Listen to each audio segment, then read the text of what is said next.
deep these tunnels can be. Because throughout the Gaza Strip where they have these tunnels, it's not just in Gaza City where they plan to enter in the northern part of the Gaza Strip. It's also in Khan Yunis, the middle part of Gaza, and Rafah, the third largest population center that sits along the Egyptian border. So to answer your question, Pete, there is going to be that military aspect to all of this, and it will be an incredibly challenging task. Hamas claims that they're keeping these hostages in the tunnels, and the Israeli intelligence echelon has information about the tunnels, but they certainly do not have all the information, and there's just simply no way to get a full grasp of a map or where exactly they could be held. You know, talking to both of you here, I just think it's fascinating that a bunker bomb can't penetrate even at all those tunnels. I mean, we know they've been working on them for decades. We know that they are intricate underneath the city of Gaza. But when you say that, it really brings into question what Pete was perfect with, and that is, that's unwinnable at that point. Like, how are you going to go in there and cover something underground without light, looking for hostages? So the good news is with this unit, this hostage Iman unit, those first responders to go in, they're likely with them, I would imagine, doing some of that negotiating. I mean, this feels like hope right now for those hostages. Let's hope there is. Go ahead, Trey. Well, I was going to say, I asked another contact about Yamam, and I said, who are these guys? I mean, do they have the ability to do this? And he just responded, they're operators. And Pete, you can talk to this. I mean, these are the types of people that if there is going to be a successful rescue mission, it'll be carried out by this unit. Exactly. Yeah, it's hope. It's movement, perhaps. Trey, we're going to let you go. I know you need to get in for a bit, and we'll come back to you as you pop again with breaking news. You've given us such fantastic detail there. We are so grateful. I want to bring in Lieutenant Colonel Darren Gobb, Army veteran, Black Hawk helicopter pilot, battalion commander, international military strategist, and co-founder of Restore Liberty. Thank you for being with me, for being with all of us. Were you able to hear what Trey was just reporting? Yeah, Harris, thanks for having me on. I did hear everything. That was great reporting from Trey.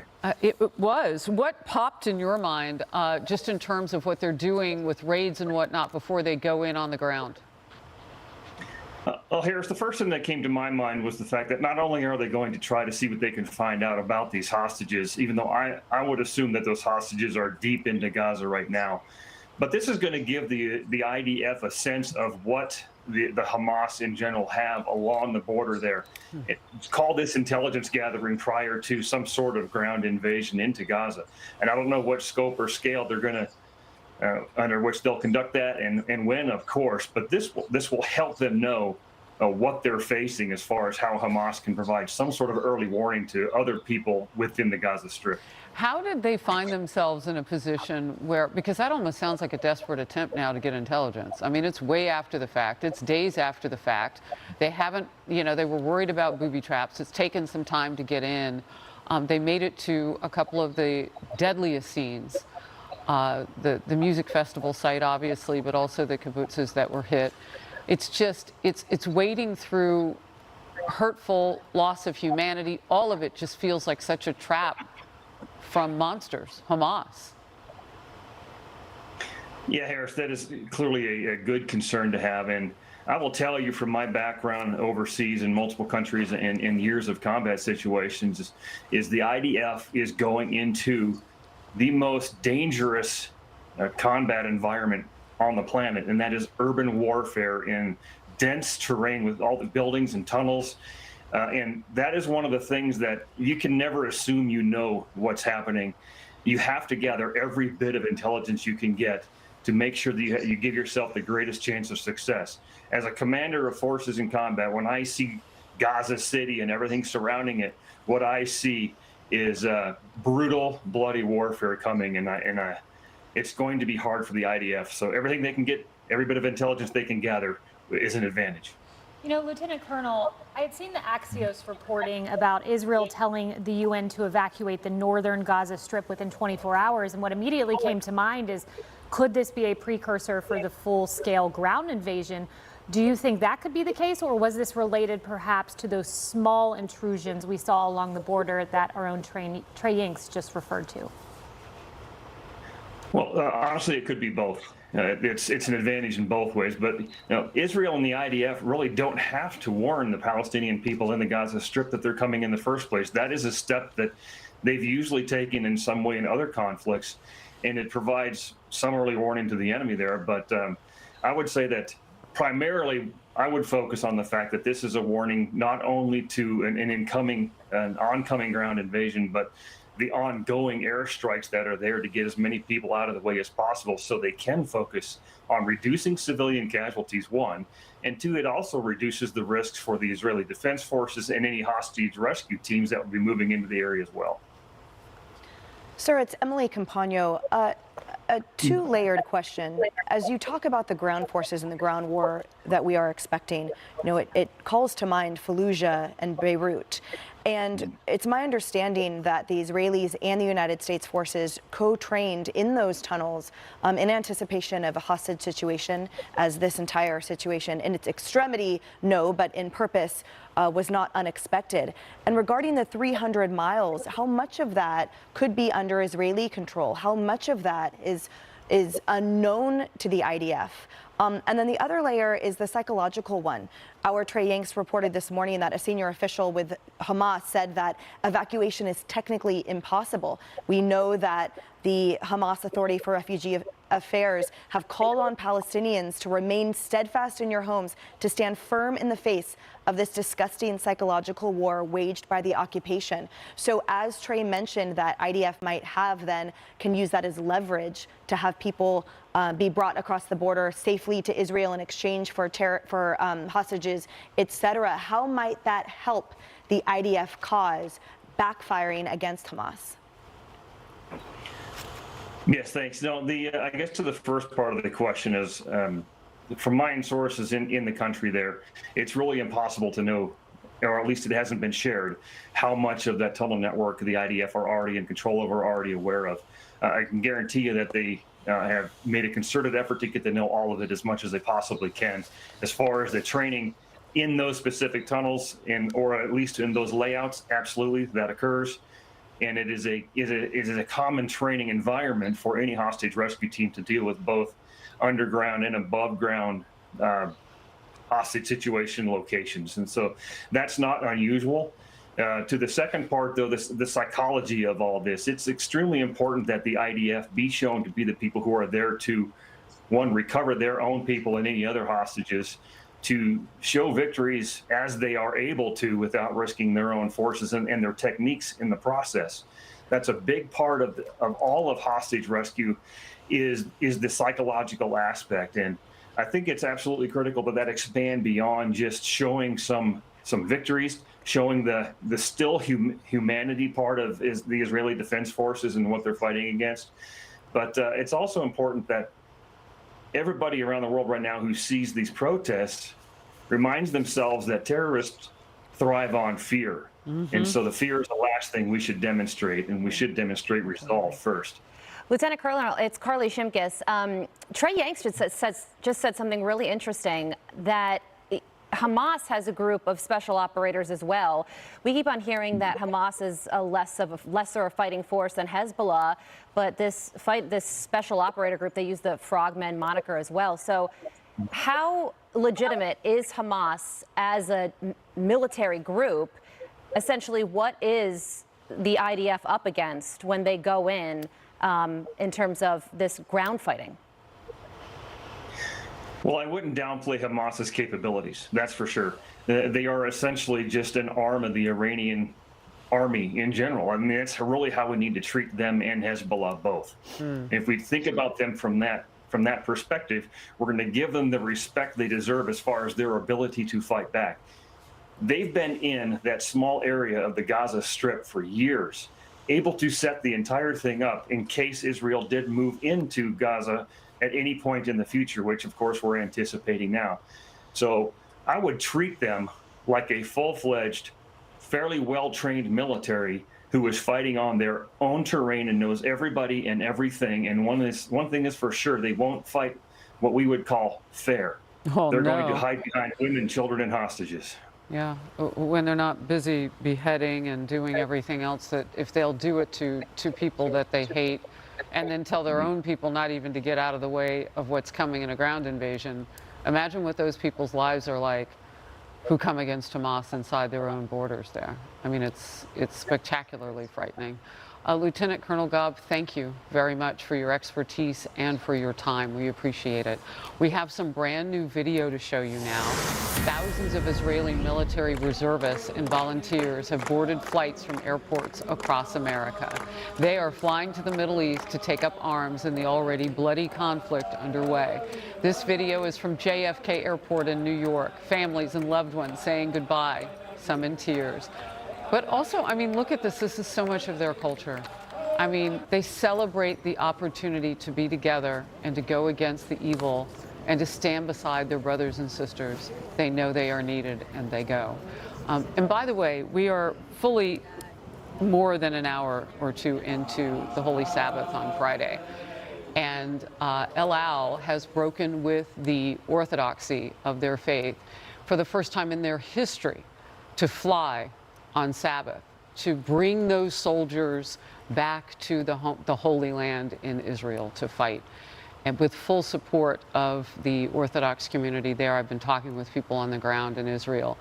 I mean, that really speaks to the moment that we are in. And we are in this together because there are so many Jewish Americans, as you see, that will go and join the IDF. More outnumbered in a moment. Veteran homeowners, have you tried getting a home improvement loan at a bank lately? Good luck. Some of those rates can be 12 to 15% or higher. Our rates are a fraction of what some of those banks charge. Veterans across the country are using the New Day 100 VA loan to get cash to update and improve their homes. Whether you need to replace your roof, windows, or HVAC, or want to upgrade to your dream kitchen, call New Day. Call 1-866-212-8929. This is American infrastructure, a prime target for cyber attacks. But the same AI-powered security that protects all of Google also defends these services for everyone who lives here.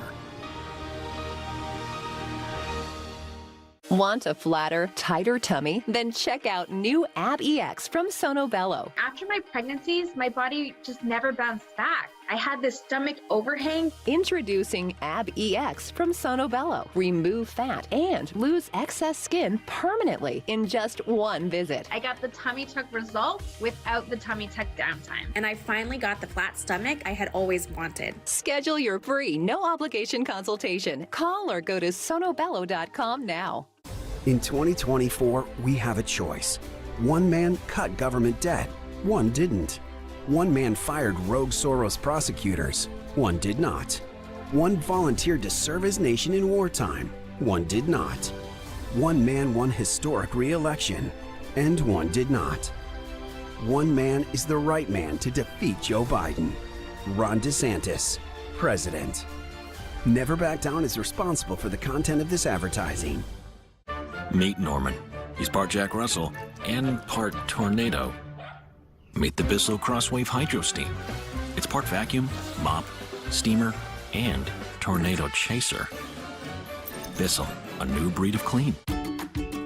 I went to Angie and typed in pool, water heater, cleaners, garage, interior painting, exterior painting. For whatever project you need, there's an option. Oh, I have another project. Let me try this. Get started at Angie.com today. At Consumer Cellular, our customer service team is based here in America. America? America. From sea to shining sea.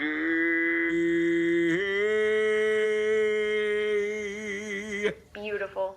The Chewy app has everything for pets. Hungry pets, itchy pets, scratchy pets, and most importantly, your pet. Everyday great prices and 35% off your first auto ship order. Right to your door. Download the Chewy app. You're finally mastering Grandma's 12-hour sauce. Your stovetop gave out in the 11th hour. Luckily, American Home Shield is there to fix or replace covered appliances and home systems. Protect what you don't expect. Visit ahs.com and get a free quote today. I'm hearing different ways for me to screen for colon cancer. It's time to use my voice. I've got a choice, more than one answer. I sat down with my doc. We had a talk. Knew just what to say. I asked for Cologuard and did it my way. Cologuard is a one-of-a-kind way to screen for colon cancer that's effective and non-invasive. It's for people 45 plus at average risk, not high risk. False positive and negative results may occur. Ask your provider for Cologuard. I did it my way. F-R-E-E. Oh, yeah, free. Get a free eye exam when you buy 2 pairs of glasses starting at just $79.95. Book an exam today at americasbest.com. It's easy to get lost in investment research. Introducing JP Morgan Personal Advisors. Hey, David. Connect with an advisor to create your personalized plan. Let's find the right investments for your goals. Okay, great. JP Morgan Wealth Management. When you can't watch, listen. Get the latest news, business, and news headlines on SiriusXM. Anytime, anywhere. Fox News Audio on SiriusXM. America is listening. The former head of Hamas is calling for a day of rage, sparking major protests throughout the Muslim world. Now there's growing fears that Iran could be drawn directly into the conflict. And President Biden is facing mounting pressure to confront the regime over its ties to Hamas. We're learning that the U.S. has made, quote, a quiet agreement with Qatar to block Iran from accessing the $6 billion as part of a recent prisoner swap with Tehran. National Security Council spokesman John Kirby was asked about that yesterday. I'm not going to talk about diplomatic conversations one way or another, Ed. What I can tell you is that every single dime of that money is still sitting in the Qatari bank. Not one of it, not one dime of it has been spent. All we've done is move that funds from South Korea, where for some technical reasons it wasn't accessible, to Qatar, where it is more accessible. All that said, none of it has been accessed by the Iranian, by Iran at all. And even if they had accessed it, it wouldn't go to the regime. Let's bring in Niall Gardner, director of the Heritage Foundation's Margaret Thatcher Center for Freedom and former foreign policy advisor under Margaret Thatcher. Niall, I want to get to Iran and whether it was behind this attack. We know the Wall Street Journal reported a few days ago there was an October 2nd meeting in Beirut where Iran greenlighted the attack. The United States has insisted repeatedly there's no specific direct evidence tying Iran to this attack, though they are generally a funder of Hamas. But today, the New York Times out with more reporting. Some people familiar with the operation said that a tight circle of leaders from Iran, Hezbollah, and Hamas helped plan the attack starting over a year ago. So what do you make of this reporting and then the government's insistence that there's no direct evidence? Well, Kayleigh, thank you very much for having me on the show today. And without any doubt, Iran is behind the murderous and barbaric terrorist attacks carried out by Hamas. Iran is the puppet master. And it is simply staggering to listen to Biden administration officials say that they're not sure if Iran was behind the attack. They have no evidence, according to the Biden administration. This is really, I think, absolutely ridiculous. Of course, the Iranians themselves are saying they had a role. Hamas says Iran had a role in the attacks. What more evidence does the Biden presidency need in order to confirm Iran's role here? Hamas is basically an operational part of the Iranian command structure. Hamas only operates at the instruction of Tehran. And so the Biden administration, I think, is really misleading the American people at this time in order to cover up, of course, I think, their policy of appeasement towards Tehran, which has been an absolute and utter disaster. Niall, another interesting piece of reporting from the New York Times was that Hezbollah created provocations meant to mislead and distract Israel along its northern border with Lebanon and in Syria, so it would think that the real threat was coming from those areas.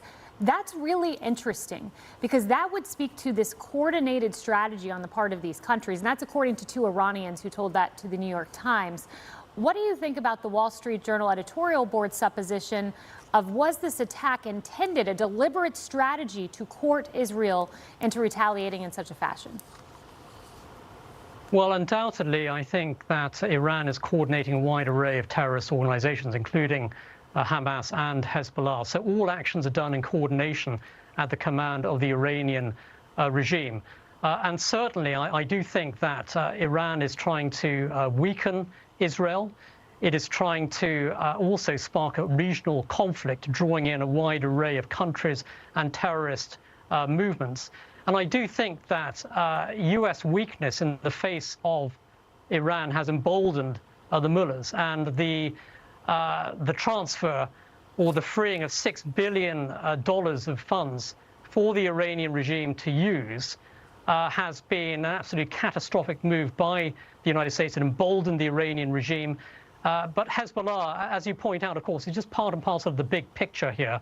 And Hezbollah certainly is waiting, I think, to maneuver into position in order to also strike against Israel. We have to have Israel's back. We must stand with the people of Israel against monstrous barbarism orchestrated by the Iranian regime. This is a key moment, I think, in the history of the Middle East. Good must prevail over evil. Niall, thank you. Thank you very much. Pete, you know, and that is the interesting question, right? So you have Hamas, and they waged this attack, and surely they did it with at least the understanding Iran would be there for them. And they had to know step 2 was a full-scale invasion by Israel, meaning what booby traps do they have set up? Do they know? Do they have some assurance Hezbollah will come in the north? What do they have planned? Surely they knew step 2 of this. Well, clearly hostages were a part of step 2, leverage they hoped they would have throughout that. Obviously, they've looked at the Biden administration and their desire to make deals, to follow on what the Obama administration did and make deals and soft pedal Iran in the belief that it wouldn't lead to something wider and threaten the Iranian regime. But of course, I mean, that's why I think Israel's being measured in the way they approach Gaza. You don't want to walk into a trap, a meat grinder.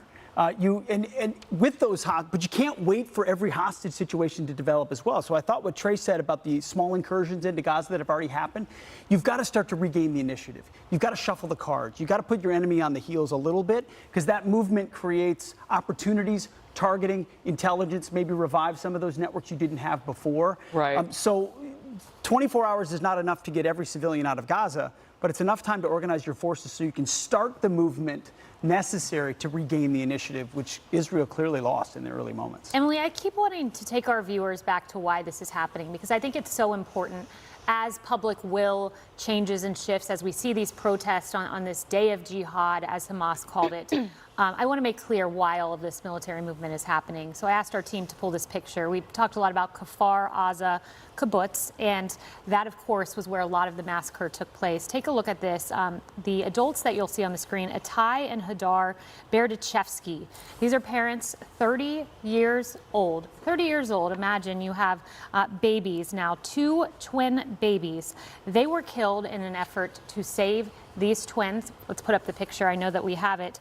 They hid the twins away, 2 9-month-olds. The twins survived for 14 hours. Imagine a 9-month-old surviving for 14 hours on their own until they were discovered.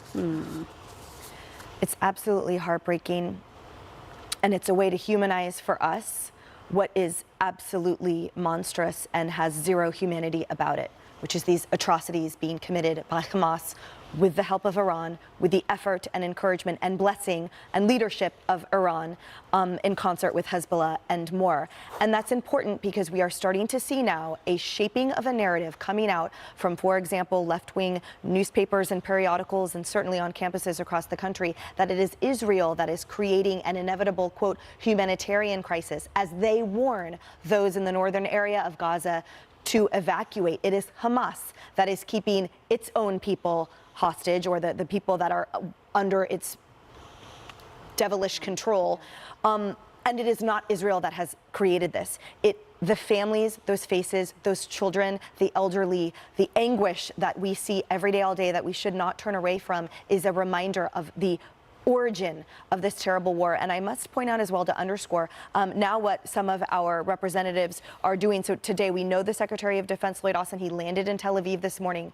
He's meeting with Prime Minister Netanyahu, the Minister of Defense of Israel, and the Israeli War Cabinet. And the DOD specifically said the visit is aimed at showing America's unwavering support for the Israeli people and ensuring that Israel has what it needs to defend itself, including he wants eyes on exactly what we've been delivering to them this morning. Secretary of State Blinken, we saw him with the Qatar leader today. He'll also be meeting today with the Jordanian king and the Palestinian Authority president this morning, their local time. Those are important things to note as America continues to show its support. Harris, I'm told we do have that picture now, so I do want to pull it up. And, you know, you and I have been talking about Secretary of State Antony Blinken, clearly very moved by what he has seen on the ground. Imagine those 2 little babies, 14 hours they survived. Their parents defended them, saved their lives, heroes that they will certainly remember for the rest of their lives as their grandparents, their relatives, their friends tell them the story of their parents saving their lives.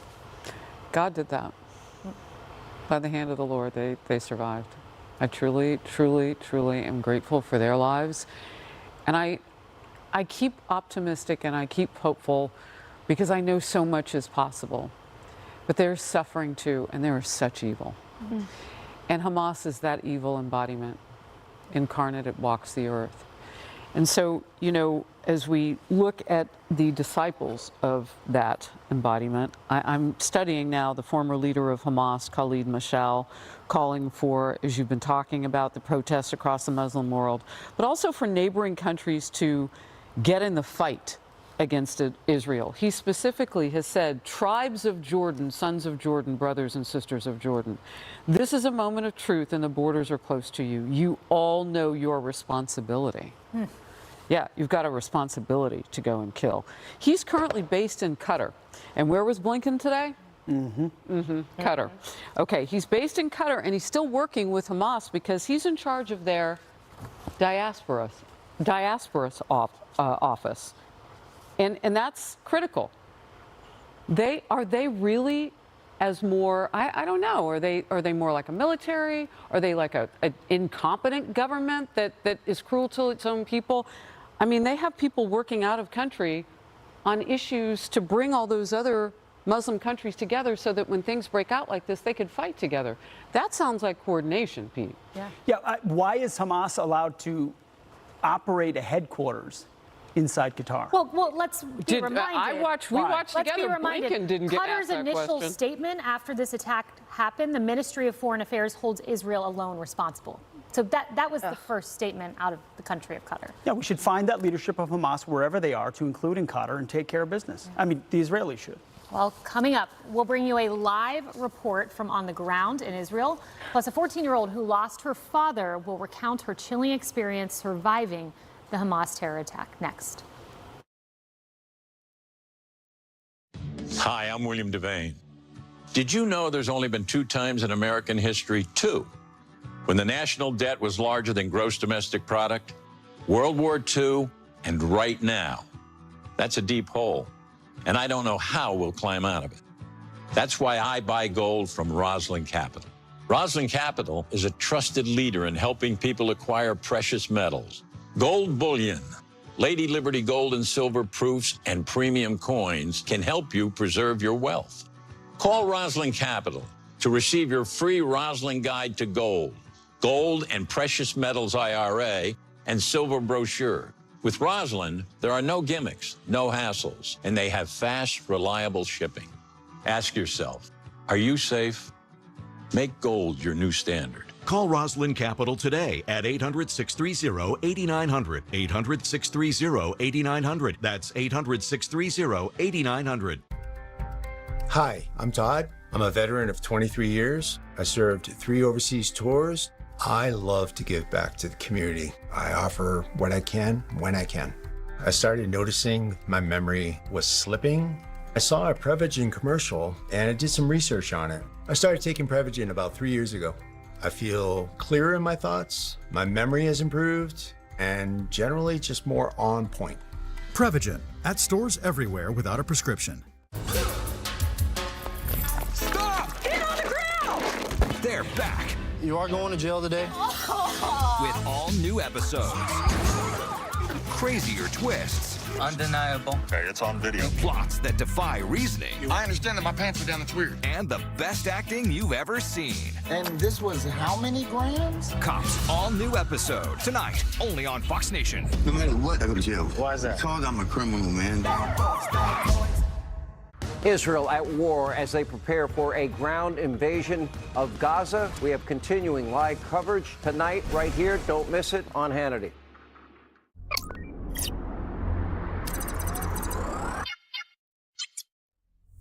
Fine. Humans are noisy. They like to make things. They're fueled by inspiration. Inspiration is something called tacos. Change makes them nervous, but embracing it changes everything. Yeah, imagine that.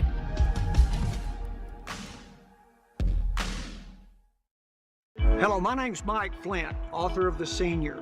At 59 years young, I tried out for my college alma mater football team, and I was able to play my senior year. When it comes to navigating the complications of Medicare, you need a good team on your side. That's why I recommend MediShare 65 Plus. It's an affordable option that complements Medicare Parts A and B. With pricing starting at $99 a month and price locking potential for up to 10 years, that's a sure play. And you're gonna have peace of mind in knowing you've got a Christian community sharing in those costs. From office visits, hospitalization, skilled nursing facilities, Medicare deductibles and copays. That's just the beginning of the savings. Don't wait. Open enrollment ends December 7th. Our experts are standing by, waiting to speak with you today. Call 1-855-25-SHARE. That's 1-855-257-4273. Israeli search teams have now entered the Gaza Strip, desperately searching for any hostages taken into the area. This comes as Israel warning residents in northern Gaza to evacuate as they continue to launch strikes on Hamas targets. But the terror group is telling Palestinians to defy Israel's orders ahead of an expected ground invasion. And anti-Israel protests are now erupting across the Muslim world. Mike Tobin joins us with the latest live on the ground in Netivot, Israel. Mike, what is the latest? Well, the latest is that the exodus or the evacuation out of Gaza City is underway. We've got some images we can show you. There really is only one main road headed south out of Gaza City, headed to the population centers of Khan Yunis and further south to Rafah. And it runs along the beach there. And that is jammed up because you've got 1.1 million people essentially in the city of Gaza, and they're trying to make it south right now. We don't know that all the people are going, but clearly a large number of people are doing what they can to get out of Gaza City ahead of an anticipated Israeli ground invasion. That being said, throughout the day, the rockets still flew into southern Israel. We've got video of a rocket making an impact in the town of Ashkelon near an apartment building there, where I spoke with a young man who said he is out of patience. They want the army to do whatever the army has to do, even if it means displacing women and children. The women and the children of the Palestinians should take their legs, take their people, take them out of Gaza. And the Israeli Air Force went into Gaza City last night, hitting some 750 targets. There's tremendous damage to the infrastructure in Gaza City itself.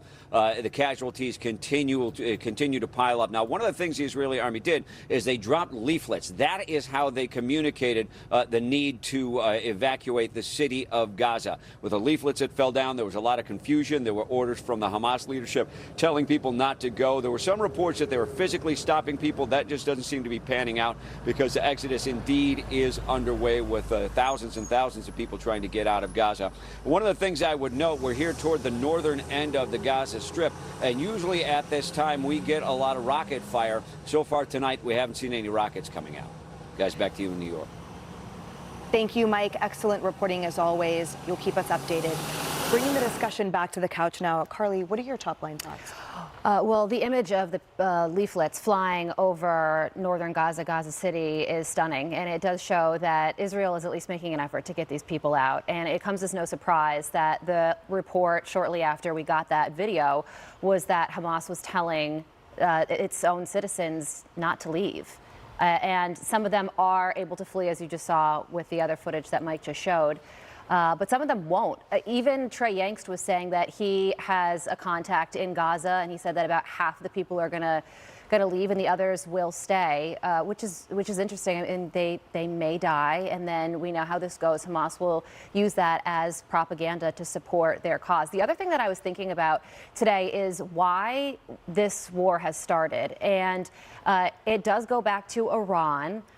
being very fearful that Saudi Arabia would enter that normalization agreement with Israel. So the thinking is that Iran supports Hamas to attack Israel, and then Israel would strike back and Muslims would die. So you see these protests around the world right now of Muslims celebrating a liberation when really the end game was to kill Muslims. So just something to keep in the back of your mind as we see these protests play out this week. Hegseth, I'm curious, as this administration has sort of created and then certainly emphasized a position, frankly, of weakness, of fracture, of internal strife, of taking our eye off the ball and focusing on nonsensical and irrelevant things. This has sort of set a stage of instability that it seems clearly as our enemies are taking advantage of. What do you see on the horizon? Is this ship able to turn around? Can this administration represent the strength America should represent in the face of the atrocities that Hamas is committing on these? No, I don't think so. Their approach has prompted the planning of things like this. I mean, we now know this was over a year in the planning, which means under the Biden administration. We now know weapons from the debacle in Afghanistan were used in that particular offensive. Maximum pressure better be put on Egypt to allow anyone to leave that wants to leave. Because if you're going to have a successful ground offensive, you can't be doing it by trying to figure out who's civilian and who's not. It has to be everyone out, total war, destroy Hamas. Yeah. And if you're there, you're a target. That's the only way the Israeli military can justifiably go in and do what they have to do, which is with multiple story buildings, booby traps and IEDs, suicide bombers, and then 300 miles of tunnels underneath with hostages. Wow. It's an impossible situation. You have to get this. Tell the civilians to leave, and if you stay, you're putting your life in your hands because Israel's doing everything it can. Can I just point out the United Nations spokesperson said that they strongly appeal any such order, if confirmed, to be rescinded to avoid what could transform. So you have the United Nations saying, don't do this. The United Nations, which is historically anti-Israel. Israel has to fight back, and their right to warn civilians to get out of the way. Absolutely right. More outnumbered in just a moment.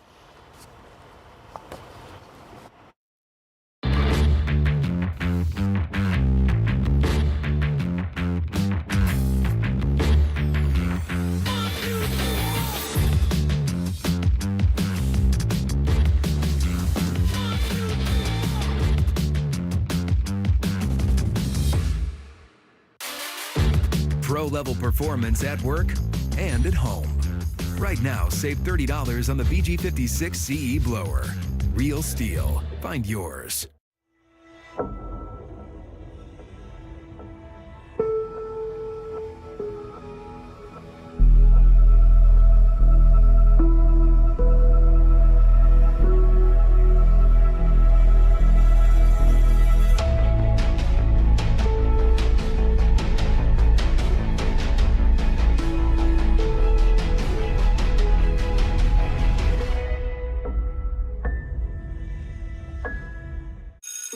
This is spring semester at Fairfield Sassoon Unified. They switched to Google Tools for education because there's never been a reported ransomware attack on a Chromebook. Now they're focused on learning, knowing that their data is secure. If you're a veteran wife, homeowner, and the family bookkeeper, you're the first to know when high-rate debt is stressing your budget. But your family service has earned you a big advantage, the VA Home Loan Benefit. With the lower rate New Day 100 VA cash out loan, you can pay off high rate credit cards and car loans and can save $6,000 a year. That's real money you can use to take care of your family and home. Call 1-888-534-0823. DirecTV Sports Central gives you access to every game, but Terry doesn't have DirecTV. Come on, work with that. Here. Now, you can find the game easy. Barbecue is saved. Visit directv.com for up to a $400 reward card. My barbecue is ruined. At Humana, we believe your health care should evolve with you. And part of that evolution means choosing the right Medicare plan for you. Humana can help. Hi, my name is Sam Davis, and I'm going to tell you about Medicare Advantage prescription drug plans that can provide more coverage than original Medicare, including prescription drug coverage, all wrapped up into one convenient plan. With original Medicare, you're covered for hospital stays and doctor office visits, but you have to meet a deductible for each, and then you're still responsible for 20% of the cost. Next, let's look at Medicare supplement plans. If a service is covered under original Medicare, then a Medicare supplement plan pays for some or all of your Medicare deductibles and the 20% co-insurance. But they may have higher monthly premiums and no prescription drug coverage.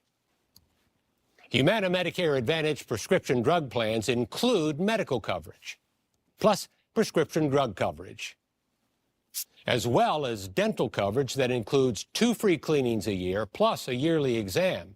Vision coverage includes vision exams and a yearly allowance toward eyewear, such as lenses or contacts. And hearing benefits include routine hearing exams and coverage toward hearing aids.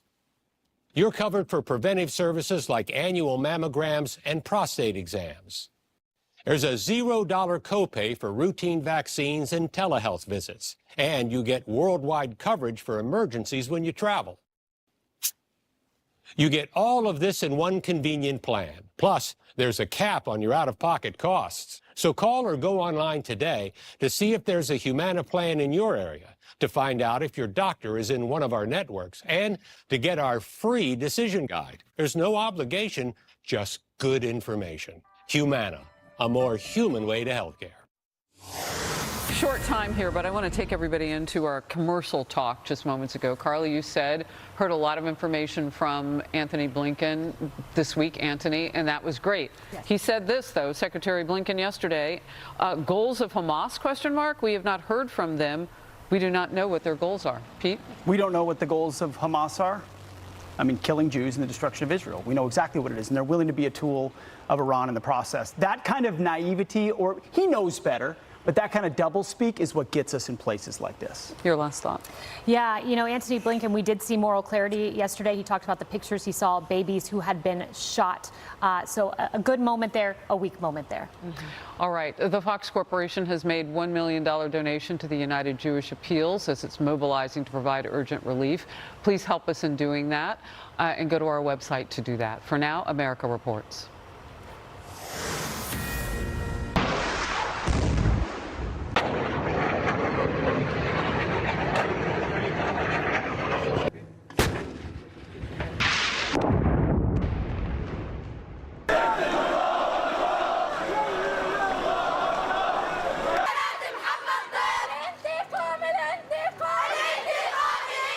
I am here in person to make something crystal clear. America's support for Israel is ironclad. All right, this breaking just moments ago. The Israeli Defense Forces are telling Fox Israeli forces have entered the Gaza Strip to conduct localized operational raids. This news coming as Israel prepares for the next stage of war in its mission to rescue the hostages held by Hamas. And as Israel's response in Gaza intensifies, the U.S. ally could soon be facing a war on multiple fronts. And that is all breaking as we begin a brand new hour. Welcome, everyone. I'm Sandra Smith in New York. And Brett, great to have you here today. Good afternoon, Sandra. I'm Brett Baer in Washington. John Roberts is on assignment, and this is America Reports. Here's where things stand right now. More than 1 million civilians living in Gaza have been given 24 hours to move south as Israel readies an expected ground operation. Again, I'm not saying that this initial entry into Gaza is the beginning of that, but sources tell Fox that Hamas is telling residents there to stay put. And meanwhile, concern is spreading, Brett, that other parts of Israel could be in danger. Iran's foreign minister is warning violence could spread to other parts of the Middle East if attacks on Gaza do not come to an end. And the death toll is climbing. Casualties topping 1,300 on each side. Fox team coverage from across the globe over the next 2 hours on the breaking news from the war in the Middle East. We're going to begin now with Trey Yingst. He is live on the ground with his continuing coverage. He's in southern Israel for us at this hour. What are you seeing and hearing, Trey? Yes, Sandra, good afternoon. We've got a massive amount of breaking news at this hour. We are learning, according to the Israeli military, that Israeli infantry troops and tanks entered the Gaza Strip today to do two things. The first assignment, to try and gather more information on those Israeli hostages that are currently being held by Hamas inside Gaza. We also understand they were operating inside Gaza to try and kill any sort of militants that are along the border. Yet another piece of information that is pointing to the fact that a ground invasion may be imminent. We've seen the thousands of troops here. The preparations are underway despite the exchange of fire, the rockets coming off of the Gaza Strip, and the continued Israeli airstrikes. I do want to take our attention up to northern Israel right now, where we are also learning at this hour, according to the Israeli military, they are striking Hezbollah positions in southern Lebanon. That's the Lebanese militant group that Israelis are worried will get involved in this fight at a large level. Now, earlier today, Hezbollah indicated they were firing with small arms on Israeli positions. We saw some artillery go into Lebanon. One Reuters cameraman was killed in southern Lebanon. And this is appearing to be part of the response. Israeli drone strikes against different Hezbollah positions across the area. Certainly an escalation in the tension that we've seen along the border and something to keep an eye on. And then inside Gaza today, we do understand that many civilians are heeding those warnings by the Israelis last night, giving them 24 hours to get out of the northern part of the Gaza Strip. Some new video here shows Gazans heading south, preparing for the possibility of that ground operation and simply trying to get out of the way. Now, today we were doing some reporting in the city of Beersheba, speaking with the first responders to that massacre that took place on Saturday that kicked all of this off, the war and conflict taking place in the Middle East. And this police officer giving us some new firsthand details about what took place on Saturday morning. Take a listen. I called in the loudspeakers to all of the people in the party. All that can, go into cars and follow me to save your lives. We could not stay there. People helped each other and put people into cars, hung on them, went atop the roofs. We drove for about 20 minutes through the fields on a dirt road. We saw a train station, and then I knew all were saved and could continue on their way. These horrific stories have served for motivation. Israeli troops along the border that we've talked to say they are ready to bring the battle into Hamas territory. They are ready to enter the Gaza Strip. They were in high spirits. We stopped yesterday and talked to a group of soldiers who said they are afraid. They're afraid to go into war, but they are ready. You can see it in their eyes. We spoke with Daniel Hagari, the spokesman for the IDF, at the site of that music festival yesterday where the massacre took place. And he was talking about bringing the battle to Hamas. You could hear it in his voice. You could see it in his eyes. The Israeli forces are ready for the days and weeks to come. Back to you, Sandra, Brett. Trey, first of all, it's Brett. You're doing a fantastic job and getting all this information out, covering all the elements of this depravity on the terrorist to civilian attacks. When I go around, people ask me, how are you doing? How is the crew doing? Do you get any sleep? What's that like? We don't get a lot of sleep. We have a job to do, and we understand we are in the middle of history. This is the first draft of history, and we have a responsibility to tell this story and to make sure people understand what happened here, the massacre against innocent civilians, and also make sure people understand about what's happening inside Gaza. It's part of the reason you heard our reporting from inside Gaza today. You heard from a Hamas official. We want to make sure people have a full understanding of what is taking place. The largest ground war in the Middle East in years, and this is just the beginning. You talked about it earlier. This could just be chapter one of a very long and bloody book, and we're here to report on the story and make sure people are informed. And we thank you for that, Trey. You are bringing the stories like no one else can right now. And in this moment where we obviously know that evacuation is happening from the north to the south in the Gaza Strip, we're going to talk more about that with Mark Esper in just a moment here. But broadly speaking, and taking this out bigger picture and looking at the northern border here of Israel with Lebanon and those missile strikes that have been happening over the past couple of days coming over the border that has forced Israel to send thousands of troops really and military equipment to the border there.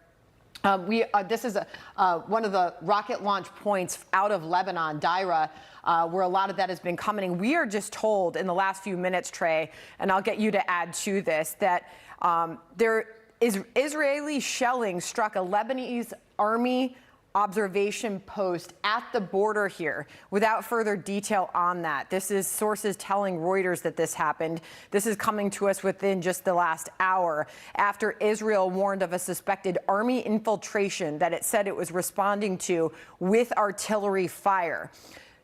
Trey, Israel is ruling out that any incursion had occurred, and residents of a village near the border who had been instructed to hole up at home and lock their doors and windows. They were told they could again go outdoors.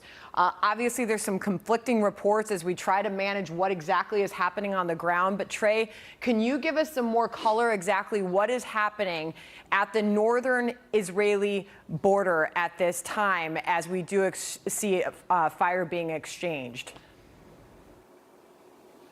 Yeah, absolutely. We spoke with an Israeli official earlier today who indicated this was what they are calling an incident along the northern border. But remember, it's not just Hezbollah, but also the Lebanese army that is operating in this area. So it appears there was an exchange of artillery fire between the Lebanese army and the Israeli army, and then also an incident involving the Lebanese militant group Hezbollah that involved small arms fire at an Israeli outpost. And then the Israelis responded and are responding again this hour with drone strikes in southern Lebanon. The biggest concern for Israel is Hezbollah. And I want to get into a little bit about what happened yesterday, because it's very important information. There were Israeli strikes reported on the airports of Aleppo and Damascus in Syria. And this is an indication that Iran is still trying to smuggle weapons into Lebanon. In the past, Fox News has reported exclusively, speaking with Western intelligence sources, about how Iran gets precision-guided missiles to Lebanon. And all of these missiles are pointed at Israel. And they smuggle them through the airports in the western part of Syria. And so the fact that since this war began, the first time Israel is striking Syria, it's an indication that Iran is still trying to smuggle weapons into Lebanon and possibly preparing for a larger conflict. We also spoke previously with the former defense minister. He was defense minister at the time, Benny Gantz, and he showed me a classified document. And on that document, we had to blur it for our viewers, but I saw it with my own eyes. The Israelis had pinpointed every single missile launch position in southern Lebanon. There are thousands of missiles in Lebanon. They are all pointed south toward Israel, and the Israelis understand this. And it's a major concern because right now there are Israeli artillery units and tanks and infantry troops on the northern border with Lebanon. They're preparing for the possibility that this turns into a full-scale regional war. But if missiles start coming in from Lebanon at a wide scale, Israel does not have the missile defense systems to shoot them all down. The Israelis have indicated, officials have talked to local media over the past several months, warning of this worst-case scenario, this multi-front conflict, if it heats up in the south and the north. And that's exactly where this is headed, and it's of concern. If it happens, the Israelis understand there will be mass casualty situations in the northern part of their country. The Lebanese militant group Hezbollah will fire on Haifa. They'll fire on Tel Aviv. They will fire on these major population centers. And if they do that, Israel's missile defense system, the Iron Dome, will certainly be overwhelmed. And Trey, just going back to that, we know that they have already clashed with Israel across this border multiple times. And the Hezbollah deputy chief, Qasem, he is saying that the group will not be swayed by calls for it to stay on the sidelines of this conflict between Israel and Hamas, saying that it is fully ready to contribute to the fighting. That in just the last couple of hours from Hezbollah's leader. Trey, we will see you again shortly. Thank you. Brett. Sandra, thanks. Violence escalating, turning deadly in Lebanon. A Reuters video journalist, we're told, has been killed in southern Lebanon after his crew was hit by Israeli artillery. Talking about some of the bombardment in the northern border, Jonathan Hunt is live with the latest. We're just getting this. Jonathan? Yeah, and Brett, Trey was just talking about the skirmishes that were happening on the border between Lebanon and Israel. This Reuters crew was stationed in southern Lebanon, very close to the border. They were filming what was the aftermath of those skirmishes, which were in fact ongoing. We could clearly hear, as we monitored it live, gunfire on the live feed. And then this happened. Listen.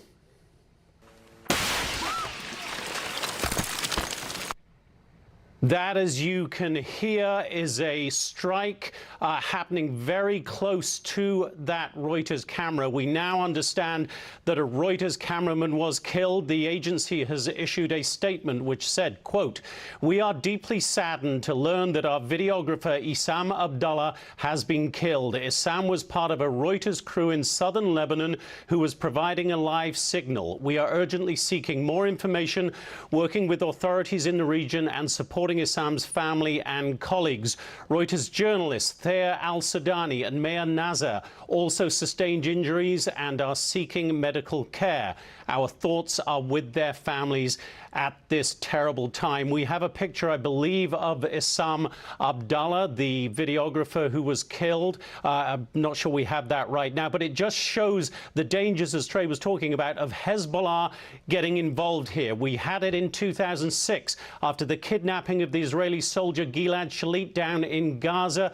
Then Hezbollah got involved about 3 weeks later. July 12th, they began firing those rockets that Trey was talking about across the border into Israel. There was a border skirmish. 3 Israeli soldiers were killed. And then Israel went in hard with airstrikes and artillery. That is the great fear now, Brett, that we could see what happened in 2006 again, but on an even greater level. And remember, if Hamas is tied very closely to Iran, nobody is more closely tied than Hezbollah. And Hezbollah, it is worth pointing out, Brett, is far better armed, far better organized than Hamas is in Gaza. Hezbollah has far greater precision munitions, which present a far greater threat even than Hamas does to Israel. So it is a very tense situation. Nobody wants to see violence breaking out on the Lebanon-Israel border. Brett?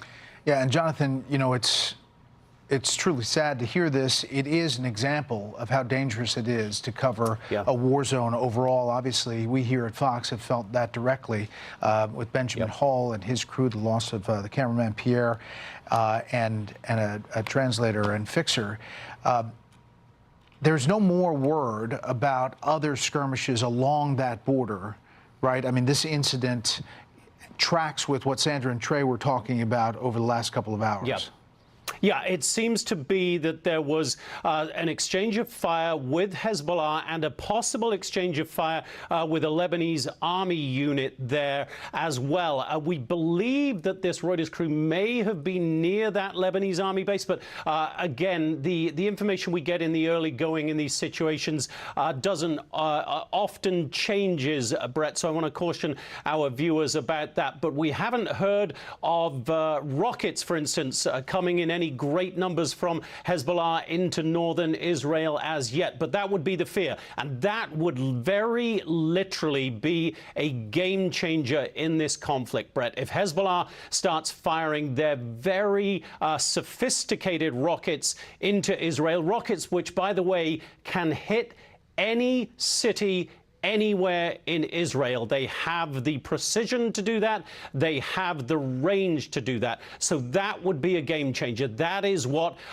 powers within the region, the United States as well, the French government, for instance, are trying very hard to avoid. But Hezbollah will do, as it has said, what it wants to, and by that it means what Iran wants it to do. Brett? Jonathan, our hearts and our thoughts and everything, our prayers are with the family of Issam Abdallah, the videographer who we now can confirm has been killed.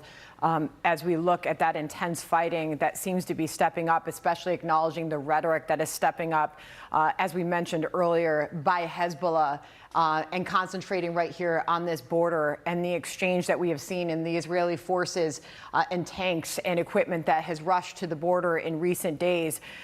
Jonathan, this is obviously awful news.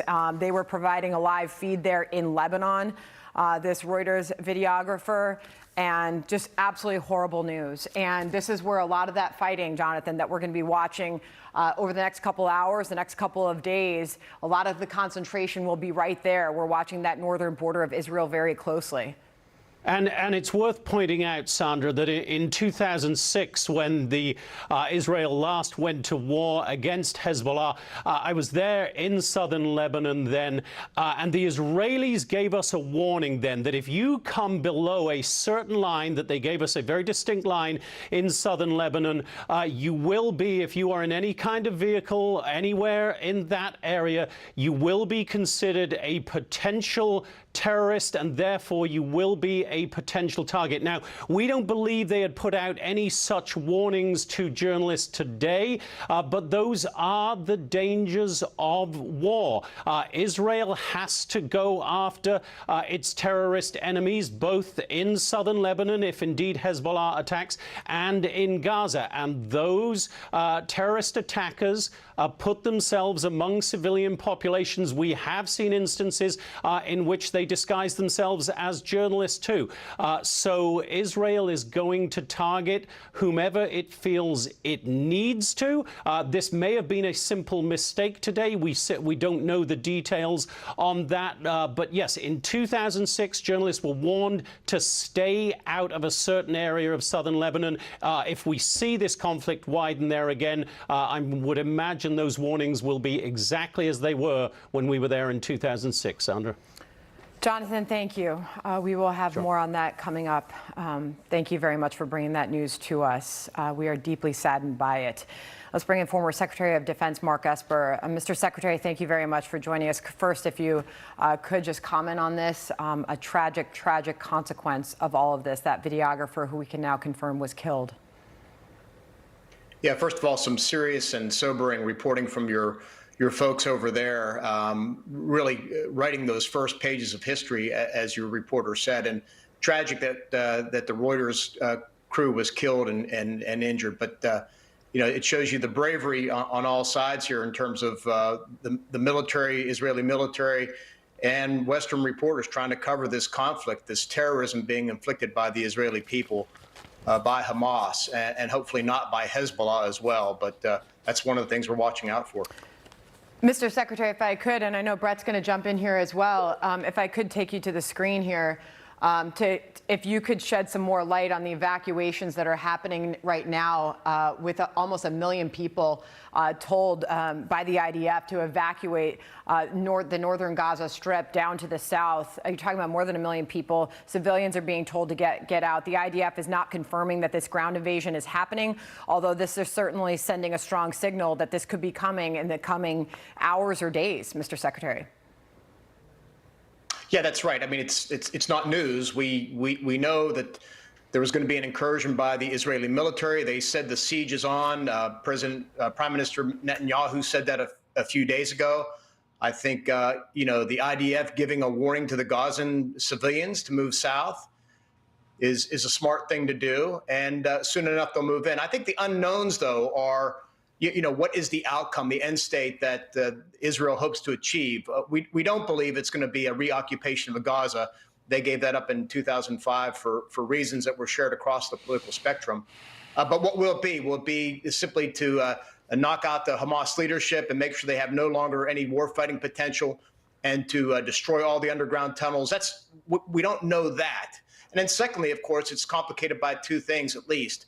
One is the status of the hostages being held in Gaza, anywhere from 130 to 150, and will Hamas be true to its pledge to start executing hostages, as horrible as that may be? And then the second unknown, as your reporters mentioned, is will Hezbollah open up a front to the north? I would think that Israel does not want a second front in the north while it takes on Gaza. I think that's why the United States moved the carrier strike group up there, as a reason to deter them, Iran, Syria, and others. We know that other capitals are sending similar messages. So we don't know whether this is a strategic decision right now by the Hezbollah to stand back, or whether it's an operational move, some patience. Maybe they want to see the IDF get fully ensconced into Gaza before they unleash whatever they have planned. So this is going to play out over the coming days and weeks, and it's just the beginning. Mr. Secretary, it's Brett Baer. Thanks for joining us. You know, I want to ask you about the reluctance of the administration to talk about Iran's direct involvement. Let's put aside the funding and the back and forth about what Iran's doing with the money and whether Biden administration, you know, easing up sanctions, which it's clear can be proven for Iran to sell oil, is giving them a lot of money to use. But the New York Times today says this: Hassan Nasrallah, the leader of Hezbollah, held an hours-long online meeting in March with an elite group of strategists from the all of the Iran-backed militias,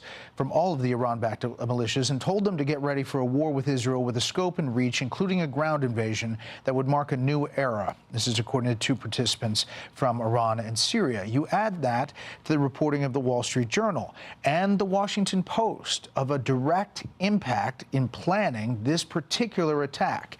I'm just wondering why you think that there is this reluctance by the Biden administration to talk about that, to confirm that intelligence has any scope of that, and what you think is behind that. You know, Brett, it is puzzling that we had this report come out from the Wall Street Journal on last Sunday evening, saying that, the IRGC plotted with Hezbollah and Hamas on the plans and that Tehran greenlighted it. And then we had this kind of conflicting, unconfirmed reporting coming from the administration that they can't ascertain that yet. Now, maybe they will. Who knows? But I know this much. And I said this, by the way, the morning that we all woke up last Saturday to these atrocious attacks by the terrorists into Israel, and we would later learn about the atrocities committed. I said then that all roads lead back to Iran. The funding, the training, the support, all of that, eventually, whether it's Hamas, Hezbollah, the Houthis in Yemen, the Shia militia groups in Iraq, you name it, goes back to Iran. And at the end of the day, I hope Israel is successful in decimating Hamas, but that's still not going to solve the problem. You have to go back to the source, and the source is Iran. And they've been causing this malign behavior, terrorism throughout the region, and certainly against Israel for 4+ decades now. That's where we need to be focused on eventually. Mr. Secretary, thank you so much for joining us on all of that as we continue to break the details of this ongoing conflict. We now have a picture of the journalist just confirmed killed by our colleagues at Reuters and a statement about Issam Abdallah. They are deeply saddened to report and learn that their videographer, Issam Abdallah, pictured here, has been killed. In a statement, it reads, quote, Issam was part of a Reuters crew in southern Lebanon who was providing a live signal. We're urgently seeking more information, working with authorities in the region and supporting Issam's family and colleagues. There were other Reuters journalists as well that also sustained injuries and are currently seeking medical care. And of course, our thoughts, all of us, are with the families at this terrible time. And we join in, of course, Brett, with that. Just terrible news. Yeah, and listen, these folks who go into a war zone, they know this job is really tough. They know it is really dangerous. You know, I asked Trey about how he's doing and the crew is doing, you know, not only to keep themselves safe, but also to just keep themselves healthy. It is really tough. But you heard his answer. It's about getting the story out, getting the depravity that they're seeing on the ground. Each one of these journalists is doing that, including this photojournalist from Reuters. And, you know, add this now to the horrific death toll that has come from this. You know, we're at more than 2,600 across the board, and only going up as this Gaza battle is getting ready to begin in earnest. Brett, our thoughts and prayers are with Issam Abdallah and his family and his crew as they are seeking medical care. We pray for his family and we thank him for his journalism, a life gone way too soon.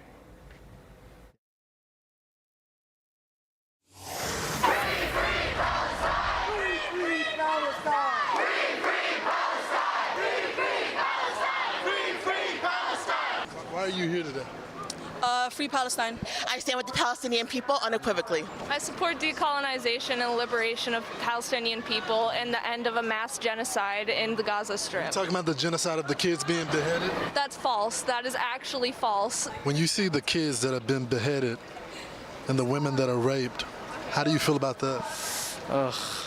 I don't know where to start from that. Israel is notorious for creating propaganda that sides their one-sided massacre against Palestinians. That was already proven that didn't really happen. There was not verified. Women did not get raped. No. I've not seen any proof of that. If it did happen, I haven't seen it. Like, they get attacked for no reason. The children got attacked for no reason? The kids that were beheaded? Beheaded? Yeah, apparently. Like, that's... But they were Jewish kids. Wait, Jewish kids? The U.S. military money that goes there, $4 billion a year, should stop going to Israel to support their war crimes. Well, that was our own Lawrence Jones speaking with pro-Palestinian protesters at a demonstration at Hunter College right here in New York City. It's one of dozens of campuses that have seen these sorts of protests since Hamas attacked Israel last weekend. Many of these demonstrations turning into violent scuffles with pro-Israel counter-protesters. Let's bring in Guy Benson now, Fox News radio host and political editor at townhall.com. Guy, it's hard for many of us to believe this is happening right here in New York City. This is happening in places all over the country right now. I'm floored. I don't even know how to respond to that montage that we just played. The ignorance, the hatred, the deliberate lack of knowledge and inversion of truth. I think throughout history, sometimes people wonder, how could something like the Holocaust happen? How could people still deny the Holocaust happened today, given all of the evidence? Here is something that was live streamed by the perpetrators, who proudly paraded around their victims. They are thrilled that they raped and murdered and burnt and decapitated Jews. And in real time, in a digital age, you have young people in this country blinded by this moral idiocy, denying that it even happened days later. That is terrifying. You know, Barry Weiss, guy, was on earlier. I was anchoring America's Newsroom in for Bill, and had a long kind of summary of what this likely is going to become. If you look at what's happening now and what you just heard, and it's common, I think, on college campuses, some of these protests, that's some of the sound bites you're going to hear. And then what we're about ready to see, which is Israel going into Gaza and the public, you know, there's going to be ugly scenes that come out of that battle as they try to annihilate Hamas. What are we getting ready for? Well, I think Barry makes a great point. She was here last night at Stanford University. I've been broadcasting the radio show here this week. And she made a number of these very similar points, including one that she and I agreed on. It is somewhat clarifying to see a lot of the jargon on the hard left on campus, like decolonization, to see that in real time playing out and being defined by these people as what we saw in Israel. Decolonization, free Palestine, that equals the slaughter of Jews. I think that's a useful thing for civilized people to recognize and be aware of moving forward. But Brett, to I think the premise of your question, it's a really important one. This is what we're seeing, the backlash in favor, basically, effectively, of Hamas that we are seeing over the last couple days. That's in the immediate aftermath of the butchering of 1,300 innocent civilians in Israel. Once the IDF responds and starts the very difficult process of urban warfare and rooting out Hamas, Hamas is forcing some of their citizens to stay in Gaza as human shields to then trot out their dead as propaganda against Israel. That's all probably what's going to come next, horrifyingly. And then the voices that we're already hearing now, they're going to get even louder, blaming Israel. It's entirely predictable. It's the same playbook every time. And it is essential for people in our industry to tell the truth about why this happened, who started this, why the Israelis are doing what they're doing, how the Israelis try to minimize civilian casualties, as opposed to Hamas, who delight in civilian casualties, both on the Israeli side and on their own side for the purposes of propaganda. That's the reality, and it has to be said over and over again, because there's an effort to deceive preemptively, and there will be an effort to deceive throughout this entire conflict. And the truth matters. It still matters. It must matter. Guy, you say you're floored by what you heard there in that first montage. Here's more. Anti-Israel students praising Hamas, if you can believe that. Listen. You guys are associating that Hamas is a terrorist organization. It's a resistance. It's a resistance movement, and we need to stand behind it. Hamas sometimes does take extremist approach, but we need to understand why. And Israel, what do you say? Israel, what do you say? How many kids did you kill today? How many kids did you kill today? Hamas are Palestinians! Okay? All of us, Hamas! To the one young woman there in the middle of the montage, Guy, Hamas sometimes does take an extremist approach, but we need to understand why, she said. And when I say this isn't just happening here in New York City, we have a map of planned pro-Palestinian protests that have either happened or are being planned nationwide, Guy? The moral rot on college campuses is widespread. It's extremely upsetting. In a lot of these places, including here at Stanford and my own alma mater, Northwestern, which I think is... Hey, Guy, let me covered just itself interrupt. in This glory is over the Secretary of last State couple days. Blinken arriving in Bahrain. Just wanted to tell our viewers what they're seeing on the screen. Sorry to interrupt. This is his tour as it continues to leaders in the region. I'm sorry. Go ahead. No, no problem, Brett. I was just going to say, we hear in these ivory tower locations and enclaves across the country that words are violence, that silence is violence, that looking at someone the wrong way or misgendering someone or maybe saying something slightly right of center is dangerous and causes people to be unsafe. And a lot of these same institutions that indulge that nonsense are silent, I guess not in a violent way this time, but silent or willing to put up with open celebration of genocide. And if you want to talk about people feeling unsafe, the number of Jewish undergrads that I have heard from across this country just this week who are terrified, it is extremely, extremely upsetting and distressing. All right, Guy, thank you very much. You're looking now at a live picture of the U.S. President, Joe Biden. He is on the ground, Joint Base Andrews, en route to Philadelphia. He is expected to arrive there in Philadelphia about 45 minutes from now. And Brett, this obviously is a big moment in the middle of an enormous conflict. And the world is turning to this U.S. president for leadership, as he says, as we stand firmly with Israel. Yeah, and, you know, listen, his speeches over the past couple of days have been applauded by the Israelis, by Republicans on Capitol Hill. What he said inside those speeches has been applauded. The appearance by the Secretary of State alongside the Israeli Prime Minister, Benjamin Netanyahu, and what he said, that there's not a moral equivalence here, that it is not soldier and soldier, it is terrorist on children, terrorist on family. And having that said from the President, the Secretary of State, and the White House podium has meant a lot to the Israelis and to lawmakers on Capitol Hill. There's criticism to be had, obviously, Sander, for the administration, how long it took from the initial part for him to first talk, the Iran policy that we just talked about with Secretary Esper, about whether there needs to be more of a focus of what Iran is doing to support Hamas and Hezbollah. But what they're saying is getting applauded across the country and overseas. So he's heading to Philadelphia. He's going to be delivering a speech there, Brett, about his economic agenda. As he has this week, he has made speeches outside of the topic of the ongoing conflict happening in the Middle East, and he has commented on it.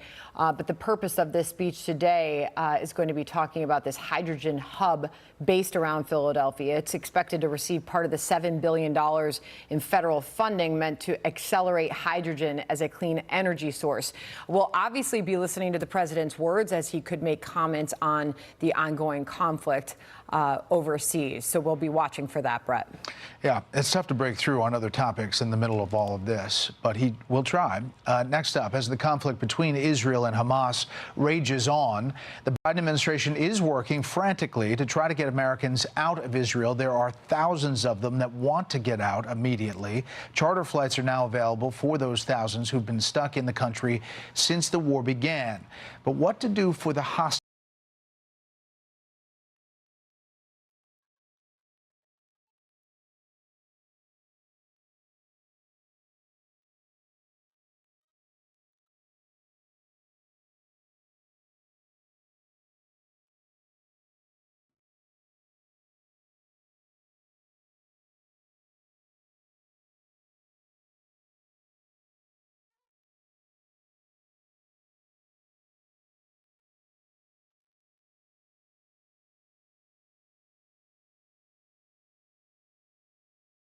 The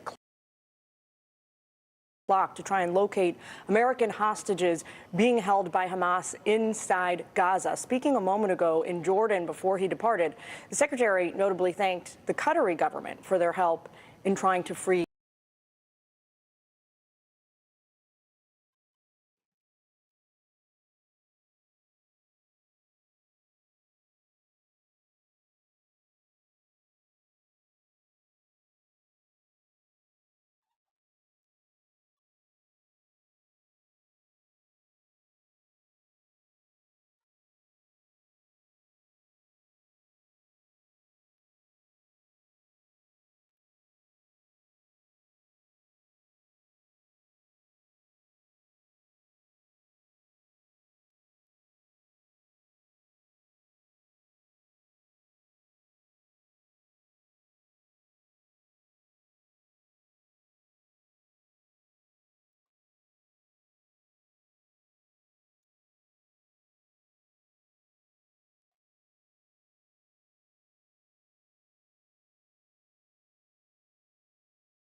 it is real that they have a kind of a global reach in other places.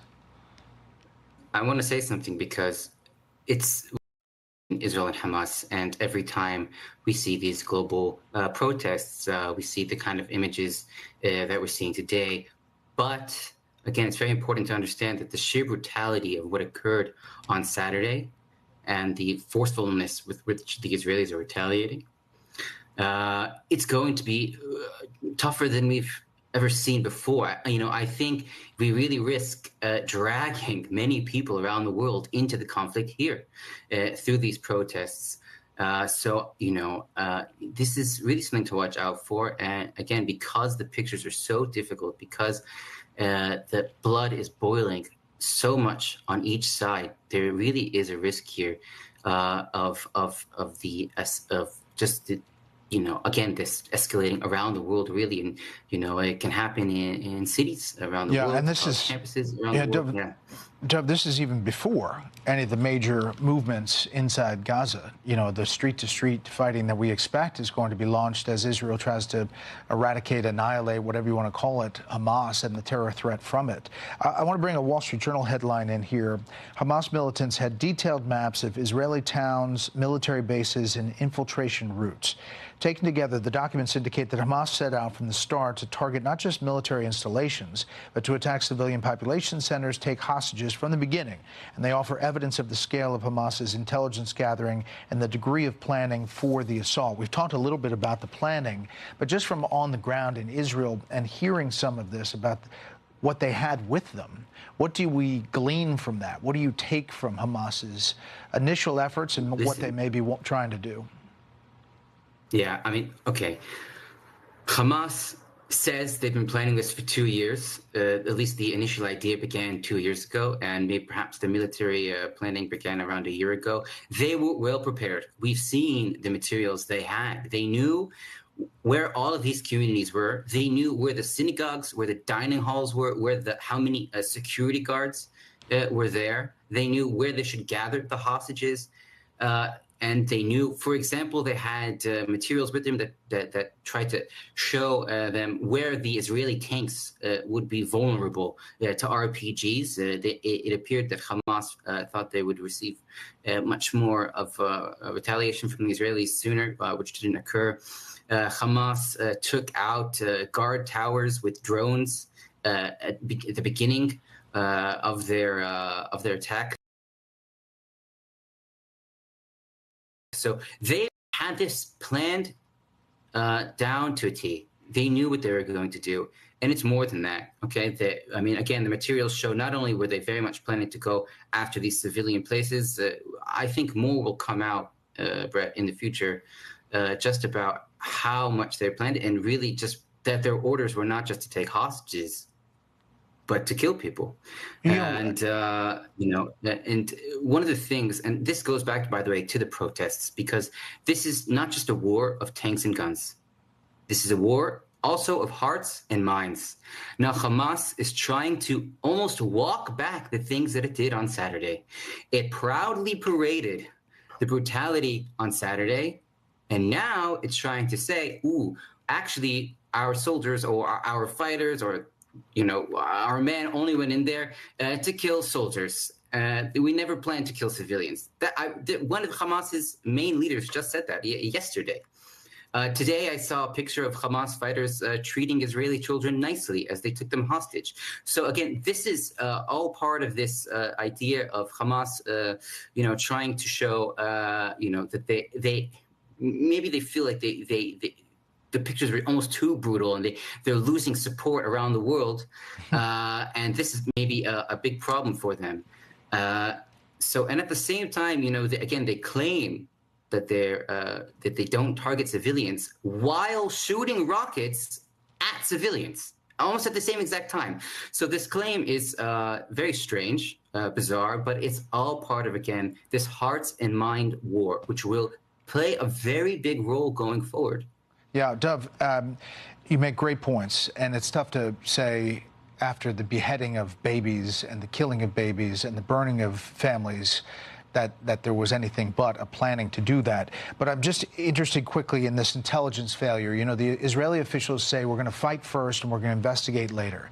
But what you're reporting on, the details that Hamas had initially, you know, how they had those details, number one, how the intelligence failure happened, number two, and Israel gets ready to go into Gaza, they need intelligence to be able to tell them how to do that street by street, building by building, which is going to be the most difficult fighting that we've ever seen.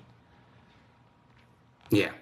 Well, listen, there's an intelligence failure that comes from kind of taking your eye off the ball, really, and misunderstanding the situation. I think the Israelis know very well what is in Gaza, although I don't pretend to know what exactly they intend to do when they enter Gaza. But the intelligence failure, and I'm sure there will be many or much discussion about this later on, but there's no doubt, I think, many people in Israel, where I am now, feel it had a lot to do with Israel's internal divisions at the time. Of course, the intelligence community was warning the Israelis, we heard in security briefings, that Israel's enemies smelled weakness. I don't know how much your viewers understand how much of the internal divisions were breaking Israeli society apart. Before this war began on Saturday, before this war began on Saturday, the biggest fear in Israel was a civil war, not a war with Hamas, not a war with Hezbollah. Okay, and this is kind of a lesson about the dangers of division in a country and how people can take their eye off the ball on external enemies who are really planning attacks against them at the same time. Dov Lieber, we really appreciate it. It's great reporting. We'd hope to have you back. Thank you. Thank you very much. Brett, we had been reporting for about the last hour and a half or so. We had gotten word that Foreign Affairs Committee Chairman Michael McCaul had been asked to come to the White House. This was expected to happen at 1:30 p.m. Eastern time to discuss a national security package for Israel. We can now confirm that McCaul is indeed at the White House to discuss this national security package. This is a live stakeout camera that we have outside the White House. We are told there's a possibility that he may come out and speak to the cameras after this meeting concludes. But obviously, we will be listening for any developments on that, Brett. Yeah, this is just outside the West Wing here. You know the president. We just saw him heading to Philadelphia. That's why you don't see the Marine standing outside the door there. When the president's there, that's where the Marine is. This would be the place that lawmakers come to talk to the press, right there in the near North Lawn area. It'd be interesting to see how they deal with Chairman McCaul. He has had real concerns, not only about what's happening overseas, obviously, and making sure that Israel gets everything it needs in the middle of a House uproar and trying to find a new speaker, but also about, as their concerns about borders and Gaza border, but also about our southern border and what has happened there. Remember, Chairman McCaul was also former chairman of the Homeland Security Committee, and he knows all too well how many people have come over our southern border and what this looks like today in the threat inside the U.S. And Brett, just adding to this, as we do anticipate, we could hear from Congressman McCaul a short time from now as he exits the White House. Our reporter Aisha Hasni reporting that the White House request should include capitalization of the Special Defense Acquisition Fund, this under the Section 51 of the Arms Export Control Act, and an increase to the SDAF cap. The cap was last increased, it looks like 2022, to $2.5 billion. So we'll be looking for that, Brett, when we get any new information out of this meeting happening at the White House. And now this. We got really tired, and I realized that we are really surrounded by the Hamas. We stayed just silent. We covered ourselves with leaves for over 6 hours. He called for it was a call like 2 minutes, and he told us, please save me. I turned left into the fields while he's still shooting at us and eating all my car from behind. We're hearing harrowing new accounts of how survivors of that Supernova music festival were able to escape deadly attacks by Hamas. And our next guest survived by hiding in an orange tree for 6 hours. Daniel Levy joins us now. Daniel, we're so grateful that you are alive to tell this story. What can you tell us about what happened that day?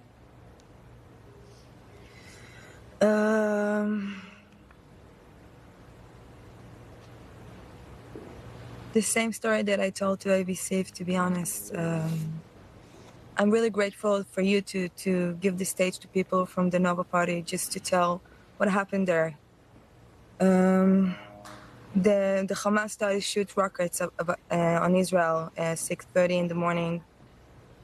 Not long afterwards, we are very drilled in Israel to have rockets upon our head because we have fight from Lebanon and we have fight from Hamas, Hezbollah and Hamas all together. So we are drilled to stay in the open field, not to get in panic and just try to stay calm. So we just stay put for 30 minutes, something like that. Afterwards, we heard from far gunshots. Sorry. So we just ran to the car. We understood that something really horrible happened. We ran to the car and we started driving. And a friend of ours told us, "Don't go to the road. Just come here. They evacuate people from suicide bombers up in the road. Just come here, stay with us." Meanwhile, we all stayed, just the people from the party, the dancers, the people that came to dance, the people that came to have fun for their life. And meanwhile, people from the road came injured, and the paramedics tried to help them. 10 minutes after we came there, Hamas came from the north and from the east on tenders and just started shooting at us. Terrifying. All of the people. Yeah, sorry. You want to ask something? We're listening to your story, and there's too many like them. And people will look back at this day, already the worst civilian massacre in Israeli history. Killed 260 Israelis. Happened, of course, as we know, on a national holiday. What was it like when you saw, rockets lighting up the sky? I mean, those that were taken, they were kidnapped and taken into these hideouts. It will be cynical to say that I got afraid, because I'm sorry for being cynical about it. I don't know if it's even cynical, but we are really used to it. We've been to Lebanon War II, and we are used to have attacks on Israel. We have always problematic with the people that want to punish us, because this is political stuff. This is stuff that countries do. I don't know, but because we are used to it, I actually, when I saw the rockets, I know that I have the mission to stay put, because this is what I learned. And just when I heard the gunshots, then I understood that this is much severe than just rockets. This is not a regular attack on Israel. This is much more severe. So this is the point when everything got switched, and when these gunshots started, we just start running. And this last couple of days, I'm started to remember the suiciders and the tenders and the people that was with me, and to get phone calls from people that I saw on the way, and to find people that survived. People didn't. A good friend of mine, a brother of a good friend of mine died there, and people that I knew there died there. So there is nothing good that I can say, just to remember them and to hope for better days. I really hope that better days will come for us and for people aboard and for all of the people anywhere, because this situation is not normal. Hamas is not asking for peace. Hamas is not asking to have country or have nice life. People who want to demolish and kill and rape and cut people's head is not people of peace. Yeah. And because I know a lot of people that was in this party that really wanted peace. They just really wanted to dance and have a good time. There's nothing good that I can say. I really hope that Hamas will vanish, and the innocent people will try to figure out with, I don't know, with United States, with, I don't know, with Europe, a way for living their life in peace. I just hope that this war will give the end to Hamas. This is what I believe that should happen, and this is only my opinion. Danielle, thank you very much for coming on to tell your story, as hard as that was. Thank you for sharing that with us. Thank you. Yeah. Thank you. Amazing story. Meantime, an eye-opening apprehension last night along our southern border. Fox News learning 2 Lebanese men in their 20s were caught trying to enter our country, getting the attention of Homeland Security and the FBI. Griff Jenkins has more in Eagle Pass, Texas. Griff. Hey, Brett, that's right. It is getting attention of DHS, and we can break some news I've just learned in the last few minutes. In addition to the 2 Lebanese men in their 20s apprehended right here where we are standing, there was also one individual from Egypt apprehended as well yesterday. He was in his 40s. He, as well as the 2 Lebanese men, are currently undergoing serious vetting to find out who they are and why they're here, what their background is. Now, I'll let you have just a quick look, though. Behind me, you have GOP presidential candidate Vivek Ramaswamy is now along the river getting briefed, and he's learning about these apprehensions. And Brett, something else he's learning is that in just the past 1 week here in Eagle Pass, there were more than 10,000 migrant encounters, and there were more than 1,450 known gotaways, meaning they were seen or observed on video cameras but not brought into custody. It comes as there's more than 60 miles of unpatrolled border in this sector alone because 90% of the Border Patrol agents are busy doing the processing. I can also tell you over in the Rio Grande Valley, Brett, where we've spent so much time reporting, I'm just learning in the last few hours that they have had some 17 Syrians since Monday apprehended in that sector, as well as 19 migrants from Iran. It's all getting a lot of attention because obviously the horrific events playing out in Israel, and because we are learning that according to our latest Fox News polling, nearly 50% of registered voters believe that the situation here at the southern border has reached a, quote, emergency level. Now, those are the numbers. We're going to send it back to you, but just want to give you a live look. A lot of Americans worrying about what's happening right here on our southern border. Brett, we'll send it back to you. Let alone who's already come in over months and weeks. Griff Jenkins along the border. Griff, thank you.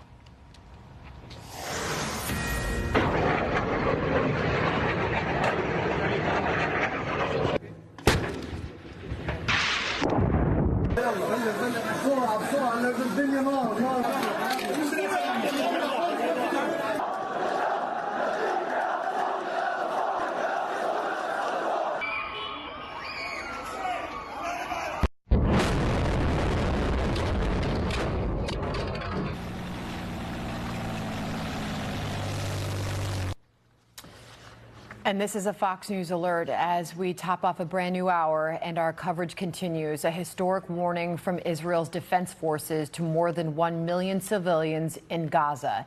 Get out now. It comes as thousands of IDF troops and equipment are staging near the border, where an unprecedented ground invasion of Gaza could be just hours or days away. Welcome back as America Reports rolls into hour 2. I'm Sandra Smith in New York, and Brett, it is great to have you here today. Good afternoon, Sandra. Again, I'm Brett Baer in Washington. John Roberts is on assignment. It is busy in these 2 hours. Here's where we stand at this hour. The American death toll in Israel remains unchanged at 27. 27 dead, 14 are still missing, may be held hostage. We don't have definitive word there. But breaking last hour, Israeli forces are now in Gaza, conducting localized raids as they search for hostages. Meanwhile, cities coast to coast are on edge after Hamas's former leader is calling for a day of jihad.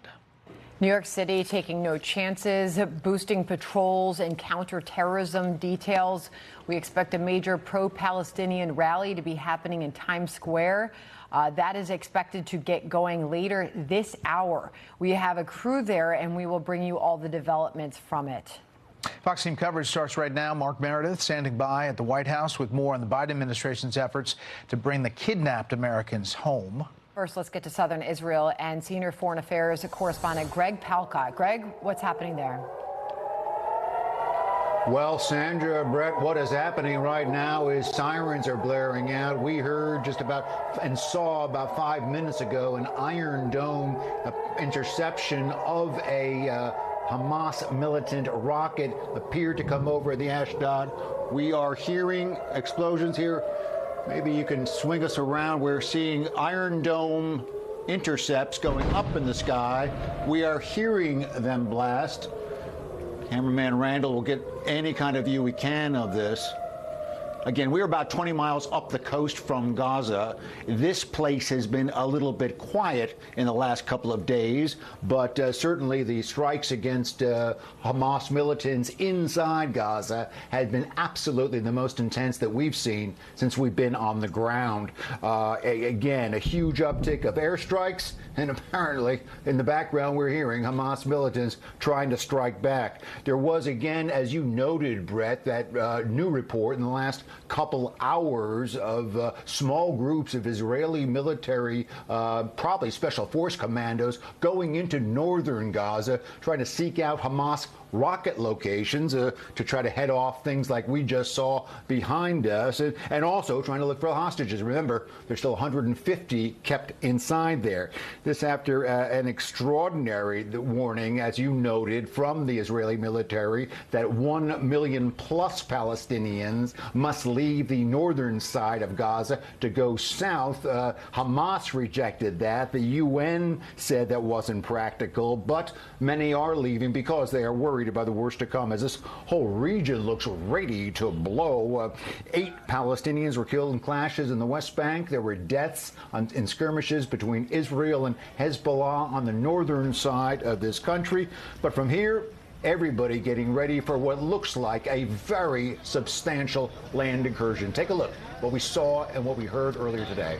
You are looking at the Israeli military getting in place for action. We're 2 miles away from the Gaza Strip, and big trucks are bringing in tanks, armor, personnel carriers, other trucks as the artillery blasts in the distance. That artillery fire doing more damage to Gaza ahead of a possible land incursion to knock out Hamas. Throughout southern Israel, hundreds of pieces of lethal equipment brought in, positioned, ready for the call, along with tens of thousands of soldiers manning the dangerous gear and, if needed, facing off with the militants. You think it's going to be strong? It's going to be very strong. Should it be strong? It should be very strong. What do you think of the Hamas militants? What do you think of what they did? My English is not very... What do you think of Hamas? Good? Bad? Bad, very bad. His English maybe not too good, but his determination, guys, as you heard, very much so.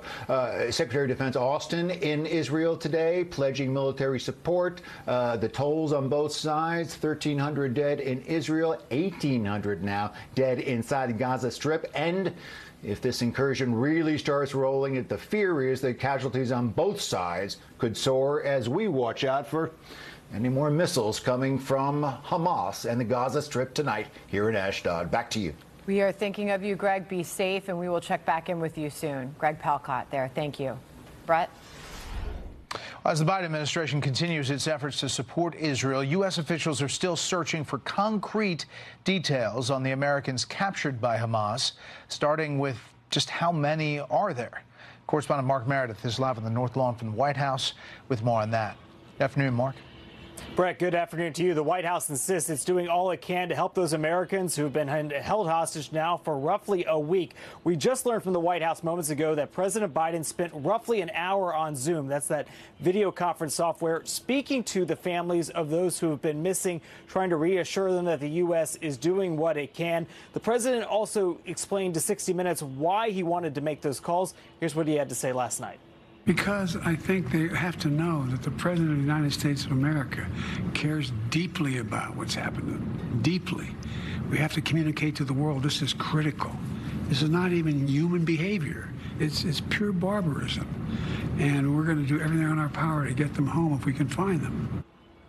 We'll look to see if those families have anything additional to say after these calls. Since Saturday, the White House has gone to great lengths to show how many resources it's willing to deploy to the region, including sending both the Secretaries of Defense and State out there. We've also seen those evacuation flights get underway to get Americans out of Israel because the commercial flights have been disrupted. Still on Capitol Hill, some lawmakers believe the White House is moving too slow to save lives. Arkansas Senator Tom Cotton even sent the president a letter urging him to use special operation forces in a, quote, hands-on role in these rescue operations. The senator writing, "We have a duty to act, including with the use of force if necessary to save our fellow Americans. Now is the time for bold and audacious action, not timid half measures or bureaucratic constraints." So we'll see if the White House pushes back as these, again, as we look to see what may happen in the next 48 to 72 hours. Also, members of Congress, Brett, getting ready to head over to Israel. The Senate Majority Leader Chuck Schumer getting ready to head a bipartisan Kotel to the region. Brett. Well, Mark, as far as special ops, the U.S. has a very close relationship with Israel. The Israelis are very good at this and doing this job. But if we see American hostages somehow trotted out by Hamas on camera, I know the administration has been reluctant to talk about that moment, but the fact that Tom Cotton and others are saying U.S. Special Ops needs to get involved, is it changing? Is the tide changing in that way? Well, what I would imagine is that those kind of conversations that the White House of in the what-if scenarios would likely happen, behind closed doors. Whether or not they would respond, like in a press gaggle, like we're expecting later today, is not necessarily likely because, of course, it is that what-if situation, and they don't want to say if we did it for person A, what would we do for person B in a different situation. However, it's certainly possible that the president could kind of tip his hand a little bit more. He is on his way up to Philadelphia at this hour. He's going to be giving a speech on Bidenomics and clean energy. But, of course, given the news of the day, it wouldn't be shocking if he were to address what's happening. But whether or not we see a definitive, this is what the White House will do if that scenario you played out does happen over the weekend, that's yet to be seen. Yeah, they'll keep their hand close to their vest. One more thing on the president's trip to Philadelphia, he's not talking about Israel. I'm sure he'll have some remarks, perhaps at the top of his speech. But are they really thinking that they're going to break through with messaging on other topics on this day? That's a great question, Brett. I was a little bit surprised by that, too, only because, of course, this is a trip that was likely in the works for several weeks beforehand. But obviously, the president's schedule has changed quite a bit this week, given the news that happened since last Saturday. Why this event? Why now? That is an interesting question. There's a gaggle that is happening on the plane on the way up there. It's only audio, so we don't get live pictures of it. But I would imagine that would be one of the questions reporters asked is, after kind of looking away from some of the other news of the day elements, why this trip would be so important. The president's also still going to be doing a few things in D.C. over the weekend. I believe he's got a dinner tomorrow night that he's still planning to attend as far as we know. And I would imagine when you talk about the messaging here, maybe that's why he chose to do 60 minutes. Maybe he felt like that was going to be the best avenue to kind of get that message out on Israel. But obviously, he's still going to have to speak out much more, even after that previously taped interview. And we'll look for those 60-minute sound bites likely coming out. Mark Meredith, live on the North Lawn. Mark, thanks. Sandra. You bet. Thank you, Brett. Hamas is holding at least 150 hostages in secret locations inside Gaza. So if Israel decides to launch a full-scale ground invasion, what are the chances that those hostages will survive? That is a huge question at this hour.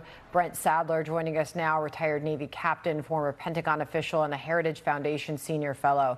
Thank you very much for joining us. As we anticipate that this could happen in the coming hours or days, what is this going to look like? Obviously, for those who are being held hostage there, if this ground invasion does indeed happen. Well, it's very hard to predict how things are going to unfold in the next few days. I think the risk is very high to the hostages' well-being. I mean, they are being held by a terrorist organization in now a war zone. But the most important thing right now is whenever the Israelis do decide to launch an inevitable ground offensive to secure themselves from the missiles that are being launched right now against them and future attacks by putting Hamas out of business forever, that they do that quickly, and they do that with overwhelming force so that the inevitable brutality of war is done quickly to minimize the amount of casualties, but also to limit the time at which those hostages are moved around and kept at ever heightening danger. Can you talk a little bit more about the tunnel system Obviously, that was built quite some time ago, that Hamas has been using on a regular basis for quite some time. We know that they've got leaders that have been hiding in there. This is going to be a huge part of that operation. They've had a lot of time to prepare for this. Well, control of the ground is, of course, only one part of this whole thing. The underground tunnels are substantial. They're very deep. It's proven challenging to collapse these with bunker buster bombs in the past that have been reported on. So it's going to take either waiting them out till they come out on their own accord, or going in and finding the Hamas operatives that are inside and killing them where they are. But that is a very dangerous and a very lengthy operation. But I think the more urgent one is control of the surface, so that the Israelis can move their air defense and focus those defenses, limited supply munitions, to the threats from Hezbollah to the north, and also potential threats from the West Bank.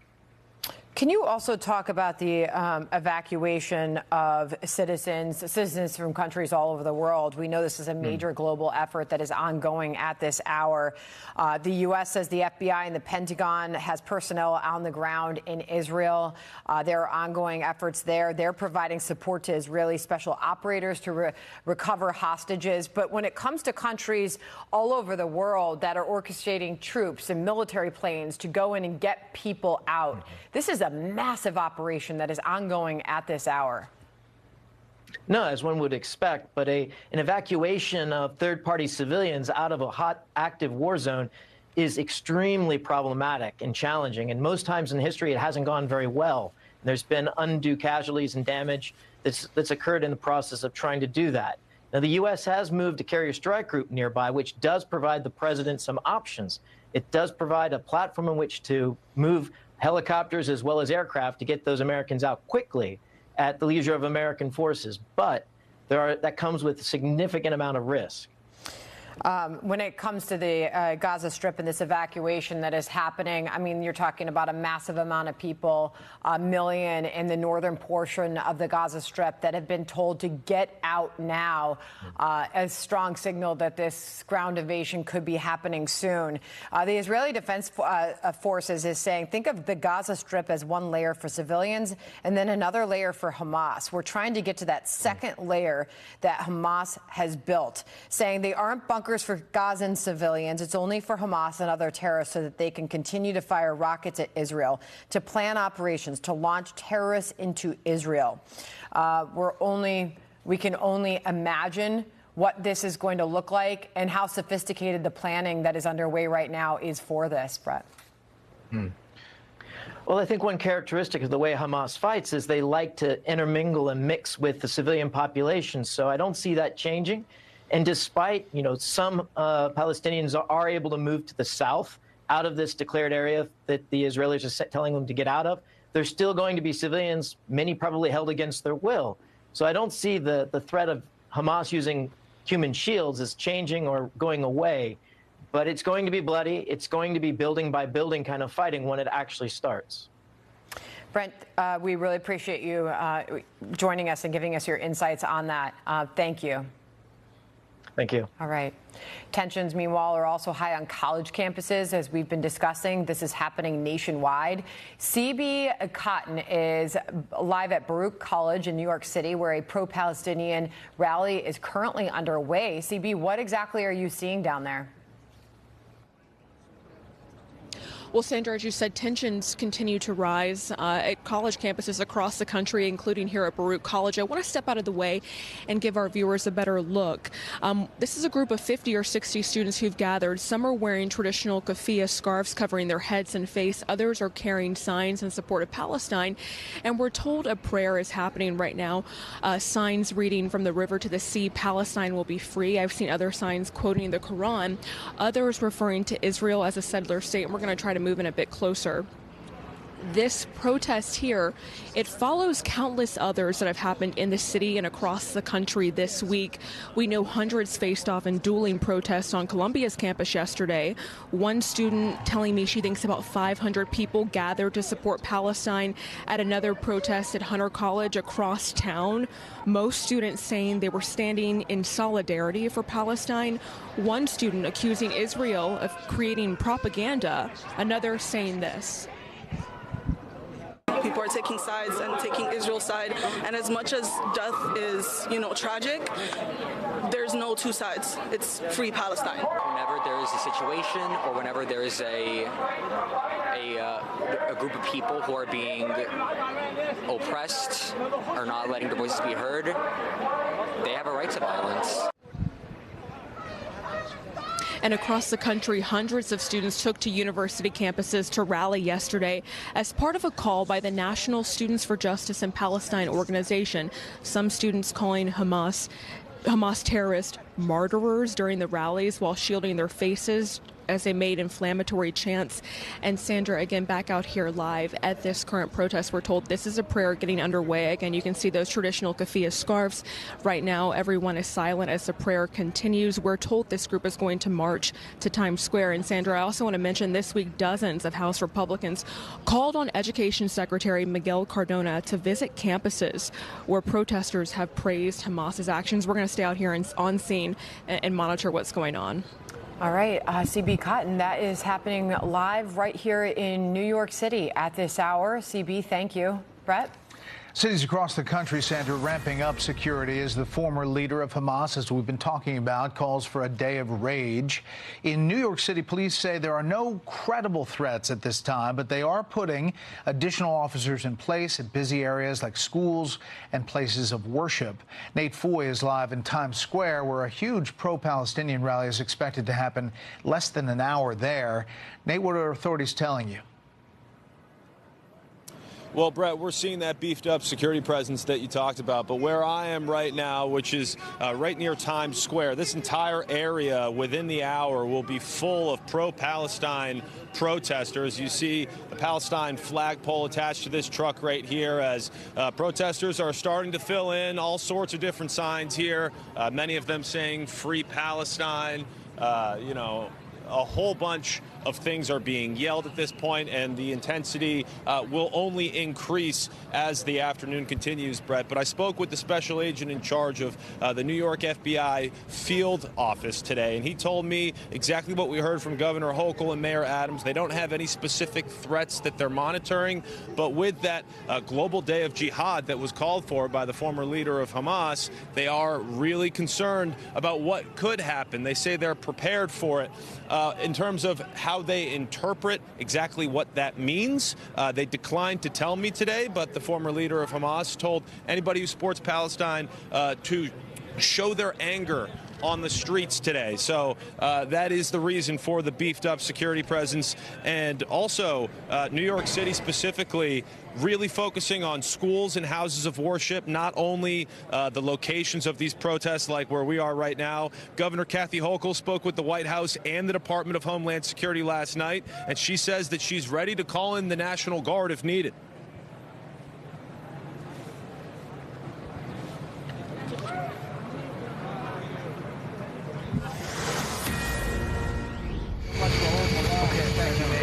Looking live here at Air Force One landing in Philadelphia, President Joe Biden meeting with officials there at the airport as he gets ready to head out and give a speech. We expect that he's going to make remarks, one would think, in a day like this where all the news is generated out of what's happening on the ground in Israel and all the times he's talked about what the U.S. backing up Israel. We expect some kind of remarks at this event in Philadelphia, but that's not the purpose of the event, and we will see him live later on today.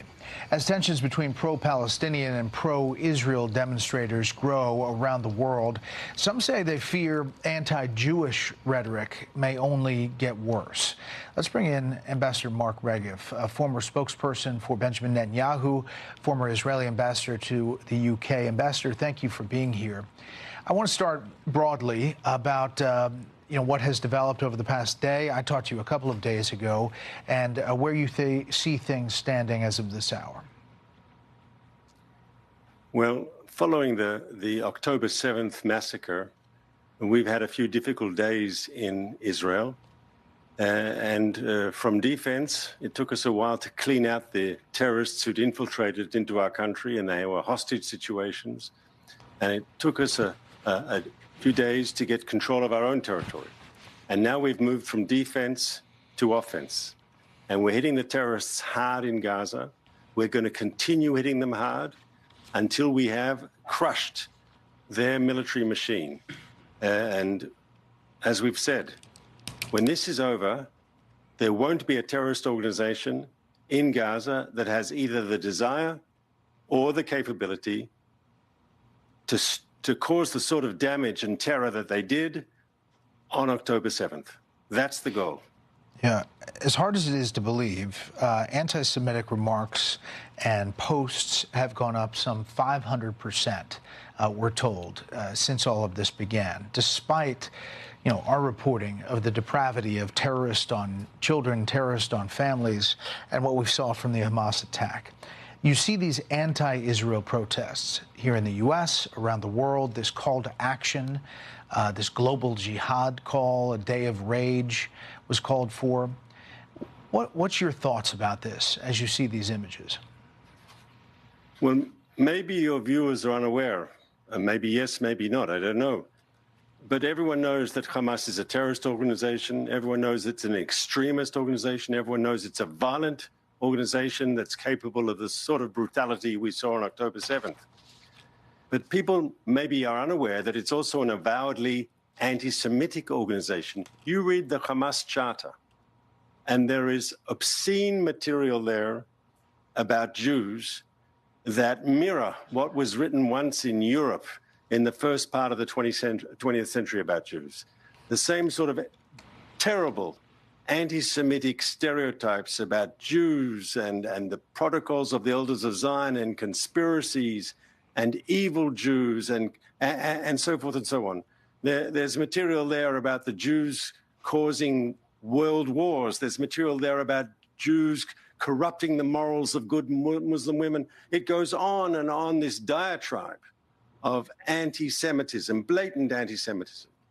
And that we have to understand about Hamas. This is not about what sort of settlement there should be between the Israelis and the Arabs. This is not about how peace should look in the future. Hamas hates Jews. They hate the Jewish state. They kill Jews. They want to destroy the Jewish state. They will not succeed. They started this fight. They initiated this war, and we will finish it on our terms. I know you've been very complimentary of what you heard from President Biden and from Secretary of State Antony Blinken as he was in your country alongside the Prime Minister Netanyahu. He has moved on to other nations, including Qatar, which put out a statement originally, Ambassador, saying Israel is solely responsible for what's happening on the ground there as far as the attacks. They are reportedly working behind the scenes to try to get hostages out and dealing with Hamas. But I would just wonder what you thought about some of your neighbors and some of the statements early on and how it's developed over recent days. Well, first of all, let's look at the positive side. Some of our Arab neighbors actually condemned Hamas, which is a sign that the Middle East is moving forward. Yeah, UAE, some countries in the Bahrain, Gulf. others. Yes, correct. But Qatar was not among them. And Qatar hosts the Hamas political leadership in their country as all seemingly diplomatic guests. Now, we say the following, and I think there's logic in our position. Just as you wouldn't host ISIS and you wouldn't give them diplomatic status or you wouldn't give them official treatment, you wouldn't roll out the red carpet and give them a home, why should one do the same for Hamas? Especially if anyone had any illusions about Hamas that they were somehow moderating their positions, yes, which is, of course, a myth.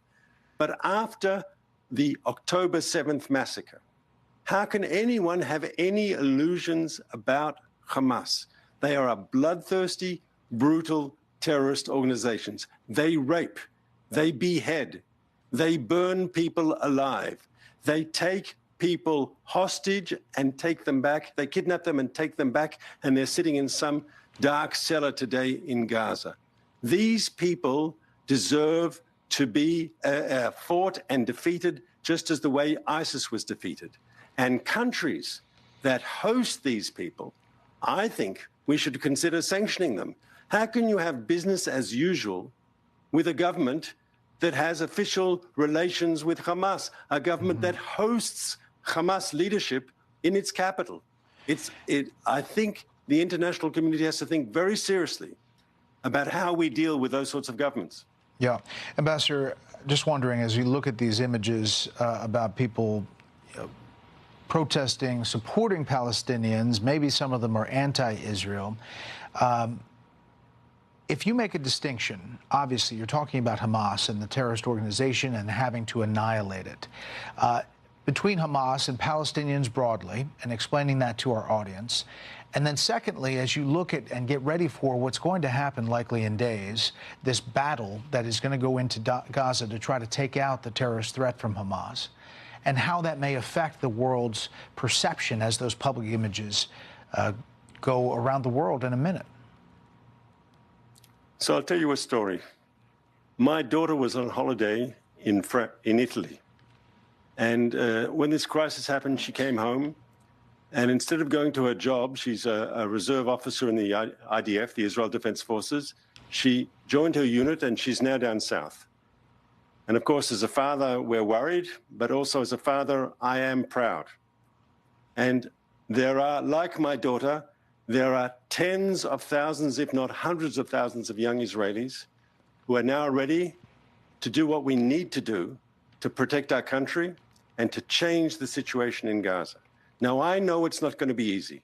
We could have a lot of very difficult house-to-house fighting ahead of us, where unfortunately many Israeli soldiers are going to risk their lives and some of them will lose their lives. That's a sad fact. But I think this country today, Israel, is united in a national effort to end this Hamas military machine, to change the reality in Gaza, to free us from this scourge of this extremist jihadist organization.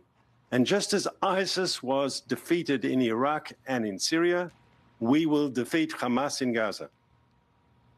Ambassador Mark Regev, we appreciate your time. We know it's a busy time. Please come back. Thanks for having me, Brett. For the second time in as many days, a high-level member of President Biden's cabinet is visiting Israel in a show of solidarity for our most important Mideast ally. Defense Secretary Lloyd Austin meeting with several Israeli leaders during his trip to Tel Aviv today. Senior national correspondent Rich Edson is live at the Pentagon. Rich, good afternoon. More shipments of American weapons heading that way? That's right, Brett. A senior State Department official says over the past few days, the United States has delivered to Israel small diameter bombs and also missiles to help restore what they need to arm those Iron Dome missile defense systems. Secretary of Defense Lloyd Austin was on the ground today. He was reviewing munition shipments from the United States coming off a C-17. He did so at Nevatim Air Base. It's about 40 miles east of Gaza, just south of the West Bank. Austin's Israeli trip follows Secretary of State Antony Blinken's meetings there yesterday with senior Israeli officials. Today, Austin met with Prime Minister Benjamin Netanyahu, Defense Minister Yoav Gallant, and the Israeli War Cabinet. Austin says when he encountered ISIS several years ago, he felt as if he was staring at evil and staring it at the eye. He says what he has seen this week from Hamas takes evil to another level. This is no time for neutrality or for false equivalence or for excuses for the inexcusable. There is never any justification for terrorism. Now, Hamas is still holding hostages, including Americans. A senior U.S. defense official says the U.S. is working to help free them, that American military personnel are in an advising role, and that there is absolutely no intention of putting U.S. forces on the ground. Also today, the Eisenhower Carrier Strike Group leaves Norfolk, Virginia for the region. That's for previously scheduled drills. Last weekend, after this attack, President Biden did dispatch the Gerald R. Ford Carrier Strike Group to the region. Brett? All right, Rich Edson at the Pentagon. Rich, thank you. Sandra? You're dealing with cold-blooded killers. And you can make all kinds of excuses why they are, but they are. And his job is to protect this country.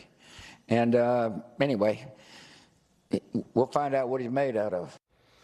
All right, well, U.S. Defense Secretary Lloyd Austin vowing the U.S. will stand with Israel. So what other support could the U.S. provide? Let's bring in Victoria Coates, former Deputy National Security Advisor. Victoria, thank you very much for joining us. As we keep detailing here, the USS Ford Strike Group, the U.S. sent in for that tactically but safe distance off of the coast, the northern coast of Israel, continuing to kind of paint this picture. Obviously, keeping that distance is key. But this was early on. I mean, this was Tuesday that we saw this happen, really sending a strong message, obviously, as we continue to await what is next there in Gaza as these evacuation orders are underway. This is Gaza down here for those million or so living in the northern part of the Gaza Strip to evacuate and head south. Your thoughts at this hour?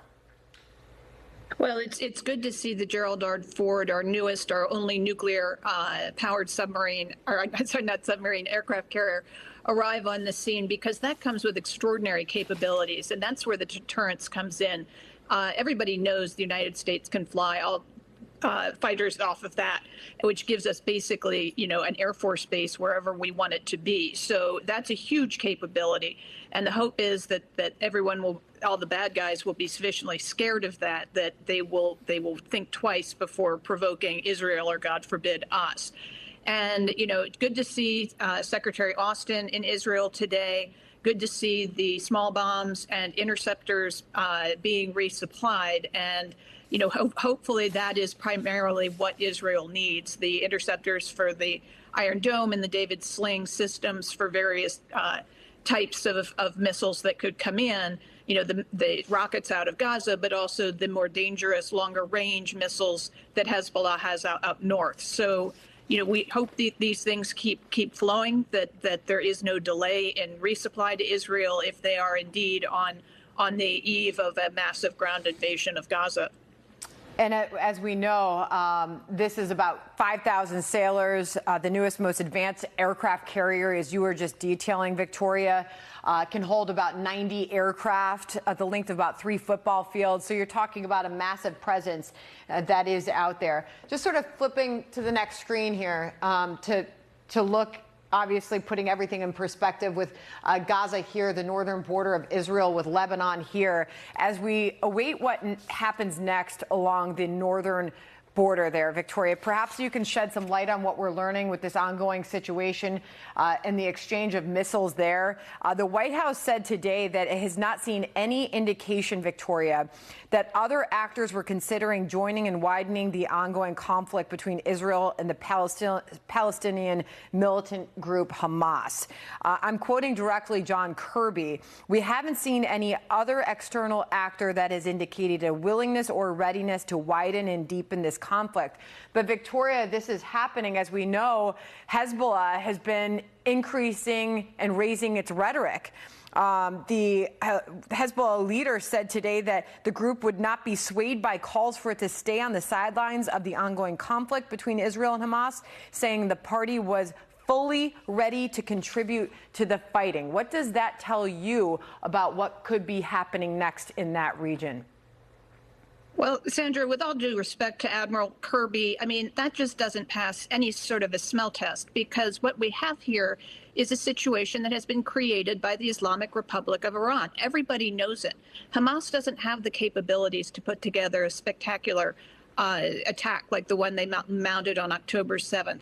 Hezbollah does not have the capability to produce 100,000 precision-guided missiles in that war-torn wreck of a country that's Lebanon at this point. It's simply not possible. So, of course, Iran is behind it. And if you had any doubts, the Iranian foreign minister came out in the last couple of days and said that if they felt Israel's actions in Gaza were inappropriate, and that might mean Israel doing anything in Gaza, that they were open to extending the war up to Hezbollah and the north. So they're saying it.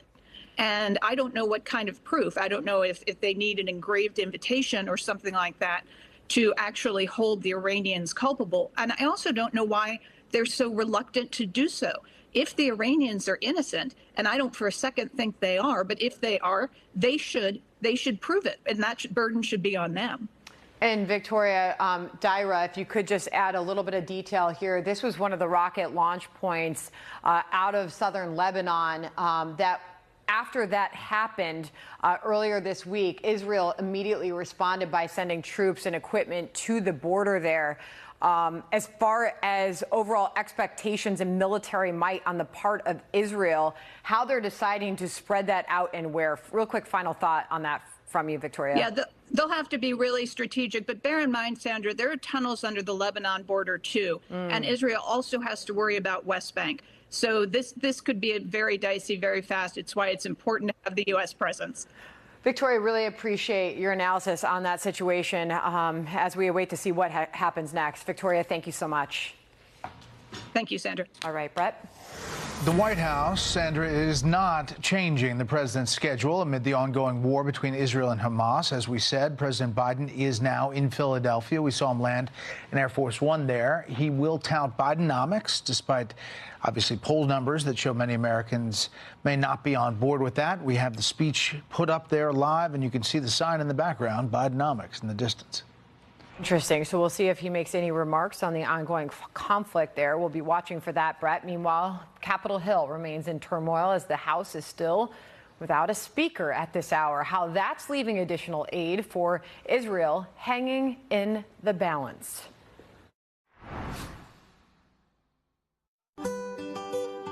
I'm Dennis Quaid, and I'm asking you to support the Tunnel to Towers Foundation, who are paying off the mortgages for fallen first responder and Gold Star families with young children who died in the line of duty. The foundation is also building mortgage-free smart homes for catastrophically injured service members and have recently committed to eradicating veteran homelessness. Hey, Frank, thanks for coming all the way to Nashville. Nashville's my favorite town. Thank you so much for lending your time and talent for the Tunnel to Towers Foundation. This organization is fantastic. 95 cents of every dollar goes right to where it should. And we're proud of that because it bears my brother's image and name, the Tunnel to Towers Foundation, what he did on September 11, 2001. Those guys that morning on 9/11, they were running into the building when everybody else was running out. And it's important to honor that. And you've been part of our Never Forget concert, celebrating the heroes and so many families that were there. We remember those 2,977 souls that were lost that fateful day. Our country has always had its spats, has always been like divided, but in times of crisis, we've always come together. And that's what your organization is helping to do. And it'd be great if everybody could get involved. These are people that put it all on the line, gave everything. The nation is obligated to support them. It's just a way of taking care of each other. We need your help. Please contribute $11 a month to support their efforts by visiting T2T.org or calling 1-844-BRAVEST. Thank you. This is spring semester at Fairfield Sassoon Unified. They switched to Google Tools for education because there's never been a reported ransomware attack on a Chromebook. Now they're focused on learning, knowing that their data is secure. We decided to put in an in-ground pool. I literally went on Angie and typed in pool. Getting to talk to different contractors, see different bids. We wanted something beautiful. We wanted something that our children would feel happy swimming in. And we love it. Get started today at Angie.com. My name is Josh Sanabria, and I'm the owner at Isla Veterinary Boutique Hospital. I was 5-6 years of age, and I knew I was going to be a vet. Once Alexandra called me to let me know that Bank of America had approved my loan, it was important to me. We not only just provide the financing piece, we do everything that we can to surround them with the right people. All you need is a perfect, amazing team that will guide you through the right steps to be successful, and that's what Bank of America was for me. I wanna hold you. I'm gonna love you forever. Come on, baby. You don't have to worry. Be by your side. I'll be there. New truck? Yeah, Schwann's Home Delivery has a new name. Yellow. No, I think the H is silent. Yeah. Yellow. What? What? Schwann's Home Delivery is now yellow. Order now at yellow.com. The first time you connected your GoDaddy website and your store was also the first time you realized. Well, we can do anything. Cheesecake cookies? The cookies. Manage all your sales from one place with a partner that always puts you first. Start today at GoDaddy.com. When you can't watch, listen. Get the latest news, business, and news headlines on SiriusXM. Anytime, anywhere. Fox News Audio on SiriusXM. America is listening.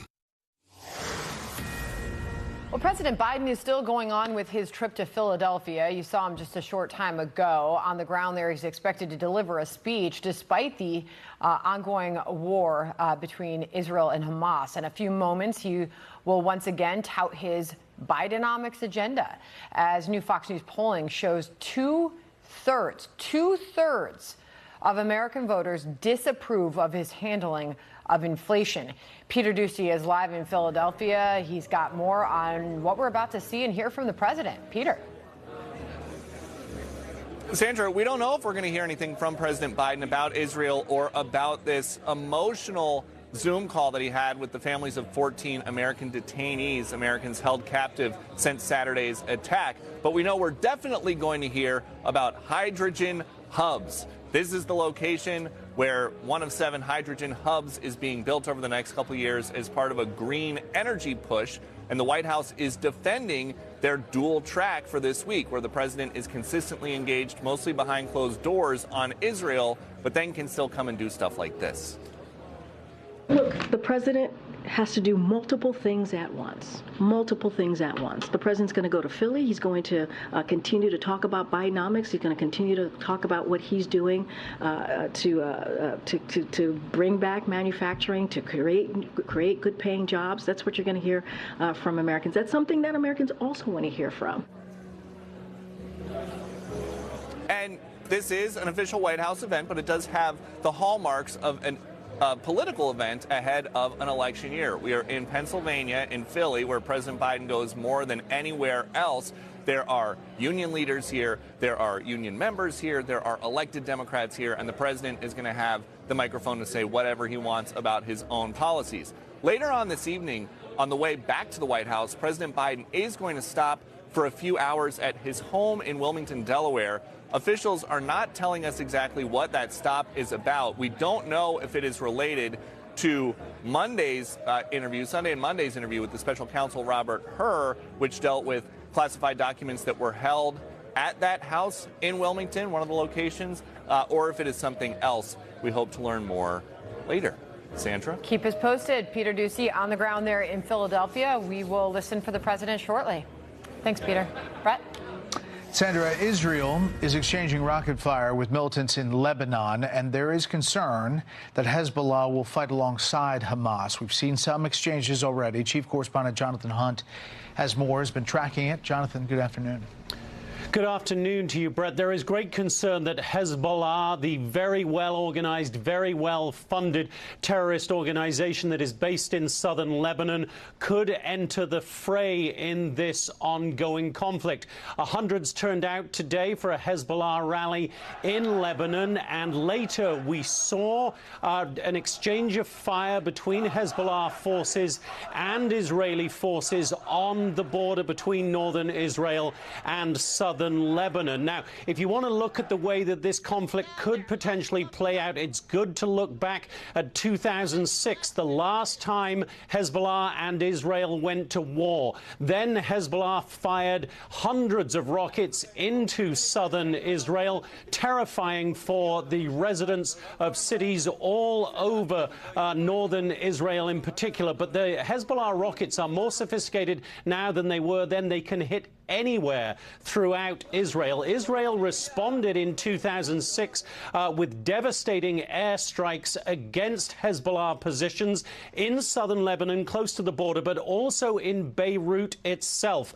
We were there at the time, Brett. It was a terrifying scene at times in Beirut and as we traveled throughout southern Lebanon. And it is terrifying for those colleagues we had then in northern Israel. Hezbollah, as I say, very much funded funded by Iran, very much run by Iran. That is the great fear, that they are in many ways a much more organized, much more militarily prepared organization even than Hamas. So if they enter this war, and they've said they will take action if they believe that Israel's actions are, quote, inappropriate, whatever that means. So if they enter this war, it is quite literally a game changer in what would go from a conflict between Israel and Hamas in Gaza to a region-wide conflict, Brett. That's the great fear. Yeah, it is. Jonathan, thank you. Sandra. Sure. Brett, the House is under pressure to select a new speaker as additional aid for Israel is on the line. How will the chaos in Congress affect our ability to respond to global threats? Fox News Sunday, Shannon Bream will join us next. I'd like to take a moment to address my fellow veterans, because I know so many of you have served our country honorably. One of the benefits that we as a country give you as a veteran is the eligibility for a VA loan for up to 100% of your home's value. If you need cash for your family, call New Day USA. With automatic authority from the VA, we can say yes when banks say no. Give us a call.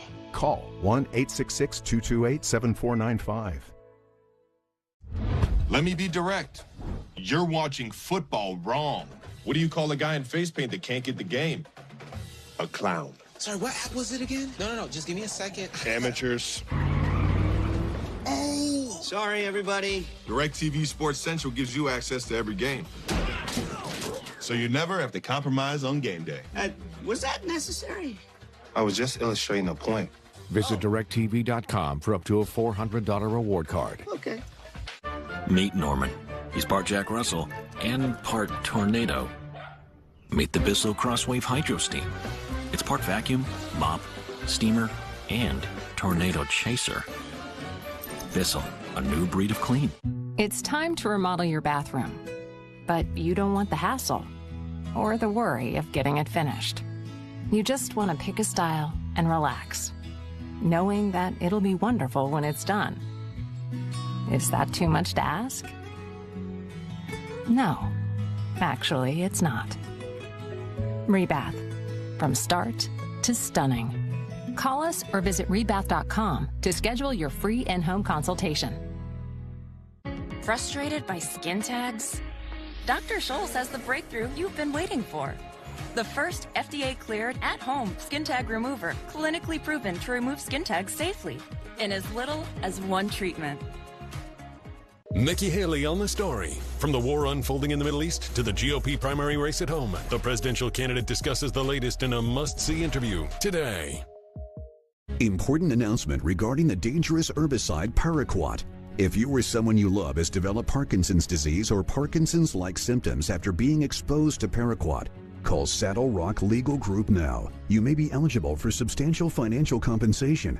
The dangerous chemical paraquat is used as a commercial and agricultural herbicide spray. Many users were exposed to this toxic chemical through airborne contact with skin and clothing. Paraquat is found in many popular weed killers like gramoxone. It is highly toxic. The Environmental Protection Agency classifies it as restricted use only, and it is banned in many countries worldwide. So if you or a loved one developed Parkinson's disease after working or living on a farm that used herbicides containing the deadly chemical paraquat, call Saddle Rock Legal Group today to see if you qualify for financial compensation. It only takes a few minutes and the call is completely free. Call to discuss your case now. Call 1-800-827-9797. That's 1-800-827-9797. NetCredit is here to say yes to a personal loan or line of credit, even when other lenders won't. Apply online in minutes and get funds deposited the next business day or sooner.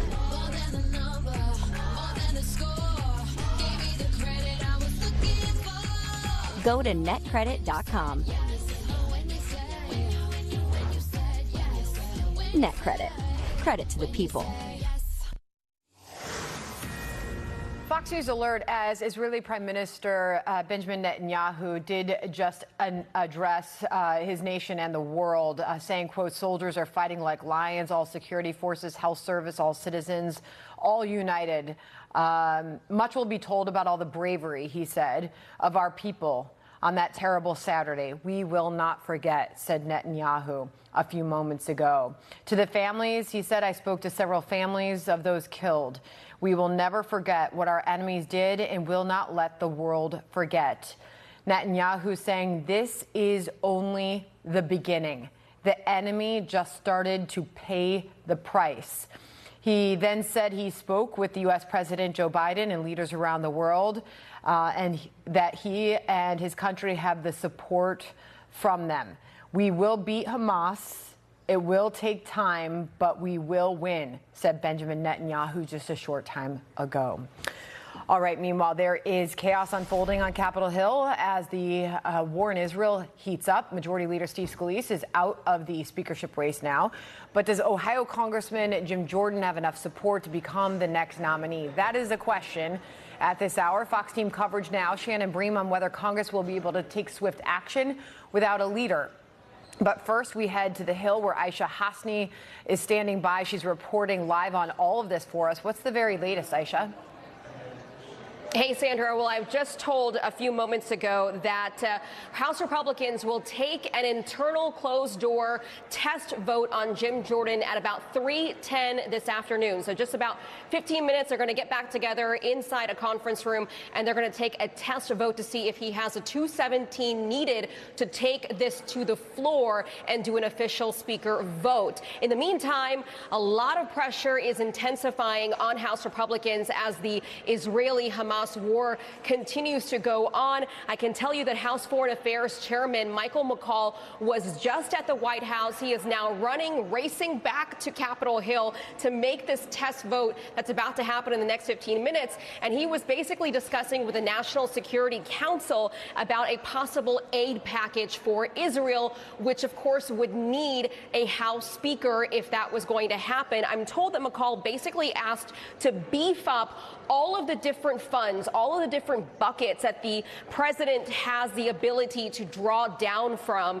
That includes increasing the cap to the Special Defense Acquisition Fund, which currently has a cap of $2.5 billion. This would basically help Israel get its hands on more weapons, more parts, more munitions very, very quickly. It could also help Ukraine and Taiwan. We'd already heard the Biden administration was going to ask for a large supplemental for Israel, Ukraine, Taiwan, even the southern border. Some backlash about that on the Hill here, but Chairman McCaul is not opposed to that wider package. Again, nothing can move until we have a House Speaker. In the meantime, Senator Marco Rubio has been saying that there are about $3 billion available, previously approved for the president to draw down from. Meantime, a lot of pressure on these Republicans to come together today and pick a speaker. Listen to what Congressman Garcia said earlier today. Everyone in the party should realize that there's a national security imperative here to fill this seat, put aside your political and personal differences, and get on board for the big win. So here we go. The test happens in just about 10 minutes, Sandra. All right, keep us posted live on the Hill for us. Aisha Hasni, thank you. Brett. All right, as we said, any additional aid for Israel up in the air as Congress struggles to elect a House Speaker. Let's bring in Shannon Bream, Fox News Sunday anchor, Fox News chief legal correspondent. It is a mess. The 217 number is the magic number if they have everybody. If not, you know, Chad Perkam always tells us it's always about the math. Right now, it does not seem like Jim Jordan can get there. At least behind the scenes, that's what we're hearing. Yeah, and I've reached out to folks who are from different wings, probably you could call them, of the GOP, that would align in different ways. And I didn't get any sense from them that they've come to something that they can coalesce around or someone they can coalesce around. As Aisha said, we think around 3:10, they're going to try to go to this test vote, see what they can do. We had Congressman Austin Scott that, frankly, I had to look up to learn more about him. He's not a well-known guy, so it doesn't make you think he'd be somebody who could rally the troops and get to that 217. But he seems very earnest about this run he's going to make along with Jim Jordan. Yeah, he's from Georgia, 7-term congressman, but basically this is a protest vote saying I'm not on board with Jordan. He was a McCarthy supporter. McCarthy was on set with me last night, and I asked him 7 ways, different ways, whether he was pulling himself out of consideration, and basically said it's up to the conference. So it could be a while, right? You think? It could be. I mean, this Congress surprises us occasionally, but I don't think that they've got a solution to the speaker issue. They know the external look that it is for them. You've heard Congressman McCall, chair of House Foreign Affairs, just over at the White House talking about aid, and he has said our enemies are watching this. Our enemies who don't wish us well and don't wish Israel well are looking and watching at this chaos. It's not a good look for us, and we have serious work to handle here. But if you've got to have, these outliers, these little buckets of people who say, I won't vote for X or I won't vote for X, how do you get them together? Yeah, meanwhile, Democrats saying the only way forward is a bipartisan power share, and Republicans are not going for that. Yeah, it may be a small majority, but I don't see them buying that just yet. So many hot spots. Obviously, what we have in Israel, we just have word that North Korea has transferred weapons to Russia for Ukraine. The president is dealing with all kinds of stuff. Who's on Fox News Sunday this weekend? Well, to that point, we've got John Kirby with us and also Senator Tom Cotton to talk about all those foreign policy issues. Of course, Cotton is working along with Mitch McConnell to permanently freeze that $6 billion that we understand is paused at this point. We'll hear from the IDF on the ground and also Ben Sass, former senator, now a college president, who says it shouldn't be hard to make a statement with a lot of moral clarity about what's happening as we see these protests on campus all over. Shannon Breen, we look forward to it. See you Sunday. See you later. Sandra. Just an update here, and good to see Shannon. Brett, Chad saying Hearn says nominating speech is over. Conference voting around 3:10 p.m. Eastern time. That's about 10 minutes from now. He believes they will call members back and try to hold a floor vote over the weekend. Okay. It's a lot happening. You know, I've just truly appreciated how much happens from 1 to 3 p.m. Now you know. Sitting in this chair. By the way, just to add to that, Biden in Philadelphia, this is a live shot. So I believe he is just starting his remarks there. And the shot's not great, but we'll continue to monitor for anything that he might say on the ongoing war. Brett, thank you so much for joining us here. Really good to have you here today. And thanks to all of you for joining us. I'm Sandra Smith in New York. It's great to be here in for John Roberts, who's on assignment. And the story starts right now. Thanks, Sandra. Thank you very much, you guys. Good afternoon, everybody. I'm Martha McCallum at Fox News headquarters in New York, where pro-Palestinian protesters have taken to the streets and are clogging Times Square at this moment. You have heard that across the country, there are these events for the Day of Rage, which was called for by a founding leader of Hamas who lives quite comfortably in his own place in Qatar. But he has called for Day of Rage activities all across the United States. It is 10 p.m. right now in Gaza. The Israeli military tells Fox that its tanks and troops have entered Gaza, and they're carrying out some localized raids. No doubt part of that is to see if they can search and get any sense of where any of these hostages may be hidden in these tunnels. Think about the 6 days that these individuals have spent in custody in Gaza as they count the hours and days, hoping that someone will be there soon to rescue them. I will talk to John Kirby this hour from the White House on the fate of Americans who are among those who are currently being held by Hamas terrorists, likely underground in Gaza City. Iran, in the meantime, is reportedly weighing a northern attack through Hezbollah, according to reports. We're going to begin with Greg Palcott, who is hearing sirens, we're told, on the ground in Israel right now. Over to you, Greg. What can you tell us about what you're hearing and seeing there?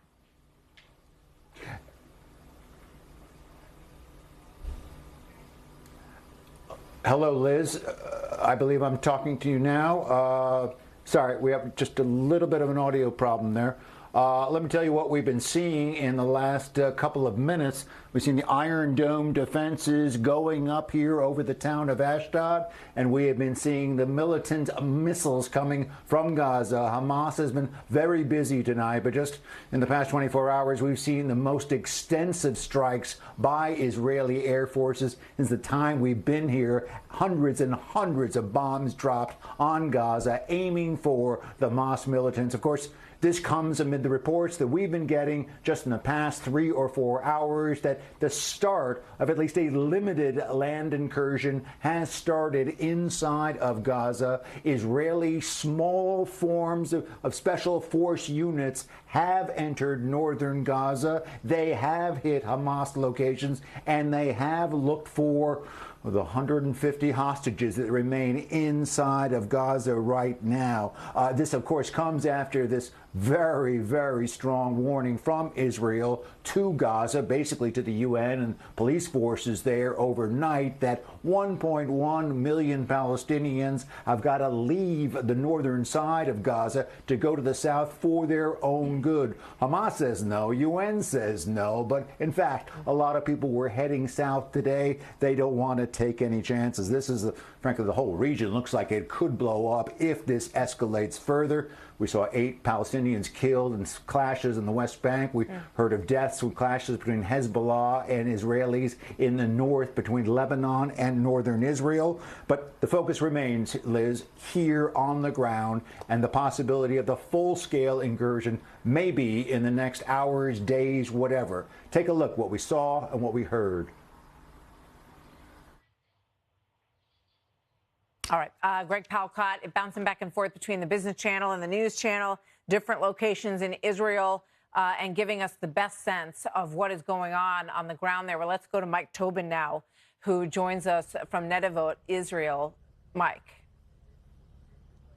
And Martha, I should say that from our location, right before the sirens went off, we're at Greg Palcott's location, we saw a rocket launch. So I'm pretty sure we saw the rocket launch that was detected at his location. Beyond that, we want to follow up on something you were saying earlier. Israelis indeed were on the ground inside of Gaza today, but it's not the start of a major ground offensive.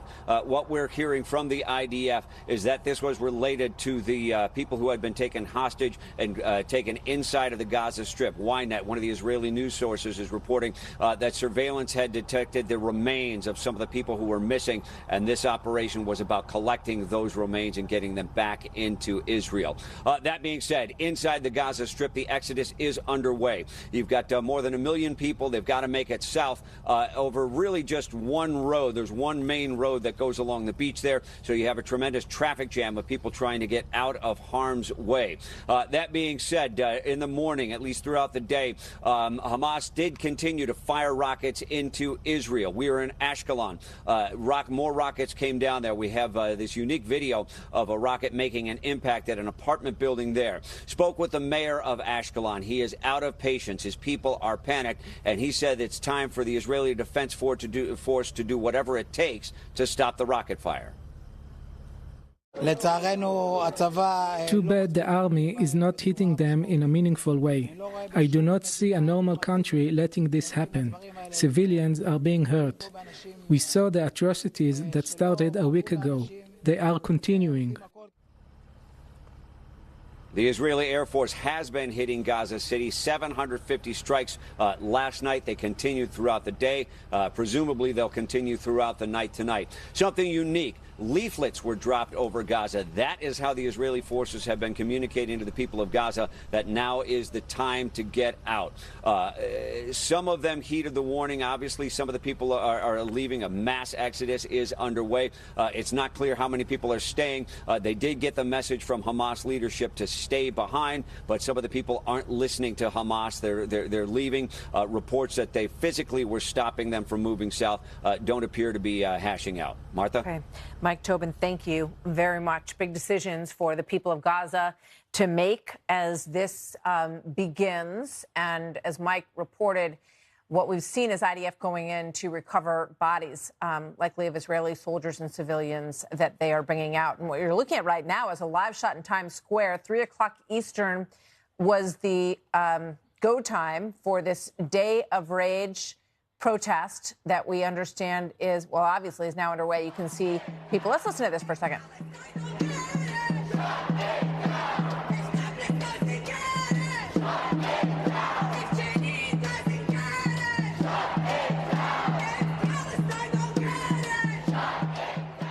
Okay, we'll keep a close eye on that. It's just a few blocks away from where we are. We saw things, similar protests happening in other parts of Manhattan today. I want to bring in Ambassador Dan Gillerman, who served as Israel's ambassador to the United Nations from 2003 to 2008.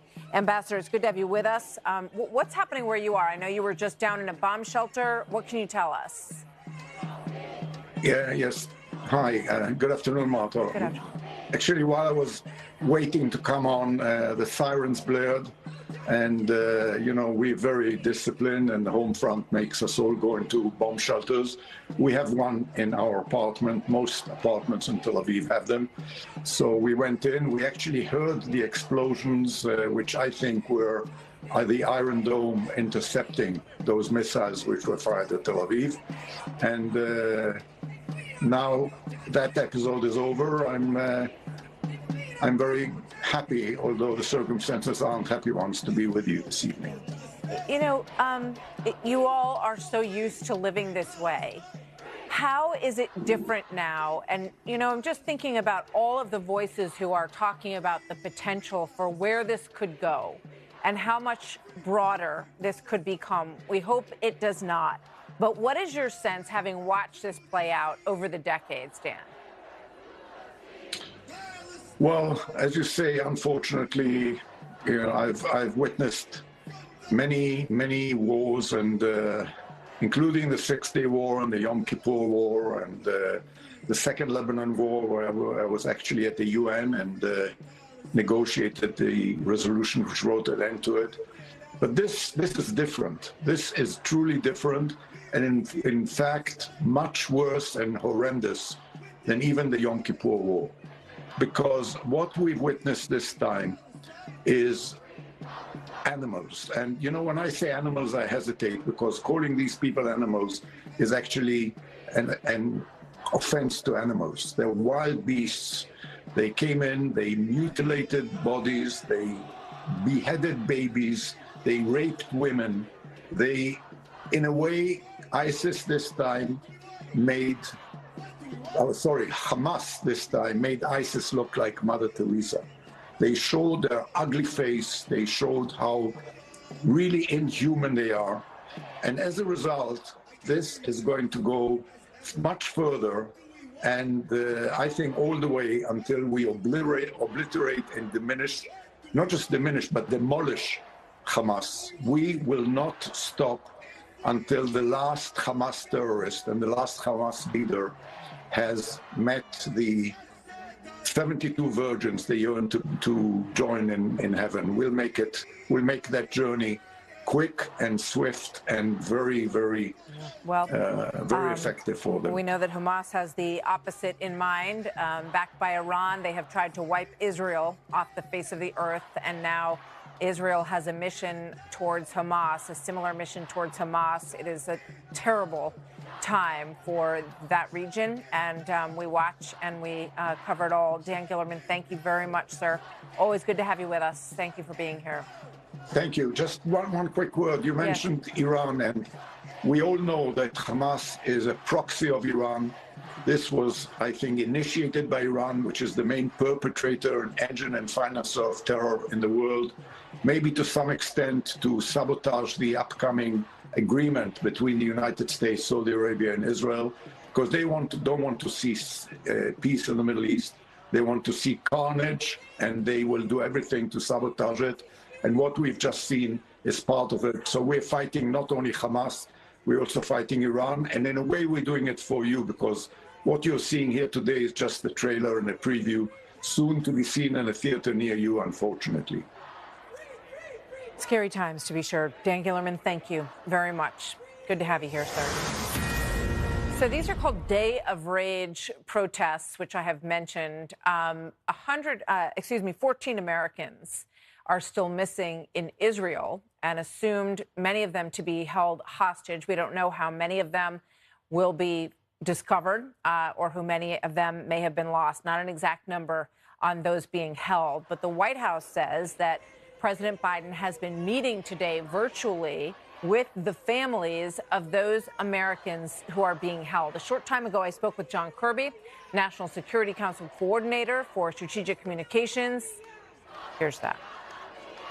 John, thank you very much for being here. I know, obviously, there's a lot going on. It's good to have you with us this afternoon. What can you tell us about these phone calls that the president is having with these families of the hostages?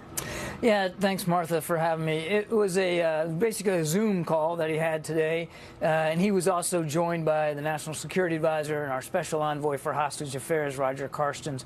But it was a Zoom call with some of the families of those who are unaccounted for. That was really the population of the families, and they were, as you might imagine, they're scattered all over the place, which is why we did it virtually. And it was a chance for the president to tell them, make sure they heard directly from him that we're doing everything we can to try to get answers. We know they've got questions. We do too. We're really trying to figure out where these folks are and if they're still alive, what condition they're in, how we can help them. So it was a heartwarming moment for the president, and I believe the families appreciated the outreach.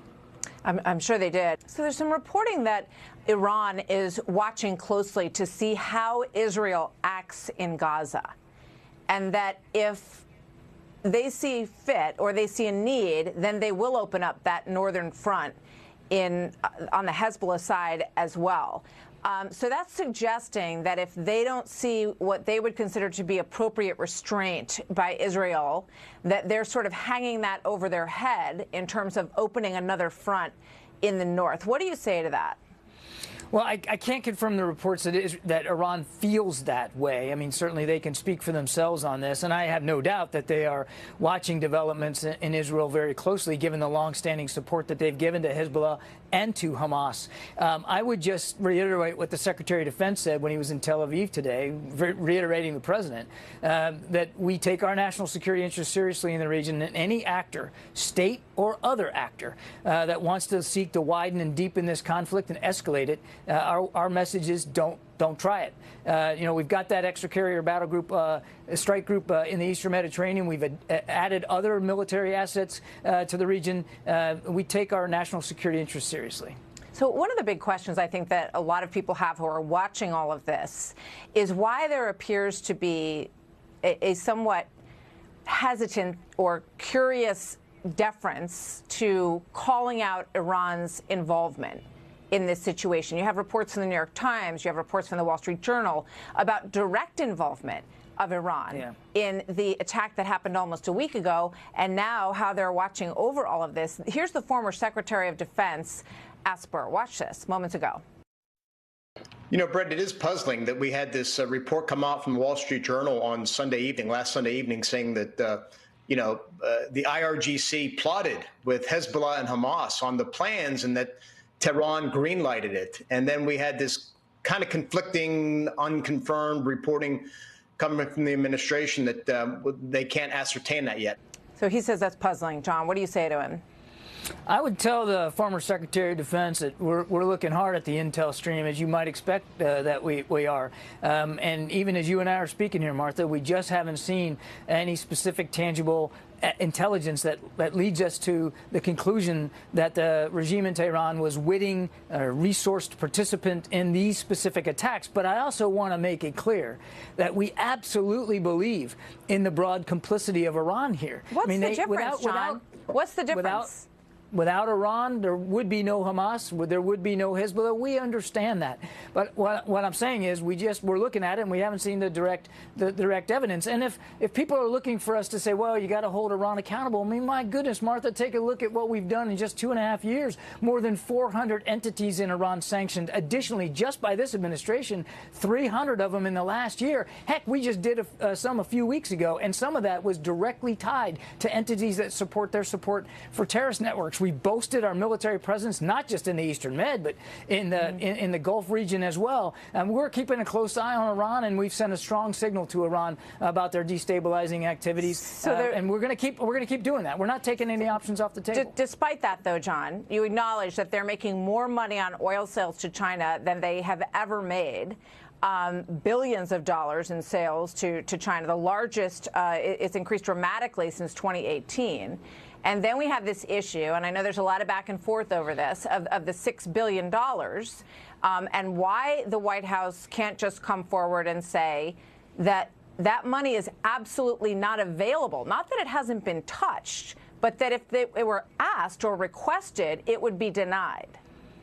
Yeah, we're watching that money like a hawk, as you might imagine, Martha, and you're right. Not a dime of it has been spent, and we're watching it very, very closely. That's about as far as I'm going to go on that today. And as for the oil revenues, we are enforcing sanctions, and we'll continue to. We'll obviously review the sanctions regime, and if we have to change it and add to it, we'll do that too. Most of the money that they're getting off of oil is through the black market. They're trying to evade the sanctions enforcement in place, and as you trade oil in the black market, your margins actually go down. I'm not disputing the numbers that they're not. I'm not saying they're not getting money off of oil, but it's becoming increasingly difficult for them.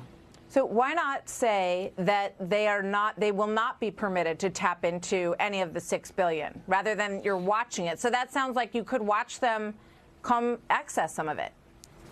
They haven't accessed a dime of it. We're watching this very, very closely, and I also think it's very important to remind that even if they did try, let's say they tried to access it last week, and there was an approved transaction, right? Approved transaction, it wouldn't be $6 billion, it'd be something much smaller than that. What would happen is, Martha, that we would validate whether or not it was a sufficient approved request, like for food, medicine, crops, that kind of thing. And then we would select the vendors who would go buy that stuff and then ship it into Iran directly through humanitarian organizations to get to the Iranian people. The regime in Tehran would never see a dime of it. When we say access it, I want to make it clear to your viewers, it's not like they get to cut a check and that the regime gets that money. They never get it. And that is the exact same arrangement that Secretary Pompeo, when he was Secretary of State, set up under the previous administration. But that was before Hamas attacked Israel, and Iran is now threatening through Hezbollah to attack in the north. So that changes the game, right? So why not? It feels that there's a reluctance to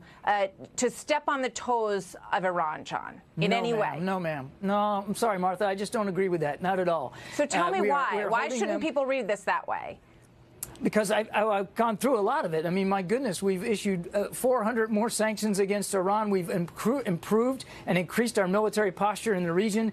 We have responded swiftly when they attacked our troops in Iraq and Syria, so to the degree where there hasn't been many attacks at all in recent months.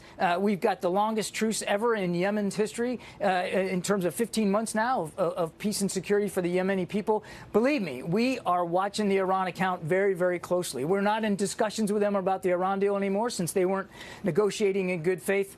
We are not losing sight of the threat that Iran poses. Okay. Just very quickly before I let you go, I know you have to go. Concerns about safety here at home.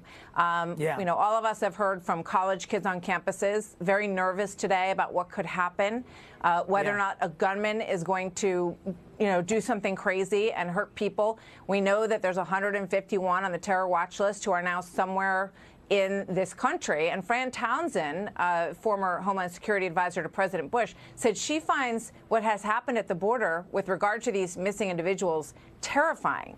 How would you characterize it, and what would your message to those college students be today?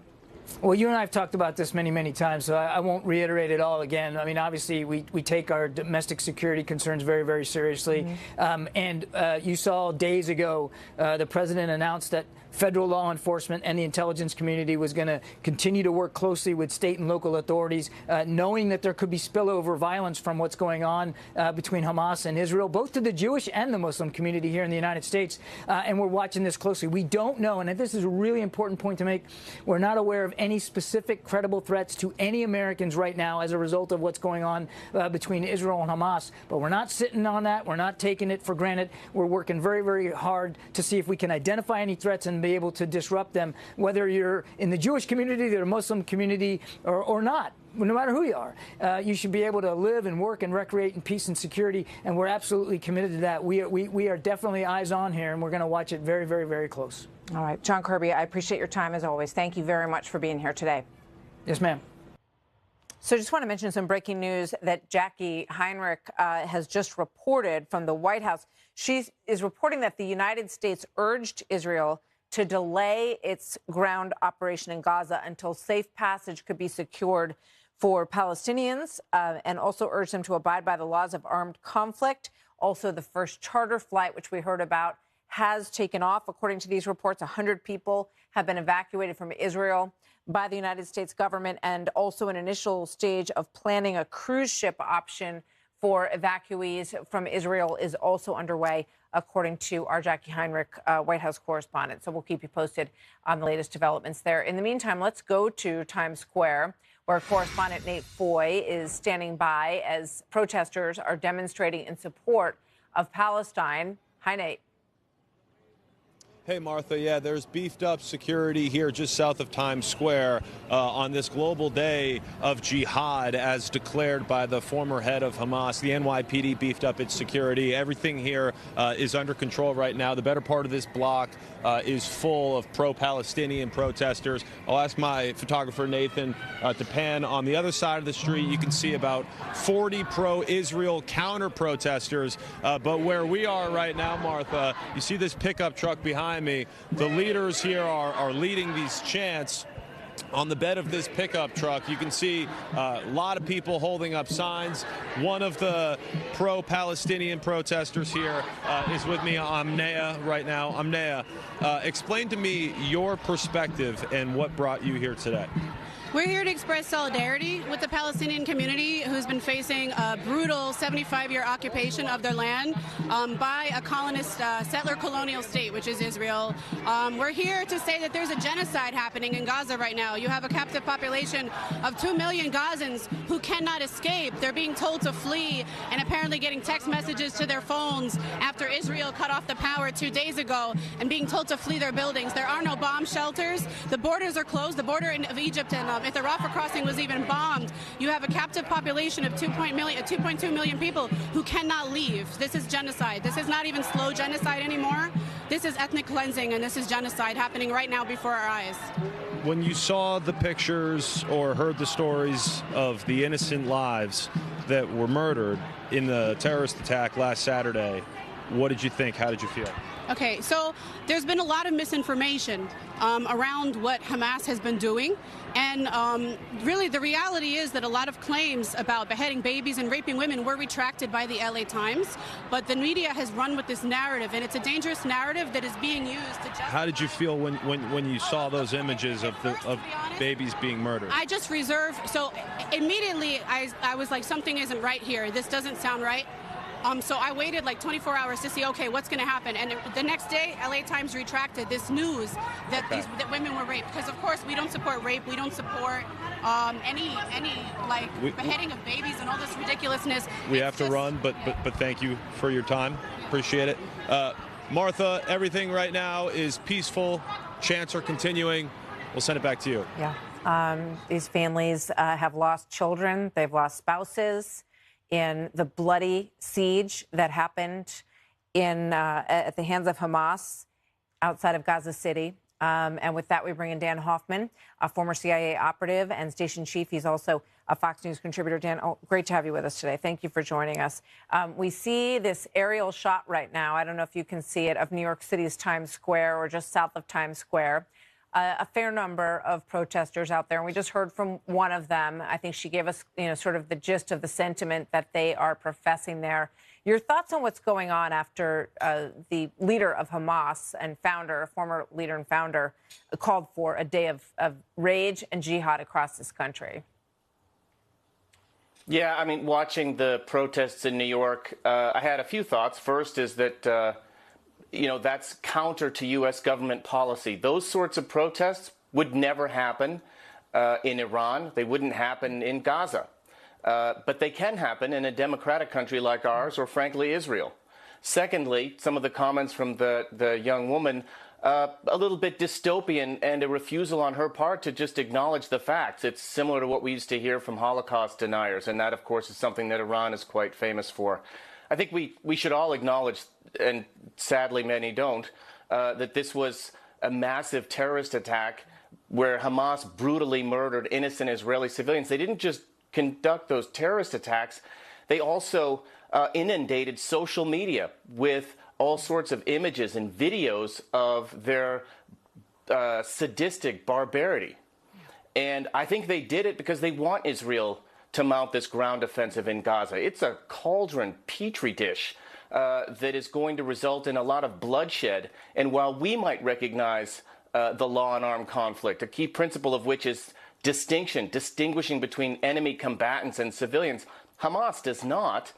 they will use Palestinians as human shields in hospitals and other places.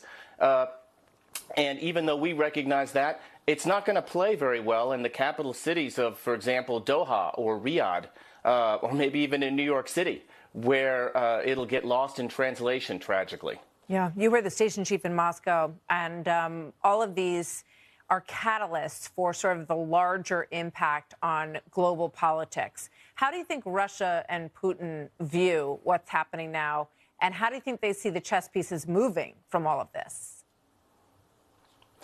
Well, Russia has a long-standing relationship with Hamas. They've held meetings with Hamas leaders, and they've got significant relationships with Syria and with Iran, of course. Iran is supplying Russia with all those drones Russia's using brutally to attack Ukrainian civilians. I think they are aligned with Hamas, and I think they look at this as an opportunity perhaps to deflect U.S. attention from support to Ukraine. But look, my family fought in the Second World War. This is like, saying we're going to go fight the Japanese, but not the Nazis. We've got a lot to do. The Biden administration has to deal with China's incursions in Taiwan and the threat that China poses to Taiwan, as well as the war in Ukraine and Israel's self-defense now and the coming ground offensive in Gaza. We've got to do it all. We kind of need the Congress to get engaged on it, though, because they're a critical component. Yep, that's a big part of their job. And we see all of these dangers and geopolitical shifts that are happening, and they're not going to unwind neatly anytime soon. Dan Hoffman, thank you. Always good to see you, Dan. Okay. You too. So GOP presidential candidate Nikki Haley, who has seen her poll numbers double in the most recent polls. She joins me next. But let's remember that the Hamas terrorist organization has been inciting violence for years, long before the United States decided to move our embassy.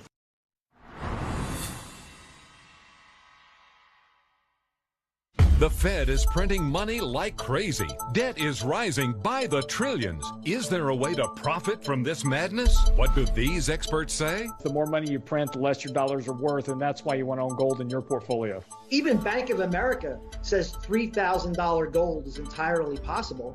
Silver still has the biggest run coming up. Gold will outperform stocks, and silver will outperform gold. Experts agree massive money printing and rising debt could send gold and silver prices much higher.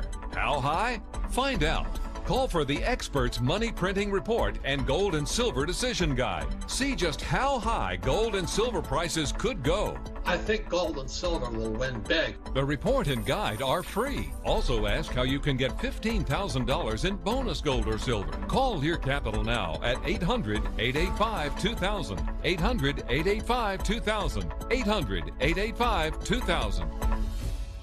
My late father-in-law lit up a room, but his vision dimmed with age. He had AMD. I didn't know it then, but it can progress to GA, an advanced form of the disease. His struggle with vision loss from AMD made me want to help you see warning signs of GA, like straight lines that seem wavy, blurry or missing visual spots that make it hard to see faces, like this one, or trouble with low light that makes driving at night a real challenge. If you've been diagnosed with AMD and notice vision changes, don't wait. GA is irreversible. It's important to catch it early. Talk to your eye doctor about GA and learn more at GAWon'tWait.com. It's another ultimate endless shrimp flavor drop with new tequila lime shrimp. One of 7 endless choices right now, only at Red Lobster. Welcome to fun dining. Some things are good to know, like where to find the cheapest gas in town and which supermarket gives you the most bang for your buck. Something else that's good to know? If you have Medicare and Medicaid, you may be able to get more health care benefits through a Humana Medicare Advantage dual-eligible special needs plan. Call now to see if there's a plan in your area and to see if you qualify. All of these plans include doctor, hospital, and prescription drug coverage in one convenient plan. From Humana, a company with over 60 years of experience in the healthcare industry. You'll have lots of doctors and specialists to choose from. And if you have Medicare and Medicaid, a Humana Medicare Advantage dual-eligible special needs plan can give you other important benefits. All of these plans include coverage for dental, with 2 free cleanings a year. Plus, all right, we're going to take you live to Philadelphia, where President Biden is speaking. Let's listen in. You're between Scranton and Wilmington. You know, Scranton, you guys have no sense of humor, man. Look, Ryan, the United States stands with Israel. Secretary of State Blinken was in Israel yesterday, and Secretary of Defense Austin is there today. We're making sure Israel has what it needs to defend itself and respond to these attacks. It's also a priority for me to urgently address the humanitarian crisis in Gaza. At my direction, our teams are working in the region, including communicating directly with the governments of Israel, Egypt, Jordan, and other Arab nations, and the United Nations to surge support and humanitarian consequences for Hamas attack to help Israel. You know, we can't lose sight of the fact that the overwhelming majority of Palestinians had nothing to do with Hamas and Hamas's appalling attacks, and they're suffering as a result as well. This morning, I spoke with the family members of all those Americans who are still unaccounted for on a Zoom call for about an hour and 10, 15 minutes. They're going through agony, not knowing what the status of their sons, daughters, husbands, wives, children are. You know, it's gut-wrenching. I assured them my personal commitment to do everything possible to return every missing American to their families. We're working round the clock to secure the release of Americans held by Hamas in close cooperation with Israel and our partners around the region. We're not going to stop till we bring them home. Folks, now for the reason to be here. Secretary Granholm, no one's more enthusiastic about building our clean energy future than you are. And I got so many friends here today. Pennsylvania delegation, Josh Shapiro, Governor, Mayor Kenney is an old friend, one of my closest friends in the Senate and in politics, Bobby Casey. Representative Brendan Boyle is always there. And I have Governor John Carney from Delaware and Tom Carper, 2 of the best people I've ever worked with.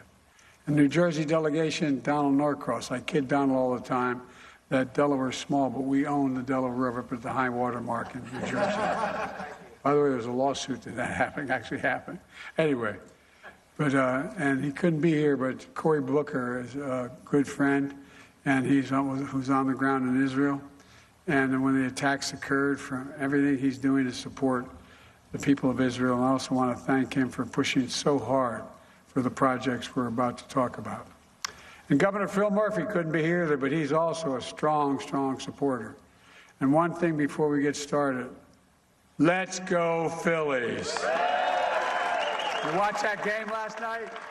Okay, so we wanted to catch the top of that to get the president's take on what is happening in Israel right now. He said that there is a round-the-clock effort to bring American hostages home and that we will not stop until that is achieved. And with that, we want to bring in Republican presidential candidate Nikki Haley. She served as U.S. ambassador under former President Trump, and she joins me now. Governor, good to have you with us. Thank you for being here. Thanks, Martha. You know, thank you. These are very difficult times for this country, and we see what's happening in the cities across this country. We're looking right now at a protest in favor of Palestine in Times Square. Your thoughts as we are on day 6 now, and it looks like we're about to see a more full invasion of Gaza by the Israelis.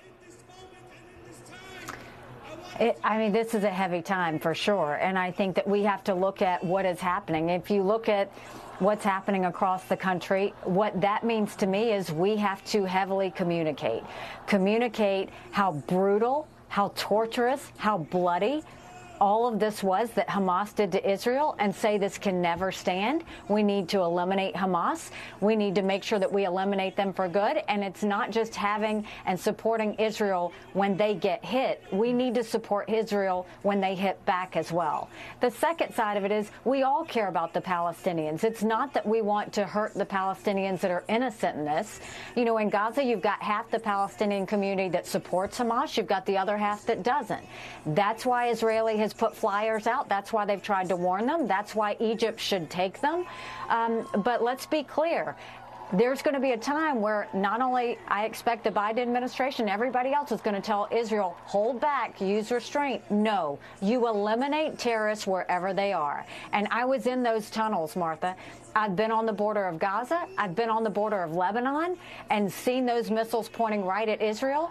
And, you know, I've given speeches about how dangerous this is. Those tunnels, this tells you about Hamas. Those tunnels, they don't have them out in the middle of nowhere. They put those tunnels that they keep ammunition and equipment in under schools, under hospitals, because they want innocent civilians to die. And there's a reason Hamas is not letting the civilians out now, is because they want to be able to say Israel did this. No, Hamas did this. Let's be clear about that and make sure that we remember that. So there's so much on the president's plate right now. He has the United States as the main supporter of war in Europe and also war in the Middle East.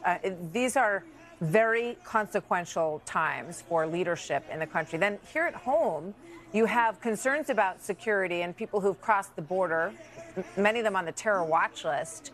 And we have, you know, drained down law enforcement in this country that is supposed to suddenly step up its presence all over these cities. So tell me a little bit about how you would approach all of this as president. I think if you look at the Democrat chaos that's been given to us, we've got Democrat chaos with inflation. We've got Democrat chaos in our schools. We've got Democrat chaos on the streets with a lack of accountability and prosecutors not prosecuting. We've got Democrat chaos on the border with our national security threats. And we've got, you know, chaos around the world because of the failures of the Biden administration with Afghanistan. But what we need to remember as Americans is you don't fix Democrat chaos with Republican chaos. This is a time that we need true leadership. This is the time that we have to keep moral clarity as we go forward. You have a country, Ukraine, that's a pro-American, freedom-loving country that's been invaded by a thug, Russia. Russia gets their missiles and drones from Iran. Remember that. Then you've got another aggressor, China, who's being aggressive with Taiwan and aggressive towards us and infiltrating our country. China's the biggest importer of oil from Iran. Then you have Iran, and there would be no Hamas without Iran. There wouldn't be the Houthis without Iran. There wouldn't be Hezbollah without Iran. So you've got here our closest ally, Israel, who literally had their 9/11 moment. We have to make sure that we know the difference between right and wrong, that we know the difference between good and evil, and that we have moral clarity. We need to have the backs of Ukraine, because if Ukraine wins, it sends the biggest message to China and it prevents us from going to war further. We need to have the backs of Israel, because Israel is facing a terrible time in their country, and they're a bright spot in a tough neighborhood, and they are the front line of defense when it comes to us and Israel defeating Islamic terrorism. And in all of that, as we remember that, remember more than anything else, America can never be so arrogant to think we don't need friends. We can never be so arrogant to think if we stay in our little circle that terrorism and threats won't face us here. They will. Us taking care of our friends is taking care of Americans. Well, I want to play this. President Trump is, the former president, still in the lead by a wide margin, but I did mention that your polls have increased. They've doubled to the double digits at this point in the latest polling that we have. Here's what he said about this unfolding situation in Israel. Watch. I said, wait a minute. You know, Hezbollah is very smart. They're all very smart. He has been hurt very badly because of what's happened here. He was not prepared. He was not prepared, and Israel was not prepared. Going after Prime Minister Netanyahu there, and you heard the reference to Hezbollah. What's your reaction to that? You know, I thought that President Trump was the right president at the right time. I supported him and I agreed with most of his policies. But this is the reason I say we have to have a new a new conservative leader going forward with our country. You can't be congratulating Hezbollah. You can't be congratulating the Communist Party like he did. You can't go and criticize a country that's just seen the worst devastation since the Holocaust. We need moral clarity. We've got to have leadership. He's living in the past. He's living with the headlines of the past, and he's making it all about him. It's not about him. It's about protecting America and protecting our friends. We have to have a new conservative leader going forward, and that's why I'm going to win this presidency, and that's why we're going to finish this. Okay. George Will calling for Tim Scott to drop out of the race and the others as well. The disclosure was that his wife works for Tim Scott, did not support that message. Is there any movement for that kind of thing to happen on the Republican side that you're aware of? Well, we've always said that, look, everybody has the right to run. We respect all the candidates that are running. The truth is that if, at the end of the day, I think that the voters will push this, the donors will push it, and I think that they'll push who they want to the top. We're going to continue doing what we're doing. We're almost second in Iowa. We're second in New Hampshire. We're second in South Carolina, and we're not going to stop until we're first. Okay. We are watching it all closely. Thank you very much for being here. Nikki Haley, former governor of South Carolina, former ambassador to the United Nations.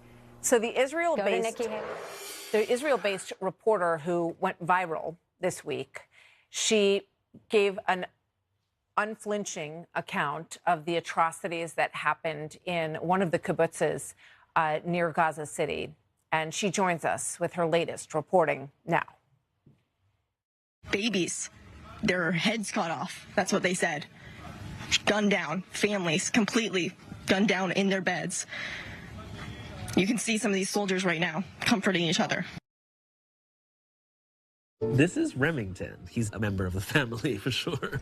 We always fed them kibble. It just seemed like the thing to do.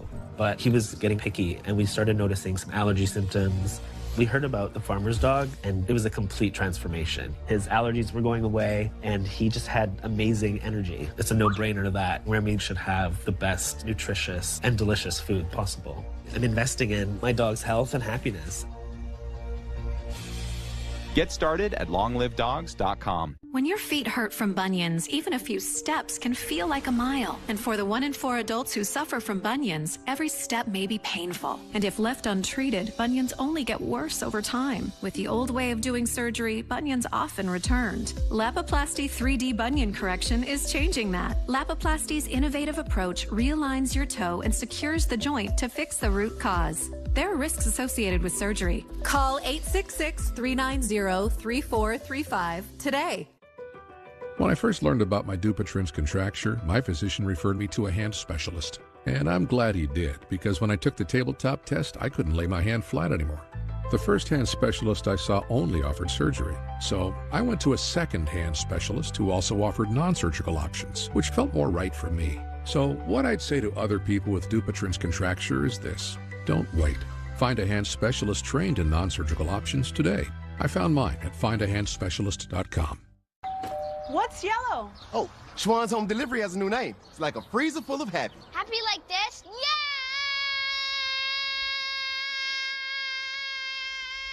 Yeah! More options, easier ordering. Now at yellow.com. MLB chooses T-Mobile for Business for 5G solutions to not only enhance the fan experience, but to advance how the game is played. Now's the time to see what America's largest 5G network can do for your business. You were diagnosed with thyroid eye disease a long time ago. And year after year, you weathered the storm and just lived with the damage that was left behind. But even after all this time, your thyroid eye disease could still change. Restoration is still possible. Learn how you could give your eyes a fresh start at TEDhelp.com. Join Fox Corporation in donating to and supporting those affected by the atrocities in Israel through financial assistance and emergency aid. Together we stand with Israel. Donate now. Here at Allegiance Flag Supply, we take pride in providing such a special symbol for our country. All of our flag's materials are sourced in America and they are made by American seamstresses. So we are American made from beginning to end. What does human talent look like? Just go on Fiverr. See for yourself.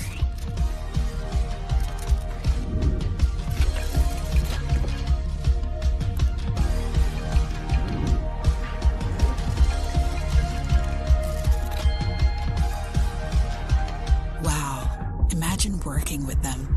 Yeah, imagine that. Hire a freelancer and take your business to the next level. Hey there, stop changing channels. I'm out here in the woods and you gotta see this. It's the new Patriot Power Generator 2000X, a solar generator worth its weight in gold when your power goes out, with double the capacity and expandable so you can run your fridge even longer. It's fume-free, safe to use inside, and never needs gas, ever. Plus, you'll get this solar panel free. Go to 4patriots.com and do it now. Get your solar generator with free shipping and free panel at 4patriots.com. Hi, I'm Alejandro, founder of Mod & Bow, and we're on a mission to make the world's best fitting pair of jeans. Our signature jeans have dynamic stretch to provide flexibility. From the very beginning, Mod & Bow jeans were made to balance fit, style, and comfort. Devastating sights and sounds of the carnage that we have seen in the Israeli-Hamas war continuing to pour in. Watch this. So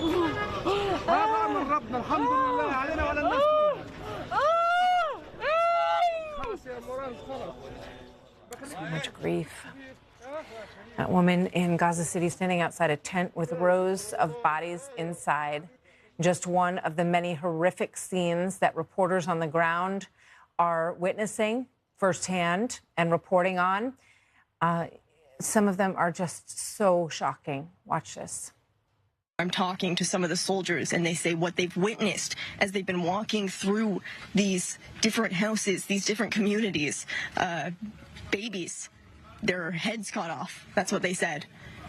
Gunned down. Families completely gunned down in their beds. It's just unfathomable cruelty. And that is I-24 News reporter Nicole Zedek. She joins us live from Tel Aviv in just a moment. First to Foreign Affairs correspondent Greg Palkot, who is covering this story live as well from Ashdod, Israel, right now. Hi, Greg. Good to be with you again. It has been a very busy night just behind us in the last couple of hours. We've seen the Iron Dome defenses of Israel go up and knock down, luckily, a lot of rockets coming from Gaza, coming from the Hamas militants. In the last 24 hours, Martha, we have seen, since we've been on the ground here, the strongest set of airstrikes by the Israeli Air Force against Hamas targets, something like 750 just in the last 24 hours. We can see the glow on the horizon in Gaza. We can hear the thud of the explosions. This amid maybe the most significant story of the day, Martha. The Israeli Defense Forces is saying that small commando units are going inside northern Gaza for the past couple of days. They've been clashing with Hamas militants, but most significantly, they've been looking for information about hostages, about dead that have been carried back into Gaza, and there was significant confirmation reporting that this could be even a further development there. This amid, Martha, that call by Israel for about 1.1 million Palestinians to depart from the northern part of the country for their own good. Hamas says no, UN says it's impossible, but some people are not taking any chances. This also is the whole region looks ready to possibly blow up in a bigger way. Clashes in the West Bank left 14 Palestinians dead. There's also death on the border between Lebanon and northern Israel, with Hezbollah getting active there. But again, the focus is on this impending, this looming ground invasion, which is looking more and more imminent as we see all sorts of buildup of armor and other soldiers in this area. That's it from here. Back to you, Martha. Greg Palkot, thank you very much, Greg. So Nicole Zedek, as I mentioned, is live in Tel Aviv. She's a reporter for Israeli-based I-24 News. Nicole, great to have you with us today. I know you have seen a lot in the past 6 days. Give us a sense of what it was like for you when you went to the kibbutz. We showed a clip a moment ago of you reporting that there were babies who had been beheaded, children killed in nurseries, families killed. Give us a sense of what that was like and what the environment was like there. It was shocking and it was heart-wrenching. No one can prepare you to walk into a scene like that. And even the Israeli military, as they were gathering the journalists and taking us through this guided tour, this guarded tour through this kibbutz community that was completely massacred, even as it was still a very active scene down there, as there were still Hamas terrorists in the area, because this kibbutz community is maybe a quarter of a mile away from the Gaza Strip. But they wanted us to go through there to see the atrocities that they saw firsthand.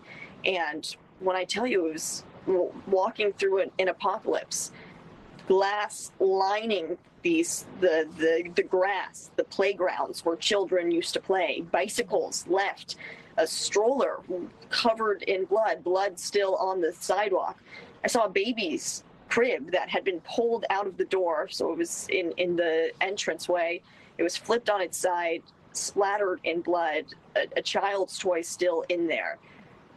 These are just some of the scenes, and it was so overwhelming because this was just one of the scenes as you look through these dozens and dozens of households. And it was horrific. It was shocking. And I don't think any words can even describe. And so the images and the footage truly does speak for itself. And I think even today, I'm still grasping with those images, but those are also the images that the first responders and the military also had to see firsthand. You know, one of the things that really struck me, Nicole, was when you showed the IDF soldiers who were comforting each other because of the shock of what they discovered. They will never get those images out of their minds. One of our reporters in Times Square just a short time ago was talking to a woman who was there, part of a Palestinian protest in Times Square. And she was saying that these stories are not true, that these stories have been retracted. What would you say to her about what you saw and what you witnessed? These stories have not been retracted. Definitely not by me, definitely not by I-24. Even the Israeli Prime Minister's office now releasing photos of burned babies, burned alive, babies covered and smeared in blood. There are now images that corroborate not only the crime scene or the scene of a massacre, along with eyewitness testimony from the deputy commanders who were first to arrive at the scene. And now we also have the actual photo proof. So for someone to deny that, all we can do is show them the facts as journalists. And all we can do is exactly show them what is happening. And if someone's going to deny the facts, that's all you can give them. Yeah, no, you're right. And Antony Blinken, the Secretary of State, said that he was shown photos. We're showing a photo right now, which is really one of the ones that breaks my heart. You know, this bloody child's bed. You can't even imagine people who are capable of this kind of cruelty. Just feels too soft a word. And it's been called animal and savage. And none of these words feel like they're enough to explain what has gone on here, Nicole. And the images, that's why I think looking at that, it does speak for itself, because no one has the words to describe that. I've never even known that was a possibility to hear about some of these atrocious acts that have been committed. And for me to then have to say them out loud, I never thought those would be words coming out of my mouth, yet here we are. When you hear about what's going on right now in Gaza City and the warnings for people there to leave and Hamas telling them that they must stay, these are the reports. What can you tell us about that before we let you go, Nicole? I think it shows a lot. You know, the Israeli Defense Forces are telling Gazans, you have 24 hours to flee. Head south, get away from here, because we are going to attack, as we have said repeatedly that we would. It's been 7 days now, and they're continuing to mobilize forces at the southern front. So it's clear as day what's about to happen here. And so the fact that Hamas terrorists continue to use their civilians as human shields, telling them to stay here, trying to minimize the damage and make Israel continue to look bad, I think that it shows clear as day exactly what's happening here. Nicole, thank you very much. Such difficult work that you are doing, but you're sharing this horrific and obviously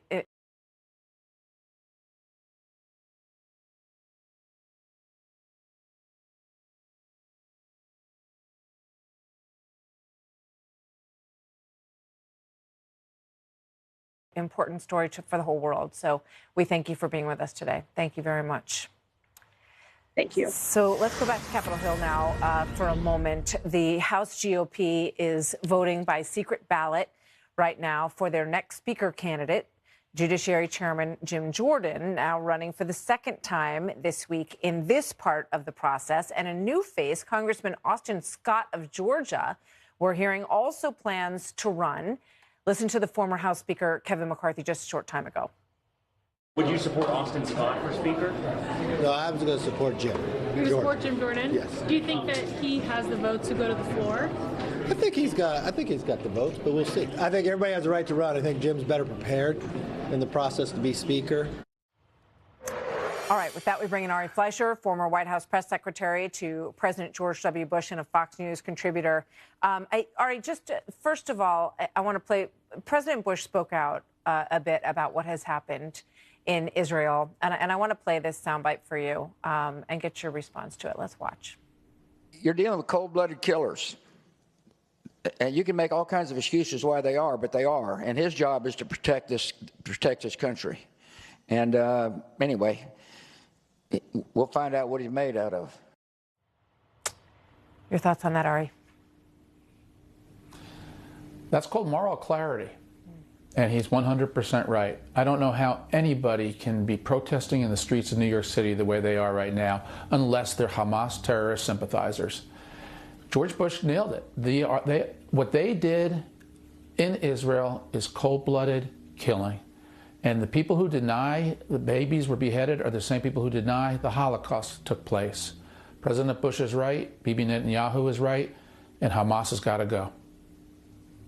Do you think that one of the things that President Bush was touching on was how determined our government and the American people will be as this drags on? What do you say about that, Ari? And that's a point I often heard the president make after September 11th, that the Americans would get back to their normal routine. We would one day forget that this happened and we'd drop our guard. And it's a reminder, radical Islam continues. It is real. Israel was just hit. 22 Americans were just killed. And we do tend to drop our guard in the West. We tend to hope for the best in others. And when you're dealing with cold-blooded murderers, you've got to eradicate the problem at its root. And that's why it is going to get difficult for Israel. And we'll see what happens with world opinion. I just hope we're going to have strong American leaders who will stand by Israel even when things get rough, when things get bad, when the images on TV get tough. Because what's the alternative? I heard Fran Townsend today talking about the fact that it terrifies her what she has seen happen at the southern border. And you make such a great point, because we do forget after 9/11. But the fact that there are 151 people who are on the terror watch list who are now in the country, it does make people very nervous about the safety they have here. All right. 2 people from Lebanon are apprehended this morning crossing the southern border. It's dangerous, Martha. It's dangerous in Israel. It's dangerous in America. Thank goodness we have strong police. We have vigilance. We have a Jewish community that will not be intimidated. Jews will go to Shabbat services all around the United States tonight. They will not close. They will not shudder. They won't yield to terrorist threats. And that's what a strong, proud people do in a great nation like America. And I'm grateful that this is such a tolerant, strong, free nation. And I just hope we continue to stand by Israel's side. Dangerous times all over the world. Call for strong people. Ari, thank you very much. Great to have you with us today. Thank you, Martha. That's the story for today on this Friday. As Ari says, Jewish people heading to Shabbat this evening, and we stand in support of them for this very difficult.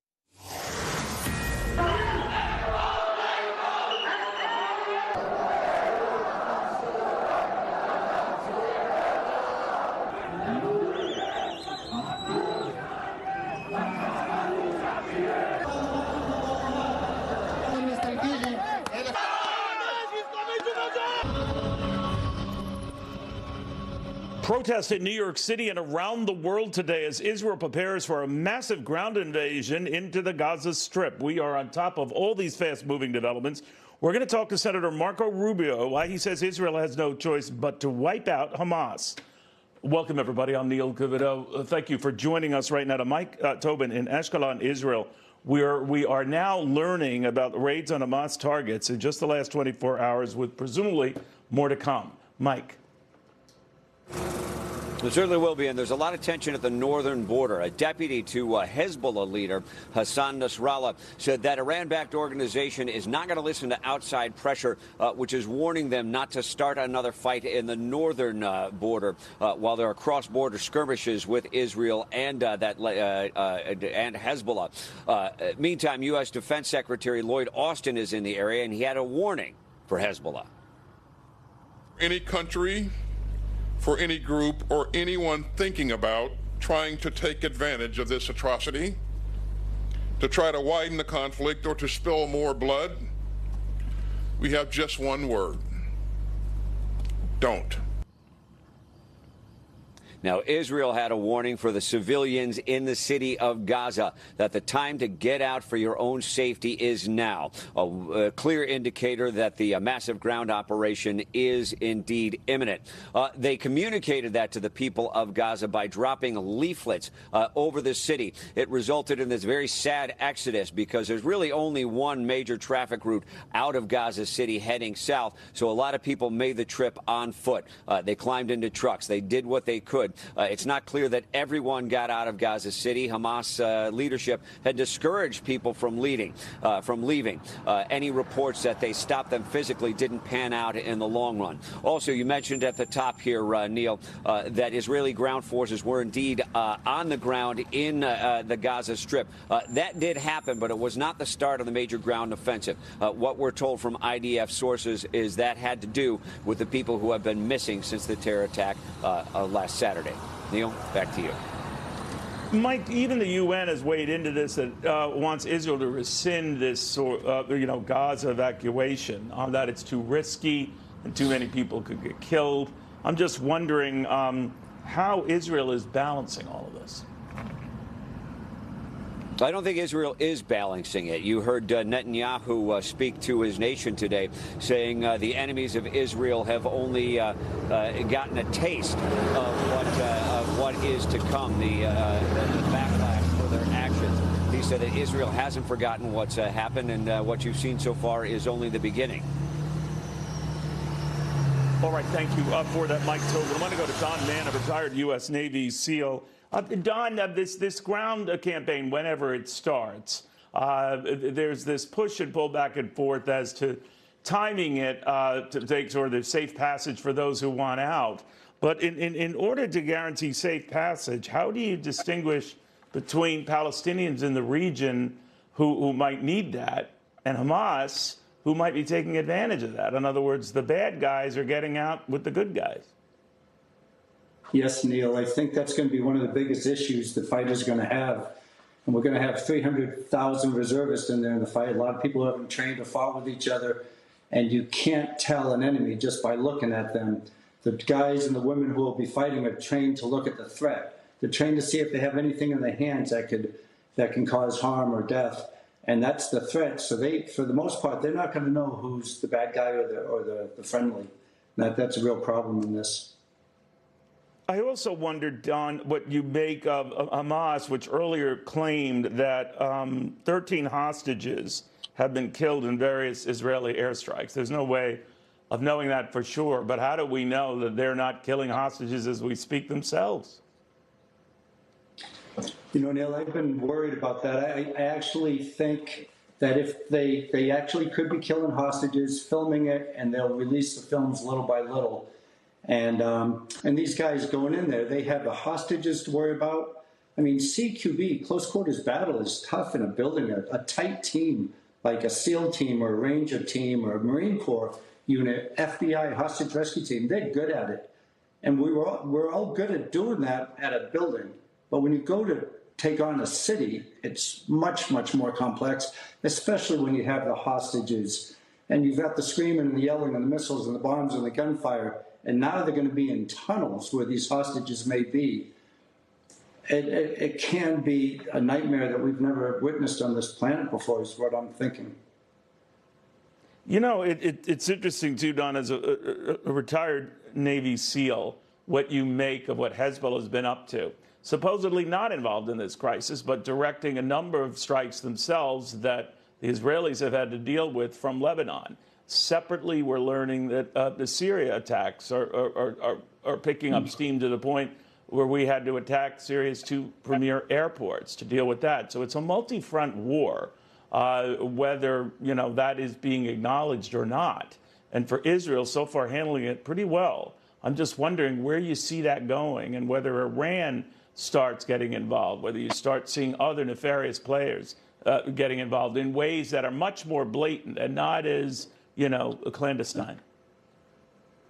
Yes, because Israel has fought off 3 enemies at one time, as we know, and I think they're prepared to do the same. So if they got Hamas, Hezbollah up north, and then whoever else steps in, I think what they might be doing, the only strategy that makes sense to me is they take this terrible, terrible assault onto Israel with the babies and the women and the mothers all being slaughtered in hopes that they get a lot of awareness through the other Palestinian terror groups and that those groups will jump in to side by with them against Israel because Israel is going to return with a lot of the same devastation. Not the same, but there's going to be a lot of bloodshed. And they will use that, the Palestinian side, the Hamas and Hezbollah side will use that for propaganda to try to get more and more people on the side of their Hezbollah, Hamas side. And I think that's the only strategy they have. Because if Iran steps in, we're in big trouble. We're in big trouble if Iran steps in. And I think that's the only purpose they have is try to get Iran and the other actors more overtly in the game here. All right, Don, thank you. You saw that on display in Yemen with these protests that drew tens of thousands, not a one of them sympathetic to Israel's position. And that was scary because that's a large mass of people.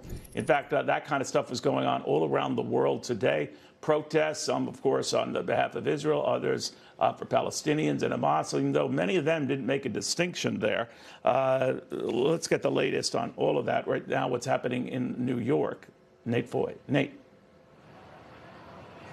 Hey, Neil. So this protest right now is in full swing. I'll ask my photographer to walk with me. You see the better part of this block is full of pro-Palestinian protesters, many of them standing right here on the the bed of this truck, yelling, leading chants. You see a lot of people holding signs just across the way here, south of Times Square. There's a bus that's a little bit in our way, Neil, but you see counter pro-Israel protesters. I've spoken with a lot of the pro-Palestinian protesters here. One man told me that he's pro-Palestinian, but not in support of Hamas, whereas a woman that I spoke to on air last hour was very much in denial of the Hamas terror attack last Saturday. There's 15 Palestinian-led organizations that are hosting this rally today, Neil.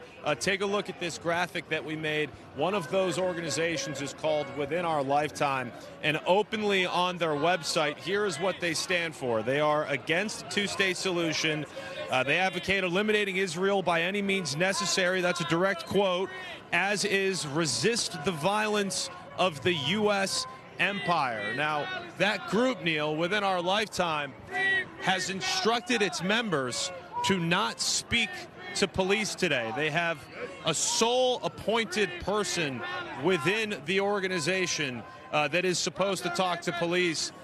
They also have instructed their members not to post anything, pictures or videos that would incriminate any of their members, rather than instructing their members not to do anything incriminating. But right now, the NYPD appears to have everything under control. We'll send it back to you, Neil. All right, Nate Foy, thank you for that.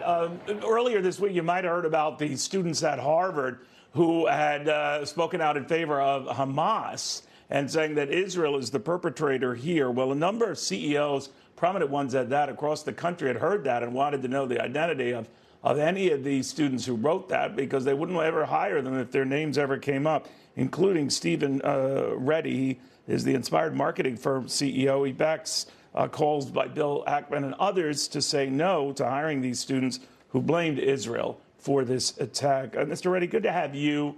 You went out of your way to say, wait a minute, they went too far. What kind of reaction have you gotten for this stance? I mean, I think the intention of Bill's original tweet, and I think my response, and I think a lot of people's responses was one, first of just, sadness and anger, and then led to really feeling like we have to speak out. CEOs, businesses, we have to speak out against terrorism. I think where that tweet has gone, I'm not really happy with the direction people have taken it. Unfortunately, that's how social media works, where that tweet has been repackaged as a witch hunt of sorts to go and track down these people that signed these documents. And I don't think Bill intended that, and I don't think anybody that commented on the tweet intended that. I think that the place where I came from is one where, especially building a business where I'm trying to do good in the world, the last thing I would want to do is sponsor any type of hate and violence in my organization. And I think any CEO would say the same. And when I asked and when I suggested it was a good idea to get those names, I think it came from a place of, building a business, trusting the people you're building with, and knowing, are they against terrorism and killing and murder? And if they are, I'd like to know that. And it's not exactly the first thing that comes up in an interview. That being said, I think it's spiraled into something that could cause more violence and harm to people that are just, whether they have an opinion or they're uninformed. And I think we're all trying to get more informed every day, and we're all trying to learn. This is a complicated issue. And I think where I kind of come from is I'd like to figure out how to communicate and engage those folks and see if we can change their minds, not put their pictures on buses and see if we can track them down and physically harm them. I'm just curious, have you found out the identity of those who made this claim? I think the documents have circulated. I personally have not seen them. I think others have tried to track them down. I think other students have questioned whether they should have made that statement in the first place and want their names retracted. But as far as I'm concerned, I've changed my direction from let's figure out who these people are, and instead I'm here to say, let's get more CEOs and leaders with big voices and big influence speaking out against Hamas, speaking out against terrorism, and speaking out against all of these, just unbelievable crimes that have been committed that are just saddening and depressing. And as a father who grew up in mixed religion, in a culturally melting pot, I'm just saddened to see that I've got to keep my kids home from school to avoid violence on them as Jewish people. And so that's where I am today. I'm saying that every CEO should speak out, and we don't need a witch hunt, but we need voices. And we need to speak out against anti-Semitism. Mr. Redmond, I'm sorry, Stephen, that very few CEOs have spoken out on this, on either side, for that matter. And I'm just wondering whether that disturbs you. It does. I think it does. I mean, I think we have a responsibility to speak out, and we have a responsibility to stop what's happening as best we can. And by the way, we have very few solutions right now, as your network is showing here. We have very few solutions other than our voices. I think that to the extent that we can use them to get the message out for the victims in Israel, for Jewish people who are being persecuted around the country, but nothing that supports more violence. I mean, and that's the problem with all of this. Nothing I want to do, and nothing that anyone I would support would be to create more violence or more hate. And that's a difficult thing to achieve. But, I'm an inspired guy who believes that, the future can be brighter with the next generation, and why I was so bothered by what's happening on a lot of these campuses. It's just, it's depressing to think that the future leaders, of the world can take this position after, the violence that took place at the hands of an absolute 100% terrorist group. There's no ifs, ands, or buts about it. So if you can't call that terrorism, if you can't speak out against that, I have a problem with that. And that's where the essence of the tweet. I definitely don't want you at my company, where we're trying to help bring good into the world, and help bring business and philanthropy together to make sustainable change. Something like this happens, you realize you've got a big problem. You've got a big mountain to climb. And that's the reason why I responded to the tweet.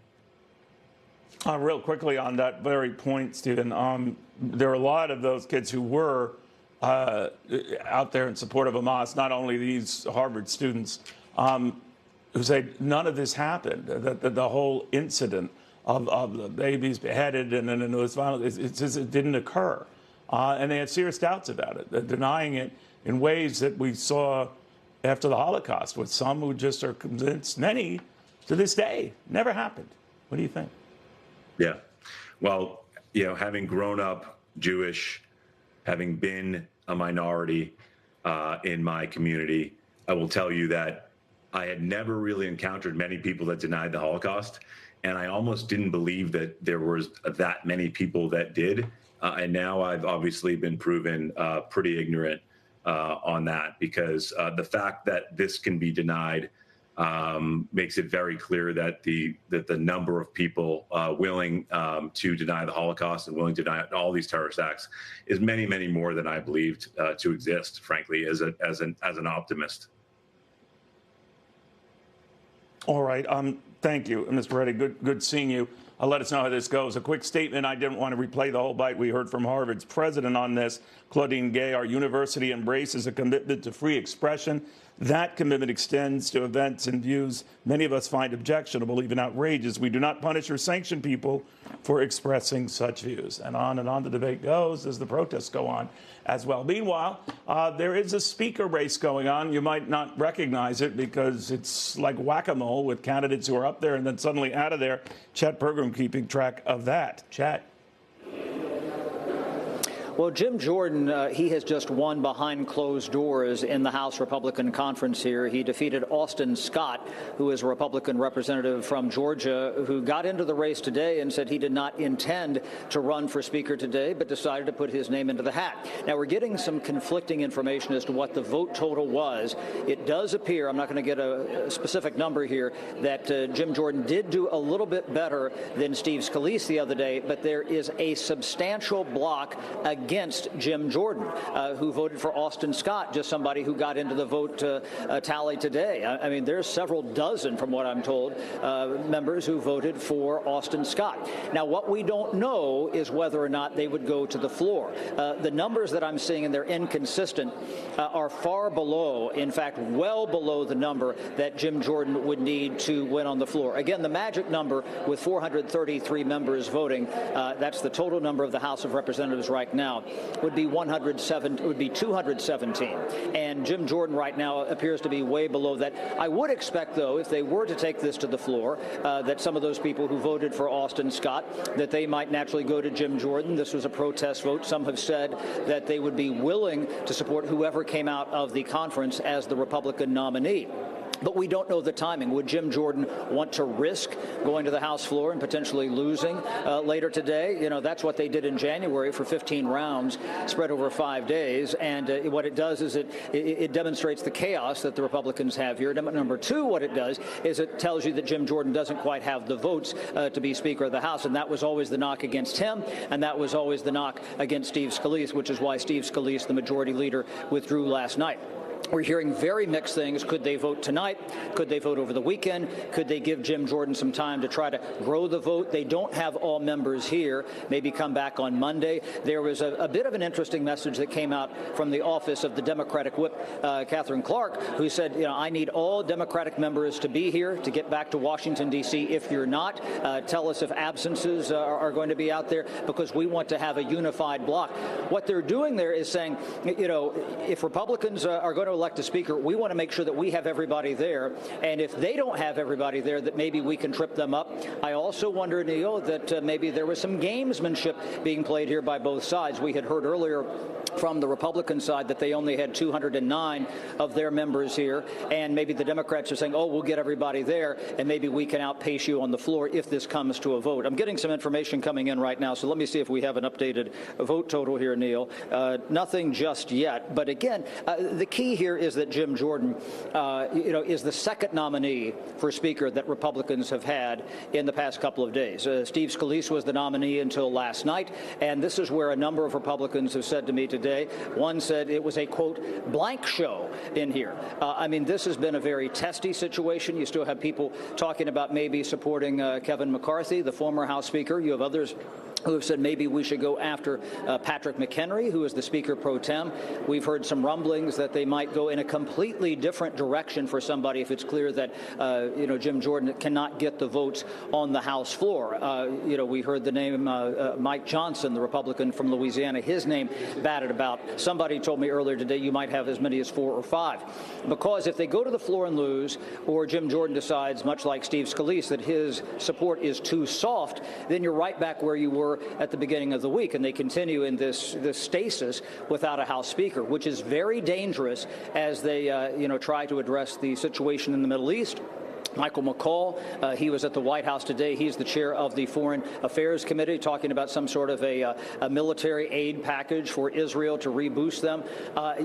They cannot vote. I cannot begin to underscore that, and that's why we're seeing a level of chaos here and mayhem and bedlam that we've never seen in the halls of the House of Representatives without being able to elect a speaker. It's one thing to maybe struggle at the beginning of a Congress to elect a speaker. We saw that, obviously, in January. We saw that in the 19th century. But in the middle of the Congress, that is a TV show that has not been in my TV guide before. Yeah, and especially with this as the backdrop. Just the way this makes them look. Real quickly on that, do you see any Democrats who would just say, all right, you guys are screwing it up. We're going to do the bigger thing or the grander thing. 2 of our members are going to vote for whoever the Republicans put out there to get this drama behind us, to get aid to Israel, to get aid to maybe Ukraine down the road, to get the government functioning again. They could end up looking like heroes doing that. I'm just wondering, have you heard anything like that? It would depend on who the candidate might be. Again, Austin Scott is brand new to the race. Does he continue? Is there somebody else who they could bring across? Do they try to get a coalition person, someone that we've not thought of, that maybe some Democrats and some Republicans can vote for, and they get above that magic number of 217? It's all about the math, Neil. Got it. You always remind me of that, my friend. All right, chat program on that. Congressman Steve Womack joins us right now, the Republican from Arkansas. Congressman, where are you on this? Well,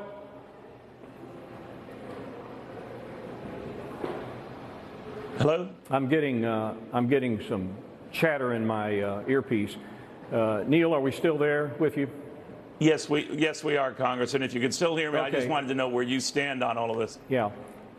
Well, I just left the Longworth Ways and Means room where we took the secret ballot vote. And let me help you with the vote count. My understanding is Jim Jordan came out with 124 votes. That's just 25 votes more than what he had when he went head-to-head with Steve Scalise, a much stronger candidate. After all, Steve is the majority leader of the House. Austin Scott had 81. So even my Arkansas math shows that's 205 people that voted. We have 221 in our majority. So the answer to the question about what we do now, and I understand there is a second vote taking place that will determine whether or not the members of the caucus, the conference, the Republican conference, will stand for Jim Jordan if it goes to the floor. So that vote is taking place right now, and I'm missing that particular vote to do this interview.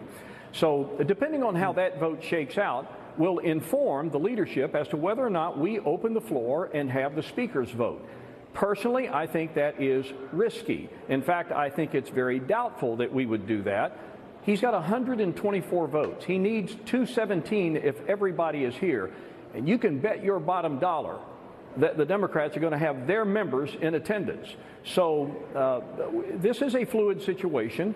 I think yesterday you compared it to the Keystone Cops, and that might be offensive to Keystone Cop lovers out there, but it is just absolutely chaotic where we are right now. But that's the current state of play, and when we get the ballot back on whether or not the members will stand with Jordan on the floor when the vote goes to the floor, I think will determine if any action is scheduled later tonight.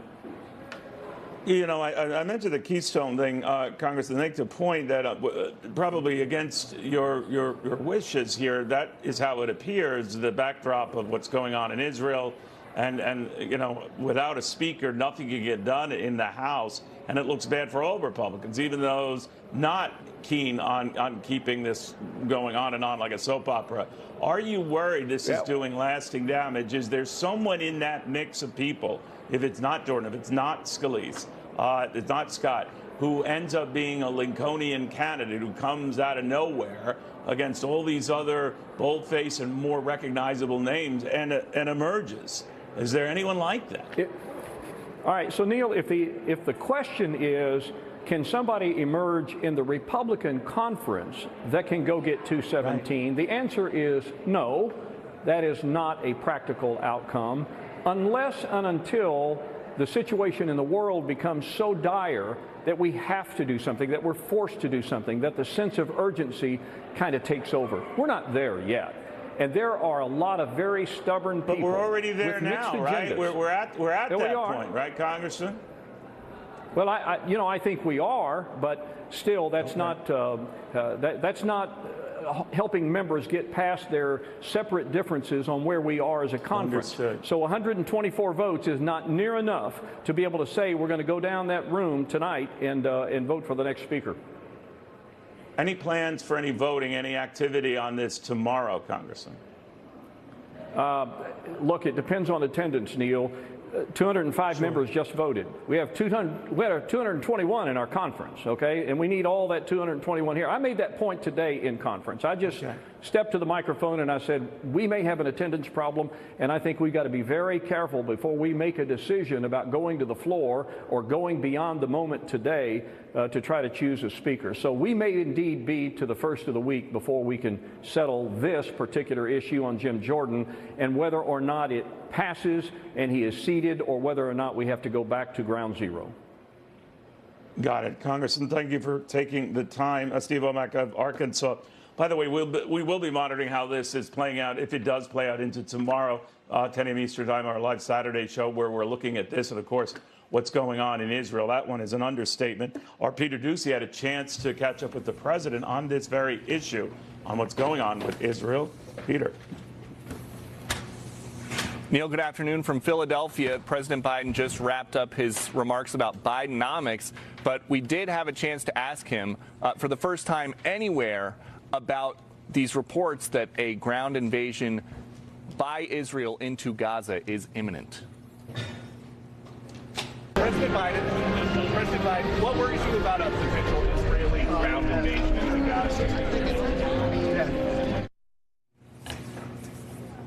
One-word answer, speaking to the gravity of the situation. He did address the Zoom call that he had with the dozen-plus families of those who are being held captive in Gaza right now, the American families. And he talked in his remarks about how the vast majority of Palestinians had nothing to do with the Hamas attacks, have nothing to do with Hamas, period. That jives with reporting that we are getting that President Biden has urged the Israelis privately, or at least the Biden administration has urged the Israelis privately to wait to go in on the ground until innocent civilians have a chance to evacuate, if that is even possible. But right there, that is 8 seconds of history, the first that President Biden has talked about this. Neil. On that, in other words, he's obviously going to make Israel, you make the decision. This is your war. We're supporting what you want to do. But if he had his druthers, safe passage for those. But there's another wrinkle to that, Peter. Concerns that safe passage for whom? The Palestinians, yes. But some Hamas characters who might slip through with that safe passage, that's a whole other story, right? It is a whole different story because there have been some countries in the region that don't want to take some of these refugees. And so it does seem like they're up against a clock and there are not very many good options. Privately, President Biden, it sounds like he wants the Israelis to be as careful as possible, but the public line remains that the United States will be right there with Israel with whatever Israel wants to do. They have the full support of the U.S. government. All right, Peter, thank you very much. That is a big news development in and of itself. And by the way, on this issue of a ground invasion, as I told you earlier at the outset of the broadcast, the United Nations has already said that it would be better if Israel just rescinded a Gaza evacuation, that it would cause a calamitous situation. So they're entirely against such an undertaking. It seems that Israel wants to make sure it can do it, and it will decide exactly when and how.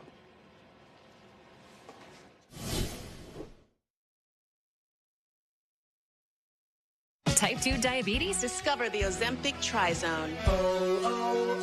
Ozempic. I got the power of 3. I lowered my A1C, CV risk, and lost some weight.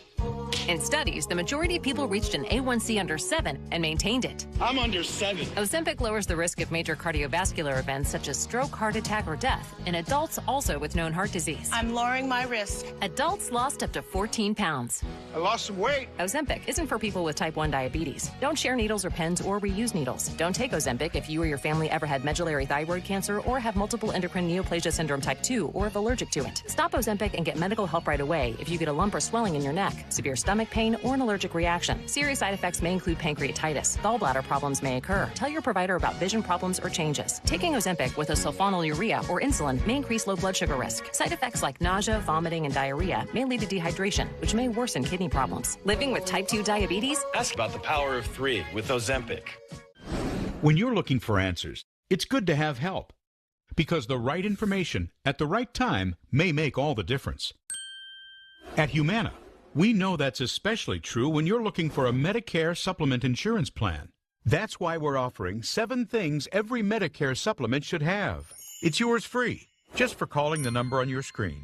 And when you call, a knowledgeable licensed agent producer can answer any questions you have and help you choose the plan that's right for you. The call is free, and there's no obligation. You see, Medicare covers only about 80% of your Part B medical expenses. The rest is up to you. That's why so many people purchase Medicare supplement insurance plans like those offered by Humana. They're designed to help you save money and pay some of the costs Medicare doesn't. Depending on the Medicare supplement plan you select, you could have no deductibles or copayments for doctor visits, hospital stays, emergency care, and more. You can keep the doctors you have now, ones you know and trust, with no referrals needed. Plus, you can get medical care anywhere in the country, even when you're traveling. With Humana, you get a competitive monthly premium and personalized service from a healthcare partner working to make healthcare simpler and easier for you. You can choose from a wide range of standardized plans. Each one is designed to work seamlessly with Medicare and help save you money. So how do you find the plan that's right for you, one that fits your needs and your budget? Call Humana now at the number on your screen for this free guide. It's just one of the ways that Humana is making healthcare simpler. And when you call, a knowledgeable licensed agent producer can answer any questions you have and help you choose the plan that's right for you. The call is free, and there's no obligation. You know Medicare won't cover all your medical costs, so call now and see why a Medicare supplement plan from a company like Humana just might be the answer. Maybe just a Hail Mary pass, but we're learning that the Vatican says it is ready to mediate between Israel and Hamas, but with global protest, extreme on both sides around the globe, little interest in that. After this. Lowe's knows you want to make everyone feel at home. That's why with Hisense appliances, you can get a lot more for less. Because the only thing better than deals on quality appliances is the quality time that follows. Shop Hisense appliances now, only at Lowe's. Gotta get new wiper blades at discounttire.com. Everything okay, boys? Book your wiper blades appointment online at discounttire.com. More real estate professionals list properties with Realtor.com than any other site. Really? Really.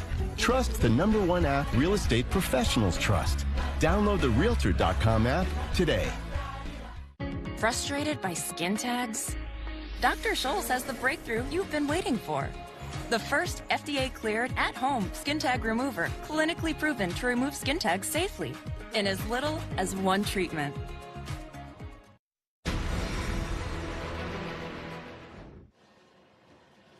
All right, they've been calling them localized raids going on. Let's get to the latest from Greg Palkot in Ashdod, Israel, with what the military is trying to iron out here. Greg. Pretty significant, Neil. Yeah, it's been a busy night on a lot of different fronts. Behind us, just in the last couple of hours, Hamas militants have been raining down rockets. Luckily, we have Israel's Iron Dome defense, which knocked, it seems like, all of them down. In the last 24 hours, we've been seeing the strongest Israeli airstrikes of our time here in southern Israel against Hamas militant targets inside Gaza. 750 bombs have been dropped in just 24 hours. You can imagine what it's like on the ground there. But yes, probably the most significant story of the day, the report from the Israeli Defense Forces that they have had small commando units going into northern Gaza. They've been clashing, they have said, with the Hamas militants, but they have been looking for clues, for hints, for evidence of where those 150 hostages are inside Gaza. And so, in a small way, not a big way, but a small way, some land movement by Israeli Defense Forces has started inside Gaza. This comes after that very strong warning from the Israeli Defense Forces and the Ministry of Defense to Gaza to leave, that is 1.1 million citizens, the northern part of the country, and head down to the south. Hamas said, no way. UN says, boy, that's going to be difficult. But some people did try to go, fearing the worst. And things are hotting up all over the area. West Bank, 14 Palestinians were killed in clashes with Israeli security. There were deaths and skirmishes on the northern border. That's Lebanon and northern Israel, and that's Hezbollah. But again, the focus down here is on a potential land incursion, maybe in the coming days. We're not sure, but it's certainly looking like it is building up. Take a look at what we saw and heard today.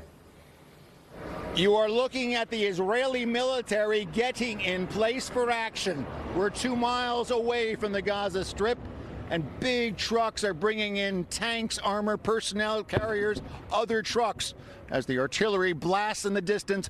That artillery fire doing more damage to Gaza ahead of a possible land incursion to knock out Hamas. Throughout southern Israel, hundreds of pieces of lethal equipment brought in, positioned, ready for the call, along with tens of thousands of soldiers manning the dangerous gear and, if needed, facing off with the militants. You think it's going to be strong? It's going to be very strong. Should it be strong? It should be very strong. What do you think of the Hamas militants? What do you think of what they did? My English is not very... What do you think of Hamas? Good? Bad? Bad, very bad. Neil, yeah, his English might have been a little spotty, but his determination absolutely straightforward. In the region today, Neil, Secretary of Defense Austin, he pledged the support of the United States. And those death tolls, just to remind our viewers, it's 1,300 dead inside Israel, not just Israelis, but Americans and others. 1,800 now believed to be killed. Palestinian civilians caught in the crossfire. The fear is, if this gets much more serious on the ground, as it looks like it could be, those casualty tolls could soar. Back to you. Great, Palkot, thank you for that. Benjamin Netanyahu says the goal here is to punish Hamas to the point that it can no longer exist. Let's get the read on all of that with Lieutenant Colonel Jonathan Conricus, Israeli Defense Forces. Colonel, very good having you. First off, how are you and your men and women holding up? Thank you. The people of Israel is strong, and so are the security forces, committed, focused, and getting ready to get the job done with Hamas. It's going to be a long situation, but at the end, as you said, Hamas will not be able to threaten Israeli civilians ever again. We're getting past ourselves here, Colonel, but I'd just be curious then in the Gaza then, if Hamas, after control of that region going back to 2005 or so, ends. I mean, you have to plan for what's next after Hamas, and then separating those who are affiliated with Hamas with the very people you're trying to evacuate as we speak right now. How do you juggle that? Yeah, I wouldn't want to go into, what's a few months in the future. And I would like to focus on what we're doing now. What we're trying to do now is to do the right thing. The right thing being continue to escalate and enhance our military operations against Hamas while trying to have the civilians out of the way and not affected by the warfare. That's what we're trying to do. The end state, I'll leave that to politicians and statesmen to decide what will happen. What we in the military are doing is focusing on dismantling our enemy's military capabilities and making sure that this horrible situation that we found ourselves in from the morning of Saturday, just almost a week ago now, we're a week into the war, that resulted in 1,300 dead Israelis, that we never ever find ourselves in this situation again on our southern border and nowhere else. You know, we're getting these reports and we're showing them on air, sir, about these explosions over Gaza. Separately, reports that Hezbollah has been acting up in Lebanon and, of course, has directed strikes into Israel that you've been able to repel. But I'm wondering about this fear of the widening of the war and that other players are coming in now to complicate things. That is a very significant concern that we have, because if we zoom out a bit and look at the regional picture, Iran is about 600 miles away, but they have their tentacles right around our borders. And for many years, Iran has built, equipped, and funded different terrorist organizations. Hezbollah in Lebanon being the biggest and most militarily capable, Hamas and the Islamic Jihad in Gaza, and then there's others in Syria. So when we look at what the possibilities for the future are, that is a possibility, one that we definitely do not want to see at this time, and that is why we have enhanced our troops in the north. There have been lots of attempts by Hezbollah during the last 24 hours to fire missiles, rockets, perhaps do an incursion. We have responded very quickly because we are there, deployed and ready. And so far, it seems as if Hezbollah has heeded those warnings that we have issued, and I think that they've been said also by US officials, that any other military, any other enemy in the area, if they're thinking of attacking Israel, don't. All right, Colonel, I want to thank you very much, and be safe yourself as you continue to conduct this campaign. And just to alert some of you just watching some of these developments in Gaza right now, there have been reports of localized raids and explosions in Gaza. The read on all this from Senator Marco Rubio, sits on the Senate Intelligence Committee. Senator, obviously things have escalated to the point right now where the attack, or at least a stage part of it, seems to be on. What do you think? Well, there's no doubt that Israel's going to have to go on the ground. I think they've said that publicly at some point, because the goal here is to completely dismantle the ability of Hamas to ever again do anything close to what we saw them do just a week ago. Now, this is a group that openly says that. I think that we need to remind people as often as we can, this is not a group fighting because they want to govern Gaza or because they simply want a country. This is a group that's fighting because their stated purpose is to drive every Jew out of the region and then to set up a fundamentalist Islamic state from the Mediterranean Sea that reaches all the way to the Jordan River, or what we know today as Israel. So they want to drive every Jew out, and they want to take over the whole place. And I think it's a bad idea to begin with to have any organization that slaughters babies the way they did to be in charge of any land, much less a whole country. But beyond it, Israel is bordered with them. That's their neighbor, and across the way there in Gaza, that's unsustainable. No nation on earth would tolerate that. That group needs to be dismantled, and the only way to do it is to go in on the ground. Now, sadly, this is a group that every time they do these things, then they run off, they hide in their little tunnels, and they hide behind civilians, and then they get the world to condemn Israel when Israel strikes back. But this time has to be different. And now, all that said, it's not going to be easy. This is going to be incredibly difficult, painful for everyone involved, including Israel. And there's great danger. This is a grave time. I think there are a lot of factors at play, including the risk of a broader regional conflict that are real, unpredictable, and in some ways very volatile. And it's not the kind of thing we should be cheering for and trying to prevent. But Israel needs to do what it needs to do, and America needs to help them. You know, Senator, you were pretty blunt about what should happen to Hamas. You said they should be wiped out. That immediately got you taken off and censored on YouTube, but I was noticing what remained on YouTube were sometimes horrendous things Hamas has been saying about whether Israel should be wiped off the face of the map. What do you think of that pretty clear double standard? You know, I think we've gotten used to it, unfortunately. These are companies that sort of selectively choose what they want to censor or not censor and take down and not take down. But the message isn't going to change. What I got censored for, apparently, was saying that Hamas was a group of savages. Well, I don't know any other word. Maybe there's a better word, but I don't know any other word to describe an organization, a group of people that would go in and slaughter a bunch of babies, kill a bunch of teenage girls in the desert. Understand, they did not attack IDF soldiers. They went after a concert. They went after settlements in which people had barely woken up or were still in their beds. They went after little children. They raped teenage girls. They abducted, including senior citizens, and took them back with them. What other word in the English language describes these people? And how could any nation on earth be told, you have to somehow not just coexist with that group, but figure out a way to work an agreement with them? Those guys don't want an agreement. I don't understand why we continue to not believe and take these guys at their word when they say that their goal is to drive every Jew out of the Middle East. Why don't we believe them when they say it, especially after what they did? So Israel has to dismantle them. But it's not going to be easy. As I said, this is not some surgical, simple campaign that's going to be over in 5 days. And more importantly, it also has tied to it the real possibility that it could trigger, depending how it goes, an attack from the north, from Hezbollah, perhaps Hamas elements operating out of the West Bank as well, and of course Iran as the puppet master behind all of it. Now, we're learning from Reuters, Senator, that Russia is proposing a UN Security Council resolution on Israel and Gaza to call for the immediate humanitarian ceasefire. What do you think of that?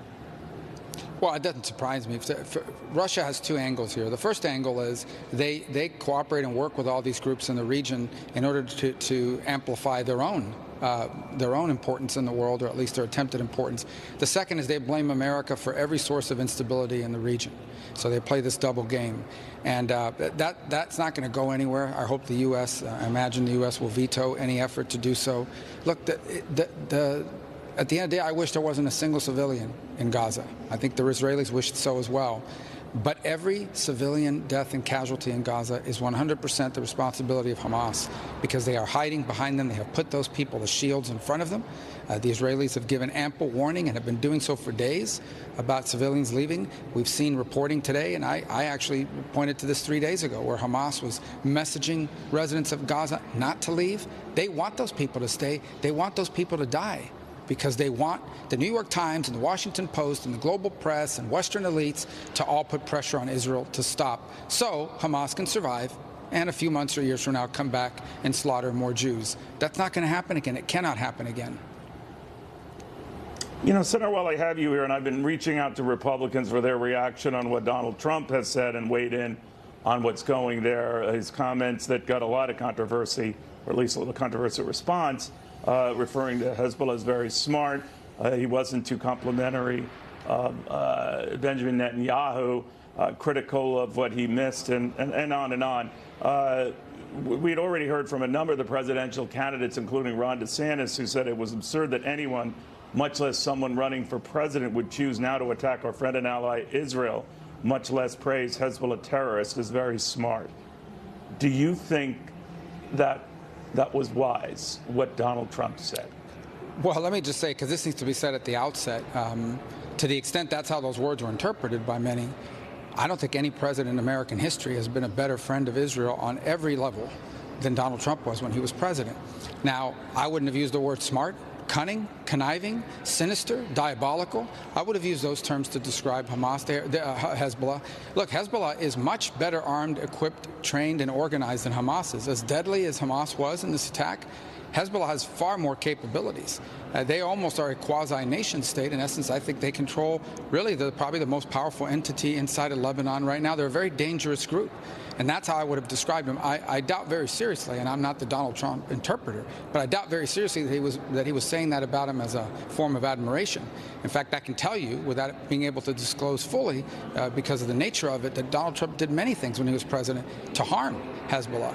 As far as what he said about the prime minister and the defense minister and so forth, those are issues that obviously he has. He interacted with them, and he had a different relationship with them. But are they wise to say now, Senator? Are they wise to say now? Because it is on the heels of him saying very nice things about North Korea's Kim Jong-un and Vladimir Putin, sometimes some rogue characters in the world for whom he has great respect. And this at a tenuous time, I'm just wondering, whether whatever you think about how we handled Hezbollah and these other groups in the past, whether that's constructed now, whether that's presidential now. Well, I wouldn't have done it, and the reason why I wouldn't have done it, even though, and I think, I've agreed with many of the things that Benjamin Netanyahu has done over the years, but I don't. I know he has plenty of critics inside of Israel and around the world, but the one thing that's emerged from this attack is unity, and it's not a fake unity. I think you see a real unity inside of Israel in the face of this enemy that came in and butchered all these people, and I think that's really important because that is going to be a key element here as this thing goes from days to weeks. And potentially months, that unity will be tested inside of Israel, and I think we should do all we can. But if Ron DeSantis doesn't think that it sounds like unity, and Mike Pence doesn't think that it sounds like unity, and Nikki Haley doesn't think that it sounds like unity, they must be onto something. Well, look, at the end of the day, I mean, obviously, that's why I wouldn't have said it, not because I don't want to contribute to anything that would drive disunity, but I also don't think it's going to be very relevant here. At the end of the day, bombs are dropping, and troops are going to move in.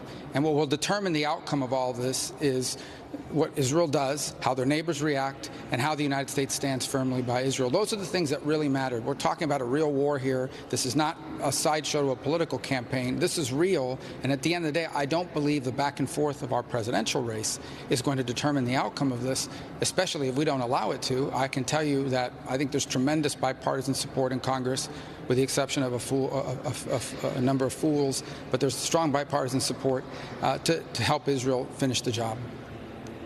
All right, Marco Rubio, very good seeing you. Thank you very much. Senator Marco Rubio. Meanwhile, we have an update, I think, on the Speaker race. Chad Pergram with more on that. Hey, Chad.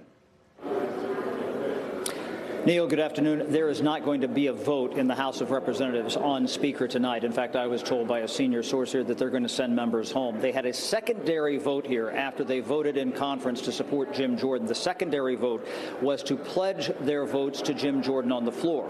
That vote was 152 to 55, with one member voting present, 152 to 55. So Jim Jordan right now, by my calculation, he is 65 votes short of having enough votes to win on the floor.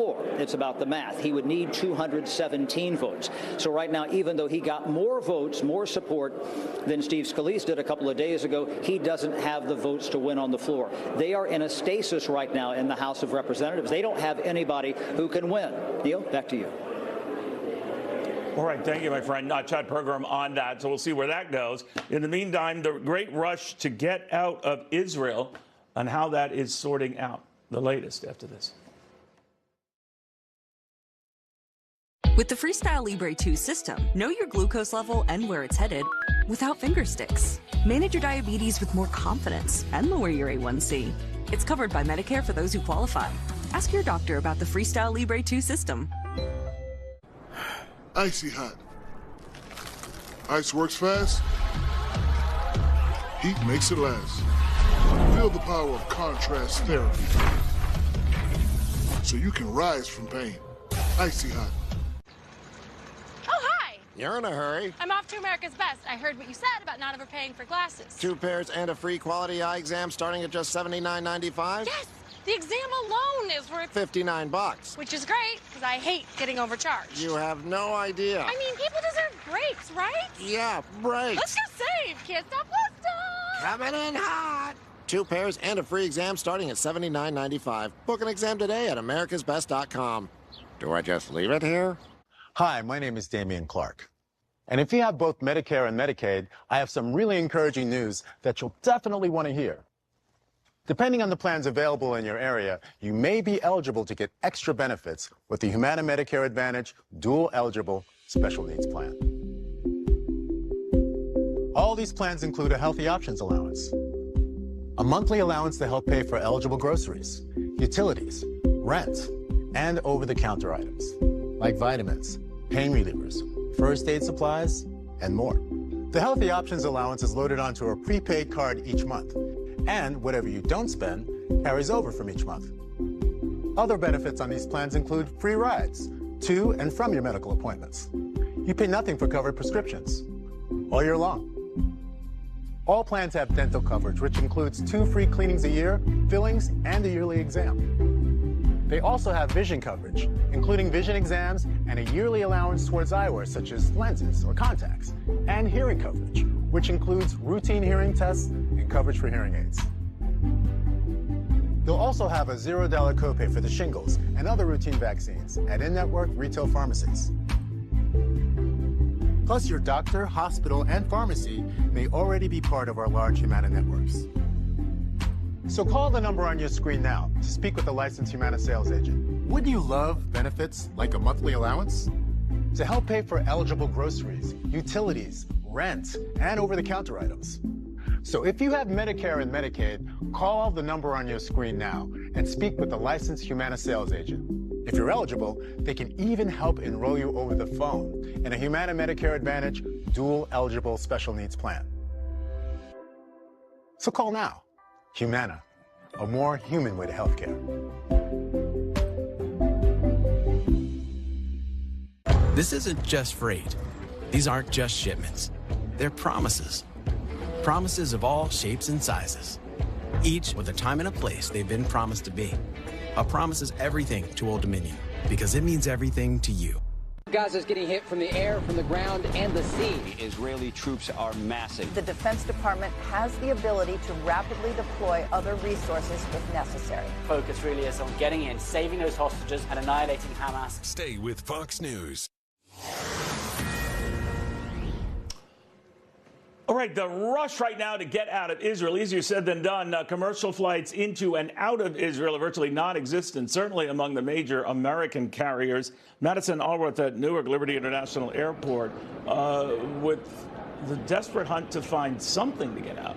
Madison. Hey, Neil, the U.S. is officially chartering flights from Israel to Europe in order to get the thousands of Americans stranded in the country one step closer to home. We've learned that the first chartered flight has taken off. 100 Americans evacuated. The U.S. is also planning, in the initial planning stages, of using a cruise ship option for evacuees as well. Up until today, the Americans that have been eager to get home have had to take matters into their own hands. Some, like Meryl Kobe, spending thousands of dollars on commercial flights and taking multiple legs in order to get back to the U.S. Susie Rottenberg started traveling on Tuesday with her family. She arrived to Newark just today. She tells us she's frustrated with the pace of the U.S. government when it came to evacuating its citizens. Just to get back was $2,500, but I lost a lot of tickets. I lost two or three El Al tickets in the value of about $4,000 or $5,000. So I don't even know how. Honestly, I don't know how much I spent. I honestly I don't know what they're thinking. Are they just okay with Americans dying there, and I'm not involved in politics of any sort. I'm not really understanding what the plan is. Is that how much support the U.S. government gives to its citizens? I've never been in this situation before. I hope never to be in it again. Again, the U.S. has now started their plan to charter flights from Israel to Europe. American Airlines stepping in to help out. United Airlines adding 3 round-trip flights to Greece in order to get those Americans home. Delta also adding 3 trips from Greece to the U.S. American Airlines also telling us that they're ready to help, saying, quote, "We will continue to coordinate with the U.S. Department of State on any additional capacity needs, either through operating larger aircraft or adding flights." And again, when it comes to this evacuation effort, the U.S. is chartering flights from Israel to Europe. It is then up to the Americans, both from a planning standpoint and potentially from a financial standpoint, to get themselves home to the U.S. from Europe. Neil? That's a journey. Madison, thank you for that. Madison Allworth. By the way, then to put a wrap on this ahead of our special Saturday show tomorrow, where we're looking at 2 key developments, not only the latest in the war as these various specified ground actions are happening, but we're also going to be able to get the read right now about this worldwide protests that have been going on. And this one is getting the attention not only of Israel, but the world over. Ehud Barak, the former prime minister, is going to be joining us from Israel, his take on where this goes and the message Israel has for the world. Also, we're going to be following that speaker race. It looks like the House is going home. No speaker vote tonight. A second vote that shows Jim Jordan is getting closer, but no cigar. Not even close. See you tomorrow morning at 10. In the meantime, here's the 5.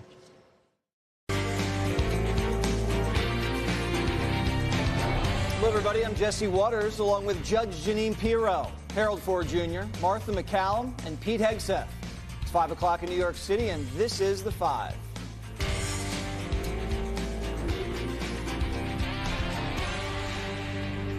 Israel's plan to deliver swift justice to Hamas terrorists now facing pushback from President Biden. The administration has been saying Israel has a right to defend itself after suffering the worst terror attack in its history. But now America is urging the Israelis to delay ground operations into Gaza while safe passage for the Palestinians is secured. We're making sure Israel has what it needs to defend itself and respond to these attacks. It's also a priority for me to urgently address the humanitarian crisis in Gaza. We can't lose sight of the fact that the overwhelming majority of Palestinians had nothing to do with Hamas and Hamas's appalling attacks, and they're suffering as a result as well. President Biden, what worries you about a potential Israeli ground invasion into Gaza? President Biden wants Israel to slow up, but time's crucial when Hamas is holding 150 hostages. Israeli forces launching targeted raids into Gaza to try to find those captives.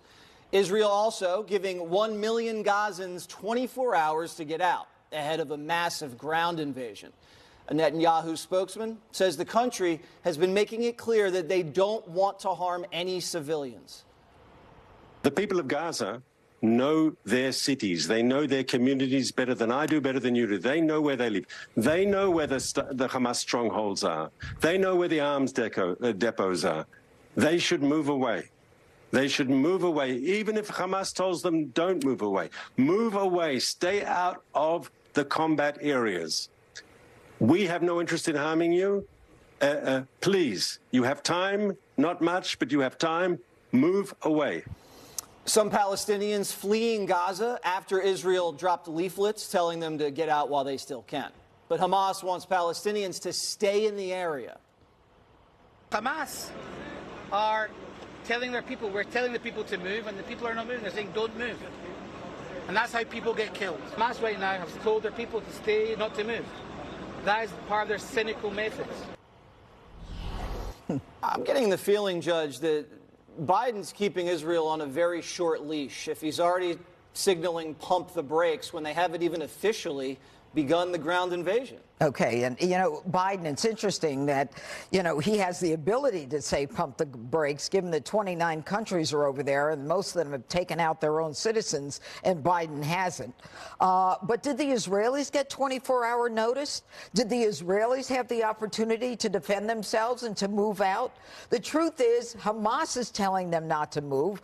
No other Arab country is interested in taking the Palestinians, and the amazing part of it is Hamas should have had them out Saturday night. After Hamas did the attack on Israel, they should have said, you know what? Israel is going to hit back. Let's take care of our people. But this is the whole point. The Palestinians are nothing more than a pawn in the game that Hamas and Iran are playing. And, you know, Egypt ruled Gaza from 48 to 67. And then when Israel took Gaza over in 2005, they said to the Palestinians, you can have Gaza back. And they elected Hamas. They elected Hamas in 2006 and 2007.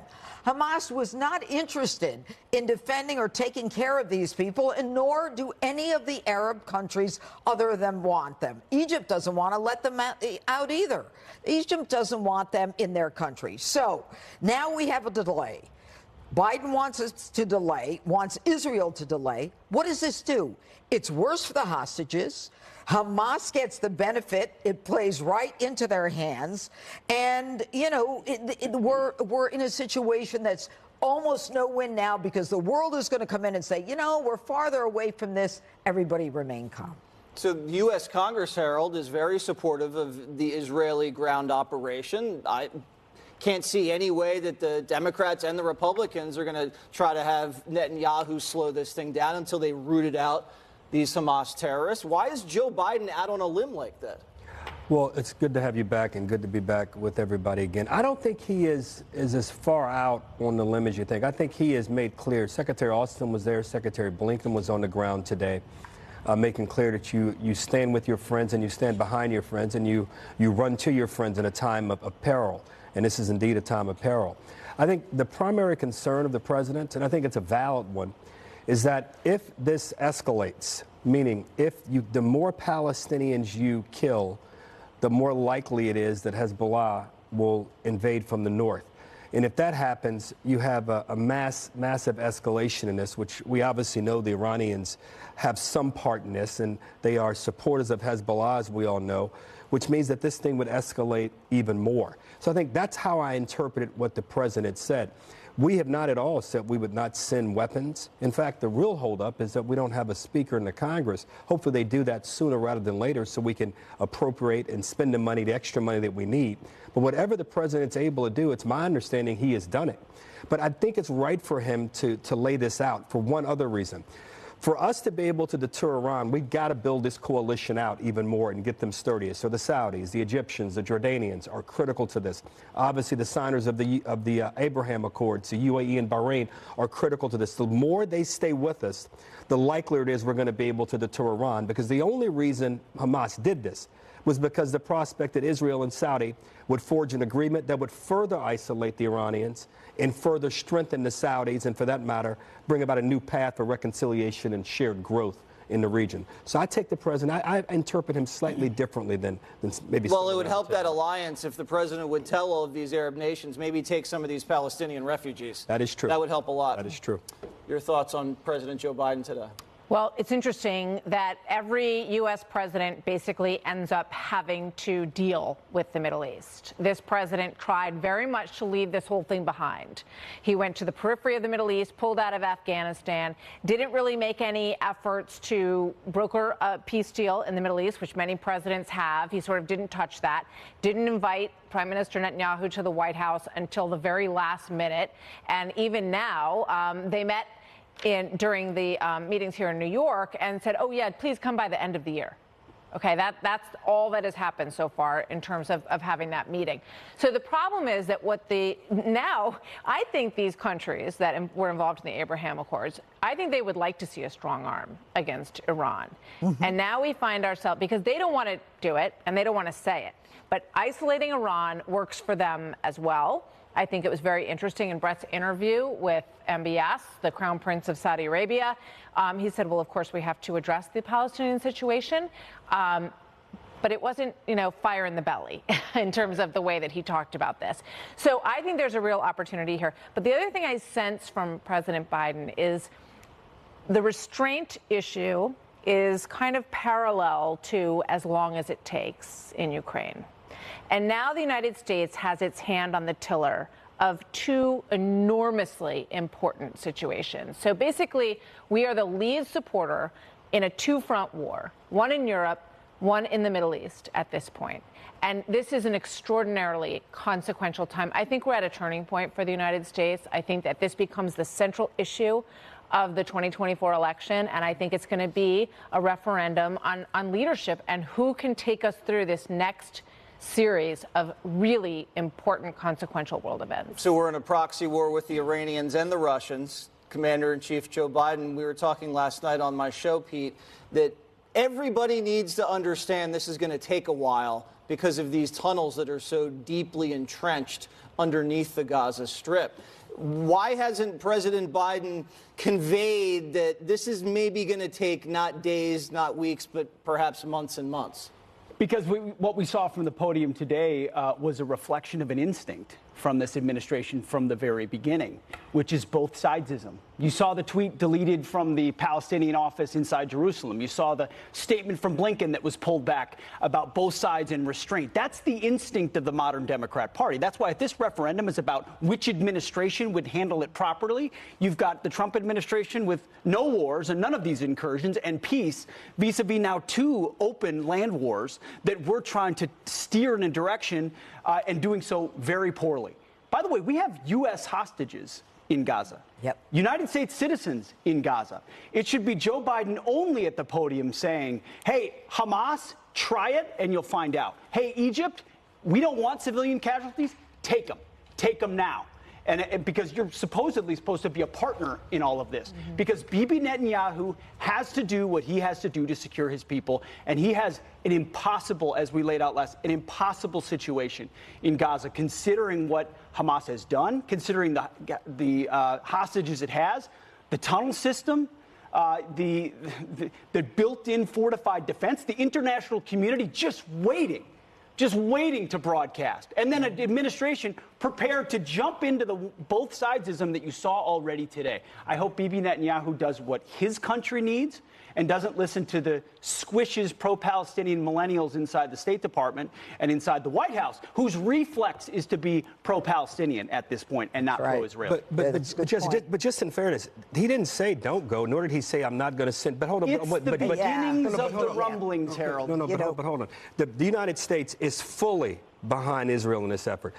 When you're partners with someone, you can say to a partner, hey, we think you should think about this in a certain way. I don't think there's anything. But understand, we're giving them everything they need. If you give me one, the only reason we can't give them everything they need is because the Congress can't even use the word Iran. They can't even say we're going to claw back $6 billion. So let me ask you this question. Just think about this. If we go in the way you're saying we go in, and they don't even listen to what we're saying, and Hezbollah attacks on the north, they have 150,000 rockets. Should we be afraid of them for the rest of time? By no means, but we should certainly consider it as the only point I make. Let me be clear. I'm on your side. Considering that? He doesn't want Hezbollah to invade from the north either. So that's part of his calculation. But Netanyahu has a mission, and he will determine Mr. Netanyahu has not said anything to the effect that America is not giving him everything he wants. In fact, the only reason we can't do this, and I hate to say this because it may offend someone, Congress needs to get back in session and appropriate these dollars. Okay. Period. All right, they'll get what they need. And the amount of money we give the Saudis, the Egyptians, and the Jordanians, we can move some people around, and I think everybody knows Joe Biden could do it. Coming up, a huge anti-Israeli protest erupting in Times Square right now after Hamas called for a day of rage.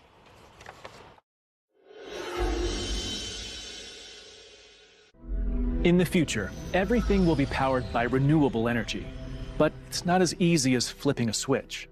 It's a long road, requiring decades of time and trillions of dollars. But what if there was a better direction on the path to zero carbon emissions? An energy source that's available right now, that's affordable, plentiful, and environmentally friendly. There is, and it's propane. Get the facts at propane.com/now. Hi, my name is Peg. I'm a wife, mother, and grandmother. Family is so important to me, and I want to stay healthy so that I can continue to do the things that I enjoy doing with all of them. I would recommend Balance of Nature. It's so easy to do every day. I feel great, and who doesn't want to feel great? Start now by going to balanceofnature.com and get 35% off your first order as a preferred customer by using discount code Fox News. When a cyber thief transfers the title of your home out of your name, it's a race against time to stop the theft of your hard-earned equity. Many people don't know this has happened until long after it's done.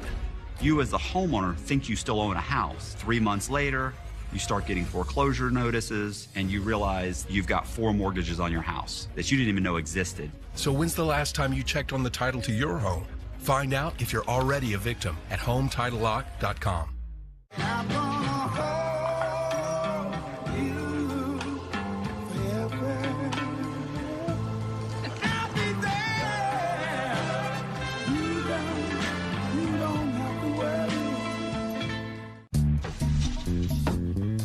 There are more identity threats than you realize.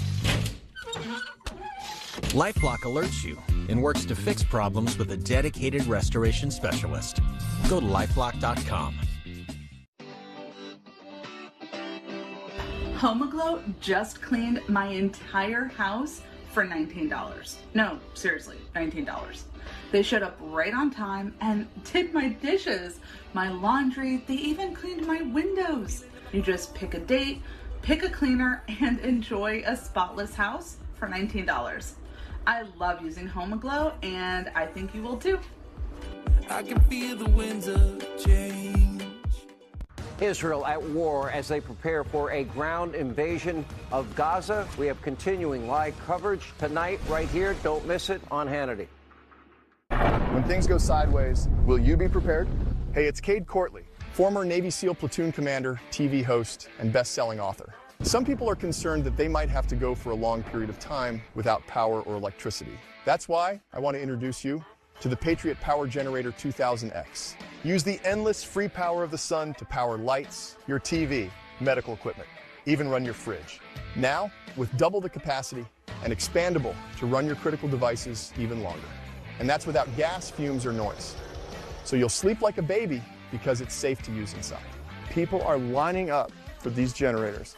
I know that I can run my refrigerator for about 40 hours before I have to recharge this. This could be a lifesaver for you. Go to 4patriots.com. You'll get a solar panel included free. This is about peace of mind. Get your solar generator and free panel at 4patriots.com. Here at Allegiance Flag Supply, we take pride in providing such a special symbol for our country. All of our flag's materials are sourced in America, and they are made by American seamstresses. So we are American made from beginning to end.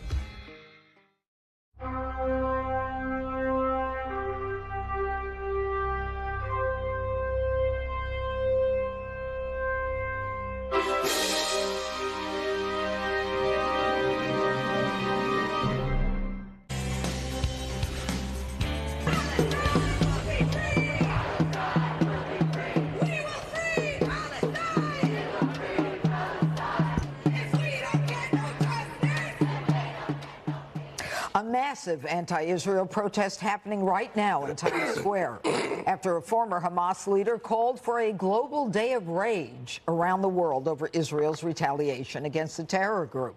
Tens of thousands have been taking to the streets worldwide. Protesters in Iraq showing their rage by burning Israeli flags, and other large protests happening throughout the Middle East.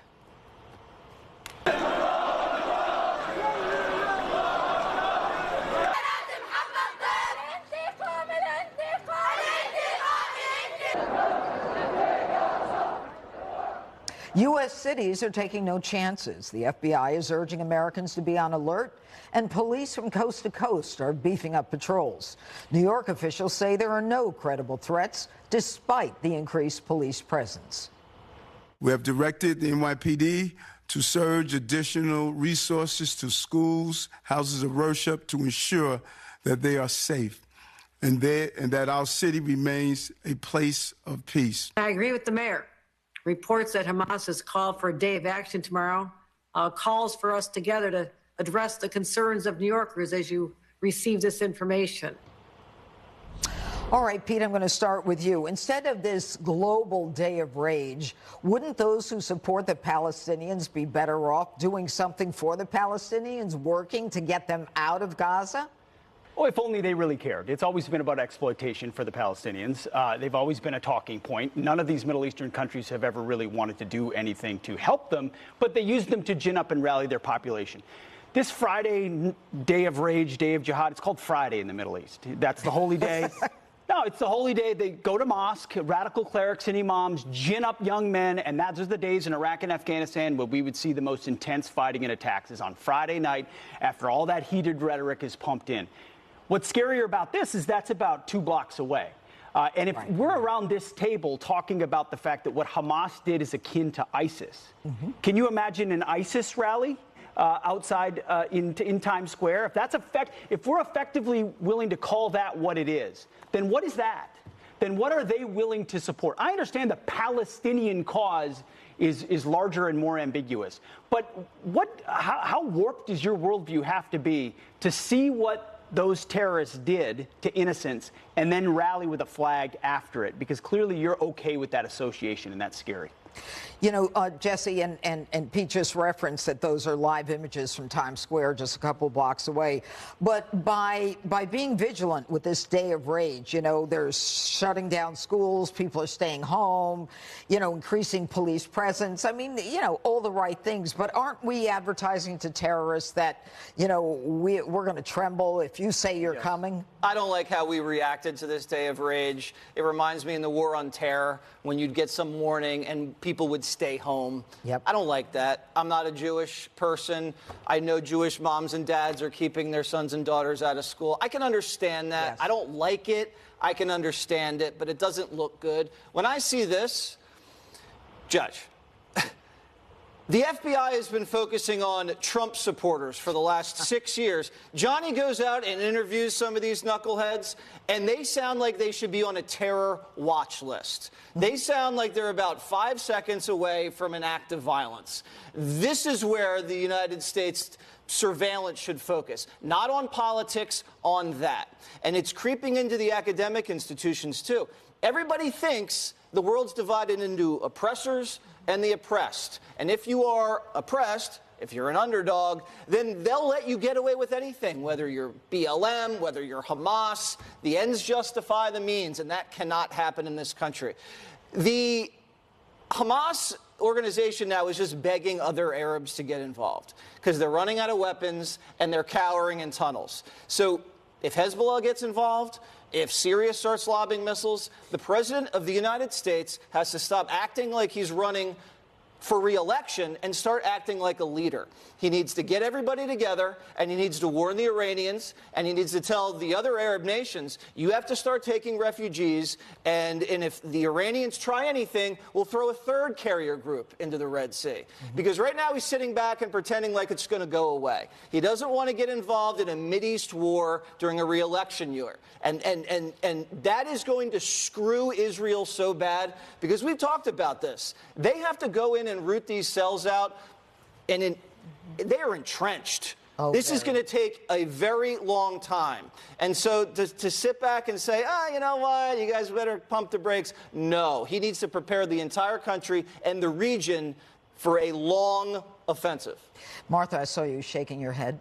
Well, you know, I mean, when you look back, as you laid out in the beginning, the history of who has been governing this area, right? The Egyptians first, and then the Israelis. Then they elected Hamas to be the leadership of this area. And, you know, the UN backs the school system there. I was reading some of the things that some of the kids are taught in these schools. Yes. And it reminded me of the madrasas under al-Qaeda.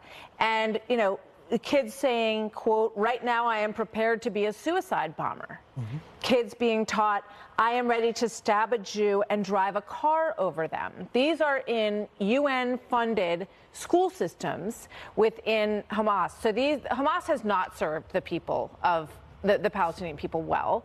And it is tragic to a certain extent, but you also have such a deeply entrenched mentality that has poisoned so many people in this environment. And I do think that, you know, that crushing Hamas is what Israel will ultimately do here. And I will be very curious to see if the United States stands by them all the way through that process, as we did with al-Qaeda, to make that comparison. There was a young woman in Times Square today who denied the rapes and the killings of babies. She said, oh, yeah, that didn't happen. It's all just, you know, it's all made up, and those stories have been retracted. I talked to the reporter who was there in that village and who covered that story, and talked to the IDF members who saw it. And these things happened, and those bloody beds are real. So wake up, folks, in Times Square. You know, Harold, you have to wonder whether or not it's propaganda, or whether or not the people excusing it are just saying that because they really hate the Jews so much. Look, anti-Semitism is, FBI data shows 51.4% of the incidents are anti-Semitic, of hate crimes, when Jews make only 2%. Make up 2% of the population. I couldn't agree more with you, Judge. It's amazing. You look at Hamas as basically their constitution. They're two main planks. The first is one that you can kind of understand from a political organization. They want political ascendancy within the jurisdiction where they are. Understood. You wouldn't think that would be the first thing you'd say, but we understand it. The second thing they say is they want to destroy all Jews. Yeah. And they want to destroy Israel. So if you are someone out protesting today after the leader of Hamas call for a day of rage, and I don't necessarily disagree with you, Jesse, but there are people who know some of our positions here on Fox, and if my kids go to school, you're out in the community, and these people may be opposed to some of my strong positions for Israel. I get what the police is saying, what they're saying. But that being said, how on earth, if you're for some sort of different set of rights for the Palestinians and a better way of life, why would you conflate that position with supporting the leader of Hamas, who's calling for people to protest. I think I find it as incredulous as anyone that people would do this too. Sandra, Biden, to his credit, they were involved in these conversations with the Saudis and the Israelis, so they were trying their hardest to be a part of the conversation. They might have been more active over the last few years, could have been more active, but they certainly were active there. The Iranians are operating in many ways from a position of weakness. The fact that they are targeting civilians, the fact that they had to go in and kidnap Israelis and American Israelis to make this point. This is not what democracies or nations do. If you want to go to war, you don't go to war against civilians. So I understand where the president's coming from, where the Israelis are coming from. But I have to tell you, look at a picture like this. And this is the kind of thing that will inspire red-blooded Americans like myself, regardless of your party, to not only want to have Israel's back, but to want to support Israel in whatever they want to do in suppressing a group of people who are their neighbors, who want to destroy them and remove them from earth. That's what Hamas wants. So those who say they want to support the Palestinians, I get it. I can have that reasonable conversation. But I cannot have a reasonable conversation with someone who supports an organization whose number 2 plank is to kill, to obliterate Israel and to kill all Jewish people. I think we all have to take a step back. It's genocide. It's that simple. They're promoting genocide. Cleansing. That's what it is. Up next, brand new anti-Israel protests breaking out on college campuses. My husband, Joe, became a New York City firefighter in August 1999. Joe wanted to be a firefighter since he was a little kid. It was his dream. He was there when the North Tower collapsed.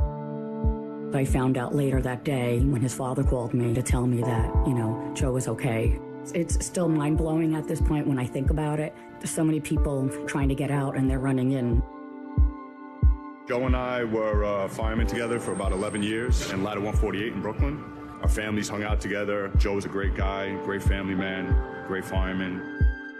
Joe passed away December 26, 2021. He had been working at the firehouse for Christmas. They had found him unconscious. And then it later came out that he had a heart attack at the firehouse. At Joe's wake, Assistant Chief Gala had told me that Tunnel to Towers would be taking care of us. We found out that for July 4th that they'd be paying off our mortgage completely.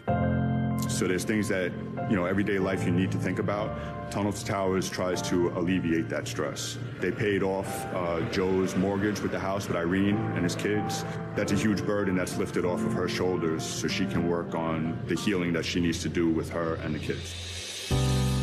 So right now we're in the firehouse of Engine 163, Ladder 83, where Joe was to be assigned. I was honored enough to be called and asked if I wanted to fill the shoes that Joe had, laid here. I got choked up because I was so happy that it was Brendan.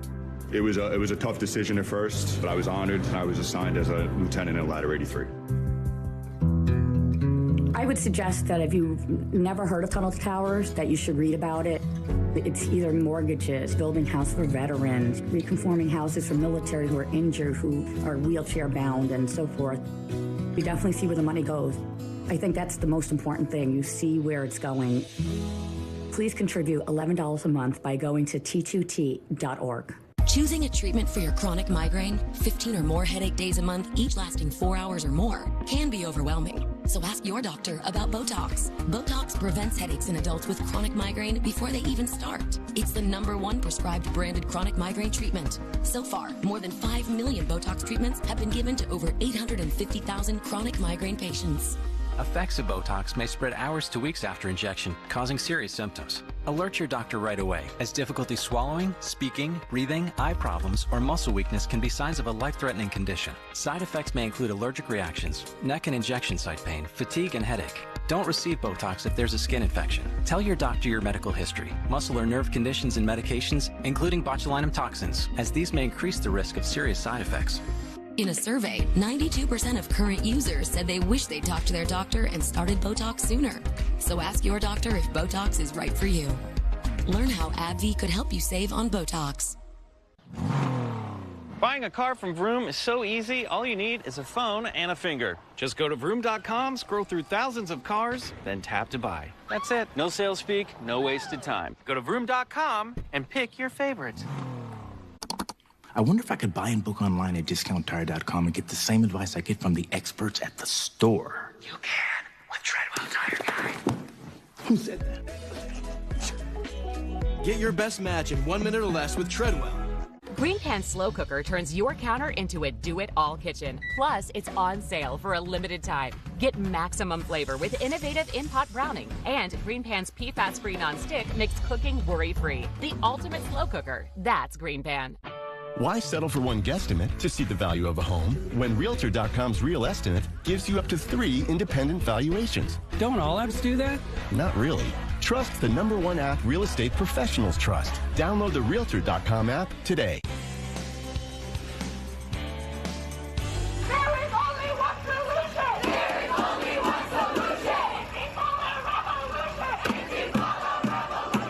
We striked first because we wanted our land back, and that's what people do when they want the thing back.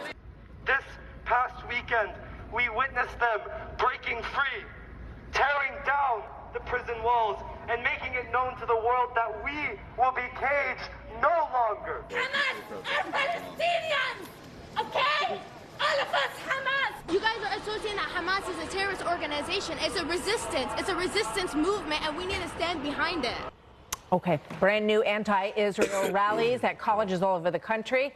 Pro-Palestinian students have been ramping up their protests, and it's causing some Jewish students to say that they don't feel safe on their campuses. Senator Josh Hawley is calling for an investigation into who is funding some of these protests. Watch this. Who's funding these student groups? I hope that the DOJ is investigating where the money is coming from. Are there terror groups who are part of these networks who are infiltrating our campuses? I mean, this is crazy stuff that we're seeing on these campuses. And for these administrators to have their hand out to take federal money, taxpayer money, and at the same time be silent or silently condone this kind of terrorism is just, it is grotesque. And Lawrence Jones speaking to some pro-Palestinian protesters who are in denial about the atrocities committed by Hamas last Saturday. Israel is notorious for creating propaganda that sides their one-sided massacre against Palestinians. When you see the kids that have been beheaded and the women that are raped, how do you feel about that? I don't know where to start from that. That was already proven that didn't really happen. There was not verified. Women did not get raped. No. I've not seen any proof of that. If it did happen, I haven't seen it. She hasn't seen it. Janine, I mean, how do you, I don't know how you confront ignorance and an inability to see what has clearly happened here. You know, there is a bias. There is no attempt or effort to educate themselves or to do any kind of research. They are already decided. And, you know, you talked in the beginning, in the introduction, about Jewish students who are feeling unsafe. They were very justified to feel unsafe based upon what we're seeing here. I mean, this is the biggest slaughter of Jews since the Holocaust.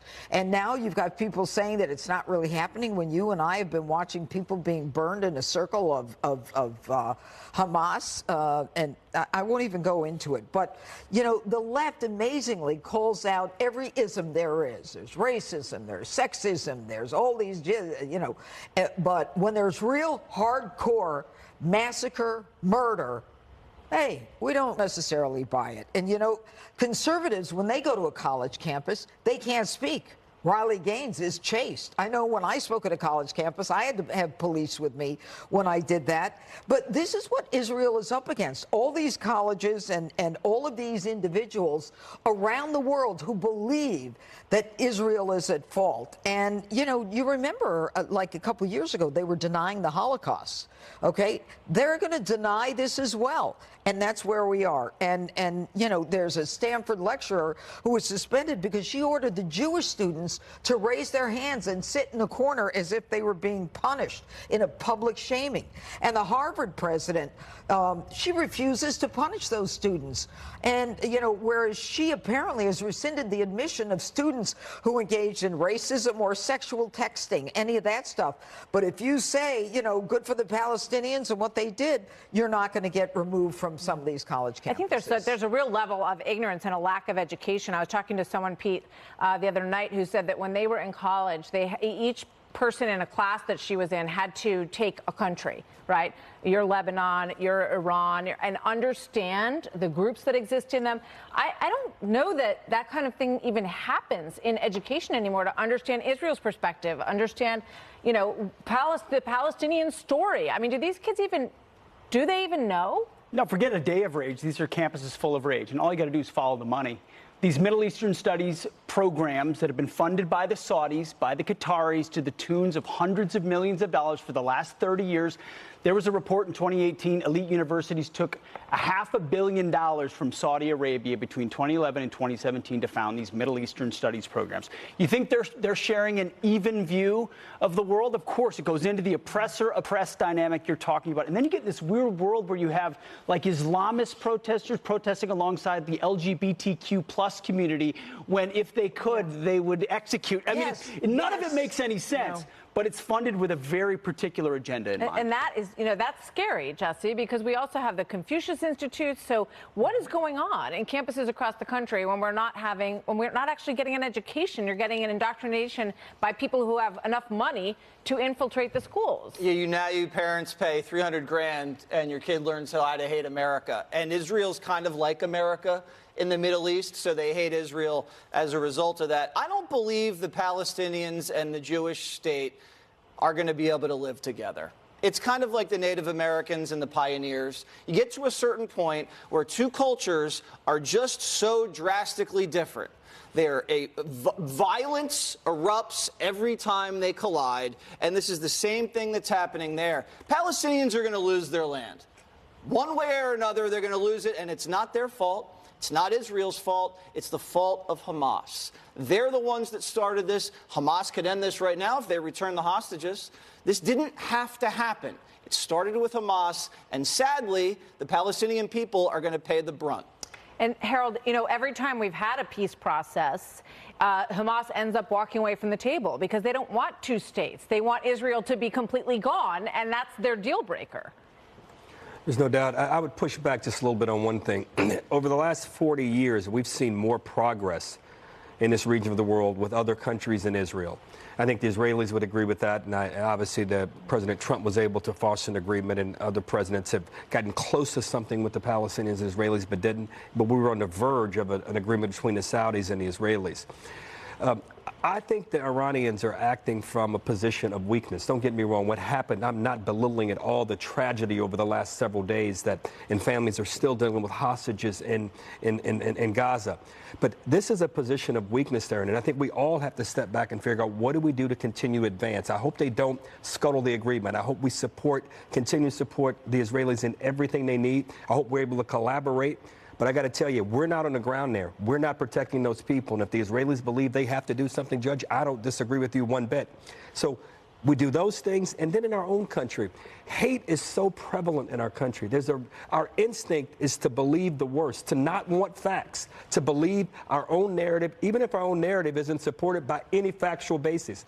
And to hear these kids at my own alma mater, the University of Pennsylvania, we're dealing with a lot of stuff right now as our leadership at the school is trying to explain what took them so long to denounce the free speech that these kids were exercising. Just because someone has the right to free speech doesn't mean they're right. It means they could be dead wrong. And leaders in a university have to say when those kids or when that speech is wrong. They should protect their right to say it, but they should not defend it when it's blatantly wrong, and certainly when it's inciting hate and potentially violence. Okay. Coming up next, so much for President Biden's "be careful" warning. There are new fears that Iran-backed Hezbollah could declare war from the north on Israel. Investing in gold doesn't have to be complicated. I'm Colin Plume, the CEO of Noble Gold Investments, and I want to take the time to show you how investing in a gold IRA can help you hedge your bets against inflation and other economic concerns on the horizon. Visit Noble Gold Investments and get our free gold investment guide on buying gold the right way. And make sure you're investing with the right company. Visit noblegoldinvestments.com. Hi, I'm Sharon, and I lost 52 pounds on Golo. Before Golo, I felt sick, I felt sluggish, I was diabetic, and my cholesterol was high. I would always be bloated, and my stomach was always upset. Now my stomach is flat. I'm happy with how Golo has made me look, but what's more important is how I feel. I feel like I can walk the runway. I want to show that at this age, I can look and feel this good. Kayaking is my thing. Running is awesome. But her moderate to severe eczema would make her skin so uncomfortable. I was always so itchy, especially when I was hot. Now my skin doesn't itch as much. Now we're staying ahead of her eczema.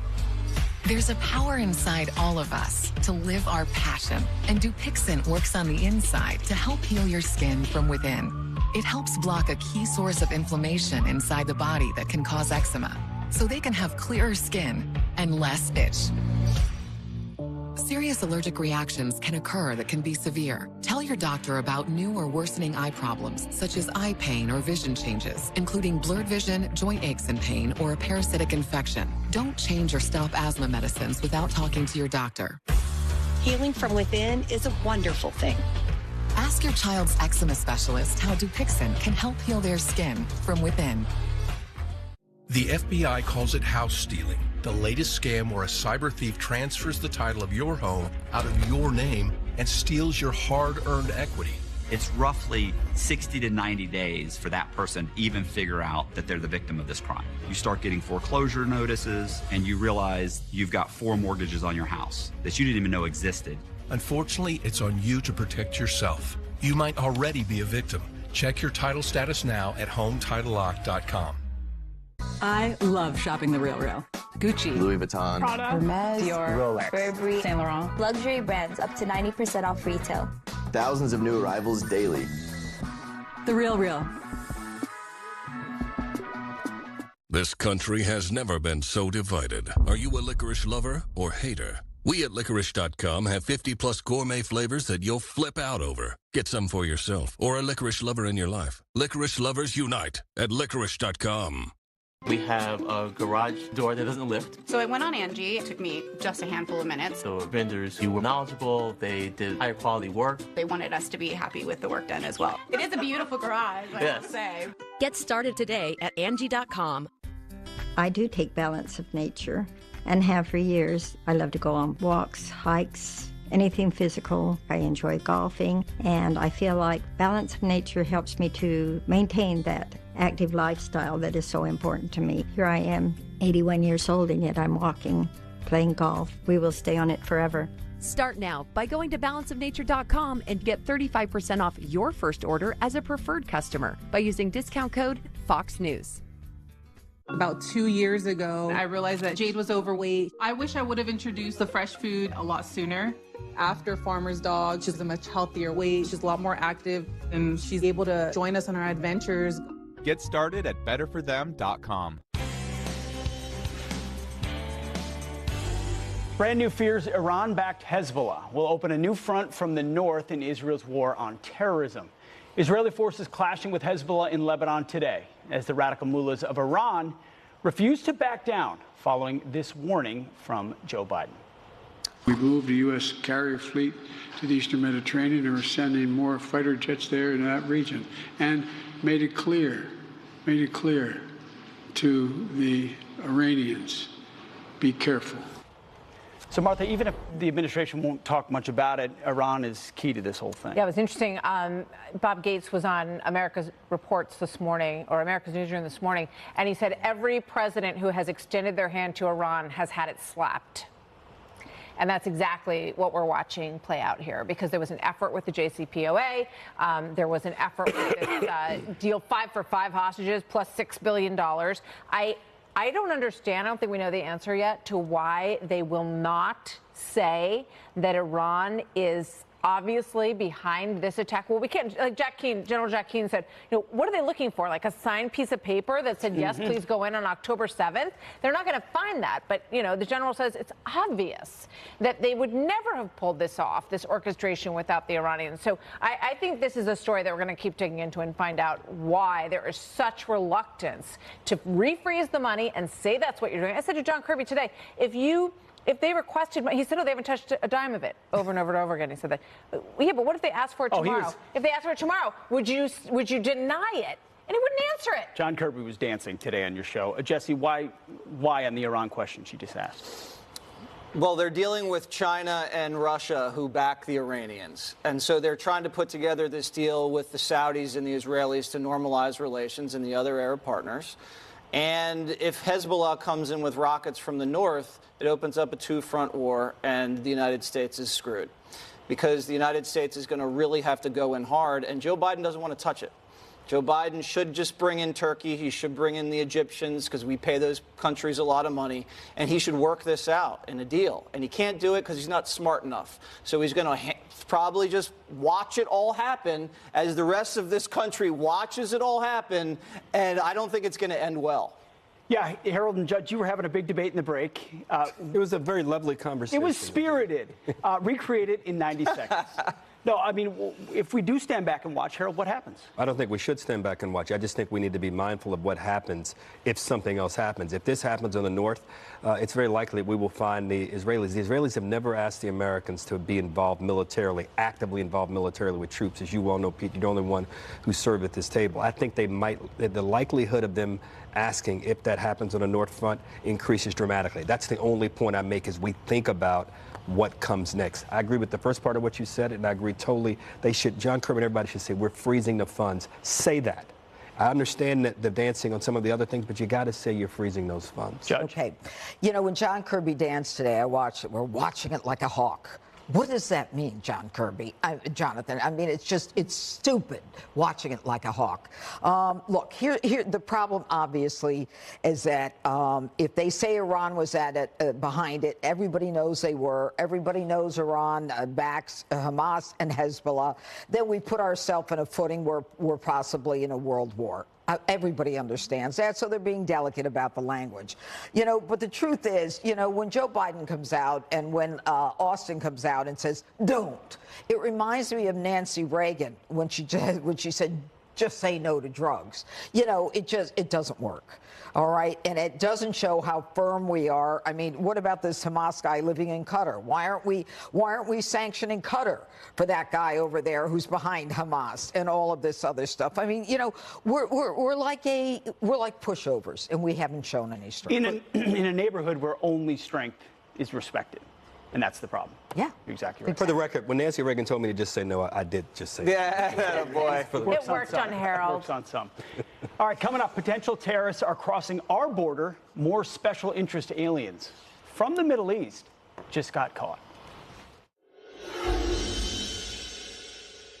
Love doesn't discriminate. It doesn't pick and choose. When there's so much to fight against, love fights for. When others flee, love runs toward. And when darkness prevails, love remembers its strength. For 157 years, the Salvation Army has loved all who feel lost.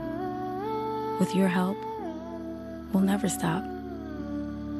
Our vision underscores the passion and the commitment that we have for our patients. After more than 35 years of working in some of the world's most challenging places, we've learned that while conditions can be radically different from one country to the next, the virtue of trust is universal, and children unite us all.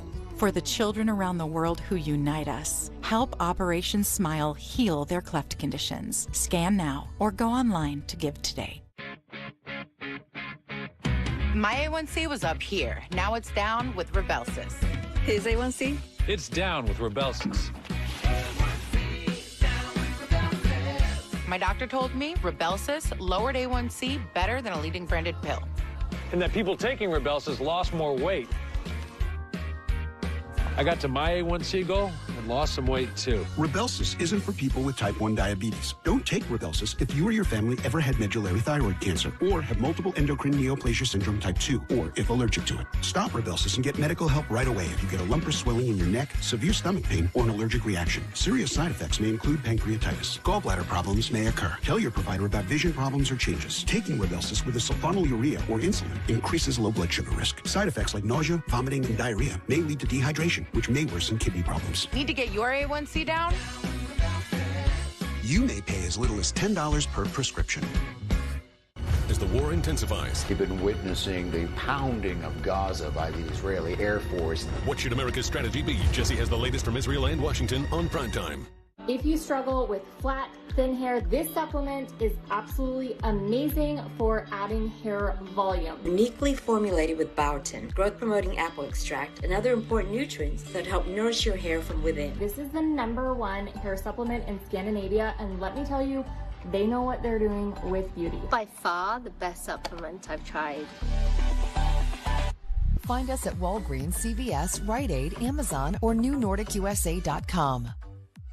We're traveling all across America, talking to people about their hearts. Who wants to talk about their heart? How's the heart? How's your heart? How's your heart? It's good. Is it? I don't know. It's okay. It's okay. Yeah. Good? You sure? I think so. How do you know? It doesn't come with a manual and you're like, oh, I got the 20,000-day checkup, right? Let me show you something. Put 2 fingers right on those pads. Look at that. That's your heart. That is pretty awesome. With KardioMobile, you can take a medical-grade EKG in just 30 seconds from anywhere. KardioMobile is proven to detect atrial fibrillation, one of the leading causes of stroke. And it's the only personal EKG that's FDA cleared to detect normal heart rhythm, bradycardia, and tachycardia. How much do you think this costs? Probably in the hundreds. $79. Oh, wow. That could be cheaper than a tank of gas. Checking your heart anytime, anywhere has never been easier. Don't wait. Get KardioMobile today for just $79 at Kardia.com or Amazon.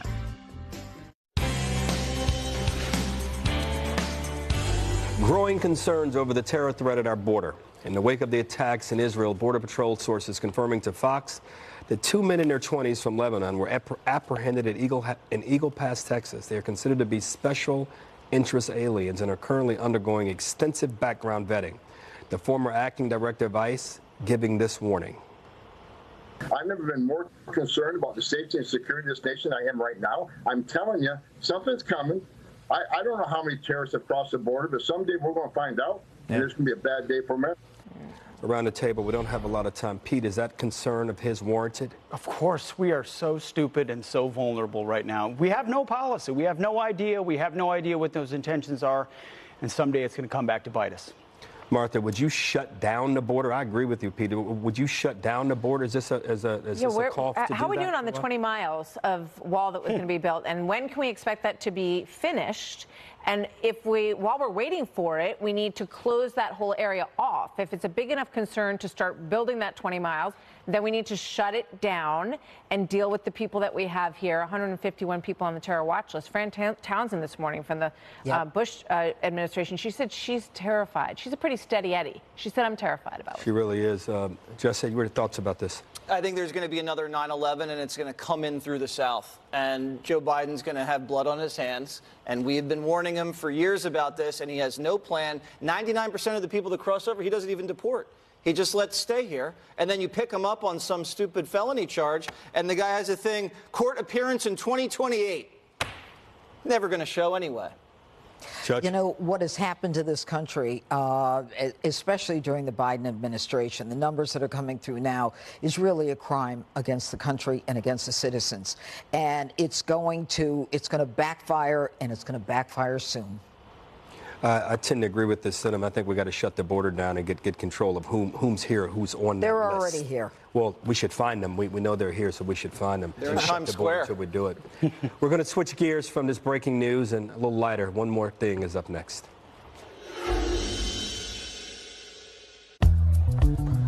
It's a good day to start something new. To brush away gray in 5 easy minutes. To put yourself out there and always put your best face forward. Just for men, mustache, and beard. I served in the Army for 11 years and deployed overseas 3 times. I understand the price of freedom, and I'm aware of the threats we face from our foreign adversaries. Countries like China, Russia, and Iran believe in oppression and censorship, and they want to dominate and use tomorrow's technologies against America. If you value free expression and an open internet, join me in sending a message to Congress. It's time to strengthen, not weaken, American technology. There are more ways than ever for identity thieves to steal your information. LifeLock alerts you and works to fix problems with a dedicated restoration specialist. Go to lifelock.com. When a cyber thief transfers the title of your home out of your name, it's a race against time to stop the theft of your hard-earned equity. So when's the last time you checked on the title to your home? Find out if you're already a victim at HomeTitleLock.com.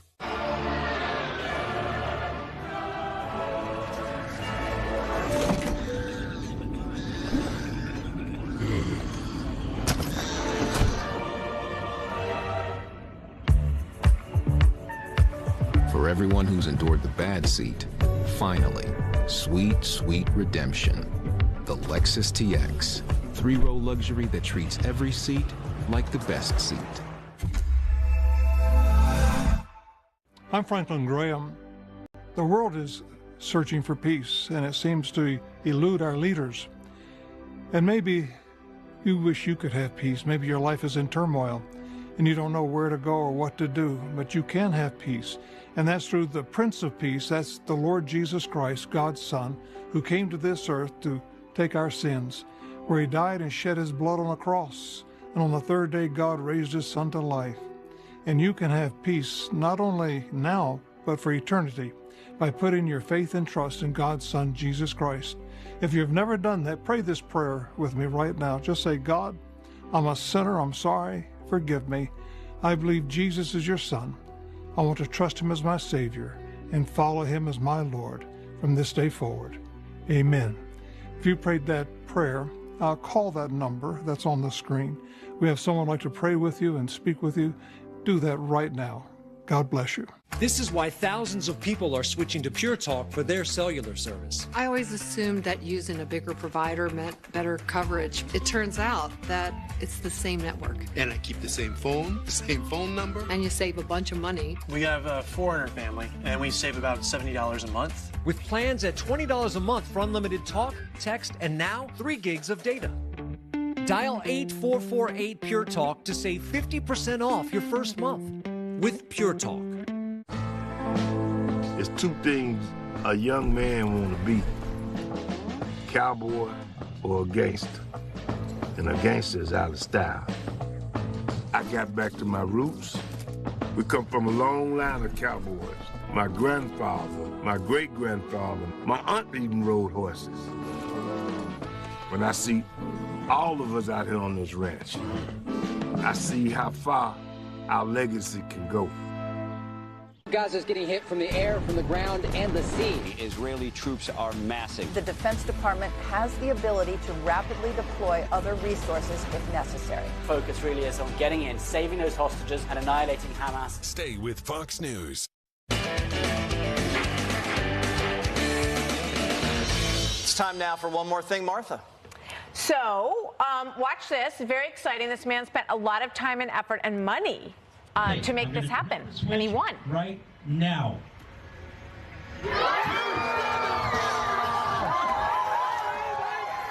He cannot believe it. He's so happy. This pumpkin weighs 2,749 pounds, and he won $30,000 first prize, and it cost him $15,000 to grow it. And then they cut the vine. I mean, picture this thing actually growing in his field. So anyway, Halloween coming and all that fun stuff. So he's the pumpkin winner. Congrats, pumpkin winner, and congrats to the Waters family. We got a new dog. Yay! We got a Bernedoodle. Oh, that's the cutest picture. Name's Duchess, Dutchie for short. Rookie is taking a liking to Duchess. Jesse Jr. loves her. The twins love her, and I love her. I wasn't expecting the dog when I came home that night. That was the first interaction we had. The thing's going to grow twice the size. It just happens to be the sister Yes. Of Judge Janine Pirro's dog. Okay, that I'm getting tomorrow. That you are getting tomorrow, which I'm sure we'll see Monday. Yes. So we're going to have some family visits tonight. Jesse Waters, primetime, an inside look at the Israeli military arsenal. Check us out at 8 o'clock. Judge. Look forward to that. All right, so a wandering dog is seen wandering. That's not good. In Michigan, with his head stuck in a cheese ball container. He was rescued and freed from the container. The animal shelter decided to name him, guess what, Cheeto. All right. And he's now looking for a forever home, FUR. My producer is very smart and still loves cheese balls. Jesse would like him. Yeah, why not? Make cheese ball too. Bring cheese ball on. Take another. I can't wait to meet the dogs. The Las Vegas Sphere is brand new on the Las Vegas Sin City scene, but it seems that this $2.3 billion structure already has a superiority complex. Look how it trolls this guy trying to tee off here. I can't, we get out there. I hope I see that thing. Fascinated by that. That was a hug, Martha. Oh, Pete, excuse me. If you have questions about what's going on in Israel, check out the specials that we have on Fox Nation. Battle in the Holy City and Battle in the Holy Land is from a couple years ago, but we break it all down for you. Send it to all those students. Great job. That's it for us. See you guys on Monday. Congratulations on Duchess. Does this mean that you're now related to the judge? Yes, we're What does that mean? I don't know. I'm not sure. All right, thanks, guys. Have a good night. Thank you. Good evening. Welcome to Washington. I'm Brett Baer. Breaking tonight, protests worldwide during what Hamas has called a day of rage as Israeli forces prepare for a likely ground invasion of Gaza. Hamas continues to fire rockets into Israel in just the past few hours. Israeli planes have dropped hundreds of bombs in response. Our Greg Palcott reports Israeli commando units are operating inside Gaza, at least a few of them. Israeli Prime Minister Benjamin Netanyahu says his troops are fighting like lions and that this is only the beginning. President Biden says the U.S. is making sure Israel has what it needs to respond to the Hamas attacks. Evacuation flights for Americans in Israel have begun. Palestinians have begun a mass exodus from northern Gaza after Israel's military told about 1 million people to evacuate toward the southern part of the territory. We'll show you that later, but senior correspondent Mike Tobin is on the ground in Israel again tonight with the latest. Good evening, Mike. Good evening, Brett. Prime Minister Benjamin Netanyahu spoke to his nation tonight and said this is just the beginning of the response to the terror attacks of almost a week ago. The enemy, he said, is just starting to pay the price. A chaotic exodus of Palestinians from northern Gaza after Israel's military warns more than 1 million people to evacuate south. Dropping leaflets in Arabic across the territory, the clearest sign yet a ground invasion against the Hamas militant group is imminent. They threw down leaflets saying everyone has to leave. They threw us these leaflets or else they will annihilate the area with anyone in it. What did the women do to be terrorized like this? The United Nations warns so many residents fleeing so swiftly, so suddenly, combined with food, fuel, and water shortages, will be a humanitarian disaster. A source tells Fox News Hamas is preventing some civilians from leaving their homes, but many are braving the traffic jams to escape. Israeli officials reiterate their ultimatum, a total siege of Gaza until militants free about 150 hostages taken during the weekend raids. The Israeli military saying for the first time its forces have been operating in Gaza, conducting small-scale house-to-house searches for weapons and the missing hostages. 3 miles from the Gaza border, our colleague Trey Yingst visited the site of the music festival that was attacked by Hamas terrorists on Saturday. This was supposed to be a joyous occasion, and it turned into a nightmare for so many. More than 260 people were gunned down here before those militants went on to the next village, slaughtering women and children. New video shows those militants firing on porta potties set up at the weekend festival. The U.S. Defense Secretary meeting with top Israeli officials, reinforcing American support for its longtime ally. I ordered additional assets to the region to bolster deterrence. Across the Middle East, Friday Muslim prayers were followed by mass solidarity protests. And in Lebanon, gunmen and Israeli troops clashing along the border, with Israeli Apache attack helicopters flying overhead. With the threat of opening a second front in the war, clashes continue at that Lebanese border between Hezbollah and Israel. Today, sadly, a Reuters news crew was hit reportedly by an Israeli tank shell. A Reuters cameraman, Issam Abdullah, was killed. 2 of his colleagues were injured. The Reuters organization issued a brief statement that they are saddened by the loss of life. Thoughts and prayers are with the families of all 3 journalists. Brett? Yeah, sad news. Mike Tobin, stay safe. Thank you. President Biden says the more we learn about the Hamas attack, the more horrifying it becomes. He held a Zoom call with families of American hostages today. White House correspondent Jackie Heinrich also has news concerning what the U.S. is telling Israel about a ground invasion of Gaza. Jackie is live on the North Lawn. Good evening, Jackie. Good evening to you, Brett. The coming days are expected to test U.S. resolve to stand behind Israel as it readies a ground operation in Gaza, with Palestinian civilians still needing a clear place to go. It is unclear how much progress the U.S. has made pushing Egypt and other countries to take them in. But Fox has learned the U.S. quietly pushed Israel to buy some time. The United States stands with Israel. We're making sure Israel has what it needs to defend itself and respond to these attacks. Behind a strong public show of support, Fox has learned the U.S. has privately urged Israel to delay its ground operation in Gaza until safe passage for Palestinian civilians is secured. Our focus now is on helping to create safe zones, and we're doing that with the leading international organizations. The ask from the Biden administration in line with previous cautioning that Israel should abide by the rules of war. We can't lose sight of the fact that the overwhelming majority of Palestinians had nothing to do with Hamas and Hamas's appalling attacks, and they're suffering as a result as well. The president revealing his chief concern after talking Bidenomics in Philadelphia Friday. What worries you about a potential Israeli ground invasion into Gaza? It's an apparent priority to the administration that the U.S. is seen as unwaveringly behind Israel as criticism mounts ahead of their coming response. What Israel is doing is not retaliation. What Israel is doing is defending the lives of its people. The State Department reportedly circulated emails discouraging officials from using phrases like de-escalation, ceasefire, end to violence, and restoring calm. Biden today did try to calm nerves among the families of 14 Americans still unaccounted for. They're going through agony, not knowing what the status of their sons, daughters, husbands, wives, children are. You know, it's gut-wrenching. I assured them my personal commitment to do everything possible. The president is now home in Wilmington for the weekend. We know some lawmakers came to the White House today for a relatively short discussion without him about the prospects for an aid package for Israel, but we never got a readout on where exactly that conversation landed, Brad. Jackie Heinrich, live on the North Lawn. Jackie, thank you.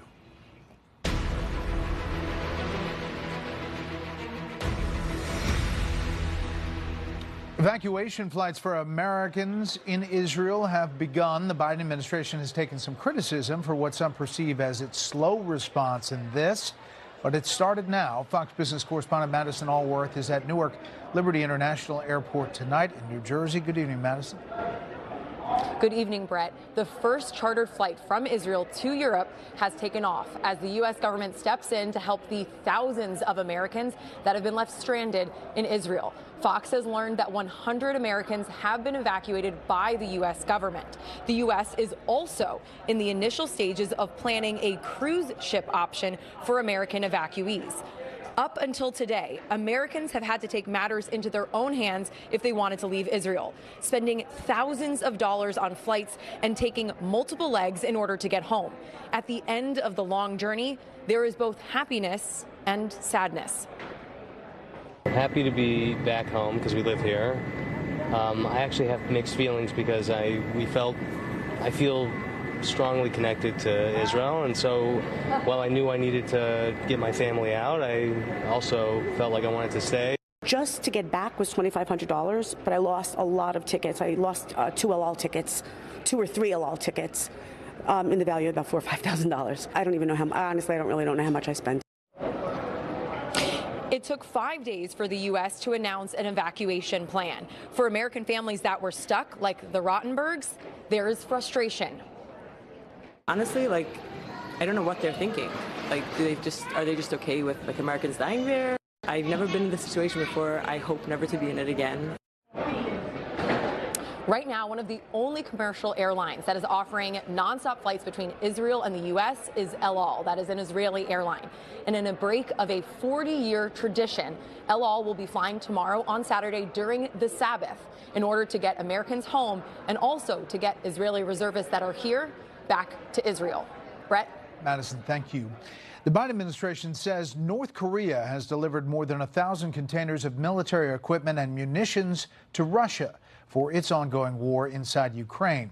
White House National Security Council spokesman John Kirby says the U.S. believes Kim, North Korean leader Kim, is seeking sophisticated Russian weapons technologies to boost North Korea's military and nuclear program in return for those munitions. The White House releasing images that it says shows containers loaded onto a Russian-flagged ship before being moved via train to southwestern Russia.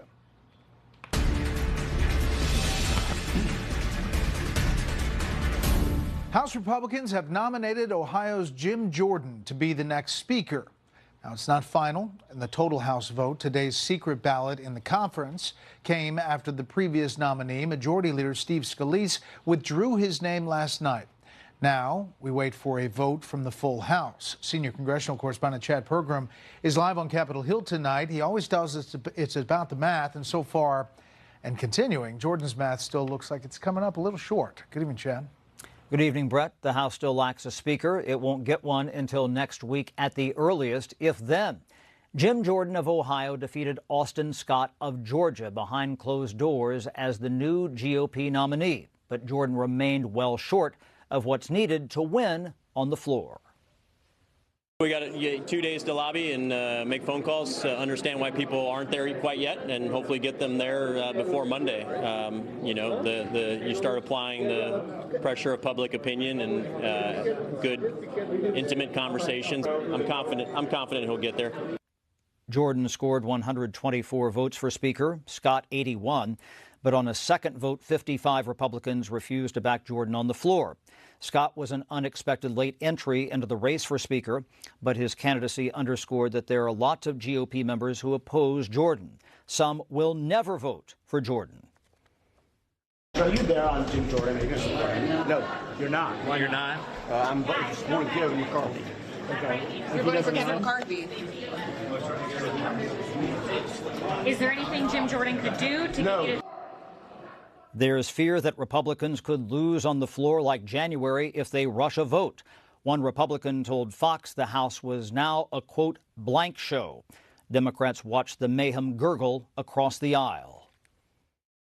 Civil war continues to rage on, miring the Congress in chaos, dysfunction, and extremism.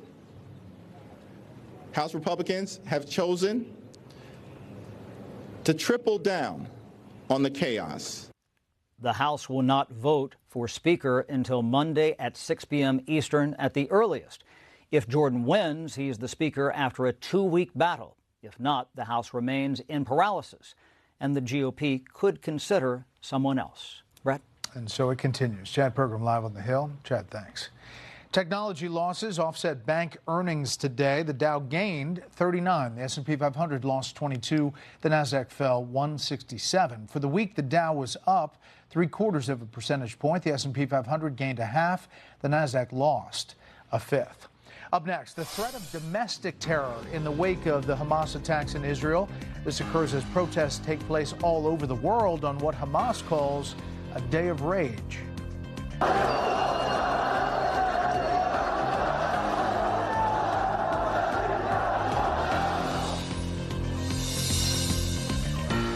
It's easy to think that all money managers are pretty much the same. But at Fisher Investments, we're clearly different. Different how? You sell high commission investment products, right? Nope, Fisher avoids them. Well, you must earn commissions on trades. Never at Fisher Investments. Okay, then you probably sneak in some hidden and layered fees. No, we structure our fees so we do better when clients do better. That might be why most of our clients come from other money managers. At Fisher Investments, we're clearly different. When migraine strikes, you're faced with a choice. Ride it out with the trade-offs of treating, or push through the pain and symptoms. With Ubrelvy, there's another option. One dose works fast to eliminate migraine pain. Treat it anytime, anywhere, without worrying where you are or if it's too late. Do not take with strong CYP3A4 inhibitors. Allergic reactions to Ubrelvy can happen. Most common side effects were nausea and sleepiness. Migraine pain relief starts with you. Ask about Ubrelvy. Learn how AbbVie could help you save. Always lived in California, but never did take up surfing until just a few years ago. A surf session can be pretty physically demanding, and balance of nature helps me do that. I love being out on the water. I don't want to slow down. I plan on surfing until I'm 80, and I don't think I would be able to surf every day if it wasn't for balance of nature. Start now by going to balanceofnature.com and get 35% off your first order as a preferred customer by using discount code Fox News. The FBI calls it house stealing, the latest scam where a cyber thief transfers the title of your home out of your name and steals your hard-earned equity. It's roughly 60 to 90 days for that person to even figure out that they're the victim of this crime. You start getting foreclosure notices and you realize you've got 4 mortgages on your house that you didn't even know existed. Unfortunately, it's on you to protect yourself. You might already be a victim. Check your title status now at HomeTitleLock.com. Oh, hey. Buying a car from Vroom is so easy. All you need is a phone and a finger. Just go to vroom.com, scroll through thousands of cars, then tap to buy. That's it. No sales speak, no wasted time. Just straight up great cars. Right from your phone to your driveway. Go to vroom.com and pick your favorite. Oh yeah, she digs it. Buy your car on vroom.com. Vroom. Get in. Meet Norman. He's part Jack Russell and part tornado. Meet the Bissell Crosswave Hydro Steam. It's part vacuum, mop, steamer, and tornado chaser. Bissell, a new breed of clean. Christian McCaffrey and the 49ers take on the Browns. Then, in America's Game of the Week, Jalen Hurts leads the Eagles. Touchdown! Against the Jets. It's a huge doubleheader. Sunday on Fox. Check for the game in your area. Israel at war as they prepare for a ground invasion of Gaza. We have continuing live coverage tonight right here. Don't miss it on Hannity. When things go sideways, will you be prepared? Hey, it's Cade Courtley, former Navy SEAL platoon commander, TV host, and best-selling author. Some people are concerned that they might have to go for a long period of time without power or electricity. That's why I want to introduce you to the Patriot Power Generator 2000X. Use the endless free power of the sun to power lights, your TV, medical equipment, even run your fridge. Now, with double the capacity and expandable to run your critical devices even longer. And that's without gas, fumes, or noise. So you'll sleep like a baby because it's safe to use inside. People are lining up for these generators. I know that I can run my refrigerator for about 40 hours before I have to recharge this. This could be a lifesaver for you. Go to 4patriots.com. You'll get a solar panel included free. This is about peace of mind. Get your solar generator and free panel at 4patriots.com. If your cat's litter makes you do this, you need this. Pretty Litter is an odor-busting, low-dust, health monitoring solution to your cat's litter box. Get the Smart Cat litter that's conveniently delivered to your door by visiting prettylitter.com. DealDash.com. Online auctions since 2009. This PlayStation 5 sold for only 50 cents. This iPad Pro sold for less than $34. And this Nintendo Switch sold for less than $20. Go to DealDash.com and see how much you can save. President of the United Auto Workers says his union will not expand its strike against the Detroit Big Three automakers at this time. Sean Fain says negotiations are entering a new phase and a new approach is needed. He says members will now walk out of additional facilities without warning rather than wait until Fridays to announce new plans. Stellantis has announced temporary layoffs for an additional 700 employees from plants in Indiana. It says talks with the union are making progress. Unions representing 75,000 healthcare workers who recently held a strike against Kaiser Permanente have reached a tentative agreement with the company. Employees were asking for raises and staffing additions. They had given Kaiser notice that another strike was possible November 1st. Heading overseas, a 50-year-old Israeli man who works at his country's embassy in Beijing was stabbed today in front of a supermarket. Beijing police say they arrested a 53-year-old foreign man. They described the victim as a family member of an Israeli diplomat. Officials say there are no credible threats here in this country, at least not yet, related to the Hamas attacks on Israel and the call for a day of rage. But security has been increased in many cities. Right now, a large protest has left Times Square in New York. Correspondent Nate Foy is following the latest and following the crowd tonight. Good evening, Nate. Hey, Brett. Yeah, we're over 3 hours since this protest began, and some estimates tonight are as high as 2,000 pro-Palestinian protesters are out here in New York City filling the streets. You can see that the NYPD is out in full force as people continue chanting. And the reason why the crowd walked about a mile away from Times Square, where we were earlier, Brett, to where we are now on 2nd Avenue, up here just past 42nd Street on 2nd Avenue is the Israeli consulate. So I've spoken with a lot of these pro-Palestinian protesters today. Some of them tell me that they do not support Hamas, but others, Brett, are in blatant denial of what happened last Saturday, where 1,300 Israeli lives were claimed in that terror attack by Hamas. Earlier today, there were about 50 counter-protesters, pro-Israel protesters, and there was certainly a lot of emotion on both sides of the street. Listen to this. I am heartbroken. There's no words can express. But watching people sympathize with Hamas, cheering, protesting for the name of Hamas, and chanting Free Palestine in the moment like this, I have no words. New York City police used extra officers today, Brett, not only at protest locations, but across the city, specifically at schools and houses of worship. But this isn't just New York. Take a look at this. Pro-Palestinian protests happened in cities across America today, including Washington, D.C., Chicago, and also Miami, where the protest ended in 2 arrests. Now, one of the pro-Palestinian organizations that hosted today's protest is called Within Our Lifetime, Brett. They are openly against a two-state solution and also openly advocate eliminating Israel. This is a quote from their website, by any means necessary. We'll send it back to you, Brett. All right, Nate Foy in New York with the protesters. Nate, thanks. A Stanford University instructor out in California has been sidelined for what is termed identity-based targeting of students. The unidentified teacher allegedly told Jewish students in class to identify themselves, then take their belongings and stand in a corner because, quote, this is what Israel does to Palestinians. Stanford's president issued a statement saying he is addressing several issues on campus since the Hamas attack. A protest has begun at Baruch College in Manhattan. This is where CB Cotton is tonight. Good evening, CB.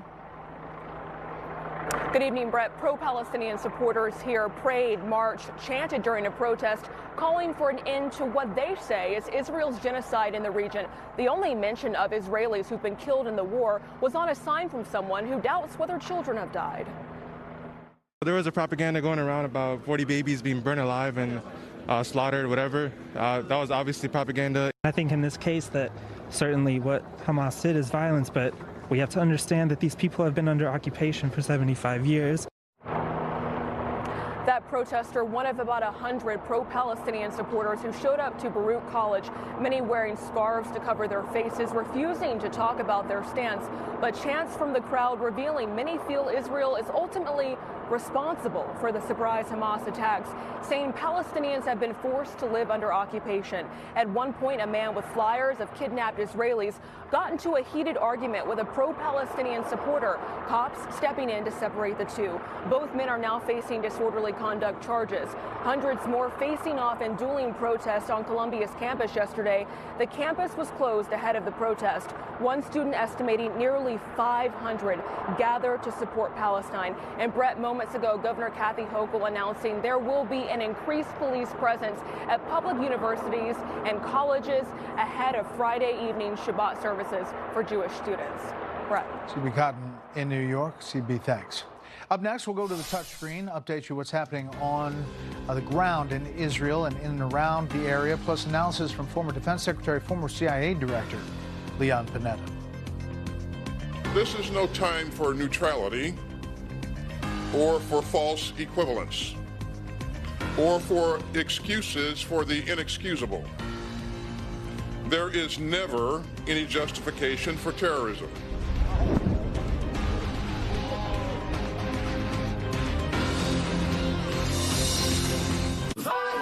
There's some things that go better together. Burger and fries, soup and salad. Thank you. Like your workplace benefits and retirement savings. With Voya, considering all your financial choices together can help you make smarter decisions for a more confident financial future. Hey, it's Tandem Bicycle. You can't do that by yourself. Voya, well planned, well invested, well protected. Way back in 1982, we took care of about 40 kids and had to turn away over 250. It was the emotion of that moment that said, man, that just isn't fair. And I think it was at that moment that Operation Smile was born. Every 3 minutes, a child is born with a cleft condition. Thousands are waiting for the cleft surgery and care your support gives. They need you. Give joy and a new smile. Scan the code or go online to give today. Stop! Get on the ground! They're back. You are going to jail today? With all new episodes.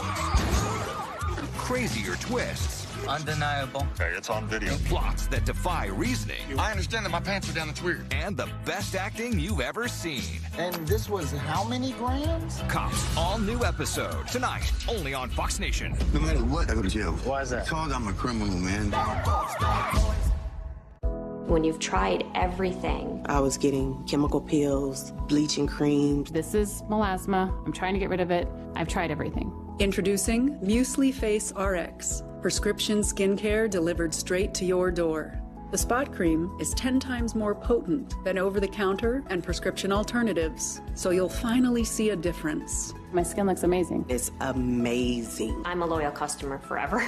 See for yourself at muesli.com/TV.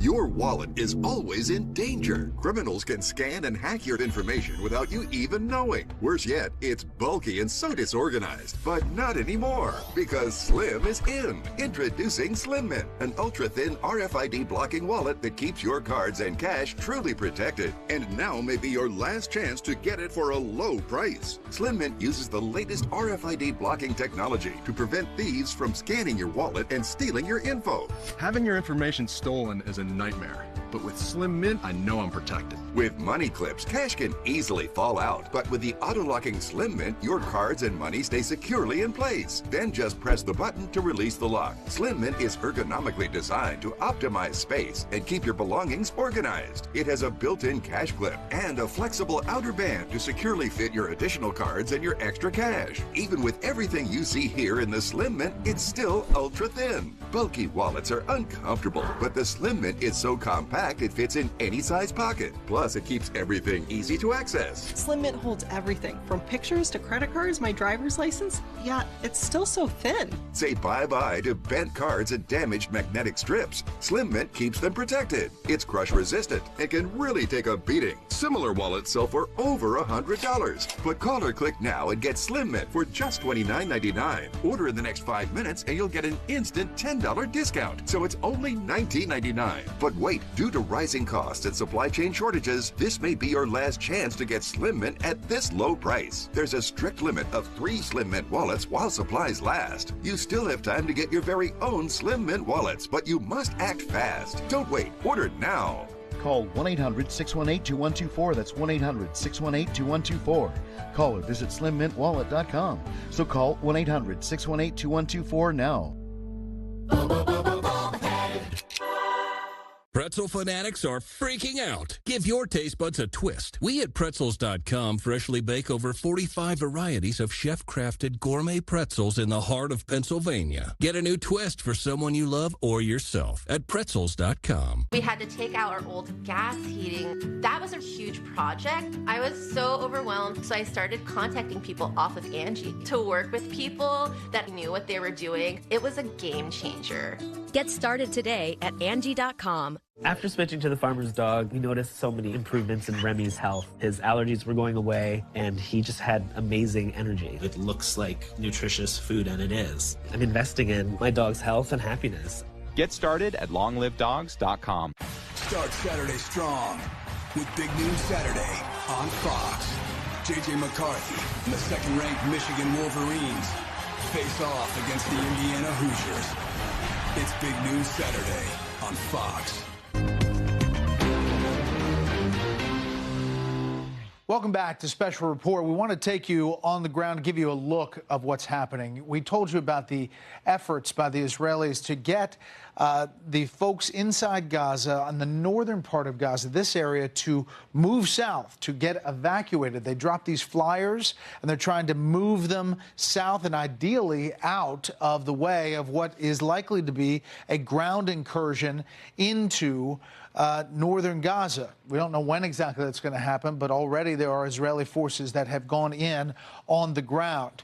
Now, if you look at the population here, we've split it up into 5 different regions, and this darkest is up to 650,000. That would be right around Gaza City. But there are other big areas, including up here, up to 250,000 and down along the southern part of Gaza.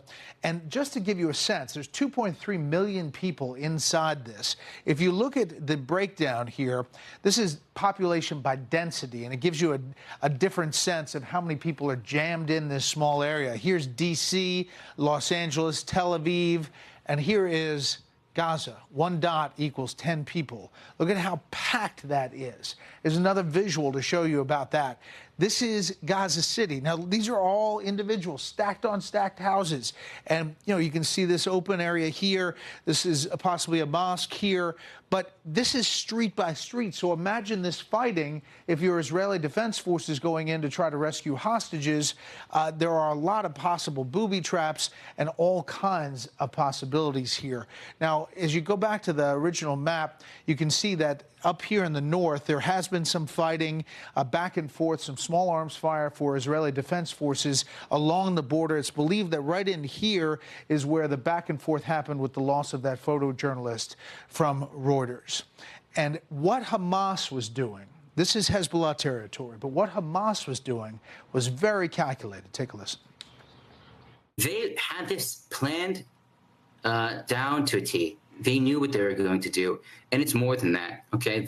I mean, again, the materials show not only were they very much planning to go after these civilian places, I think more will come out, Brett, in the future, just about how much they planned, and really just that their orders were not just to take hostages, but to kill people. Joining us tonight, former Defense Secretary, former CIA Director Leon Panetta. Mr. Secretary, thanks for the time. Obviously, we're looking at the situation. It's developing by the hour. Your thoughts overall as we get ready to see Israel go in earnest into Gaza? Any invading force would ultimately be caught having to go into door-to-door fighting, building to building, room to room, basement to basement. This would be very tough. In terms of being able to ultimately be able to get at Hamas and be able to destroy them. So it's going to be a challenge. It's going to be a challenge.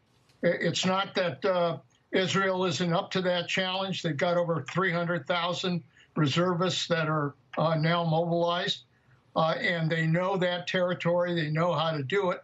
But it's still going to be very tough, and it's going to be costly as well. Yeah, I'm going to play the soundbite from John Kirby, and I know you dealt with a CIA director and Defense Secretary, Hamas, and saw how Iran was funding it all along.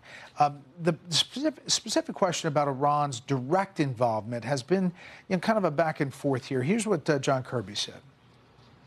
that we just haven't seen any specific tangible intelligence that leads us to the conclusion that the regime in Tehran was witting a resourced participant in these specific attacks. But I also want to make it clear that we absolutely believe in the broad complicity of Iran here. What's the difference, John? What's the difference? Without Iran, there would be no Hamas. There would be no Hezbollah. We understand that. But what I'm saying is we're looking at it and we haven't seen the direct evidence. I guess I just want to know the reluctance here, you think, of the administration saying that. Now we have these pieces. Wall Street Journal, Iran helped plot attack on Israel over several weeks. Washington Post, Hamas received weapons and training from Iran. New York Times, Hamas attack on Israel brings new scrutiny on groups' ties to Iran. And the quote there is Hassan Nasrallah, the leader of Hezbollah, held an hours-long online meeting in March with an elite group of strategists from all the Iran-backed militias and told them to get ready for a war with Israel with a scope and reach, including a ground invasion that would mark a new era, according to two participants from Iran and Syria.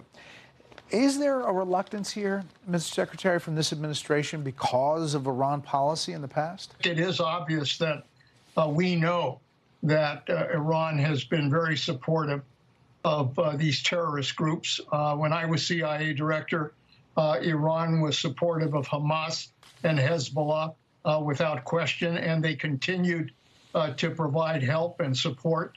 And obviously, the Wall Street Journal article kind of describes specifically how they got involved in planning with this operation as well.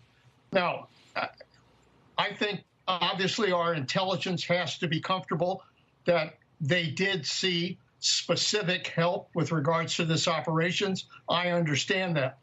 But I think the more they look at this and the more they uncover and the more intelligence they get, I think it's inevitable that they're going to find that Iran played a larger role than they expected at this point. And just knowing what you know, are you worried about this expanding a lot more broadly quickly? Well, I don't think there's any question that there's a real danger of this war escalating. Once Israel moves into Gaza, it's very likely that Hezbollah is going to ramp up its efforts to try to draw them north towards Lebanon. And it's also possible that Iran, through other proxy groups, will continue to try to see if they can upset the effort by Israel moving into Gaza. Mr. Secretary, I'd be remiss. Obviously, the House is in chaos as they try to find a speaker, but they're investigating still the Hunter Biden situation. I'd be remiss if I didn't ask you about that letter you signed on to from former intelligence officials saying that the laptop and the emails had all the classic earmarks of a Russian information operation. Obviously, the New York Post and others saying the Hunter Biden laptop letter was the real disinformation all along. That letter was used in the debate. I haven't asked you this, but do you have regrets about that now looking back, knowing what you know now? Well, you know, Brett, look, I was extremely concerned about Russian interference and misinformation. And we all know it. Intelligence agencies discovered that Russia had continued to push disinformation across the board. And my concern was to kind of alert the public to be aware that these disinformation efforts went on. And frankly, I haven't seen any evidence from any intelligence agency that that was not the case. You don't think that it was real? I think that disinformation is involved here. I think Russian disinformation is part of what we're seeing everywhere. I don't trust the Russians, and that's exactly why I was concerned that the public not trust the Russians either. I don't want to dwell on this because we have bigger things to talk about and bigger urgency. But obviously, Hunter Biden said it was his laptop, and this investigation continues. So you don't have any regrets about doing what you did? No, I don't have any regrets about not trusting the Russians. Okay. Mr. Secretary, thank you. We appreciate the time. Good to be with you. The panel joins me. to discuss all of this. Of course, the latest in the war in Israel, plus the latest up on Capitol Hill next. As we head to break, my new book, To Rescue the Constitution, George Washington and the Fragile American Experiment, is out now. You can get it wherever books are sold. Also the subject of a new documentary. It's been postponed here on Fox until next weekend because of all the news in Israel, but it is streaming right now on Fox Nation. The book and the special focus on Washington's life, but both zero in on his leadership of the Constitutional Convention. This ultimately leads to a call for a convention. It wasn't obvious that he was going to attend because it wasn't obvious that the convention was going to work. And he didn't like to lend his name to stuff that failed. And Washington said he would not go if it was just going to be a reformation. It had to be kind of a root and branch new government. A hesitant Washington began the 150-mile trek from here in Mount Vernon to Philadelphia. Despite his reservations, he knew our fragile union desperately needed a new government so it wouldn't fall apart.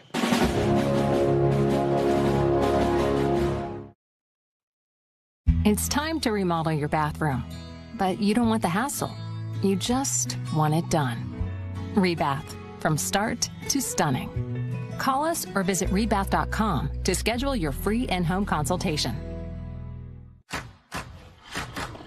With Fast Signs, brew signature flavor into every sip and sign.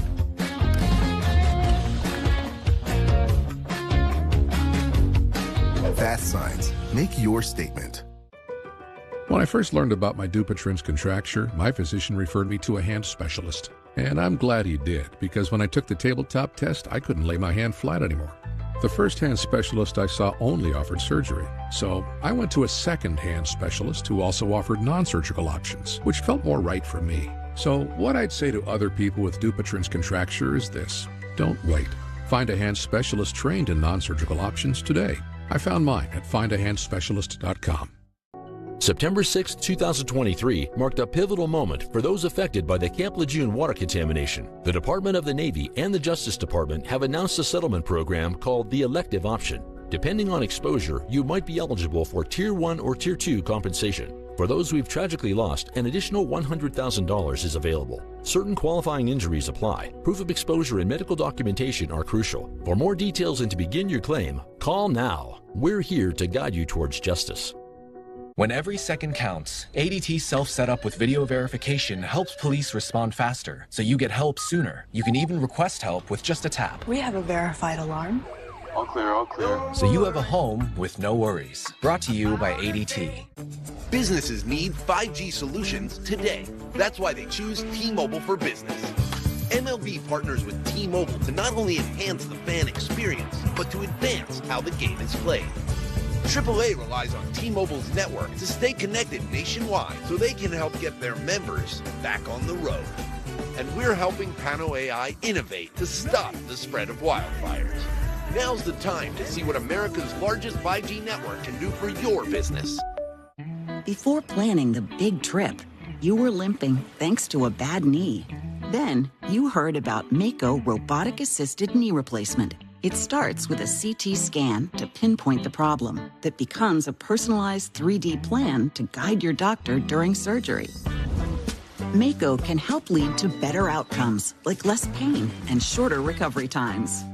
The lifetime of a knee implant is limited, and revision surgery may be required. Individual results and recovery times vary. Risks of surgery include pain, infection, heart attack, stroke, death, and other serious risks. Ask your doctor for important safety information. To find a doctor who uses Mako, visit MakoCan.com. Hamas has shown itself to be an enemy of civilization. As war rages on between Israel and Hamas, Shannon is covering the latest on the next Fox News Sunday. Dangerous ladders, gutter muck. Ugh, no wonder you hate cleaning your gutters. Good thing there's Leaf Filter. Our patented filter technology keeps leaves and debris out of your gutters forever. Guaranteed. Call 833-LEAF-FILTER to get started and get the permanent gutter solution that ends clogs for good. They took the time to answer all of our questions. They really put us at ease. End clogged gutters for good. Call 833-LEAF-FILTER or visit leaffilter.com today. Why do vitamins and supplements cost so much more now? Other companies are charging you more and more for less and less, and we hate that. That's why Force Factors partnered with Walmart to provide amazing supplements at great prices for all Americans. Force Factor products use clinically studied, patented ingredients to powerfully improve your health, but they're also delicious, easy to use, and affordable. That's why Force Factor is now the #1 best-selling superfoods brand in America. Rush to Walmart and unleash your potential with Force Factor. What was it like before Viasat satellite internet? 2 words. Not fun. Log off, I've got homework. No, wait, still my turn. We couldn't share the internet. Time's up. Sharing's caring. But now with Viasat's new plans, we have plenty of internet for everyone. Except you, babe. Being rude. More data, faster speeds, available where you live. Learn more about our plans at Viasat.com.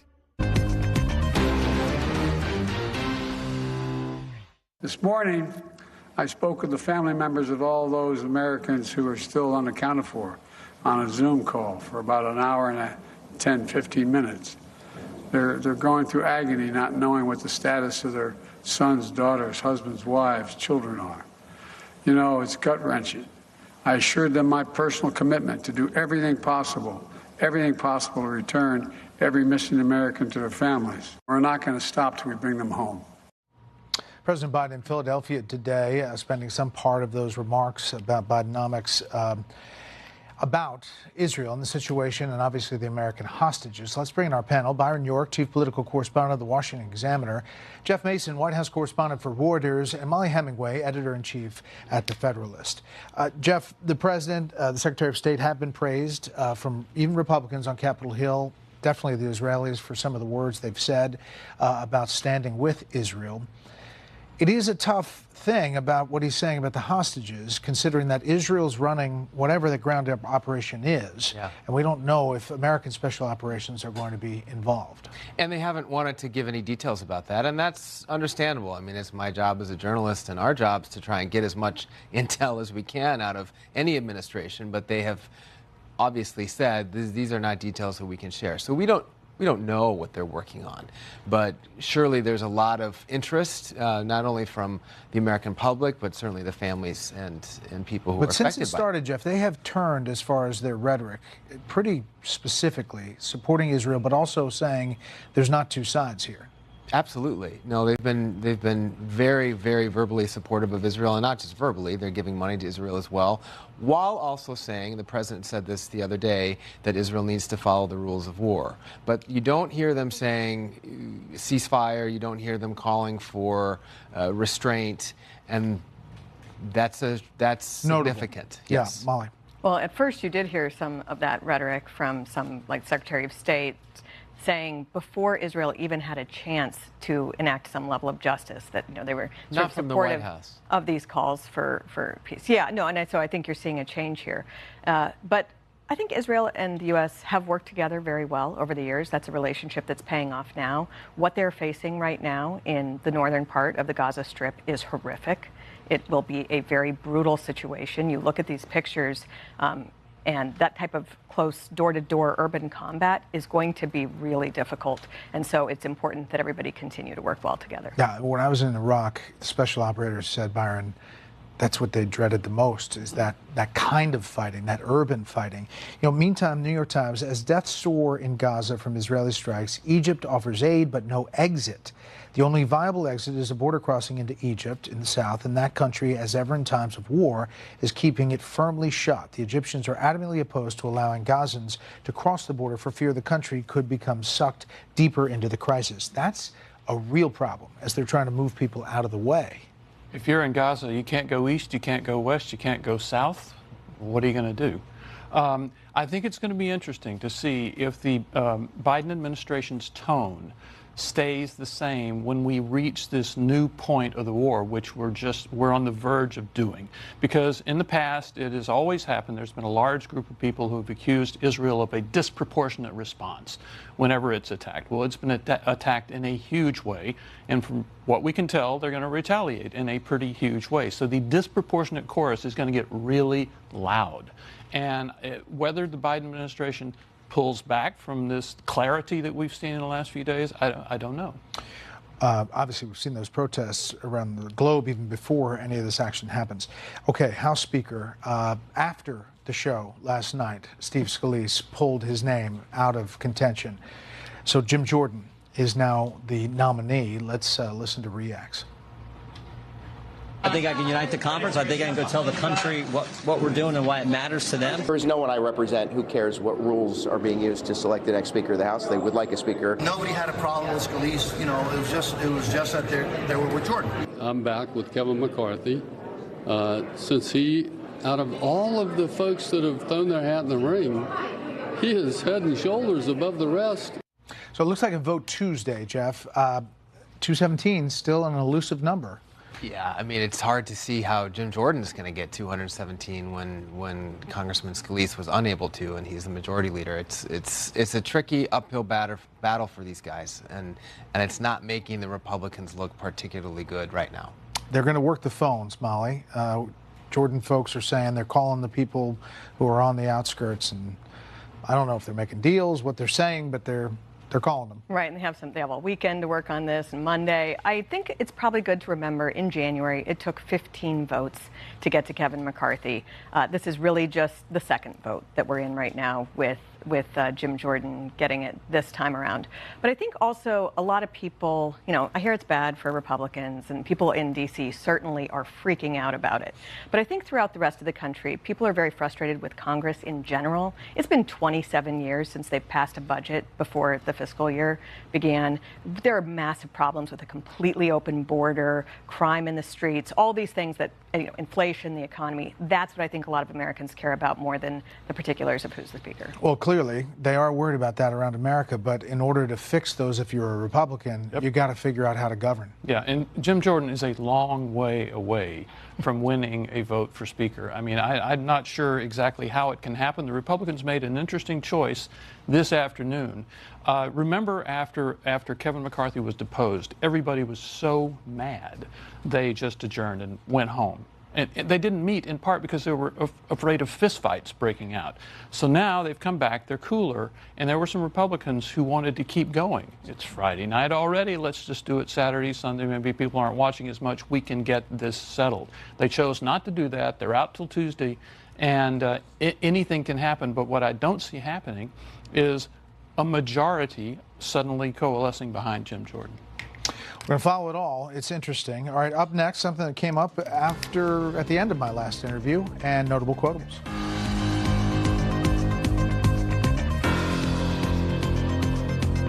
The FBI calls it house stealing, the latest scam where a cyber thief transfers the title of your home out of your name and steals your hard-earned equity. Fortunately, there's an easy way to protect yourself. Find out if you're already a victim at HomeTitleLock.com. Messy happens. When it does, there's HomeAglow. For just $19, HomeAglow will clean your entire house. Everything from dishes to vacuuming, even laundry. Join thousands of Americans and book your first cleaning today for just $19.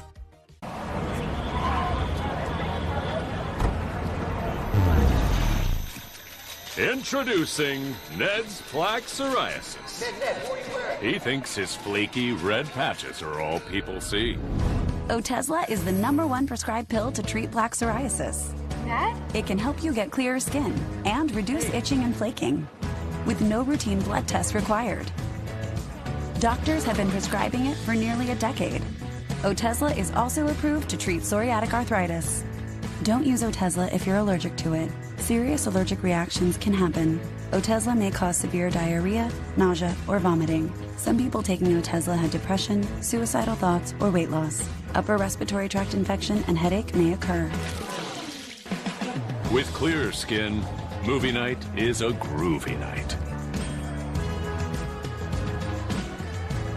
Live in the moment. Ask your doctor about Otezla. My name is Linda, and I'm 76 years old. I always wanted to take a nap after lunch, and I just couldn't hold my eyes open. And since I've been taking Balance of Nature, I've been able to relieve myself of this slump and get on with my day. I want to keep living my life with energy, and Balance of Nature helps me do that. Start now by going to balanceofnature.com and get 35% off your first order as a preferred customer by using discount code Fox News. This is a keepsake frame. This is actually a photo from my wedding. I'm Adam Weiss, founder and CEO of Keepsake, the mobile app that makes it easy to have your photos printed, framed, and shipped to your doorstep. You just choose a photo that you love, you can preview it in over 100 frames, and in a couple of days, you're going to receive your photo in a beautiful, handmade frame. So if you've got a special photo on your phone, install the free Keepsake app. We would love a chance to frame it for you. Earwax is a real problem. There are many products that claim to work, but most fail and can even make it worse. Why not use what your doctor uses, the WaxRx system? WaxRx is doctor-developed and specially engineered to safely flush out earwax. Just look at what is removed. WaxRx has everything you need, including earwax softening drops and our exclusive pH conditioning formula. Don't risk your hearing. Get your own WaxRx system now at Walmart, Walgreens, and other fine retailers. Before and bath fitter. Before and bath fitter. If you have a before bath, now's the time to call Bath Fitter to get a beautiful after.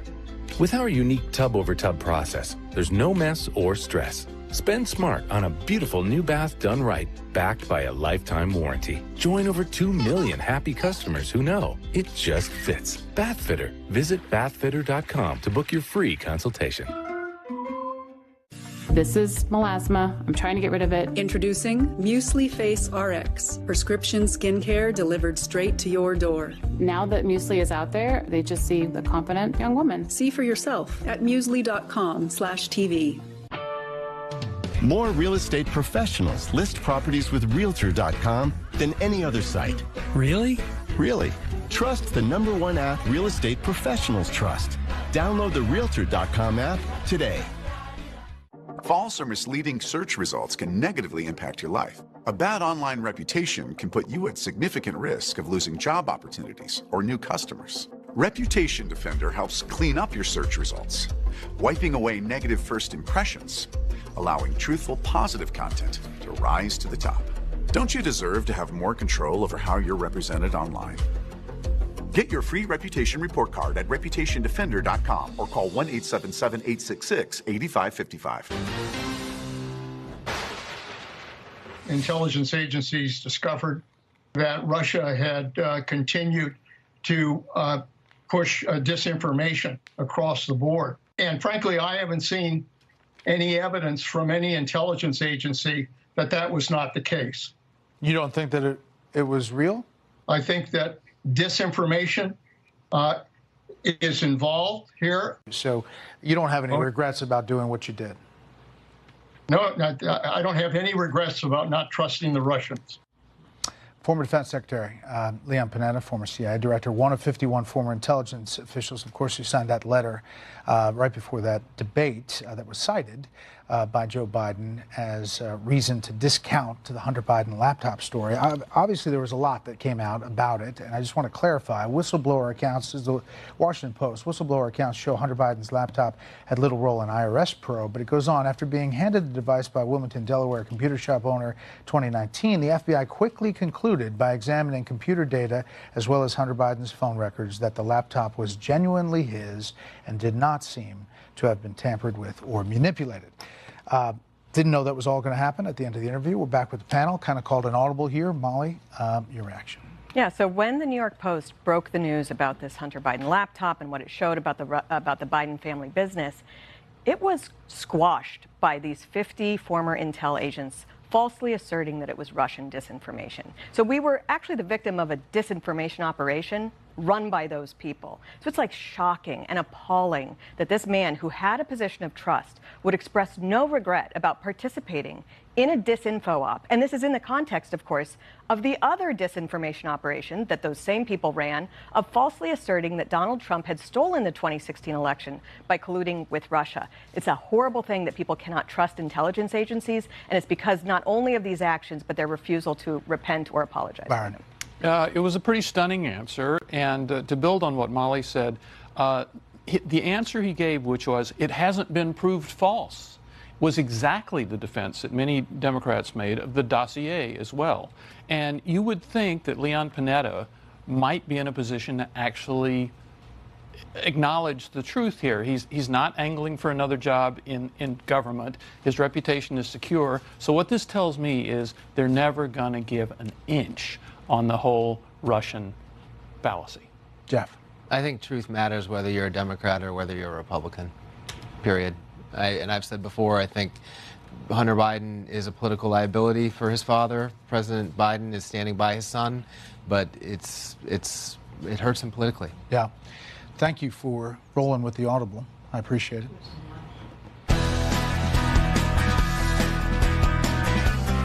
It has been, obviously, a difficult week with the Hamas terror attacks on Israel, all that we're seeing on the ground, but most importantly for the people of Israel, and that's the focus of our Notable Quotables segment. Israel declaring it is at war.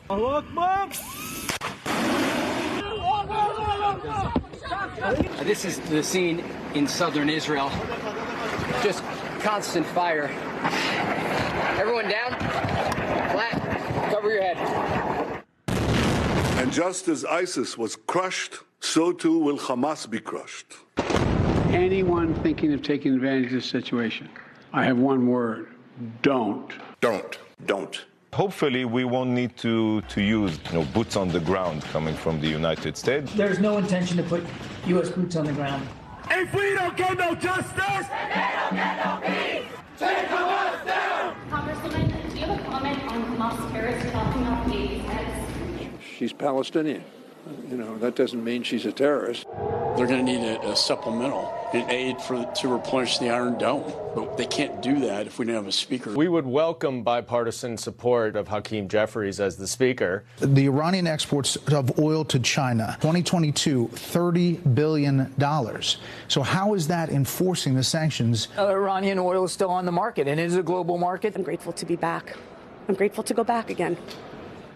We'll continue to cover it. Monday on Special Report, House Foreign Affairs Committee Chairman Michael McCaul will discuss the latest on the ground in Israel and the status of that national security package for the country. Please join Shannon Bream Sunday. There are her guests, John Kirby, Tom Cotton, and Lieutenant Colonel Peter Lerner from IDF. Thanks for inviting us into your home tonight. That's it for this Special Report. Fair, balanced, and still unafraid. The Ingram Angle is now. I'm Will Kane in for Laura Ingram, and this is the Ingram Angle from New York City tonight.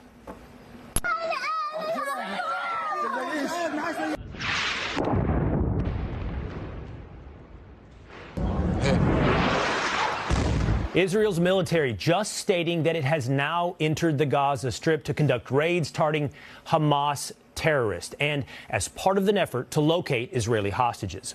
The Wall Street Journal reporting around 1,900 Palestinians have been killed and nearly 7,700 wounded by Israeli airstrikes that have leveled entire buildings.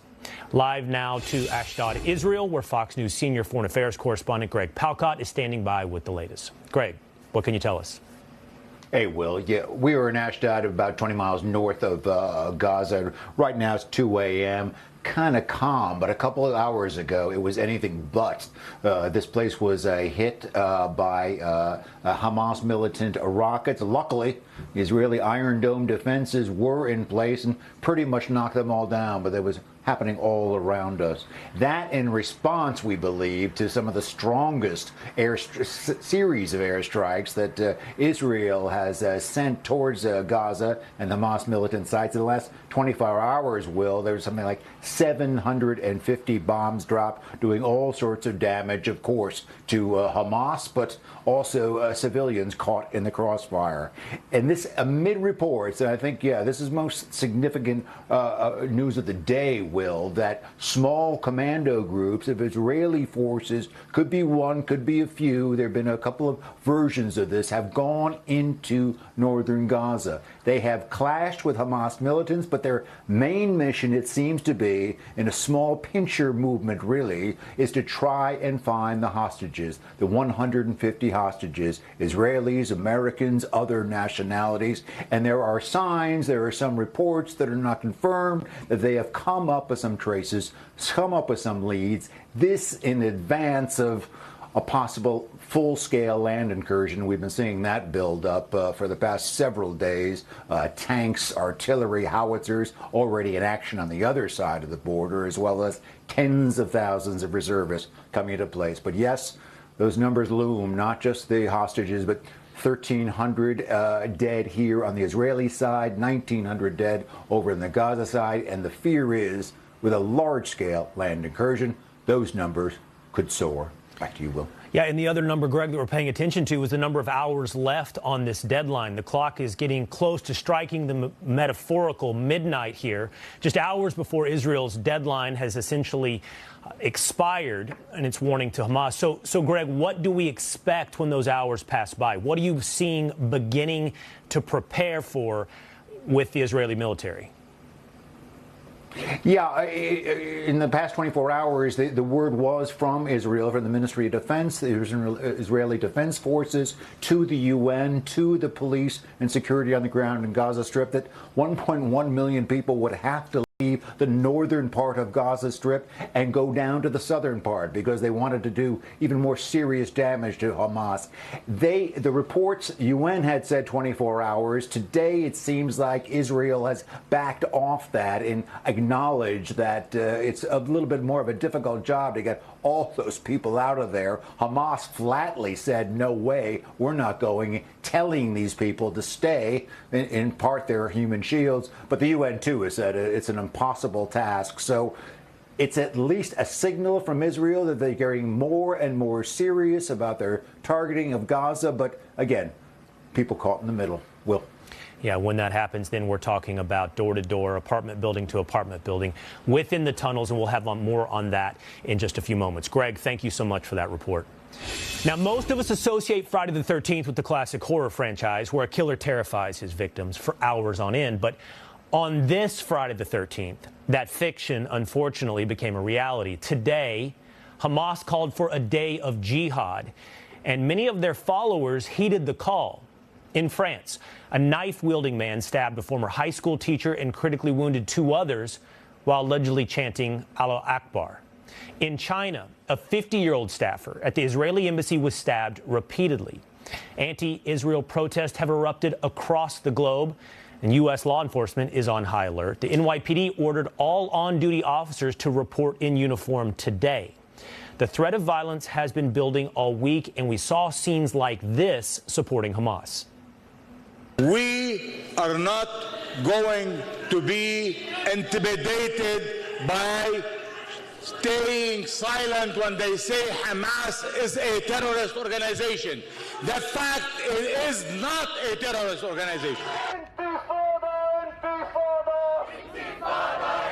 are the animals.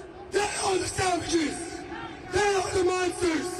Israelis and the Zionist pigs finally got what was coming to them. That all from right here in the United States. Joining me now is Cameron Hamilton, former U.S. Navy SEAL who trained Israeli Special Forces. He's also running for Congress in Virginia. And also with me is Jim Hansen, who served in the Army Special Forces and is the chief editor of the Middle East Forum. Cameron, as you see all of this unfolding across the United States, the call for a day of jihad, do you think we have an appropriate assessment of the level of threat right here in the United States? Hey, Will, thank you for having me. If I'm going to be very honest with the American people, I think we need to come to grips with some of the porous nature of our southern border and some of our own security vulnerabilities. We are an incredibly sophisticated nation with many capabilities and resources, but I don't know that we're really prepared in the way that we should be to mitigate a threat the likes of which Israel has just encountered. That was a small microcosm of something that could occur here within the United States. So it's real. I'd like to tell people that the threat is highly credible, but we do have a way to fix these, and that's to go back to the Trump-era doctrines of what we had with our foreign policy and with some of our national resiliency in the homeland. You know, Jim, Cameron brings up the problem with the border. It's something well known to everyone watching and listening tonight. To put that, though, into context, I think all we have to do is look to France. All we have to do is look to China and see that the terror that one lone wolf can unleash on a population, or at least on its citizenry. What do we do about that prospect? How do you catch, how do you prepare for a lone wolf? You cannot, and that's the problem. You have to interdict them before they come in, and you have to stop them at the places they're being radicalized. So we're in a situation now where we know that multiple terrorists who are on the watch lists have infiltrated the United States. And our government did nothing to stop that. They've opened our southern border completely. So I think the United States is one giant soft target, and in a way that Israel, as a severely, secure nation, found out that's not even enough. We are considerably more endangered than they are, and I think it's time for our government to face that fact. Cameron, I want to return to you, former Navy SEAL. I know you've trained with and trained IDF Special Forces in Israel. We started off tonight with that report from Greg Palcott. What comes next in Gaza? Well, what comes next looks incredibly difficult and terrifying and bloody. We're talking about, I would assume, whether or not it's a hostage rescue or an offensive on Hamas. We're talking about urban warfare. We're talking about door-to-door. And that's not to even mention the underground bunkers and tunnels in Gaza. You're absolutely right. I think the complexities of warfare in very close proximities like what you find in regions like Gaza, among many others, is at best chaotic. At worst, it can be a nightmare. So the advantage that the Israelis have is the practicality of some of their training and their scenario-based modules to help condition them for these sorts of environments.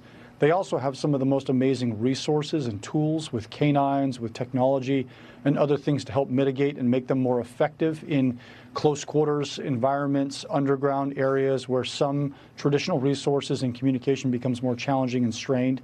So I can say that they trained extensively for missions such as this. The unfortunate reality is they train for missions like this because they are always living under a heightened state of threat and preparedness. And Jim, I know you are Army Special Forces, but please tell me if I've characterized this difficulty correctly. We're talking about IDF, or Israeli Special Forces, entering into Gaza, into an urban environment, vertical in many cases, apartment buildings and underground.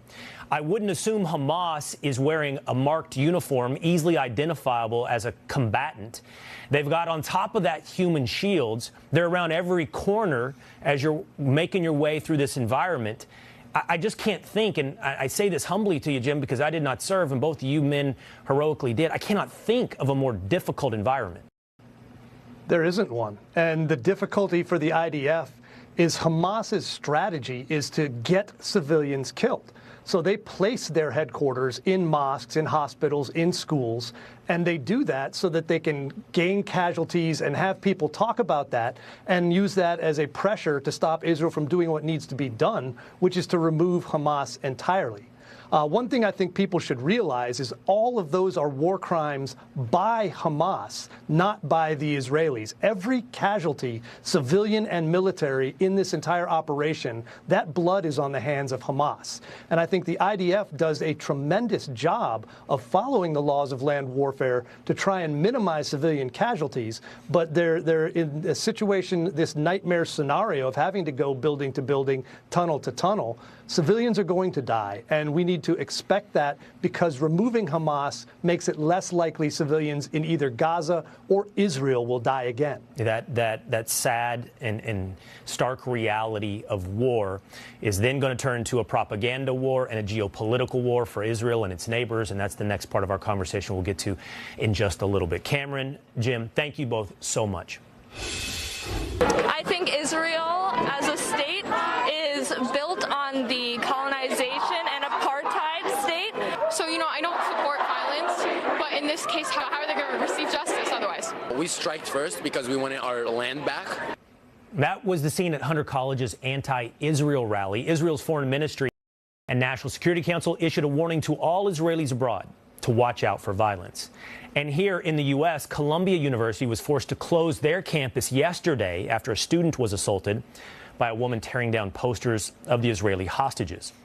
I want to remind everyone exactly what Hamas's intentions are, because this here is from Hamas's Covenant of 1998, their founding document. It reads, "The day of judgment will not come about until Muslims fight the Jews, killing the Jews. Jihad becomes the individual duty of every Muslim." Joining me now is Paul Muro. He's inspector for the New York City, former head of intelligence operations for the NYPD. He's also an attorney. Paul, you hear those words. Those are on American college campuses. The part we didn't get to in talking with Cameron and Jim on assessing the threat here in the United States is how everyone talks about a credible threat. Well, someone who is stating their intentions to you, I would think, would satisfy the requirement of a threat being credible. So this is the dynamic that's changed here, Will. Previously, Hamas was not considered a domestic threat here in the country. Their charter is pretty much limited to taking the land back from Israel, period, end of story. What they're looking to do now is to become a force multiplier by lashing on themselves to forces here in the United States and globally. They're trying to enlarge their footprint to get support. Unfortunately, history has shown us, recent history, that they have a soft target here academically, in the academic world. And that's why you're seeing this stuff being played out on campuses. They're creating a lot of buzz on the in academia because they've done this very clever thing. Anti-Israel forces have lashed themselves up with what I call the 1619 wing of the Democratic Party. And they've made common cause and positioned themselves as the oppressed, and they've lashed onto that narrative, and that just makes them a lot bigger player globally. That's why they're calling it, Hamas doesn't normally do this kind of thing, global jihad. So what does it mean? Look, we want to stress no credible threats, as you said. My old shop, NYPD Intel, is in the best position of anybody to put a finger on that, and they put out a statement. They're looking at all their sources. They're looking online. They're doing all the things that they do. So far, no credible threat. But what I fear is as the images start to come out, okay, now we know the Israelis have done what? They've cut the water, the power, the internet. They've locked down the food supplies, and they're going in. It's going to be bloody. It's going to be ugly. Hamas wants those images. There's a reason Hamas just stood up an app. They want to take the ISIS route. They want to win the propaganda war. I'm not going to say where the stuff is. They're already putting out videos that look like very slick ISIS videos. Those are recruitment videos. And they're looking to get that globally, make them a bigger player. That's the risk for American law enforcement. Yeah, the border, all the other things we've seen in the past. And the border is a new vector in this thing. I'm not downplaying that. Just the number of Venezuelans coming in. You know that the former vice president of Venezuela has a Hezbollah footprint? He's the former vice president. You know what he's looked at for by the American government? Giving false passports to, wait for it, Hamas and Hezbollah.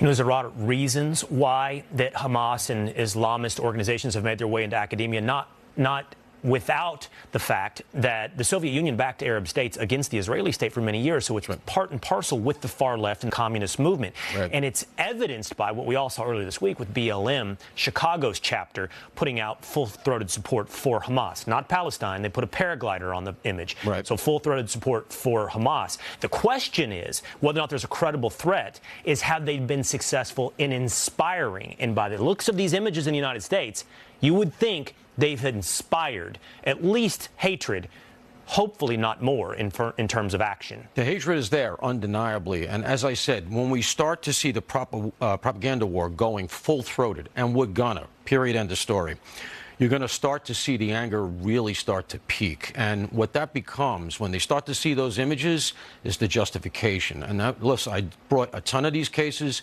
I know the dynamic. You're going to get people in many instances who are leading slipping down lives. We used to call it loser to lion, all right? Somebody who doesn't have a lot to lose, protesting, they're not feeling gratified enough, and they decide, as the term is, kinetic. They decide to go kinetic. It's very, very tough to interdict. Understand what we're talking about here. This is not normal law enforcement where you're coming in after the fact to figure out, where, you know, here's the body, who did the killing. This is prophylactic. You're ahead of the game. You're trying to prevent it. In a free society with a First Amendment, that's a very gray area. It has to be heavily lawyered. You have to move very cautiously.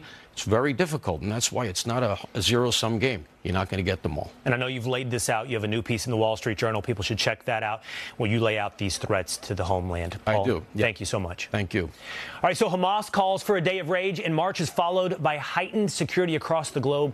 That followed quickly. Where is all of this headed?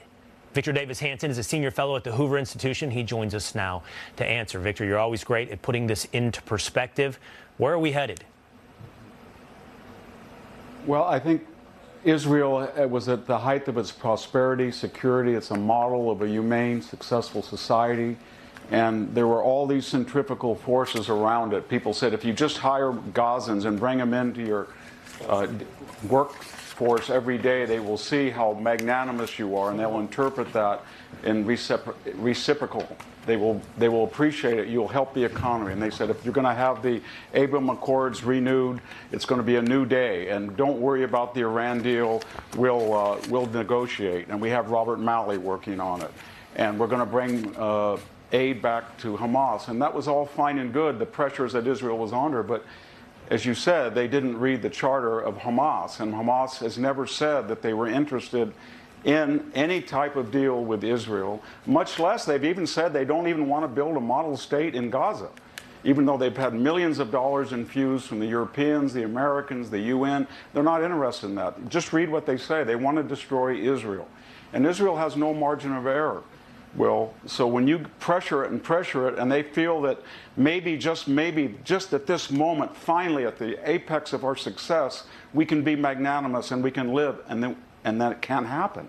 Not until Hamas is gone, because it's an existential threat. They want to destroy it.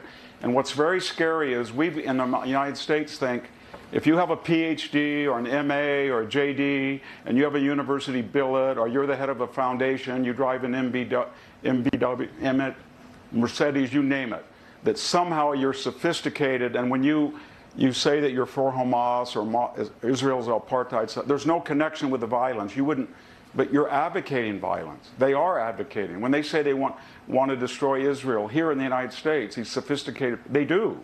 And they're complicit with it. And when you see people beheaded and dismembered and their bodies mutilated and necklaced, and then you have these refined intellectuals saying that this was great, that's what they're saying. And we all say, well, they don't really mean that. They're just saying that give the Palestinians a state. Well, the Hamas doesn't want one.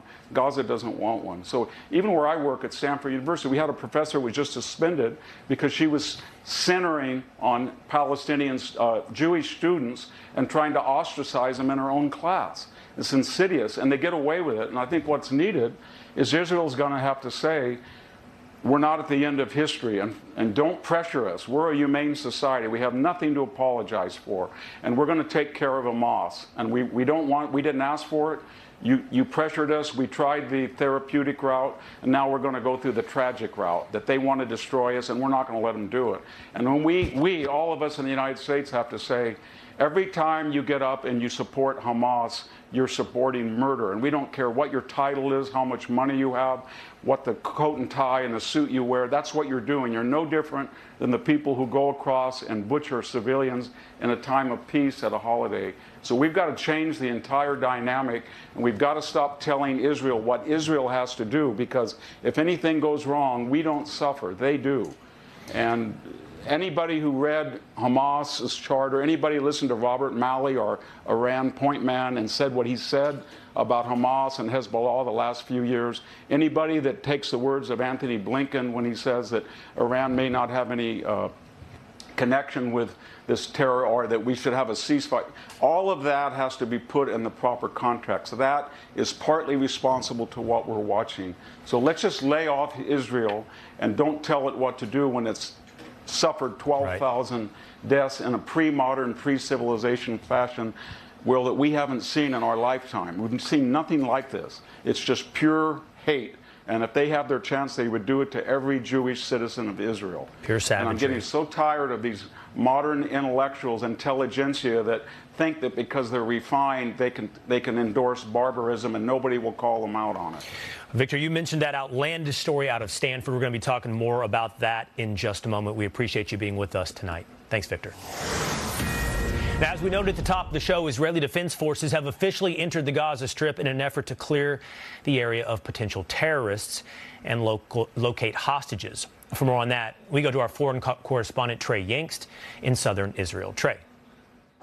Yeah, Will, that's exactly right. Today, we understand, according to the Israeli military, that Israeli infantry troops and tanks entered the Gaza Strip to conduct limited operations. This was a two-part event. First, they were looking for information about the hostages that were taken into Gaza by Hamas. And second, they were trying to destroy or kill any of the militants that are still along the border, both things that indicate a ground operation could be imminent. All of this taking place as along the northern border, things are heating up. We know that there was an exchange of artillery fire today between the Lebanese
and I don't know, Morgan, that the word failure accurately could describe what we're hearing here. How was this not caught by intelligence? I have no idea. Listen, I'm just as impassioned as you are about it. I hope that we find this out soon, and we need to find it out because we need to know what other plots may exist. Remember that whenever Hamas, whenever Iran, whenever they chant death to Israel, they also chant death to the United States. They knew that they would kill Americans whenever they came into Israel. It's almost impossible with almost 300,000 Americans that are living or visiting Israel at any moment in time. They knew they would get Americans in this. That was a feature, not a bug, a feature of the attack. So we will have to learn in coming days how this could be missed. Of course, it's incredibly concerning to me from the American perspective because we got Afghanistan wrong, we got Russia invading Ukraine wrong, and now this. There's almost no theater in the world where we don't see rogue dictators and despots and other bad actors acting out in a way that we never saw over the last 4 years of the Trump administration. Well, so Morgan, earlier in the show we talked about what comes next in Gaza, what comes next in Israel can serve, will serve in the propaganda war to follow, and then as the domino falls in the geopolitical potential ramifications. We're already seeing that. So Reuters reported just moments ago, Morgan, that Saudi Arabia is putting their peace deal with Israel on ice amid this war, and in fact has started to engage with Iran. Morgan, now that is what we hear, exactly what Iran wanted from this, that they were hoping for an Israeli response that would serve as propaganda to scuttle the Saudi peace deal. And I don't know that we anticipated this, drive Saudi Arabia closer to Iran?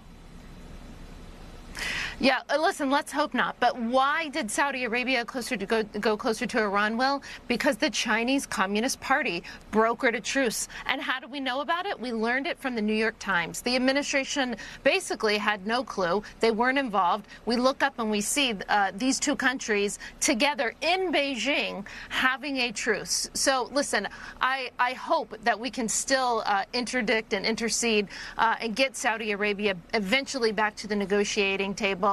But remember, not only is this what Iran wanted, this is also what China wanted, right? You're seeing China displace the United States in the Middle East, brokering agreements between between Iran and Saudi. So what I am really concerned about, what we should all be watching for is, of course, I think, unfortunately, it is when, not if, Hezbollah, which is in Lebanon, gets involved, and then Israel has to deal with a two-front war.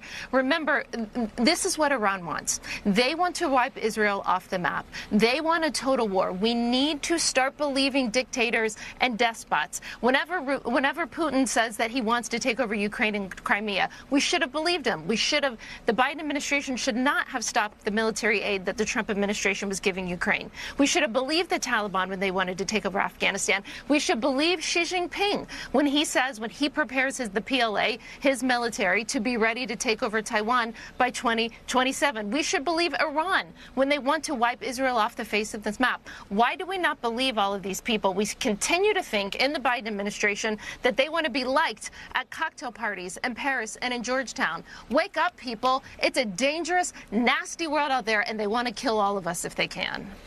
Well, Morgan, we appreciate you being with us tonight to help us put that into perspective. Thank you. All right, we've seen increased bombing in Gaza City on our screen this hour. Another live report ahead. Plus, what the pro-Hamas posture on college campuses is really about, what it tells us about the state of American colleges. Stay there. Boy, do I get bad press. The six-part story only Fox Nation can tell. He didn't go into New York to expand his father's empire. He went in to build his own. What kind of crap is that? You ought to be ashamed of yourself. Drain the swamp. When I make promises, I keep them. No dream is too big. No challenge is too great. I want to make America great again? Donald John Trump. Now's the time for cleaner indoor air with an air duct cleaning from Stanley Steamer. You've known us for carpet cleaning, but we've been cleaning air ducts for over 20 years. We do things the right way, cleaning your entire system. So if you need an air duct cleaning, call 1-800-STEAMER today. This country has never been so divided. Are you a licorice lover or hater? We at Licorice.com have 50-plus gourmet flavors that you'll flip out over. Get some for yourself or a licorice lover in your life. Licorice lovers unite at Licorice.com. Look, as history is being made, National Collectors Mint and the Cook Islands announced a limited public release of their first 2023 Silver Double Eagle $2 coins. Angela Buchanan, the 37th Treasurer of the United States, was instrumental in supporting the creation of the United States Silver Eagle Bullion Program. coins beloved by investors and collectors alike. But Treasurer Buchanan dreamed of more. She envisioned a silver double eagle $2 coin. Now, inspired and endorsed by Treasurer Buchanan, comes the release of the new .999 pure silver $2 double eagle, meticulously struck with the highly prized frosted relief and the mirror-like backgrounds of brilliant silver proofs. Each of these Cook Islands non-circulating legal tender coins is purer than any U.S. silver dollar ever to circulate. It boasts 2 eagles in flight on the obverse with the words American Double Eagle. The reverse features the iconic Liberty Bell, the Cook Island imprimatur, and the important $2 denomination. Now you can reserve your own $2 double eagle. Each coin is struck in .25 troy ounces of .999 pure silver. The final issue price was to be set at $39 per coin. But during this limited release, the new 2023 Silver Double Eagle $2 coin can be yours for only $19.95. Each coin comes with a certificate of authenticity verifying its precious metal content and legal tender status. There is a strict limit of 5 coins per caller. Earliest orders will receive priority status over later ones. All are covered by our 100% guarantee of satisfaction. So hurry, avoid disappointment and future regret. Order now. Call 1-800-819-0406. That's 1-800-819-0406. Strict limit of 5 coins per caller, so call 1-800-819-0406. Again, that's 1-800-819-0406. Call or log on now. I'm Franklin Graham. The world is searching for peace, and it seems to elude our leaders. And maybe you wish you could have peace. Maybe your life is in turmoil, and you don't know where to go or what to do, but you can have peace. And that's through the Prince of Peace. That's the Lord Jesus Christ, God's Son, who came to this earth to take our sins, where he died and shed his blood on a cross. And on the third day, God raised his Son to life. And you can have peace not only now, but for eternity, by putting your faith and trust in God's Son, Jesus Christ. If you've never done that, pray this prayer with me right now. Just say, God, I'm a sinner. I'm sorry. Forgive me. I believe Jesus is your Son. I want to trust him as my Savior and follow him as my Lord from this day forward. Amen. If you prayed that prayer, call that number that's on the screen. We have someone like to pray with you and speak with you. Do that right now. God bless you. Before taking Balance of Nature, every single day after I would get home from work, I would knock out on the couch and have to take a nap. Once I started taking Balance of Nature, I noticed a huge difference. My wife and I want to stay as healthy as we can for our baby. We're both just so happy that we found something that gives us more energy to help us live healthier lifestyle. Start now by going to balanceofnature.com and get 35% off your first order as a preferred customer by using discount code Fox News.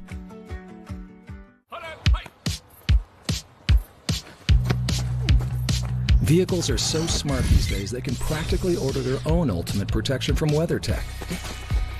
Floor liners are engineered to fit perfectly to catch and hold spills, messes, and muddy humans. Seat protectors defend against dirty clothes. Cargo liner provides full protection in the back. And Cup Phone makes sure the phone is secure and handy. Order your premium American-made products at WeatherTech.com. When you can't watch, listen. Get the latest news, business, and news headlines on SiriusXM. Anytime, anywhere. Fox News Audio on SiriusXM. America is listening. This past Tuesday, Stanford students enrolled in the mandatory freshman level course, College 101, got their first taste of the rot that is eating away at higher learning. They say a lecturer offered a lesson on colonialism and began by blaming the war on Zionists and claiming that Hamas actions were part of the resistance, and then, allegedly, asked Jewish students to raise their hands. The lecturer separated those students from their belongings and said he was simulating what Jews were doing to Palestinians. Here to react, Stephen Miller, former senior advisor to President Trump and founder of the America First Legal. Stephen, I'm not even sure that description fully gives us what happened inside, allegedly inside of that Stanford classroom. Those Jewish students were reportedly made to go to the corner of the room, stand away from the rest of the students. The lecturer asked them how many Jews died in the Holocaust. They said 6 million. And the lecturer said that's less than the number that's been killed by colonialism. What has happened to American universities? Well, American universities now for several generations have been the incubator of anti-Americanism in this country. That is the origin, for example, of critical race theory. That is the origin of the gender theory that's led to the trans madness that we're all living through right now. That's the origin of the entire woke ideology, the origin of the war on borders, the war on Israel, and of course the support for jihadism and the support for radical Islamic terrorism. But what makes that threat even more dangerous is that the American radicals at the universities have the ability to sponsor foreign radicals and bring them into our country. Very few Americans realize this. There is no visa cap in federal law on foreign students. None. The universities pick as many foreigners as they want to bring. And then those students come to those universities with very little vetting from the U.S. State Department. And that's why we have this situation that we've seen in recent days where you have many foreign students who are pushing radical jihadist sentiment on our college campuses. They obviously need to be stripped of their visas, they need to be sent back home, and to be barred from ever entering the U.S. again in the future. Instead, they're probably going to be on a path to citizenship very soon. The problem is I'm not even sure that would solve the issue, because then we still have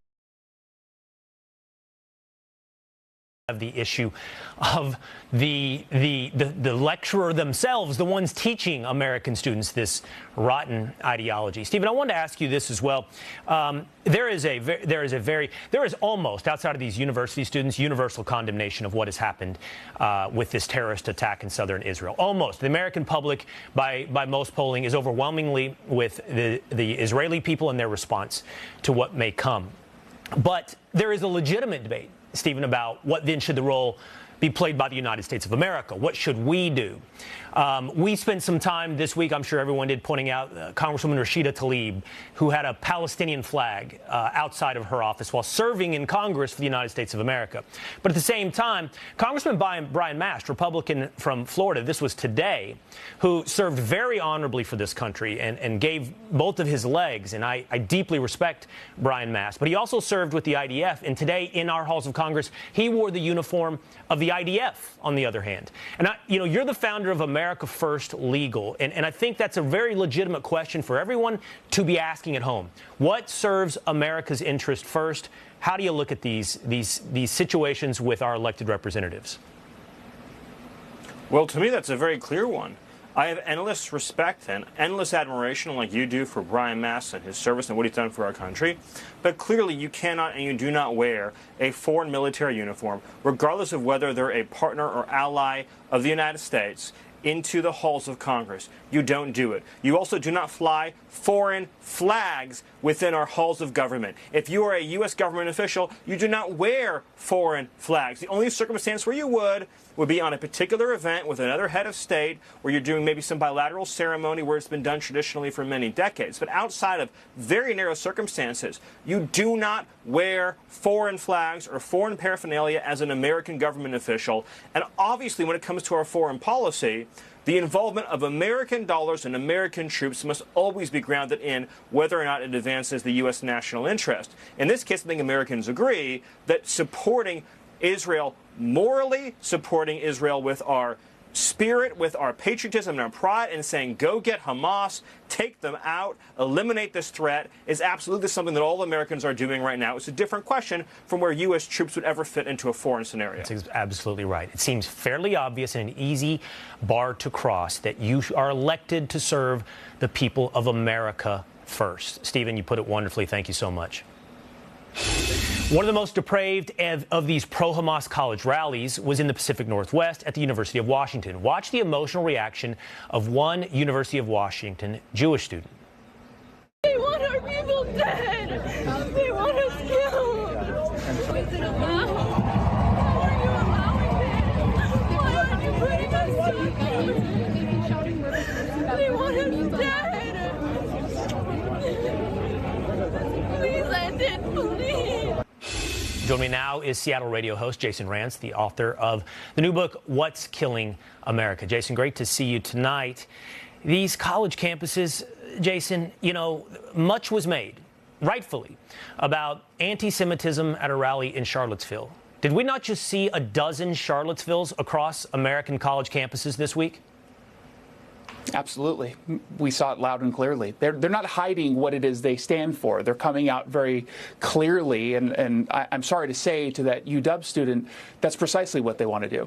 I'm not going to pretend that the people out there who have been chanting for the end of Israel, who have been celebrating the murder of babies, the raping of women, I'm not going to pretend that they don't hold those same views for American Jews, because they probably do, because of the way that they're calling out their positions right in front of folks without any care in the world about what it's doing to the people on that campus. And they certainly don't care about the Israelis right now and what they're going through. When you're chanting out there from the river to the sea, when you're chanting, we don't want two-state, we want 1948, when you're telling us this, we should believe them. And that's precisely what it is they're standing for. It's not pro-Palestinian, it is pro-Hamas. And it's up to local media outlets when they cover this, because I'm in a city that covers both sides equally.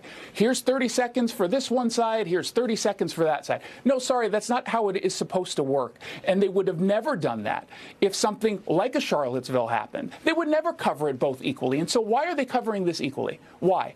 Because we have, unfortunately, a lot of folks here who actually agree with that sentiment, and it is growing, and it is terrifying. And I think that was illustrated, Jason, that there were celebrations on the streets of American cities, and by the way, all across the globe in the wake of those attacks.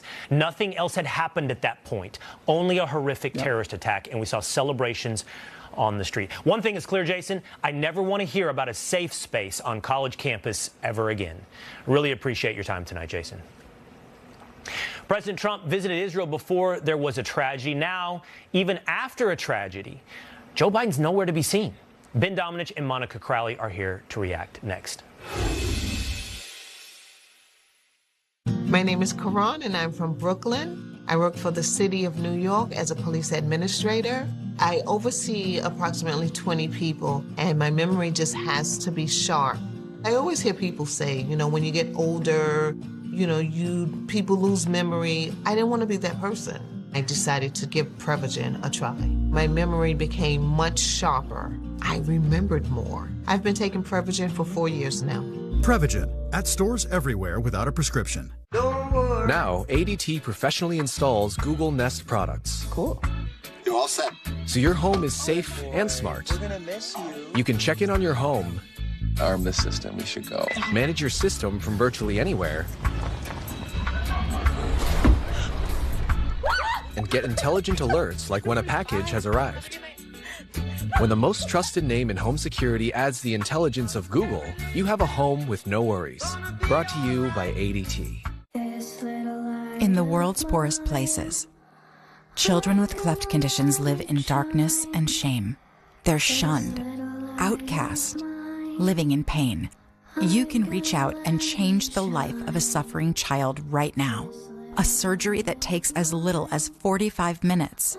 And your act of love can change a child's life forever. Please call, scan, or go online to give a new smile.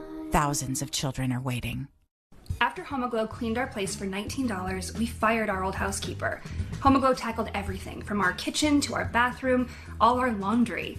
You just pick a date, pick a cleaner, and enjoy a spotless house for $19. There's a book that's inspired humanity, shaped entire nations, and influenced the pages of history. There's more to the story. Explore the book you thought you knew at Museum of the Bible. Introducing the limited edition Disney collection from BlendJet. 9 exciting designs your whole family will adore. BlendJet 2 is portable, which means you can blend up nutritious smoothies, protein shakes, or frozen treats just about anywhere. Recharge quickly via USB-C. It even cleans itself.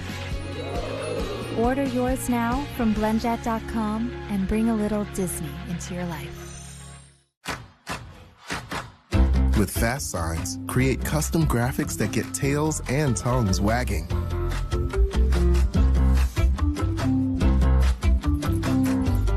Fast Signs, make your statement. It's a good day to start something new. To brush away gray in 5 easy minutes. To put yourself out there and always put your best face forward. Just for men, mustache, and beard. as the war intensifies. We've been witnessing the pounding of Gaza by the Israeli Air Force. What should America's strategy be? Jesse has the latest from Israel and Washington on Primetime. How do you make the most flavorful and delicious pasta sauce? At Botticelli, we grow our own tomatoes in Italy, then pick them fresh and rush them to our own kitchens, where we create farm-to-table pasta sauce in small batches, using only real, fresh ingredients. At Botticelli, we don't use artificial flavors, added sugars, or preservatives because nothing beats fresh. Only Botticelli can give your family a truly authentic Italian farm-to-table dinner. Get it at any retailer near you. Here at Allegiance Flag Supply, we grew sick and tired of flying flags that were made overseas, flags that would rip and tear easily, so we really made a commitment to quality. All of our flags are finished with bar tacking at all of the stress points, and they are sewn using double needle lock stitching. All of our flags materials are sourced in America, and they are made by American seamstresses. So we're American made from beginning to end. Shop now at showallegiance.com.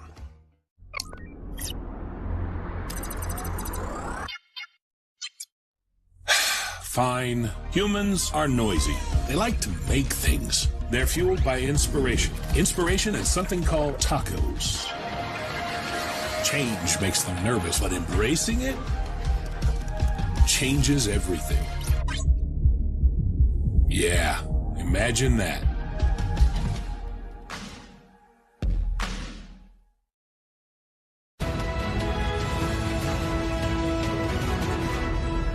As Israel reels, it seems Biden is only making time for appearances that leverage his liberal ideology. Yes, the president has spoken out, but take a look at his other priorities. Today, I'm proud to announce that my administration is taking our most comprehensive action ever to eliminate junk fees. And one thing before we get started, let's go Phillies. You watch that game last night? Yo! The press started calling this my plan Bidenomics. So barbecue the Phillies, Bidenomics. There's a lot. You can do a lot. You can have fractured attention. It's true. But maybe not when you're president of the United States on the brink of possibly World War III. So aren't you electing a president to pay attention to foreign policy? It seemed to be what President Trump knew when he visited Israel before there was a tragedy. But now we're dealing with after a tragedy, and there's still no sign of Joe Biden. I don't know. Maybe it's too difficult of a trip. Joining me now, Ben Domenech, Fox News contributor and editor-at-large at The Spectator, as well as Monica Crowley, former Assistant Treasury Secretary in the Trump administration. You know, Ben, I do want to say that Joe Biden has given a full-throated support of Israel. But what we're talking about is a question of priorities.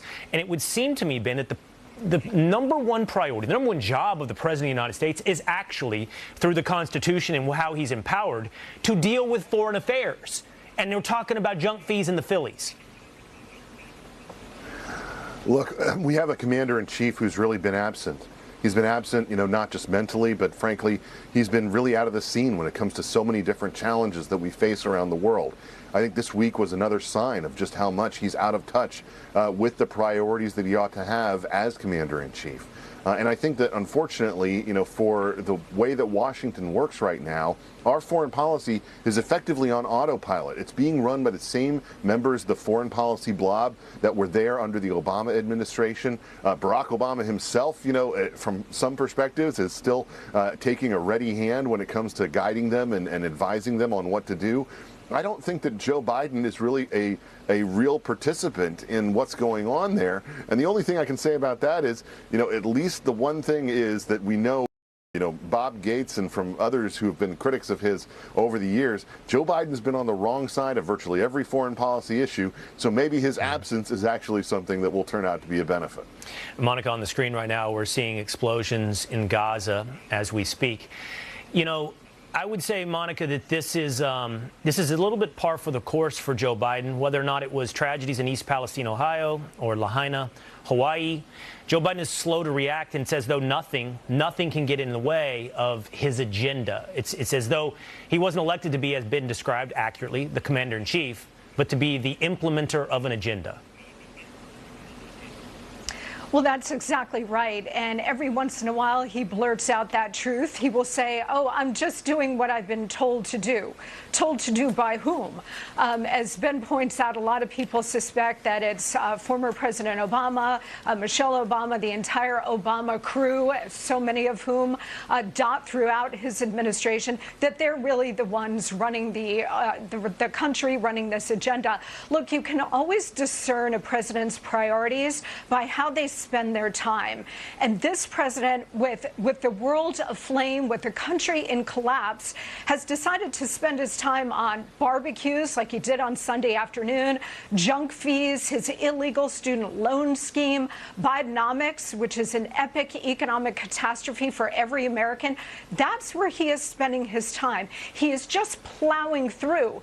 And, you know, when you look at the agenda and you see this presidency as an historic catastrophe, you realize that any normal politician would have changed course by now, say on the border or on the inflationary economic policies. This president has not changed course at all.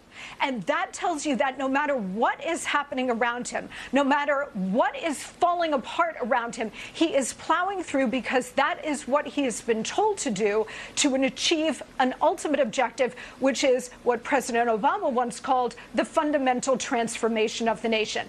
That is the ultimate goal, and nothing and no one will stop them. Again, as you're speaking, Monica, we're seeing big explosions there in Gaza. You know, Ben, this is a time for the Commander-in-Chief of the United States of America to maintain a cool head, to entertain information and debate, to figure out American potential involvement, whether or not it serves America first. And it's just hard to come away inspired that we have the man who is focused on America. We really, I think, are unfortunately navigating through this moment without any of the kind of leadership that we deserve as a country, that the world deserves from America within the Western world, to chart the path forward, to have a clear direction, to have clear priorities, to set the rules of engagement, and to make clear that the enemies of freedom around the world, the enemies of our allies, will suffer severe consequences for the kind of ferocity and the kind of horrific scene that we saw come out of Gaza in this past week. Unfortunately, we do not have a president who is up to this moment. We deserve better from Washington. Ben and I had a debate along with comedian and libertarian Dave Smith this week on the Will Cain podcast, where we laid out what should be. We actually debated what should be America in Israel's response. I hope you'll check that out at Fox News Podcast or on YouTube. Ben, Monica, thank you so much. All right, we've seen major explosions on the screen in Gaza City tonight during the hour as the Israeli deadline approaches. The question becomes, how many civilians got out? For that, we go back to Ashdod, Israel, where Fox News senior foreign affairs correspondent Greg Palkot is standing by with the latest. Greg. No, the short answer to that is very few civilians have gotten out. Remember, Israel gave the warning to some 1.1 million Palestinians living in the northern half of Gaza Strip to get out. This was last night. First, we heard it was 24-hour deadline. Then they said it might take a little bit longer. Hamas has said no. They want the civilians to stay there, acting as basically human shields for their effort. And the UN, frankly, said practically they would not be able to get down there anyway.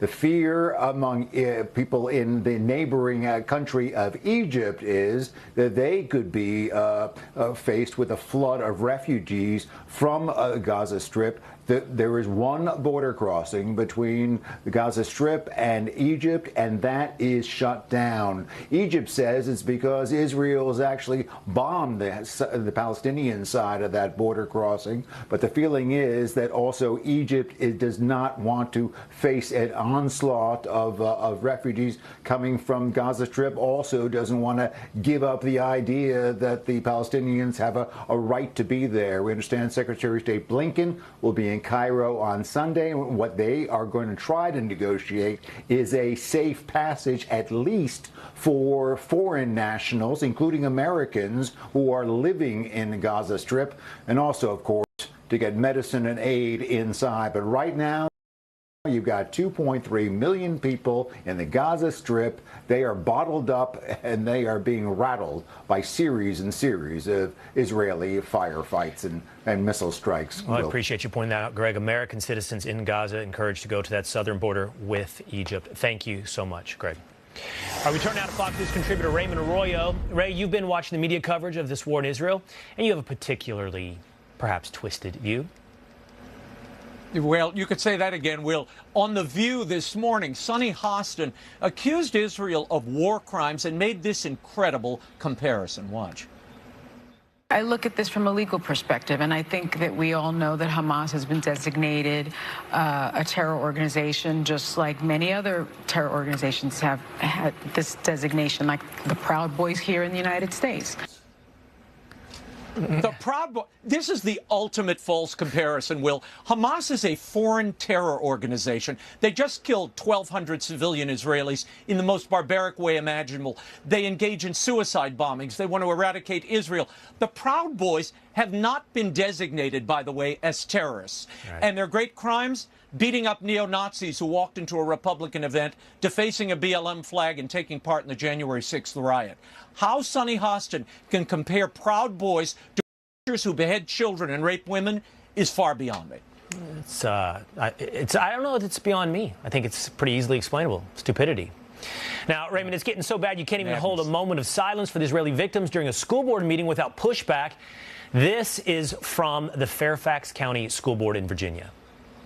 During tonight's moment of silence, many of our board members would like to share our care and concern for the victims, their loved ones, and our entire Jewish community. I wasn't expecting what seemed to be a sneak attack, so it's disappointing that my colleagues would do that behind my back. But we often sympathize with and humanize the side that we relate to and the side that looks more like us. As the old civil rights adage goes, no justice, no peace. Raymond? That's Abrar Omesh. Now, she, by the way, opposed a commemoration of the 9/11 victims. Her father ran the mosque in Falls Church where the 9/11 hijackers attended. So why she would say this, again, condoning this sort of violence and barbarism, it blows your mind. No, it totally does. Raymond, can you update us, please, on the battle for the House Speaker? Yeah, today Jim Jordan won, Will, 152 votes in the GOP caucus at last count, but he still needs 217. That's a lot of ground to make up. And the House has adjourned for the weekend. Meanwhile, they may not be able to pick a speaker, but the GOP has mastered costuming. Congressman Brian Mast donned an Israeli military uniform, and the other day, Representative Nancy Mace wore a scarlet letter after she was derided for ousting Speaker McCarthy. Has she ever read the scarlet letter, I wonder, Will? I mean, maybe I'm missing a storyline here, but the A stands for adultery in that story. I did not get that, Raymond. I did not get that at all. I did not understand Nancy Mace's point. But, you know, rather than playing dress-up, Will, they should focus on picking a speaker. They're fritting away their majority and, worse, depriving the American people of a branch of government we need right now. This is absurd, and they look worse by the day, whether Spirit Halloween is now sponsoring the GOP caucus or not. No, you're absolutely correct. Look, we need to find a speaker. We need to find a competent president. We need a government with some wisdom and hopefully some leadership in this very tenuous moment in history to hopefully help us avoid a spiraling World War III. Raymond, it's always great to see you. Thank you. All right, that's going to do it for me tonight. I'm Will Kane in for Laura Ingram. Don't forget to tune in tomorrow and Sunday morning when I co-host Fox and Friends Weekend. As I mentioned a little bit earlier, I would appreciate if you check out my podcast. It is called The Will Kane Podcast. You will see from just this past week debates over this very important issue between Israel and Hamas. Jesse Waters is up next with continuing coverage of the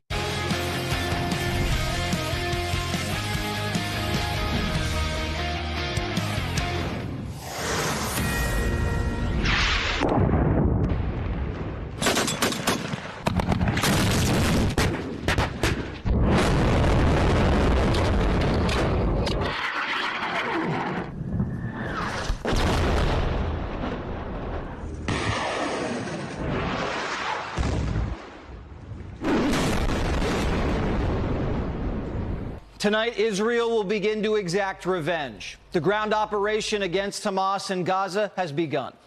Israeli infantry and armored divisions rolling into the Strip to avenge the slaughter of 1,300 innocent Israeli civilians. Well-trained Israeli combat specialists are conducting their first operational raids, searching for hostages, gathering intelligence, and neutralizing terrorists. Hamas is now on the defensive.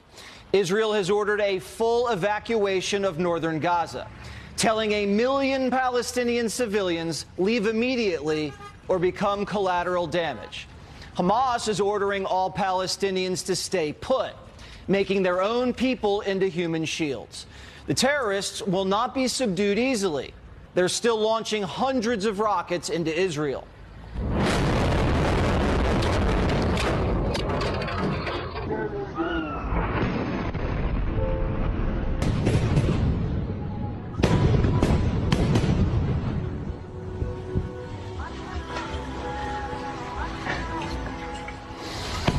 Hamas rockets are not surgical strikes.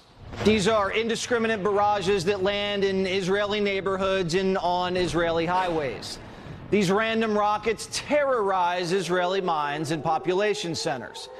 Israel's air campaign is drastically different. The IDF has showered Gaza with precision missile strikes, knocking out Hamas strongholds, hideouts, and leadership. Last night, 750 targets were hit.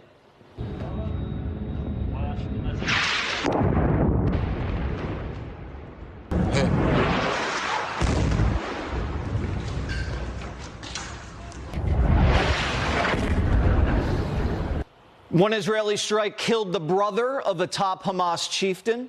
An earlier strategic strike knocked out the kin of a top Hamas commander. Unfortunately, the Hamas labyrinth of tunnels are impenetrable to Israeli air assaults. Hamas has built over 300 miles of tunnels underneath their densely populated cities. They're packed with heavily armed radicals ready to wage jihad. Israel's long-term strategy is to permanently eliminate the tunnel system. The first step after the air campaign is rolling into Gaza, where they face mounds of jagged rubble, infested with Hamas snipers and laced with IEDs. The Hamas propaganda machine is already flexing their training regimen, broadcasting their ability to engage in traditional land warfare.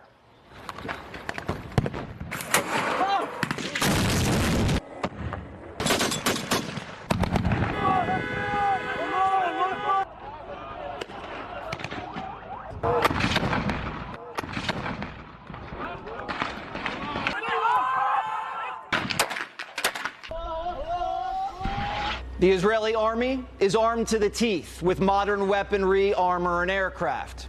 Although history has shown how unsophisticated and dedicated insurgencies can have success against modern armies. But manpower could be the deciding factor, especially in the tunnels. Once the IDF clears and holds the surface, brave Israeli soldiers will have to go underground and exterminate thousands of Hamas fighters entrenched in their sophisticated maze system. A Vietnam vet, a tunnel rat, described how barbaric tunnel fighting can be. Go drop in, and then next thing you know, they're bayoneting you. So we'd take a concussion grenade, throw it in there first, scramble the brains of the people that's in there, then get the snakes out, the bamboo vipers and other booby traps they'd have, and you got to go slow and easy. Take you in with a rope, and you get hurt, they jerk you back out. But most of the time, you keep going. There's different levels. They had trap doors with seals on them. You put tear gas down there. We even tried to drown them out. Didn't work. They would actually have entrances and stuff coming from the rivers and stuff. These people over there in the Middle East have learned the lesson from the Vietnamese. It takes a lot of courage to go down inside of a dark hole with a 45 and a flashlight and hope for the best. But a lot of times you don't want to use that 45. You try to use your knife because you don't want that loud noise that gives your position away. This war in Gaza will be won underground. We'll never see the footage, but the tunnel battle will be decisive. And only a full victory within the Hamas tunnel system will achieve the objective set out by Netanyahu to completely root out and destroy his terrorist neighbors for good. There's two wild cards. One, will the United States give the Israeli Defense Forces enough latitude to achieve full and everlasting victory in the face of heartbreaking scenes of civilian casualties? And two, will Israel's brutal ground defensive inspire Iranian-backed Hezbollah fighters to launch attacks into Israel from the north, from Lebanon, opening up a two-front war in the north and in the south, which could strain the Israeli military's capacity to win efficiently. Only total and complete Israeli victory will achieve lasting peace. The question is, will the United States and the rest of the world get in their way? Here now, retired Brigadier General Anthony Tata. He was the Defense Undersecretary for Policy under President Trump.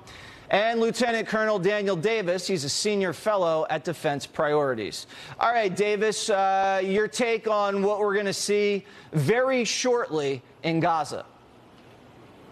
Well, I'll tell you, Jesse, it's going to be a lot harder than what people are thinking. You may remember in 2009, Obama sent people, U.S. Army into Afghanistan and said they were going to destroy the Taliban. And you see how that worked out. And the reason why is similar, because once the Israeli forces go in, how do they know who's a Hamas fighter as opposed to just some man that happens to be standing there? Almost everybody's armed with an AK-47. And unless Israel is going to literally kill everyone, they're going to have to find some effective way to be discriminating in who they shoot. Otherwise, they're going to gain more enemies than they'll ever get rid of the Hamas. And that's one of the biggest difficulties I see Israel have. But then I'll also add one other thing. Look, the Israeli army has not been trained for this kind of sophisticated urban warfare. They've been trained in other things over time. And it's going to be a lot harder for them to operate in a pretty high learning curve than many people may think. Well, why hasn't the IDF trained in urban combat? Well, because that's not what they ever have expected, and they haven't done it, other than a handful of incursions here and there, and those were targeted. But in terms of like waging siege warfare in a city, I mean, they haven't ever done it, and it's a very different skill set, because you're eradicating or trying to eradicate an enemy force that's hard to identify. But that's just something that Israel hasn't done. Almost nobody's done that, other than like Bakhmut in the Russia-Ukraine war. All right, so Tata, how difficult is this going to be when you combine the tunnels with the rubble and the snipers and the IEDs? Hey, Jesse, it's extremely difficult, particularly when you think about they've got the tactical fight in Gaza. They have the operational fight, perhaps in the Golan against Hezbollah, and the strategic fight against Iran. And so the Israeli high command is really fighting on three fronts. And the troops in the fight in Gaza have three-dimensional. They have the high-rises that haven't fallen yet. They have the rubble, and then they have the tunnels, as you aptly pointed out. And so they're really going to have to do cordon and search. I have high confidence that they are training right now on these types of urban combat techniques. It's close-quarters combat. A really good example from history is the Russian Second Grozny fight in 99-2000, where the UN declared Grozny as the most destroyed city on planet Earth. And the Russians leveled that city, and there was a lot of deception, ambush operations, improvised explosive devices, and certainly close quarters combat. And I think the Israelis would be wise to study that and our fight in Fallujah, quite frankly. It's going to be brutal, building to building, door to door, and I think that's why they're giving them 24 hours to get out of town, because they don't want to have to think about friend or foe when they go in these buildings. If Hezbollah opens up a second front in the north, what kind of challenge will that present Israel? Yeah, so they're going to have to hold with tank battalions in the north, artillery. That's a more conventional fight, open terrain fight. They've done that before. They know that terrain well. I've been there. I've been in Golan. I've been in the tunnels in southern Israel that fed in from Gaza. So it's the second front issue. Fixes forces in the north, preventing Israel from massing forces in the south. And so it creates this dilemma, and they've done a massive call-up of reserves for exactly that purpose, to be able to hold in the north while they focus in the south, what we call a main effort in the south and a supporting effort in the north. All right. Tata, Davis, we're so grateful to have you guys and your expertise join us here this evening. Thanks as always. Now, the only thing harder than living in Gaza is leaving Gaza. This is a massive Palestinian traffic jam inching south away from Gaza City after Israel repeatedly warned civilians to evacuate evacuate before the ground invasion begins. But Hamas told the Palestinians to ignore Israel's instructions. Hamas telling Palestinians, you're going nowhere. Stay as our human shields and let us film your death to elicit the global outcry needed to restrain the Israeli ground operation. This is a cunning and immoral military strategy that also doubles as a PR strategy. The only thing that can stop the Israeli victory over Hamas is Palestinian collateral damage that Hamas is actively orchestrating. And the higher the Palestinian body count, the sooner the West stops Netanyahu. The United Nations is already serving as Hamas surrogates. The scale and speed of the unfolding humanitarian crisis is bone-chilling. Gaza is fast becoming a hellhole and is on the brink of collapse. So, what do we know about the Palestinian people? Well, the people the entire world seems to sympathize for. 40% of Palestinians support suicide bombings. That's the highest level of support in the entire world. The Palestinians have also chosen Hamas to represent the controlling faction of their government. The government charter describes killing Jews as one of its highest priorities. So, the Israeli military is marching into a bombed-out husk of a city riddled with tunnels and terrorists and populated by a Palestinian people who not only harbor Hamas, but are willing to die for Hamas. Andy Stump is a Navy SEAL who spent over 17 years in combat. All right, describe, Andy, the challenge operating in this kind of insurgent environment among the civilian population with a global media that's looking for any type of collateral damage to slam the brakes on you. Difficult to say the least. I'm actually going to open, though, with I'm going to disagree with your two previous guests. I have trained with and hosted members of some very elite units in the Israeli Defense Force. They are highly capable and trained to deal with what they are about to encounter. Having said that, imagine going for a walk in your neighborhood and think about how little time you actually think about the environment around you. You don't have to worry about where you place your feet, not really worrying about angles. And then completely flip that situation on its head and look at it from the perspective of the destruction, the three-dimensional threats, and that every step that you need to take, you need to not only be sure of your footing, but making sure that there's not an IED in place. It is one of the most arduous environments that they could possibly be entering. And at some point, it's going to have to be cleared by human beings, feet, if not inches at a time. And it's not even your neighborhood, because they don't live there. This is a foreign neighborhood, and you're going to have snipers. You're going to have maybe kids running up you with suicide vests. How do you navigate that type of scene where you can't differentiate between civilian and sniper? The most honest answer that I can give you is that you do the best that you can. I think people operate under the impression that war is very black and white, and in my experience, it's anything but that. The soldiers that are getting ready to go in this environment, they have only hard questions and hard decisions in front of them, and war is not precise. There are going to be mistakes that are going to be made, and the soldiers on the ground are going to have to do the absolute best that they possibly can. Knowing the terrain that they're facing, do you have any sort of timeline that you think maybe they might be able to complete this objective? Well, it depends on what they're going to want to be accomplishing. I would say from a technology perspective, whether you're using robots or unmanned vehicles overhead, you can use your technical advantage with sensors, thermals, night vision. You can get a broad understanding of what the area looks like, and perhaps maybe you need to pass through some of these areas before actually securing them, so it wouldn't take very long. But for them to actually ensure that there are no longer any threats, they will literally, as I've said before, have to walk through this area and clear it inch by inch, foot by foot. And depending on the environment and what remains, the structures versus the rubble, that's going to determine the timeline. But it's certainly not going to be a matter of minutes or hours. I would say to thoroughly clear it, it will take days, if not longer. Yeah, it looks like a demolition site. Very, very tough. Thank you so much. We really appreciate it. A lot of great insight. And we really honor your service as well. You're very welcome. Thanks for having me. Joe Biden already waffling on his support for Israel. Can we get real clear about life with psoriasis? Yeah, I'm ready. Is your treatment leaving you with uncontrolled symptoms? Like the cover-it-ups and brush-it-offs? Enough with good enough. Don't stay hiding or hurting.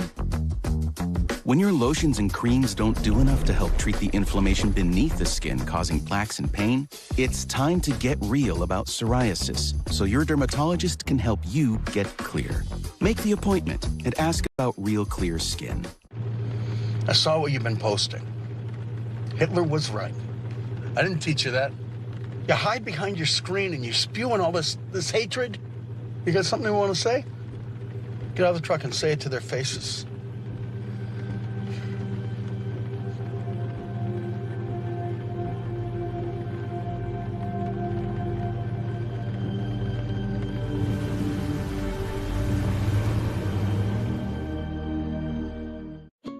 Hi, my name is Peg. I'm a wife, mother, and grandmother. Family is so important to me, and I want to stay healthy so that I can continue to do the things that I enjoy doing with all of them. I would recommend Balance of Nature. It's so easy to do every day. I feel great, and who doesn't want to feel great? Start now by going to balanceofnature.com and get 35% off your first order as a preferred customer by using discount code Fox News. These politicians can never agree. Emma, we don't always agree. Like, you're into politics. It stresses me out. You sleep hot, I sleep cool. You like sleeping in luxury. I like spending less. I guess that's why we agreed on this Satva mattress. Maybe America needs a Satva. At least we'd be comfortable disagreeing. Satva, luxury mattresses made affordable. When a cyber thief transfers the title of your home out of your name, it's a race against time to stop the theft of your hard-earned equity. Many people don't know this has happened until long after it's done. You as the homeowner think you still own a house. 3 months later, you start getting foreclosure notices and you realize you've got 4 mortgages on your house that you didn't even know existed. So when's the last time you checked on the title to your home? Find out if you're already a victim at HomeTitleLock.com. No. No. Yes. Oh, yeah. Yes. Isn't this great? Yeah! Yeah. I could do a cartwheel in here. Oh, hey! Would you like to join us? No. We would love to join you. Bathfitter is a better way to remodel your tub. A custom-made, watertight fit and high-quality materials mean a beautiful tub and a great value. Bathfitter, it just fits. Visit bathfitter.com to book your free consultation. Stop starving your skin and start feeding it the nutrition it craves. True Skin has what skin craves. True Skin treats skincare like skin nutrition with hard-working plant-powered blends that nourish for radiant, healthy-looking skin. True Skin, get what your skin truly craves. Israel at war. From the IDF's ground strategy against Hamas to finding and destroying their underground tunnel network, Brian has the latest on a special One Nation. When things go sideways, will you be prepared? Hey, it's Cade Courtley, former Navy SEAL platoon commander, TV host, and best-selling author. Some people are concerned that they might have to go for a long period of time without power or electricity. That's why I want to introduce you to the Patriot Power Generator 2000X. Use the endless free power of the sun to power lights, your TV, medical equipment, even run your fridge. Now, with double the capacity and expandable to run your critical devices even longer. And that's without gas, fumes, or noise. So you'll sleep like a baby because it's safe to use inside. People are lining up for these generators. I know that I can run my refrigerator for about 40 hours before I have to recharge this. This could be a lifesaver for you. Go to 4patriots.com. You'll get a solar panel included free. This is about peace of mind. Get your solar generator and free panel at 4patriots.com.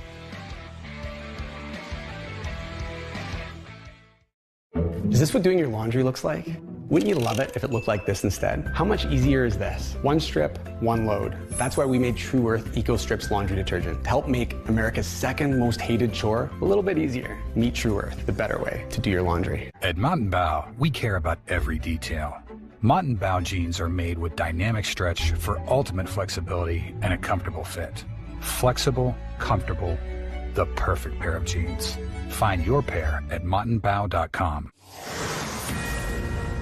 The United States is now fighting two proxy wars simultaneously, one against Russia in Ukraine and one against Iran in Israel.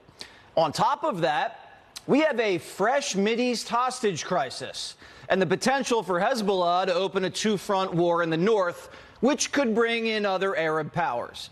So it's been an intense week, but not for the commander-in-chief. Biden threw a barbecue on Sunday. Spent 2 days telling the special counsel why he left classified documents next to his Corvette, and made a major push for killing junk fees. And today, Joe Biden continued to pivot away from the hostage crisis, delivering a speech on Bidenomics. And he could barely make it on the stage.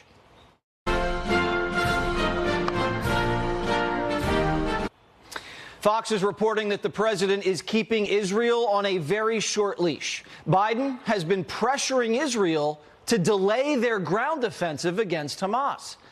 Biden is reportedly asking Netanyahu to pump the brakes until all Palestinian civilians have evacuated, which is never going to happen since Hamas has ordered Palestinian civilians to stay put. And it's never going to happen since none of the Arab neighbors will take Palestinian refugees, and President Biden won't even ask them to. Today, Joe already starting to hedge before Israel has even begun the counter-terror ground invasion. We're making sure Israel has what it needs to defend itself and respond to these attacks. It's also a priority for me to urgently address the humanitarian crisis in Gaza. We can't lose sight of the fact that the overwhelming majority of Palestinians had nothing to do with Hamas and Hamas's appalling attacks, and they're suffering as a result as well. Israel's being extremely restrained and sensitive to civilian casualties. If anybody's responsible for civilian casualties, it's Hamas, who started this war and uses the Palestinians for human shields. NBC News has obtained a Hamas war plan, which outlines the terrorists specifically targeting schools and daycare centers in their surprise offensive. Peter Doocy caught up with the president after his speech. You all know that Hamas is... What worries you about a potential Israeli ground invasion into Gaza? Biden has supported Ukraine for, quote, as long as it takes. And he's already getting cold feet with Israel after a week. Biden doesn't want to touch this Mideast war, especially in an election year. So he's doing as little as possible and praying it doesn't blow up into a wider conflict. He's praying American hostages aren't executed, but won't lift a finger to send in an American extraction team. He's praying voters won't notice he funded the regime that sponsored the terror. Kamala Harris gets it and has completely disappeared. She Skyped into the Situation Room meeting yesterday. Veep portrayed the exact same thing. The vice president Skyping into hostage negotiations. Kamala didn't want to come home from her college tour. So here's I think at this point a well-known secret about me. I love Venn diagrams. I love Venn diagrams, and whenever I am presented with kind of like this is complicated, I always wonder, is there a Venn diagram to figure this stuff out? Is there a Venn diagram to figure out the Mideast peace process? I don't know. But the Biden-Harris administration disengaged and unserious in the face of mounting national security threats and hoping you won't notice this election. Founder of American Majority, Ned Ryan, joins me now. So I mean, it's like been a week, Ned, and the president's already saying, you know, Israel, let's just wait a second, just wait. I mean, what kind of message does that send? Well, first of all, this week's been bizarre, talking about junk credit card fees. He's out there today smearing lipstick on that pig of Bidenomics, which, by the way, is still a pig, costing Americans about $10,000 more a year for their cost of living. But I think Biden wants to talk about anything else but this. He doesn't want to talk about what has taken place in Israel. He doesn't want to talk about American hostages because he's directly responsible for what is taking place. I mean, we can talk about the cash payments from Obama to the Iranian regime. We can talk about the $6 billion that the Biden administration unfroze and now supposedly it's kind of refroze or whatever they're doing. But I think we need to focus on the fact that during the Biden administration, their loosening of the sanctions on Iran has allowed them to generate about $30 billion more in oil revenue in the last 2.5 years. Jesse, you can fund a lot of terrorism with that money. And I think you can draw a direct line from the Biden administration's appeasement and empowerment of the Iranian regime to dozens of Americans now dead and Hamas holding American hostages. I mean, the whole situation, the economy, hostages being held by radical Islamic terrorists, reeks of the weakness of the Carter administration and the 1970s malaise. Yeah, you're right. So they were trying to bend over backwards for the mullahs because they wanted back in the Iranian nuke deal. And they had to let the Iranians sell oil because they watched Russia invade Ukraine, so they have to keep world oil prices low. But now there's a hostage crisis, Ned. Americans are held hostage. He's not going to send in special operators. It doesn't seem, besides sending an extra carrier group to the Mediterranean, that he's really done much at all. Why? Well, because they're weak. They want to appease Iran. They are weak across the board, the Biden administration. I mean, Biden himself is both weak physically, mentally, and politically. They're not going to do anything, forcefully to do anything about these American hostages. It's a shame. It's shameful, Jesse. I'm pretty sure Trump by now would have made a strong move to try and free these American hostages. And we're sitting here hoping, praying that somehow miraculously nothing happens to these American hostages as Biden sits there and fiddles about talking about Bidenomics. Yeah, it's incredible the weakness that's developed. You know, the best thing we could do to put the Iranians back on their heels and put the Chinese and the Russians back on their heels is absolutely let Netanyahu root out and destroy Hamas, Hezbollah, and all these Iranian proxies in the region. That would send a message. This, to me, is shameful that Biden is somehow jerking on Netanyahu's chain right now. Let him off the chain. Let him deal with Hamas. Let him completely eradicate Hamas and deal with Hezbollah while he's at it. I agree. It's what the American military would do. Let them out. That's right. And then we'll figure it out when they're defeated. All right, Ned. Correct. Thank you so much. Well, Hamas bragging about taking children hostages. Some propaganda videos we got to warn you about. As a cardiologist, when I put my patients on a statin to reduce cholesterol, I also tell them it can deplete their CoQ10 levels. I recommend taking Cunol CoQ10. Cunol has 3 times better absorption than regular CoQ10. Cunol, the brand I trust. HomeGlow just cleaned my entire house for $19. No, seriously, $19.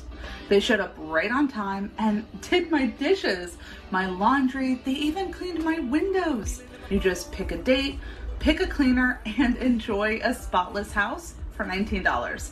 I love using HomeGlow, and I think you will too. I can feel the winds of change. Hi, I'm Michael. I've lost 70 pounds on Golo. I spent thousands on other diets that didn't work. On Golo, I spent a couple $100 and got back down to my high school weight. You're not going to believe this thing is possible, but it is. During fire pit season, we don't waste any time at all. When we get back together, it's like we never left. Maybe it's the way a crackling fire in a solo stove makes you feel. Or maybe it's that being together again feels like home. Either way, we know the best memories are made together. Save $10 using promo code TV10 at solostove.com. Hello, Michael Youssef here. You know, recently a British newspaper headline says, "Is this the end of the world?" Someone asked me recently, "Are we heading for Armageddon?" I said, we need not fear the future. When you know Jesus as your Savior and Lord, you can have true peace regardless of what the future holds. Will you come to Him? Visit findingtruepeace.com to find out more. She found it. The feeling of finding the psoriasis treatment she's been looking for. Sotyktu is the first of its kind once daily pill for moderate to severe plaque psoriasis for the chance at clear or almost clear skin. It's like the feeling of finding your back is back, or finding psoriasis can't deny the splendor of these thighs. Once daily Sotyktu is proven to get more people clearer skin than the leading pill. Don't take if you're allergic to Sotyktu. Serious reactions can occur. Sotyktu can lower your ability to fight infections, including TB. Serious infections, cancers including lymphoma, muscle problems, and changes in certain labs have occurred. Tell your doctor if you have an infection, liver or kidney problems, high triglycerides, or had a vaccine or plan to. Sotyktu is a TYK2 inhibitor. TYK2 is part of the JAK family. It's not known if Sotyktu has the same risks as JAK inhibitors. Find what plaque psoriasis has been hiding. Ask your dermatologist about Sotyktu for clearer skin. So clearly you. Sotyktu. At Simply Safe, your safety is the only thing that matters. We designed smarter ways to detect motion for fast emergency response. We create HD cameras so you could see what's happening in your home from anywhere. All powered by Fast Protect technology, exclusively from Simply Safe for faster police response. Because in here, your safety is the only thing that matters. Advanced home security, 24/7 professional monitoring. There's no safe like Simply Safe. This past year, we've all let ourselves go a little. But now it's time for everyone to step up their game. With Wolf and Shepherd. Wolf and Shepherds look great with full grain Italian leather and classic styling. But they're my go-to shoes because of how they feel. Cushy, light, and super comfortable. Okay guys, let's get to work. Our vision underscores the passion and the commitment that we have for our patients. After more than 35 years of working in some of the world's most challenging places, we've learned that while conditions can be radically different from one country to the next, the virtue of trust is universal, and children unite us all. For the children around the world who unite us, help Operation Smile heal their cleft conditions. Scan now or go online to give today.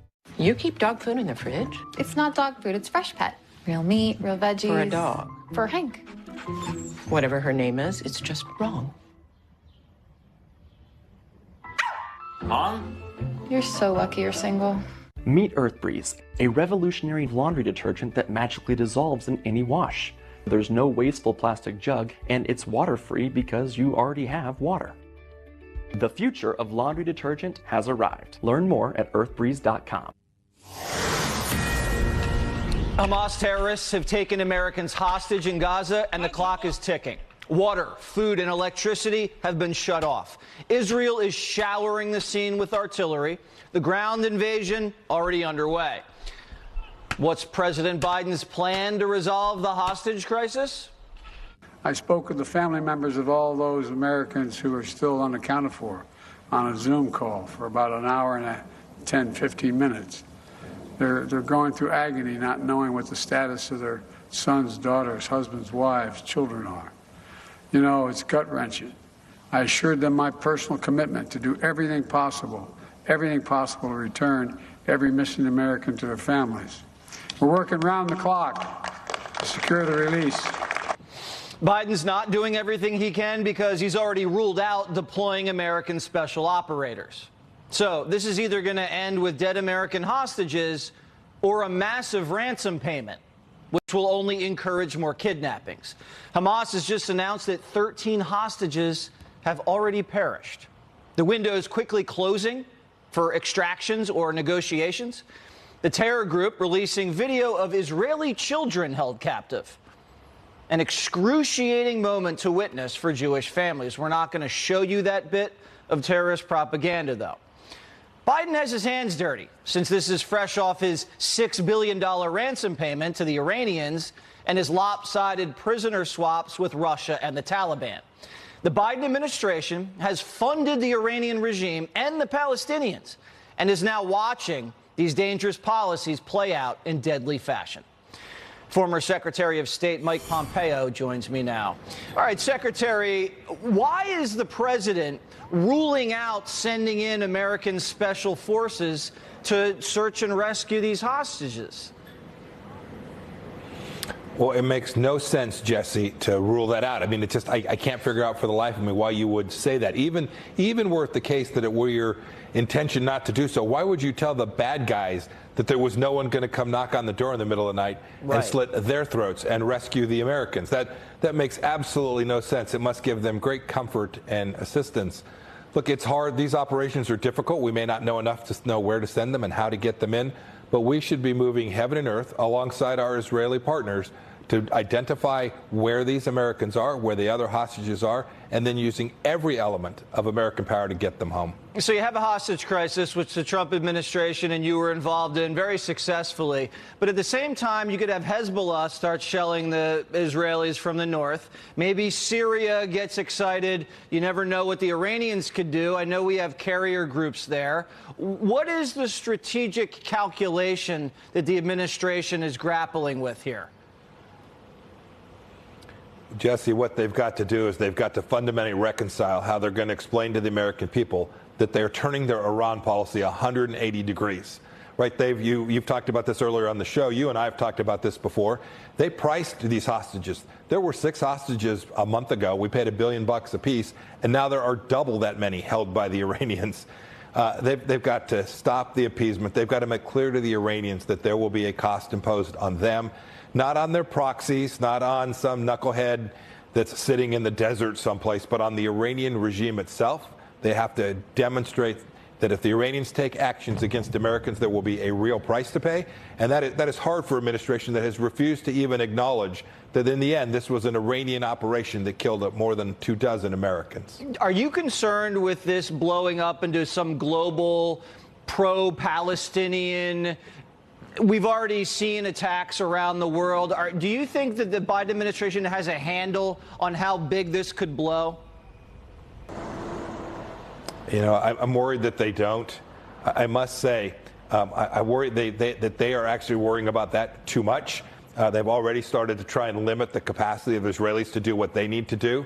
If you want to stop the carnage, what took place on October 7th, if you want to stop the carnage, the answer is to eliminate Hamas, to go at the Iranian regime in a way that it can no longer do this, whether it's the Shia militias in Iraq or the Houthis in Yemen or the Hezbollah folks in Lebanon.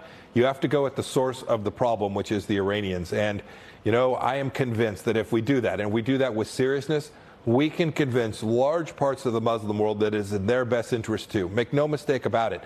The terrorist Hamas organization and the folks at Hezbollah make life worse for the people that they subjugate as well.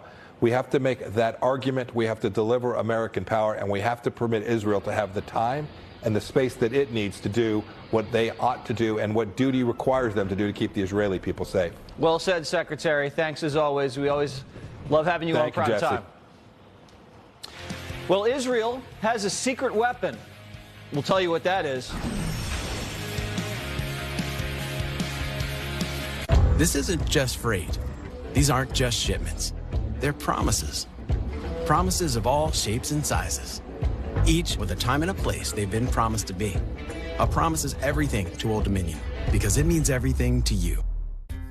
I do take balance of nature and have for years. I love to go on walks, hikes, anything physical. I enjoy golfing, and I feel like balance of nature helps me to maintain that active lifestyle that is so important to me. Here I am, 81 years old, and yet I'm walking, playing golf. We will stay on it forever. Start now by going to balanceofnature.com and get 35% off your first order as a preferred customer by using discount code Fox News.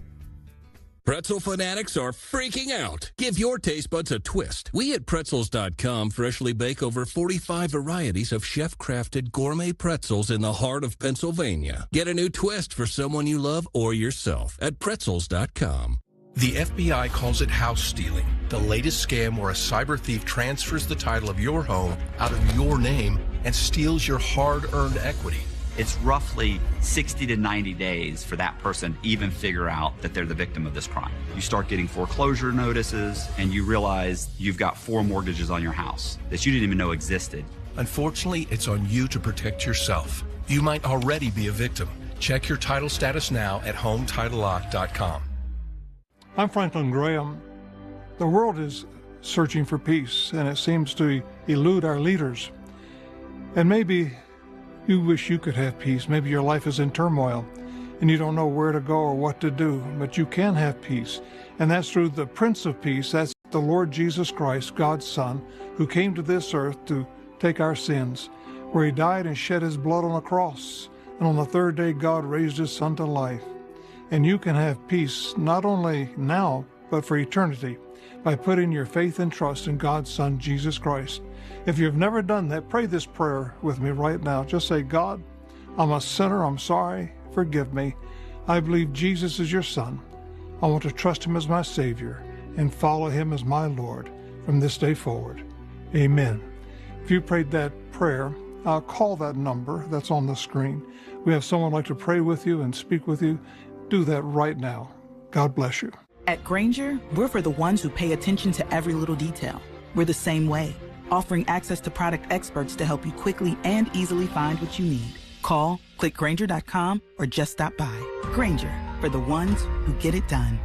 Stop starving your skin and start feeding it True Skin Vitamin C Serum. True Skin has what skin craves, a different form of vitamin C that's gentle on skin and effective until the last drop, with nutrient-rich blends to keep skin glowing. True Skin, get what your skin truly craves. When you can't watch, listen. Get the latest news, business, and news headlines on SiriusXM. Anytime, anywhere. Fox News Audio on SiriusXM. America is listening.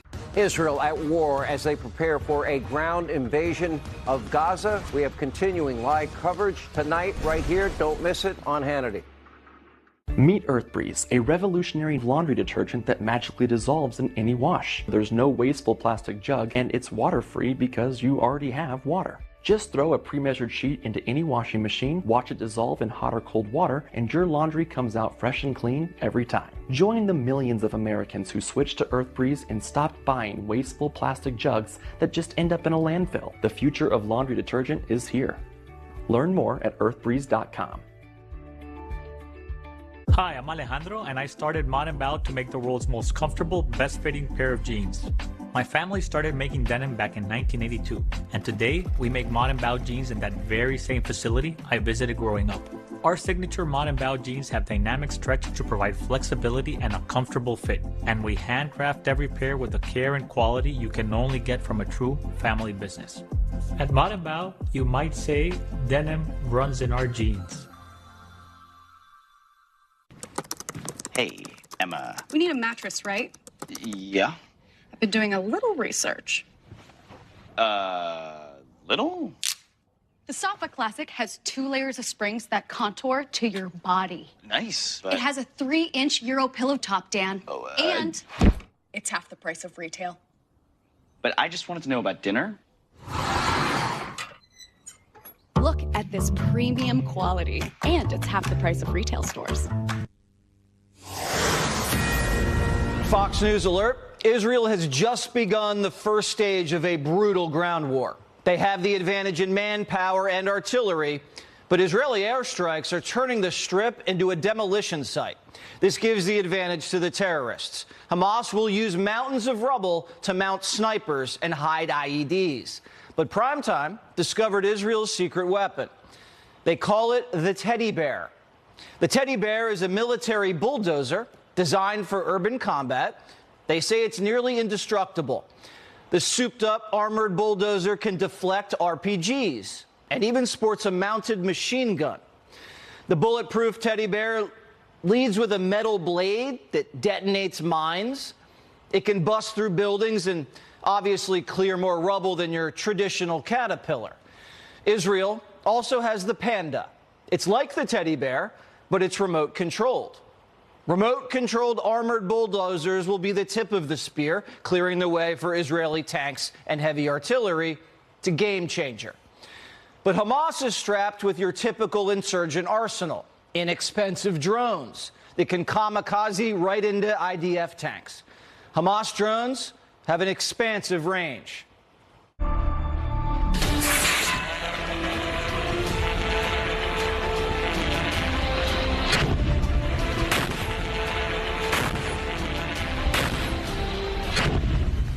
Hamas will engage, as all insurgencies do, with ancient AK-47s, unsophisticated but deadly IEDs, homemade stingers, jerry-rigged rockets.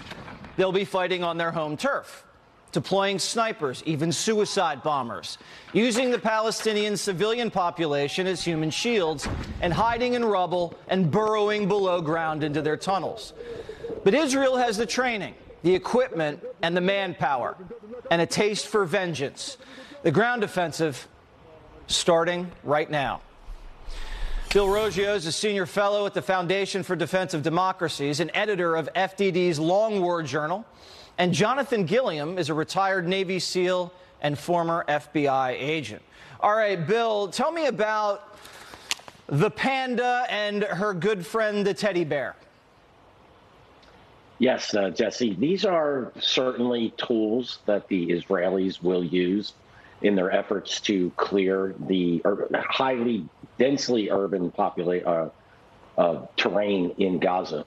However, you know, we have to be careful about over-relying on technology. I think this is part of what got Israel into this problem, into this mess to begin with. It underestimated its enemy. So while the Panda will be effective in clearing lanes to get Israeli troops in, hopefully dig up IEDs, as you can see by the videos, those tracks that are along the side, they're vulnerable to attacks from the flanks with rocket-propelled grenades or other anti-tank missiles. So we have to be careful to not just rely on technology. This is going to be a infantryman's war, ultimately. They're going to have to deploy infantrymen, the Israelis will, in order to protect the armor and to protect these armored bulldozers that are coming in because ultimately in a war in a complex environment like this, technology helps, but the real decider is boots on the ground. All right, so we've seen the over-reliance of technology. It makes a lot of money for certain people, but at the end of the day, what do you got? You need a guy with a knife going into a dark tunnel and trying to slit someone's throat who's hiding behind a corner. Jonathan, tell me what it's going to be like for these guys to go into this area and extract revenge. Well, first of all, revenge should be the last thing on their mind. The tactics of taking out Hamas should be the main focus on and also rescuing these hostages.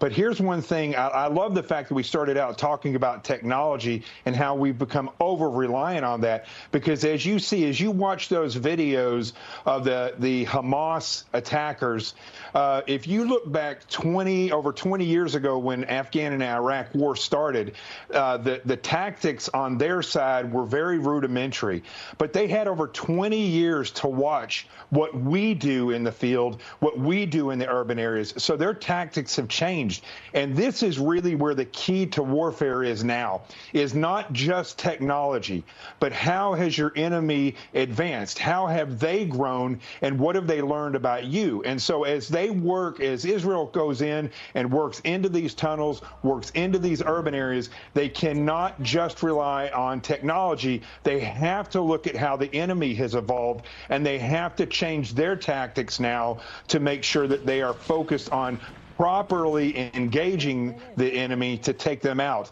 And as far as these tunnels go, this is where technology can work.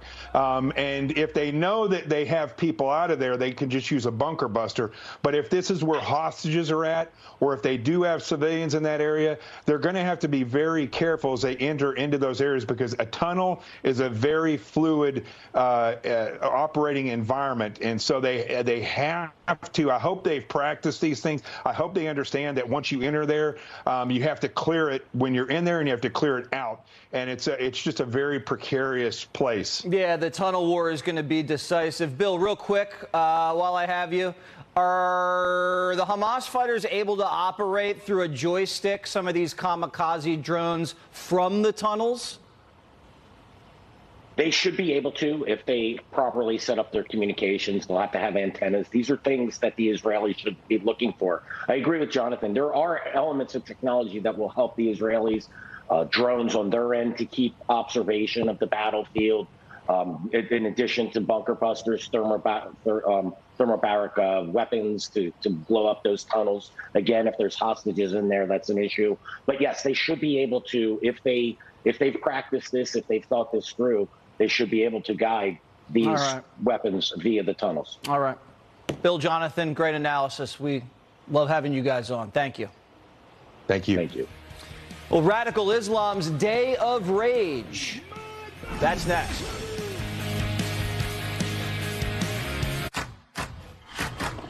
With fast signs, brew signature flavor into every sip and sign.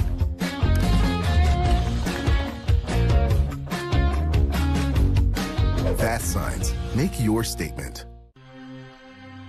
My name is Corporal David Marshall. I served with the 84th Infantry Division during World War II and fought in the Battle of the Bulge. At 98 years old, he's a strong supporter of the Tunnel to Towers Foundation. Could you just explain to America what it was like back then? Being one of the lucky ones, I came out of the whole thing without a scratch. Late summer '44, I had a very good friend in the company, George Benedict Schmidt, we called Smitty. We met in camp, became fast friends. We go into combat, and in the first few minutes, he's dead. I walked over his body, wanted to stay with him for just a while. They were shelling us so that I couldn't stay. I had to move on. And this is the grave of my friend, Smitty. Oh, there's Smitty. And then you proceeded to the Battle of the Bulge, which was the turning point of World War II. The fact that the Germans attacked was not the factor. It was the weather that was the factor. And how not only me, but all the others survived, I put to American ingenuity. You found the way, and your brothers found the way. After World War II, America was all together. The days following 9/11, you saw America come together at the Tunnel to Towers Foundation. We want to serve these great Americans that risk their life every single day. After 9/11, we came together. The only thing that's here is freedom. And that's the only thing that'll keep us together is freedom. America should make a promise to all our heroes to take care of their families that are left behind. If you're catastrophically injured, that we're going to take care of you. They need the support. They need the help. They can't do it alone. Thank you for today. God bless you. Thank you. And God bless your service. Join me in supporting our nation's heroes. It only takes $11 a month. Go to T2T.org.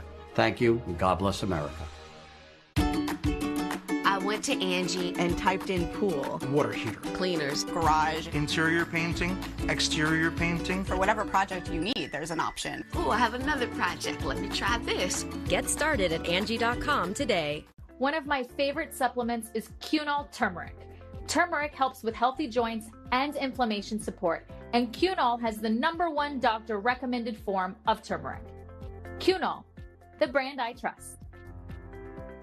Hey guys, I'm Kyle Richards, and this is my husband, Mauricio Umansky. As you know, finding families their dream home is my passion, and Aroma 360 is the perfect way to turn your new house into a home. Aroma 360 turned my beautiful home into a calming space to relax. With its beautiful design and simple setup, I can scent any room with any fragrance I want. Their luxury fragrances are safe for kids and pets. Seriously, you guys, you need this now. Turn your home into a happy one. But smells good too. What would you do if you saw someone choking? Somebody help me! If you're like this man, you would get the LifeVac device you keep in your car for this very reason. I'm Arthur Lee, inventor of LifeVac, which is made right here in the USA. Just place, push, and pull. It's that simple. Look at that, buddy. LifeVac suction removes the obstruction, saving a life, like over 1,000 lives already saved by LifeVac. Be a hero. Call LifeVac now for your life-saving device at 877-LifeVac or go to lifevac.net. I'm Matthew. I'm Melissa, and together we started Fresh Clean Threads. For most of my life, I've worn a black t-shirt, and most were either too short, too baggy, or weren't consistent. Using my years of apparel experience, we set out to make the world's best fitting t-shirt. Since day one, our Fresh Clean tees were made to offer a flattering fit for all body types and not break the bank. Unleash your confidence at freshcleanthreads.com. At SimpliSafe, our advanced security sensors and cameras protect your whole home, all powered by 24/7 professional monitoring and Fast Protect technology for faster police response. Now offering professional installation. There's no safe like SimpliSafe. Parents, is this what your kids are learning about President Trump? There's a reason he's leading the presidential race, and Mike Huckabee wants to show your kids why with the Kids Guide to President Trump. Get it for free at freetrumpguide.com. That's freetrumpguide.com. An escalation in the tension that we've seen along the border. Sirens are blaring out. We are hearing explosions. Thousands and thousands of people trying to get out of Gaza. This could just be chapter one of a very long and bloody book. Stay with Fox News Channel for continuing coverage.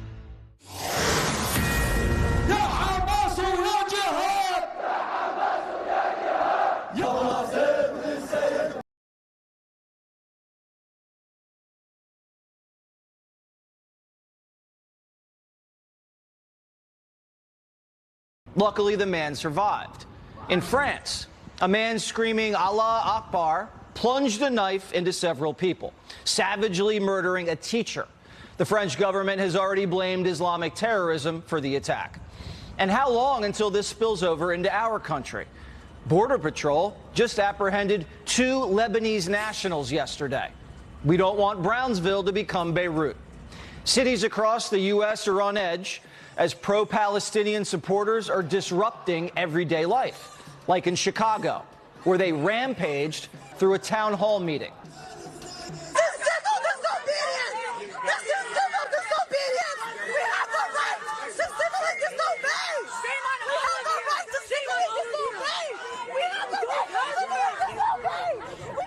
In New York, cops are on high alert. Times Square was taken over by an anti-Israeli mob.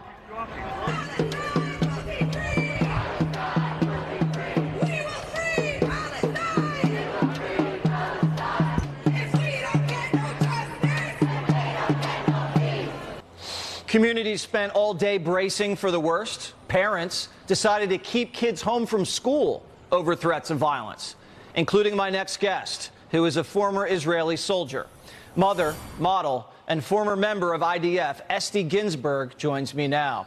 So did you take this seriously enough to take your kids out of school, or was there a specific threat that you noticed?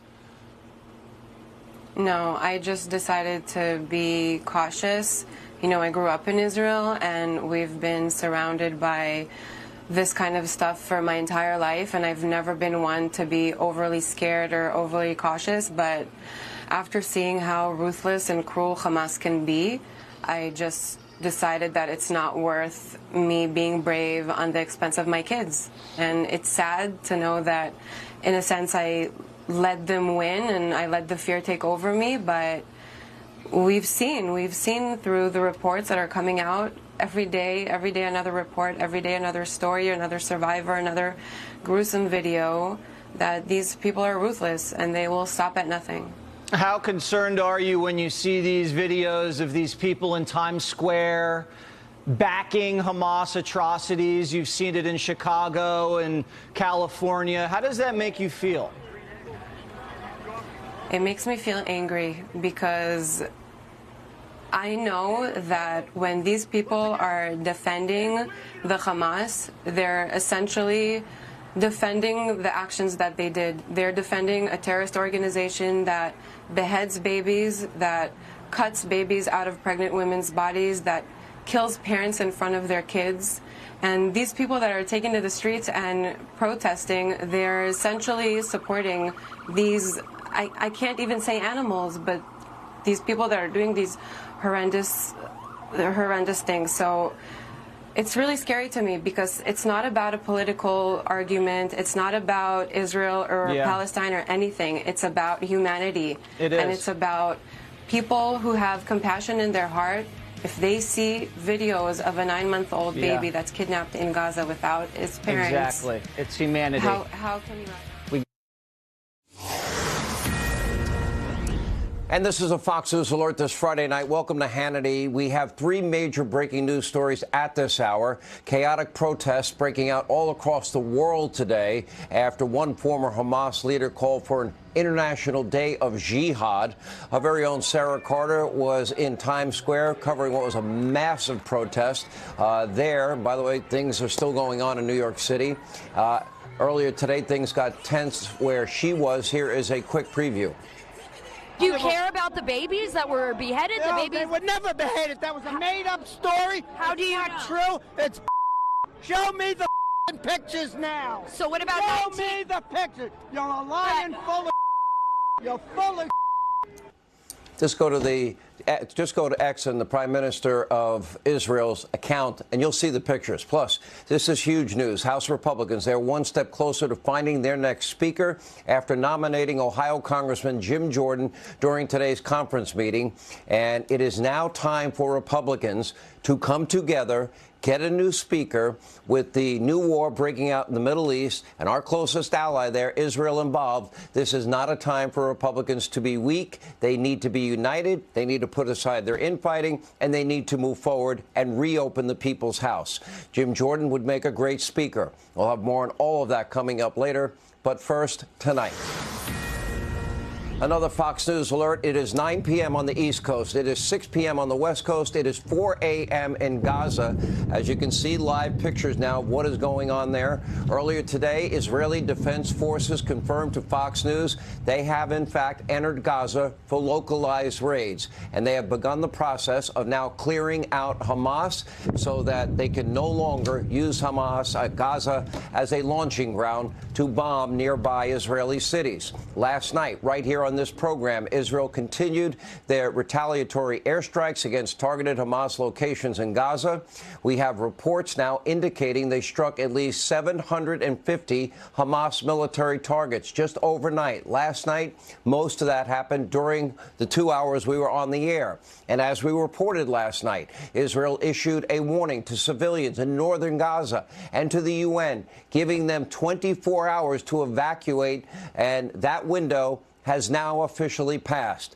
According to a recent report from Fox News war correspondent Trey Yingst earlier today, some Hamas members are actually preventing civilians from actually leaving. They want to leave. They want to listen to the warning.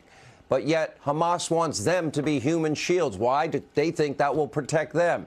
Another sick side of Hamas, an evil side of Hamas. Take a look. We're getting some new reporting from the Gaza Strip. A diplomatic source telling Fox News today that Hamas is preventing civilians inside homes. And you just heard that explosion in the distance. They are continuing airstrikes at this hour in Gaza.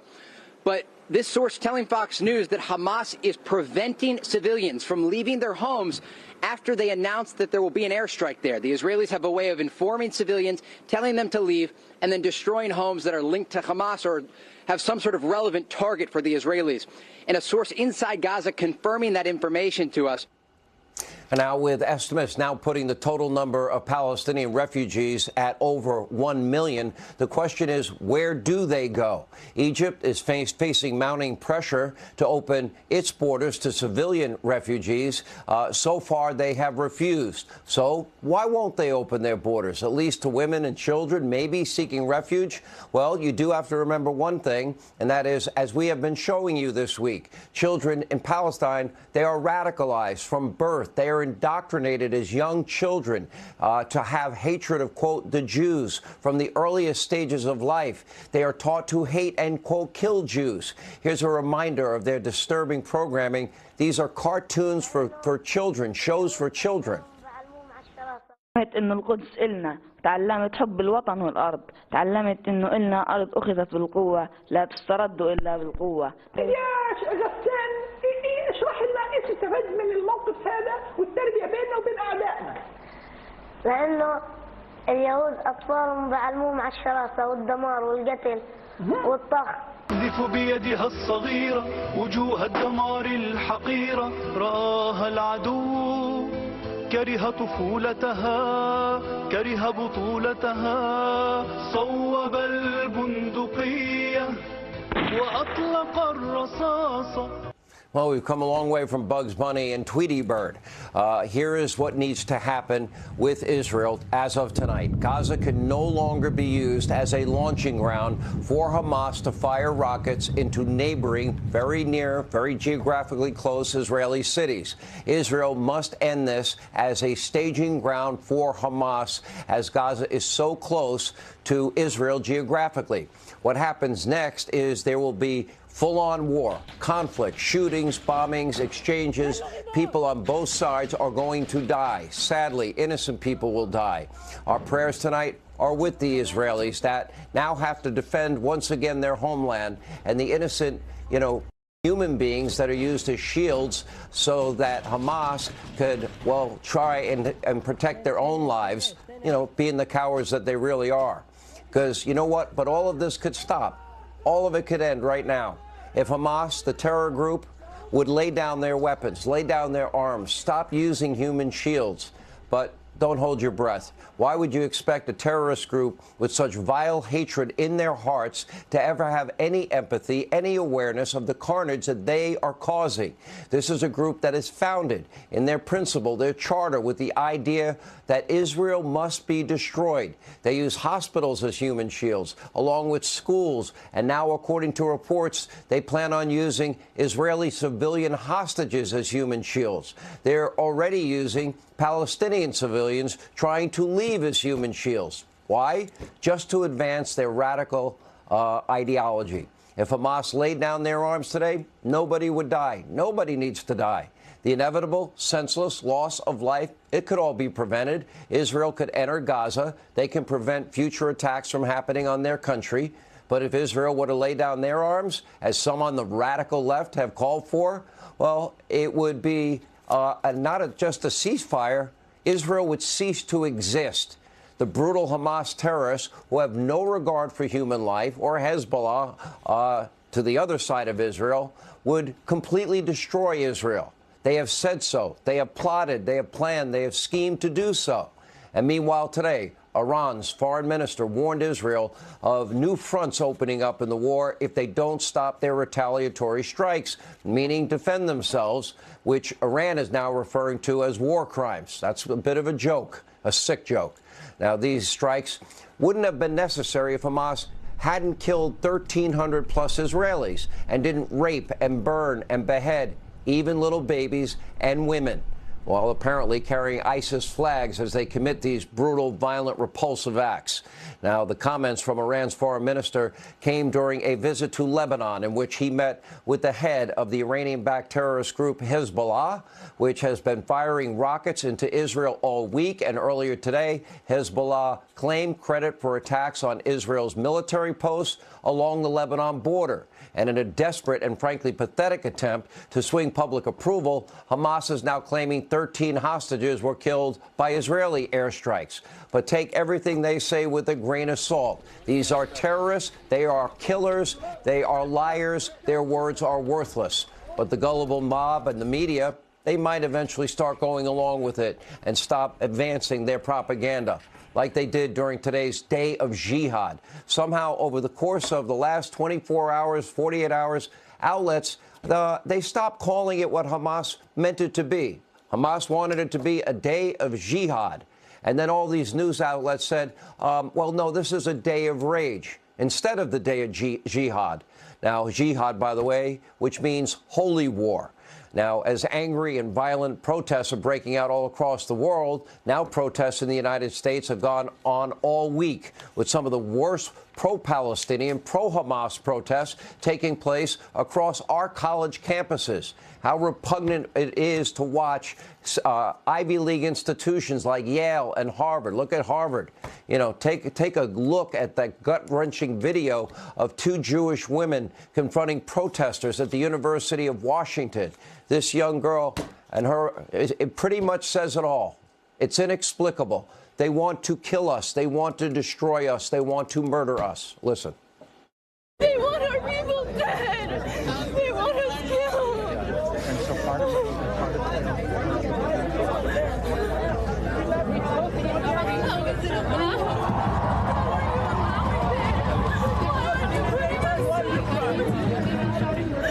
They want us dead. Please end it, please. We will have reaction to all of this momentarily, but first we go to our very own Greg Palcott for the very latest on the ground. It is 10 minutes after 4 a.m. in Gaza as he reports to us tonight. Greg, thank you again for getting up into the early morning. Our pleasure, Sean. Yeah, we're seeing a little bit of pickup in activity of the Israeli Air Force. We're hearing fighter jets overhead. We're seeing impacts in the Gaza Strip as they strike the Hamas militants. There's been a lot of activity since we last talked. Here, Hamas militant rockets have targeted the city of Ashdod, just a little bit behind us right here. Thank heavens for the Israeli Iron Dome defenses. They knocked most of it down. No indications that they hit any place in the city. But in the last 24 hours, Sean, the Israeli Air Force has been very active. 750 bombs, they say, has been dropped. But I think the big story for us tonight is this word coming from the Israeli Defense Force that they have entered Gaza. That commando units, apparently, according to the various reports, had intel about where certain hostages were or certain corpses were. I hate to say that word, but they went in, moved in. They had clashes with Hamas militants. They came out, they say, with evidence about where some of the 150 hostages are inside Gaza Strip. We're seeing more reporting saying even more than that, but we don't have confirmation, so we won't go there. Last night, Sean, our viewers will remember we talked about this evacuation being demanded by Israel in the northern part of Gaza. Well, Hamas said, no way, you stay there. We need you as civilian human shields. And the UN said, hey, that's not going to happen either. There have been people, there have been, say, thousands that have left, but most of them are indeed staying put as unrest is seen throughout the country and throughout the region. West Bank, 14 Palestinians killed in clashes. You've been talking about the clashes in the northern Israel and Lebanon area with Hezbollah. But again, the focus is on the building run-up to a full-scale land incursion. Sean, take a look at this, what we saw and what we heard on the ground. You are looking at the Israeli military getting in place for action. We're 2 miles away from the Gaza Strip, and big trucks are bringing in tanks, armor, personnel carriers, other trucks, as the artillery blasts in the distance. That artillery fire doing more damage to Gaza ahead of a possible land incursion to knock out Hamas. Throughout southern Israel, hundreds of pieces of lethal equipment brought in, positioned, ready for the call, along with tens of thousands of soldiers manning the dangerous gear and, if needed, facing off with the militants. You think it's going to be strong? It's going to be very strong. Should it be strong? It should be very strong. What do you think of the Hamas militants? What do you think of what they did? My English is not very... What do you think of Hamas? Good? Bad? Bad, very bad. Sean, yeah, his English wasn't perfect, but his determination was, and that's what we heard from the rank and file up and down the border area. They're keeping in mind, however, also the tolls. Again, 1,300 killed by the Hamas militants here in Israel, about 1,900 now in Gaza Strip, and the fear that those tolls on both sides might soar if and when the land incursion happens. But it seems that, according to the government here, it's going to happen. It's just a matter of when. Back to you, Neil. Back to Sean. All right, Greg Palkow, we'll be checking in with you throughout the evening tonight. Thank you. South Carolina Senator Lindsey Graham, he is now facing backlash over comments he made right here on this show about the war in Israel. Take a look. They don't want to coexist with Israel. This is not a land problem, a boundary problem. It's a problem of you cannot live in my world. My God determines that you die. The Germans believed that the Jews were inferior people, and their goal and the final solution was to eradicate the Jewish people. Well, Iran and Hamas believes that the Jewish people should die as a result of religious teachings. We're in a religious war here. I am with Israel. Do whatever the hell you have to do to defend yourself. Level the place. All right, as usual, Congresswoman Squad member Ocasio-Cortez responded with talking points from the radical left, calling his comments, quote, textbook rhetoric of ethnic cleansing. Anyway, South Carolina Senator Lindsey Graham is joining us now tonight to respond. Senator, good to see you. Thank you for being back. I guess I'll first ask you about your comment. Well, let me get to that in a minute. The 24-hour warning to the UN, the 24-hour warning to the people of Gaza has come and it is gone. We We now have Israeli troops, as we have been reporting all night. They have entered Gaza. They are now conducting localized raids. Right. We see all of the other equipment. The staging is right behind them, which means now that basically we've entered a new phase in this conflict. The ground war has begun. Yeah. Yeah, I think you're right. Well, you know, Israel has no choice but to go into Gaza and occupy the Gaza Strip and destroy Hamas, or they'll get hit again. The old way of doing business died with those babies. So this is a World War II type action, total war against Hamas. I'm not calling for the eradication of the Palestinian people. There are plenty of Palestinians I know I consider friends. All Palestinians are not Hamas. But I'll tell you this, Hamas and the Ayatollah of Iran want to kill all the Jews just like the Nazis. So I struck a nerve on your show. People watch your show. I'm here to tell you that the response by Israel and the civilized world will be to fight back against a religious war with a war of humanity. We're not fighting for a faith. We're fighting for human decency. If Israel does not occupy Gaza, they will get hit again. Enough is enough. Here's what I worry about tonight. There are 100,000 rockets pointed at Israel in the hands of Hezbollah, a proxy of Iran, in Lebanon. It is my fear that Biden is not sending a clear signal to the Iranians. The Iranians are threatening to attack Israel from en masse from Hezbollah, two-front war. They're threatening to hit our soldiers in Iraq and Syria if we don't back off. It is now imperative to let the Iranians know that escalation on your part by Hezbollah means we hit you. Well, one of the problems we have, Lindsay, and we talk about it often, is I personally don't believe that this president has the strength, the vigor, the cognitive commitment. But I don't know why he has an obsession as he had with Barack Obama when he was vice president, to try and do deals with mullahs in Iran that want to wipe Israel off the map. That is their stated goal.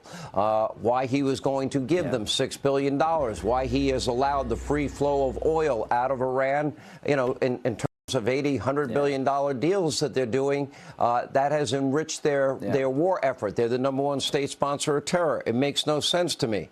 So I don't think you're going to have the support that you're looking for and asking for.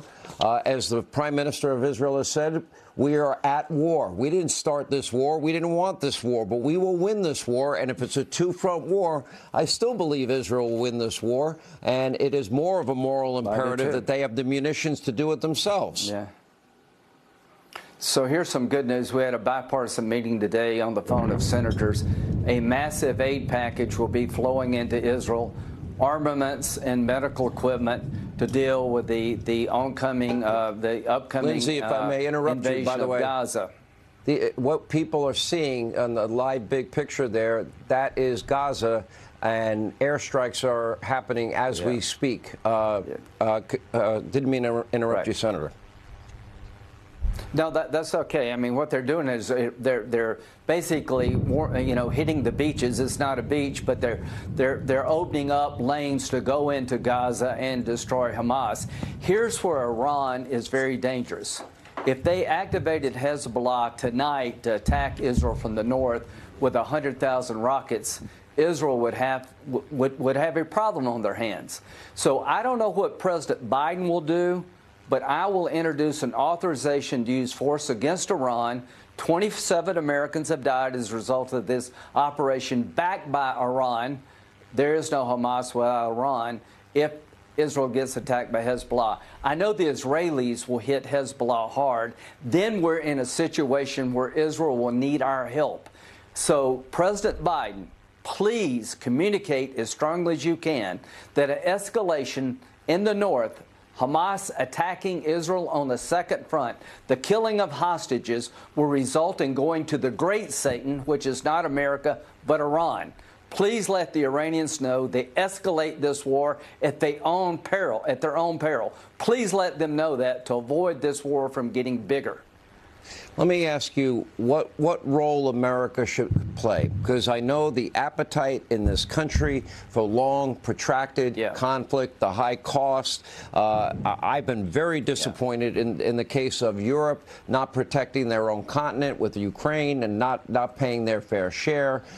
We've had issues with corruption of money, and we've also had Joe Biden putting handcuffs on President Zelensky. That has infuriated many conservatives, as you and I have spoke on air and off air about.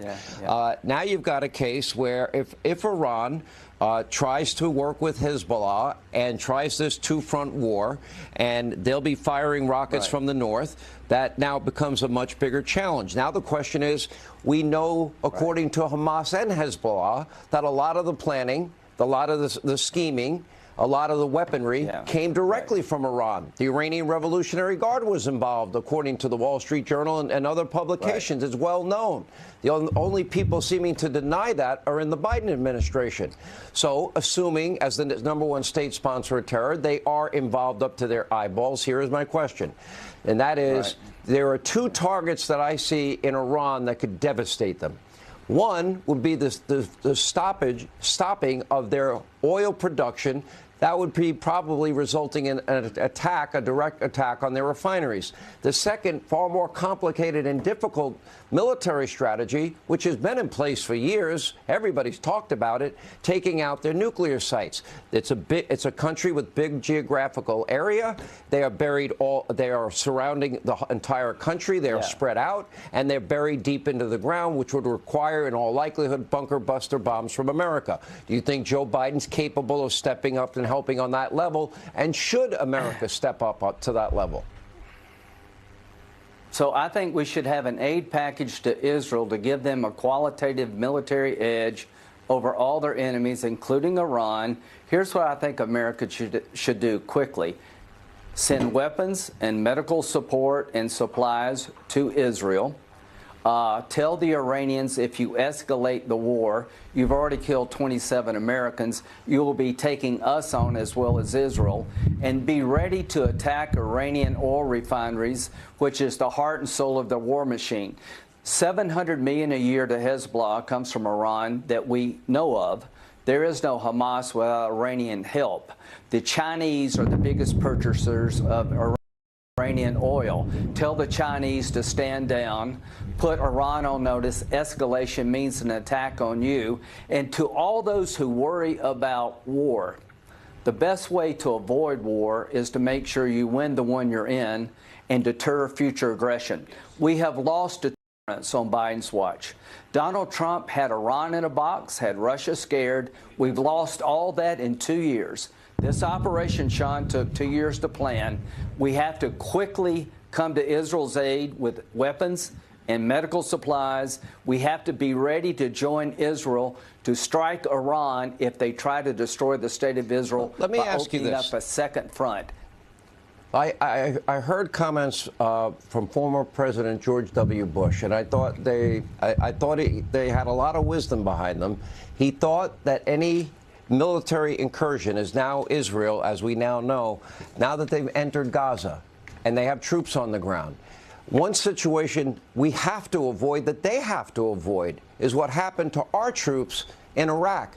We cannot have, in their case, they cannot have their national treasure going door to door to door and trying to win a war that way. It seems to me the best way to win wars is maybe the way Donald Trump took out ISIS. He bombed the living daylights out of them and bombed them straight to hell where they belong. And he did it fairly expeditiously. Yeah. I don't think we can go back to the old days of a ground war, traditional ground war like that, especially with military technology. Do you? Well, you're a dear friend. There's no way to defeat Hamas from the air. You have to go into the ground. You have to kill them. You have to pull them up by the roots like we did in Germany and Japan. We took Berlin and Tokyo, and without that, the war would never end it. end. They have to go in on the ground. There is no option other than going on the ground, dig these guys out and kill them and hold their territory. And that's what I fear will open up the second front. With all due respect, Sean, you cannot win. I'm an Air Force guy. You cannot win the war from the air. Somebody has to get on the ground and kill these guys to stop Israel from being slaughtered by Hamas. You have to go in on the ground, hold the ground, and kill them. I think your admonition, and I think needs to be communicated immediately by President Biden, if he's capable of it, to the mullahs in Iran, that they better not open up a second front, and there'll be severe consequences if they do. It would become a much bigger challenge. There's no doubt about it. Senator, thank you. We appreciate it. Here now with more reaction to all this breaking news. As you can see, by the way, on your screen, those are live shots. What you are hearing is Gaza being hammered by airstrikes now for the second night in a row. That sound is live. Those pictures, those flashes are live. It's great to have back our friend, Fox News contributor, Lieutenant Colonel Oliver North is with us. Colonel, you know a thing or two about Iran. You know a thing or two about war. Yeah. And it looks like now the ground incursion has begun. Your thoughts on how to best fight this war with minimal casualties for the Israelis? Well, I'll just follow in the steps of the senator from South Carolina. You're going to have to put people on the ground. It's going to be bloody. Look, Gaza is 25 miles long, 7 miles wide. It's got a 32-mile border with Israel because of the north part and running down the eastern side of Gaza. It's got an ocean, Mediterranean Sea, as its west border, and south 7-mile-long border with Egypt. The place to work very closely right now is with the Egyptians because the folks are running, and we've seen the footage not just on Fox, but we've seen it all over the place of people getting out of the northern part of of Gaza. And what you're going to see, I think, is some need to open up help, refugee centers or what, in the Sinai. You know, we've had American troops in the Sinai ever since the end of this war that we've been talking about, 1973. And so if you look at what we know about Gaza, and we know Sisi in Egypt, that's the place to turn to help deal with the refugee flood that's going to come. And they do demand and need humanitarian supplies. Okay. There's only a slightly significant river called the Wadi Gaza. That's a source of water for the people of that terrain ought to be opened up so that people aren't going to get killed there. The Muslim Day of Rage that you all observed here, and mostly on college campuses and university campuses, it's an active disinformation and information management game trying to make this look, at least on American college campuses, like the Israelis are committing war crimes. They are not. Those kinds of comments need to come from the administration as well. The Islamic Jihad terrorists dispatched to kill my wife and children, the People's Committee for Libyan Students, was a People's Committee for Libyan Students in name only, because it was a terror cell in McLean, Virginia. And they were there, quote, indoctrinating students. You know, Sean, shameless self-promotion. If you want to know what's happening on college campuses, get this book. This is all about what's happening, what we've seen day in and day out now since the Israelis started this operation. American gulags, subtitle, Marxist tyranny in higher education and what to do about it. What we're seeing is not just an intelligence failure. This is not their 9/11. This is their Pearl Harbor. Station Hypo in Hawaii had broken the Japanese code. They couldn't get anyone up the chain of command to pay attention to it. Some things here are going to post-op show as a review. There were people in Hamas, let's call it Fort Meade. I don't want to give away too much here. There are people in Fort Meade, there are people in Shin Bet, there are people in Mossad who are going to be claiming, look, we told you guys this was going to happen, but nobody was paying attention. Why? It's a systemic failure of situational awareness distracted by politics here in the United States and the political turmoil wrought by those who are trying to bring down Netanyahu. All of that is part of this equation as to what the hell happened. And what we need to do is get everybody that can speak in every country on the planet if possible. Obviously, Communist China, Russia, and Iran are not going to stand up and say the Israelis are doing the right thing. Let me ask you this. All the rest of them should be. Yes, fire. With modern military technology and weaponry and intelligence on the ground, giving coordinates Tell me why more of this war cannot be fought with the use of technology. For example, I go back to the Caliphate and ISIS. Under President Obama and Vice President Joe Biden, the Caliphate grew and it spread out. Under Donald Trump, he bombed the living daylights out of them, walked them back systematically, and bombed them into oblivion. Why can't that happen here with the proper intelligence on the ground, rather than a situation of going door to door to door, you know, with kids stepping on IEDs, you know, every other, you know, 12 feet?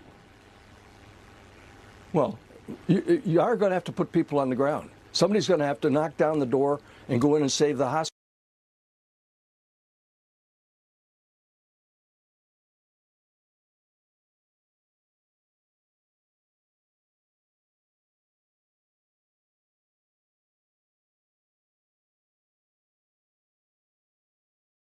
Otherwise, the hostages will be dead. Netanyahu was very, very wise. Do you think that we can save them?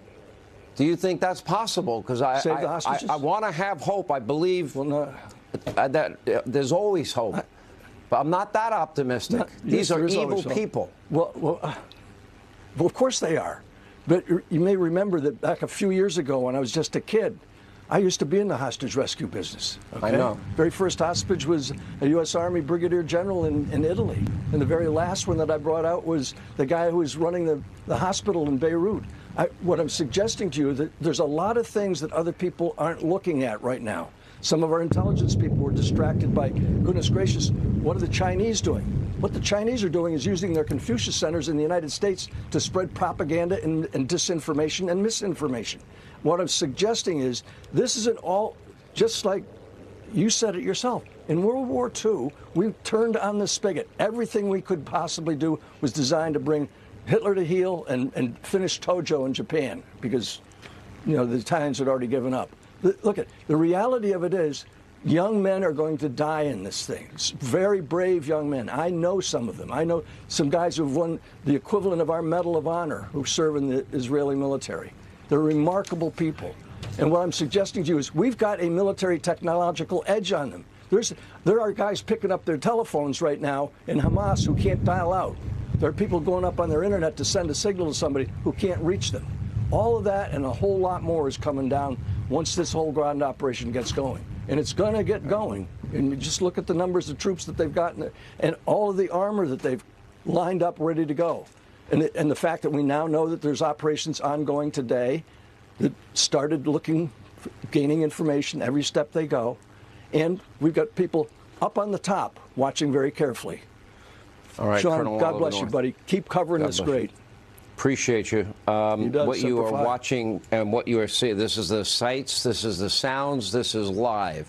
The images out of Gaza at this very minute as it is being bombarded with a massive air assault by Israel, all happening in real time. And this on top of earlier today, Israeli troops entering Gaza and beginning the ground incursion into Gaza with localized raids. Now we have this Fox News alert on this global day of jihad. There were massive pro-Palestinian protests in major cities all around the world, from Baghdad to Rome and New York and Los Angeles. Our very own Sarah Carter was with demonstrators in Times Square in New York City, and here's what they told her. Listen to this. How do you respond when people say, look, these babies were beheaded, some of them were burned to death, there were children that were killed? Why not speak out against that and then, you know, protest later? Why protest now? Because they're already killing hundreds of lives right now, even as we speak. And we're protesting until something ends, something stops for us, you know? Do you think it's going to ever stop when you... Well, the problem is as long as Gaza is led by a terror organization, I don't see any difference. Do you care about the babies that were beheaded? No, they were never beheaded. That was a made-up story. How do you know? It's not true. It's show me the pictures now. So what about Show me the pictures. You're a lying full of You're full of They did not kill their babies. That is so no babies. There's no validation of that whatsoever. There is no proof of that. Netanyahu is basically running his own narrative of what he wants to excuse himself. How does this end? Killing and genociding and holocausting all the Palestinians. It's a shame that Hamas can stand here in the middle of New York City and say every day, this is crazy, this is crazy. I don't understand how the American people are not afraid from this guy. I don't understand. One man's terrorist is another man's freedom fighter. Don't forget it. Massive crowds, all in denial, all believing lies.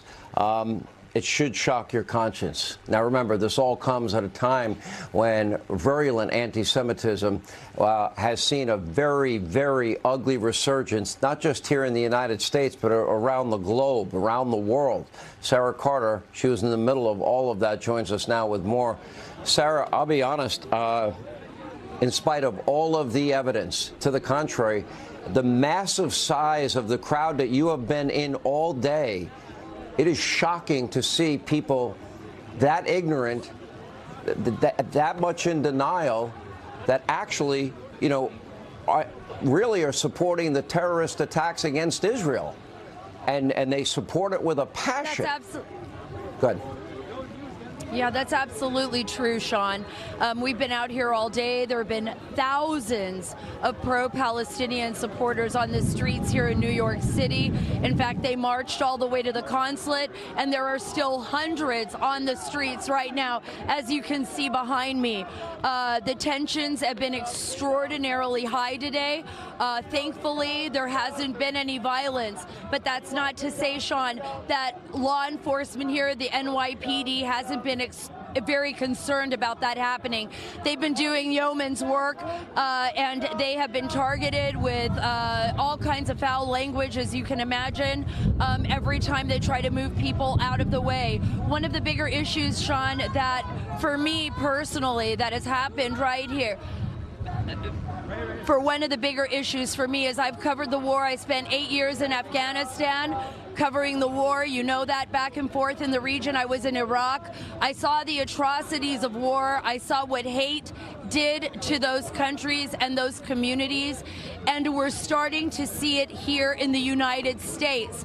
I talked to both Palestinian supporters, people that are fighting for a Palestinian state out here, and I also spoke to pro-Israeli supporters that were here, a smaller group, a far smaller group. They were terrified. They said they couldn't believe the rise in anti-Semitism, whereas on the other side we had the Palestinian people saying that the reports coming out of Israel were lies. They said that the reports about the death of the beheadings of the babies were not true. There is certainly a lot of conflict. This is not going to resolve. And one of the bigger questions I had for everyone, Sean, here today, and you can see there's so many people here still on the streets, is how does this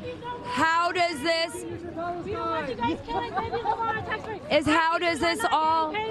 Our cops are not getting paid enough, but y'all sending billions. Sarah, if you want to interview her, you can hear her. People what does she want to say? Tell her to say it on TV. Come here. What would you like? What would you like to say? What? And right now, I think the bigger question a lot of people have, and this is the one that I've asked everyone. Okay, there were 1,200 plus people killed last weekend on Saturday. People killed that were innocent civilians. They were killed by terrorists, according to their actions. There were children involved in there. Can I speak? Hamas, do you consider Hamas a terrorist organization? When that happened, we as Muslims were upset. We don't condemn that. We don't support that. But you guys killing and having a genocide in Palestine right now is not okay. Why is it okay when it's Israel, but when it's Palestinian, you guys are like, it's okay because Hamas is hiding there? That's not right. We as humans need to do better. Those are children. What would the reaction be? What would the reaction be? And this is my question as well, Sean. I've covered the war for a long time, and I've seen this. My heart breaks. Really, it does, to see so much death. But what would the reaction be? What would the reaction be if it was the other way around this weekend? So Palestine is the size of Washington, D.C. You don't need to send warships to destroy that strip. But so many people don't believe, and I asked so many, how many people here believe that babies were killed and that they were beheaded by Hamas? Nobody believes it. Nobody believes it. We don't. Hey, Sarah, let me ask you this. Sarah, I don't know if you can hear me. We don't support that. What would you like to say? We do not support that. We as Muslim are peaceful people. Actually, matter of fact, no religion supports Sarah? the killing of children and women. Let me ask you. Ask about the 260. Overwhelming evidence is against Israel. When you open Twitter, you're going to. Are you worried? Are you worried though that this war is going to spill here on the streets of the United States? Absolutely not. This is not a war anymore. This is an extermination camp. This is all what's happening. These are defenseless people against one of the best militaries in the world, and you're calling this a war. This is not a war. How does this end? What was the Holocaust? What was the Holocaust? Wasn't it Hitler killing the Jews, exterminating the Jews? What are the Jews doing now? What are the Israelis, the Zionists? Okay, who started the war, Sarah? The people of who started the war? Do you believe there is a two-state solution to this? What do you if believe? we all unite together and stand up for what's right, today the Empire State Building should have been red, white, and black, not blue and white. They're still supporting Israel. That was last week, like you said, right? But today, thousands of Palestinian children's family died. If there's terrorists, where are the names of those terrorists? Israel is so advanced that they should have a list of the name of terrorists. They can't pull one terrorist out, just like they got the Bin Laden dude, and they were like, here, this is him. They can't bring the names of the I think Sean and children and families are dying. Sarah, you can wrap. And wake up and stay woke. They are trying to divide Sarah us Carter. I want to get your final thought. The passion thought here and the rage and the anger. And Sean, I think what the problem is, and we've seen this throughout, is that everybody here has one belief, whereas people on the other side have another belief, and nobody's shaking those beliefs. Whether the people here believe what happened in Israel or whether they don't. On the other side, when I spoke to Israeli supporters, people that were adamantly opposed to what was happening, even here on the streets of New York City, they were saying anti-Semitism is on the rise. They were saying nobody believes us. They were frightened at what they were seeing on the streets. And you can also see on the side of the pro-Palestinian that they also feel this intensity and this rage. And that's why I ask, is there a two-state solution? Yeah. Give them their water, give them their electricity, stop bombing their hospitals. Let them, if you don't want them there, let them go to Egypt. So why are you guys putting a siege on everything? Why are you guys not letting these people live? It's simple. All right, Sarah, let me... The Egyptian, but right Sarah, now reports are that the can you hear Egyptian me? government is not allowing people to go into Egypt, that they're being kept on the outside, inside Israel right now, Sean. We are looking at the beginning of what could be continuing protests throughout the week, and not just here in the United States, but throughout the world. It's not going to end today. Sean, back to you. Sarah, thank you. Stay safe. One side started this war. One side began the conflict. One side killed 1,300 innocent people. That included innocent women and children. One side took hostages, not the other.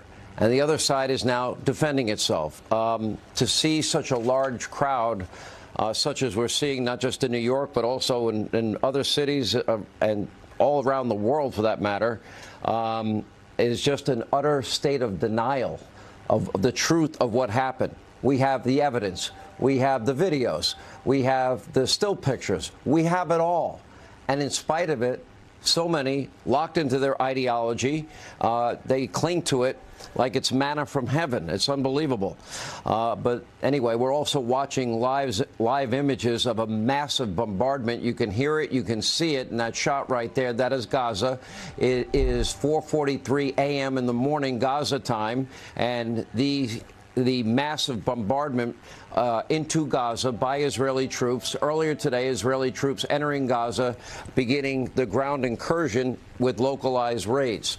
Also today, the White House's mission to stop Joe Biden from falling that almost failed today. Biden had an event in Philadelphia where, as you can see, he had a little trouble yet again getting on stage. An operation keep President Biden from tripping and falling again nearly went into a tailspin.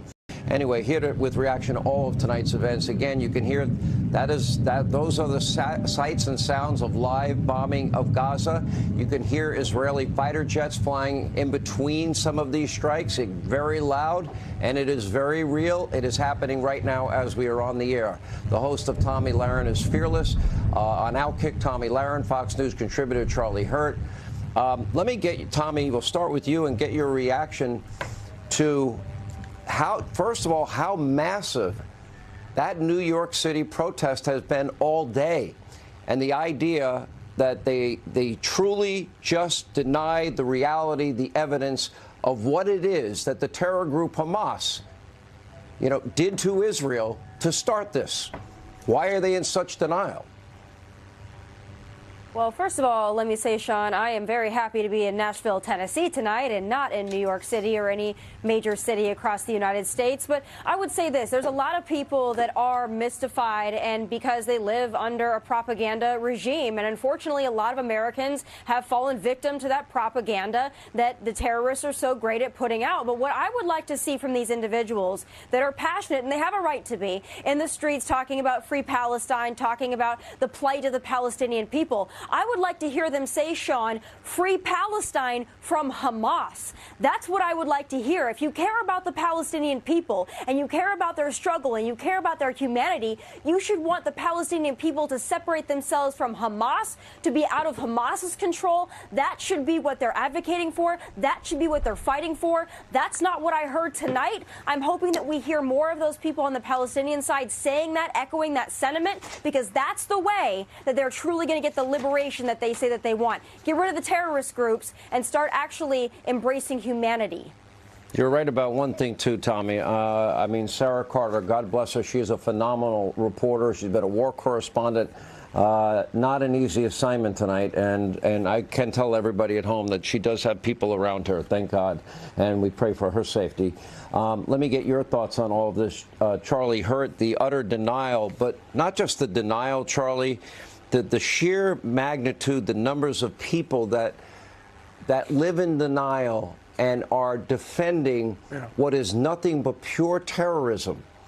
It does shock the soul a little bit to see in Australia, to hear in Australia, gas the Jews, F the Jews, to see, people in Great Britain that are Jewish being told to, you might want to stay home or not use your real name in places. It is so reminiscent of something that I never thought the world could ever return to. To me, this hatred, this rabid, virulent anti-Semitism worldwide. Where is this coming from? Well, of course, Sean, it's the result of decades and decades of propaganda and lies and evil teachings. And, we go through much of life not thinking that, there's a religious war going on, but you obviously have entire parts of the world that believe that there is a religious war going on. And I think that what Tommy just said is the most important thing about all of this. As poisoned and toxic as those people are that are protesting, they're misguided about all of it because, of course, everybody has compassion for civilians civilian Palestinians who are going to get caught up in all of this. But this is why it is incumbent upon them to stand up to the government that speaks for them and operates for them and carries out terrorist activities. And they have to figure out a way to do it. They have to take responsibility for their government. And if they don't take responsibility for Hamas among them, then they can't be surprised when outsiders who get attacked take that responsibility unto themselves in order to protect themselves. Yeah. Charlie Hurt, Tommy Lahren, thank you both. We appreciate you both being with us this Friday night. As you can see, I think we hear air sirens now. That would probably be in Israel, meaning that there are incoming rockets there. You hear Israeli jets. You see with your own eyes in real time Gaza City, a bombardment by Air Force jets of Israel. And also earlier today, Israeli troops have entered into Gaza to begin the ground incursion. Anyway, we also have other news tonight. We'll get back to this in a minute. We will keep these pictures up so you can hear and watch in real time. But another Fox News alert this Friday night. House Republicans, they are one step closer to electing a speaker tonight after Ohio Congressman, Judiciary Committee Chairman Jim Jordan won the Republican conference nomination for Speaker of the House earlier today. Remember, Jordan has also been endorsed by former President Trump. It does not appear Jim Jordan has the votes yet to be elected Speaker on the floor, but it seems to be coalescing around him at least today. In fact, some Republicans are now calling for an extension and increase of the Speaker pro tem. That would be McHenry's temporary powers, or even do a deal with the Democrats. Let me be very clear tonight to you Republicans. You were sent there to do a job. Right now your job is to pick a leader. Pick a leader. I can't think of anybody better than Jim Jordan of Ohio. And I think it's a very obvious choice. Here now with reaction, Florida Congressman Brian Mast, Texas Congressman Chip Roy. Chip, I know it's difficult in these circumstances with what's happening in real time in cities around the world and what's happening live in Gaza, but this is an important issue. With war breaking out this very hour in the Middle East, we have to ask, when is the Republican Party going to elect a speaker and open the people's house? This has gone on long enough. Yeah, great to be on, Sean. And first of all, it's great to be here with my friend Brian Mast, who is wearing the uniform of the IDF. He can say more about that, but this is an American hero I'm standing next to, somebody who lost limbs, who lost fingers defending this country, and he stood alongside the brave men and women of the IDF. Our prayers are with the people of Israel. We stand firmly alongside Israel. This is non-negotiable, and we're going to defend them and defend our national security interest in the process. Let's be very clear. Right now, yes, there's a lot of drama faced on the speaker's debate here in Washington. But let's be very clear what's actually going on. There are people in this town who think the status quo is acceptable. They think spending money that we don't have. They think that wide open borders. They think that continue the endless circle here of swamp bureaucrats making decisions for the American people rather than actually changing this town is acceptable. And it is not. Jim Jordan is a strong leader. He should be the Speaker of the House. Jim Jordan represents the American people who want to change this town. And right now, the people who want the status quo are pushing back. I want to be very clear. I stand alongside Jim Jordan. Jim Jordan should continue this fight all the way through. I'm going to stand alongside him on the floor. We need to elect him Speaker of the House. And if a bunch of appropriators and a defense establishment bureaucrats want to try to fight that, then it's game on. It's time for the American people to win this battle rather than the swamp. That's what's actually going on, Sean. Brian Mast, I'll ask you about what's unfolding in Gaza this very night, what's unfolding around the world with this day of jihad that's called for by one of the leaders of Hamas. But I will say this. The people's house needs to be reopened. And these Band-Aid solution ideas or doing a deal with the Democrats, that is not acceptable leadership from the Republican Party. I know the majority is small, but as far as I'm concerned, Jim Jordan right now has a significant majority of the votes. It is time to elect him Speaker and open the people's house. Do you agree? I totally agree. I think Jim Jordan has something even more important than what you just mentioned. He has something that this place lacks. He has trust in the American people. I hear from people all the time back home that want to hear from Jim Jordan, want to know where Jim Jordan is on a position, believe in Jim Jordan. And if for nothing else, if he can bring a level of trust back to this institution that we work in, that is to me one of the most forefront reasons to move him forward as this next Speaker of the House of Representatives. Yeah, I agree. Now, let's get, I see you have an IDF uniform on in solidarity with Israel. We know that Israeli troops entered Gaza. The ground incursion has begun. In real time, we are watching a massive bombardment Israeli Air Force jets hitting Hamas targets. Last night, they hit a whopping 750 of them. We believe that the full ground incursion could come as early as tonight and this morning, local time in Gaza. It is 4:53 a.m. Gaza time, so we expect that to unfold throughout the weekend and into Monday. What do you expect is going to happen? And are you concerned, as Lindsey Graham is concerned, about war on a second front that might be started with Hezbollah in the north with the support of Iran? I definitely expect carnage. You look at the supply chain to get those weapons into the Gaza Strip. It goes from Iran, it goes through Syria, through Lebanon, into the Gaza Strip, can go through Jordan, can go through Egypt, and that can also be used to move hostages in the opposite direction out of the Gaza Strip into other places.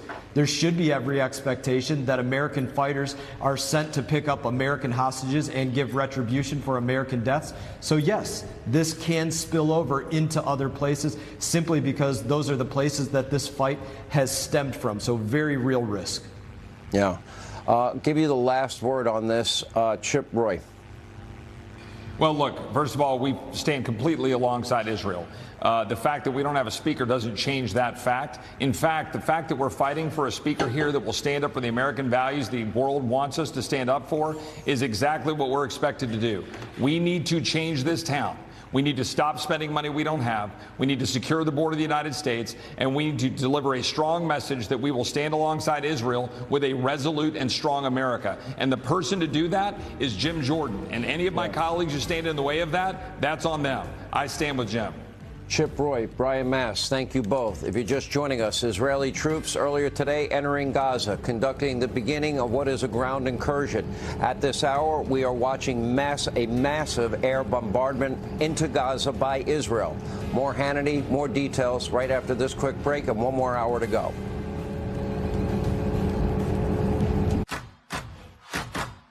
With Fast Signs, create custom graphics that get tails and tongues wagging.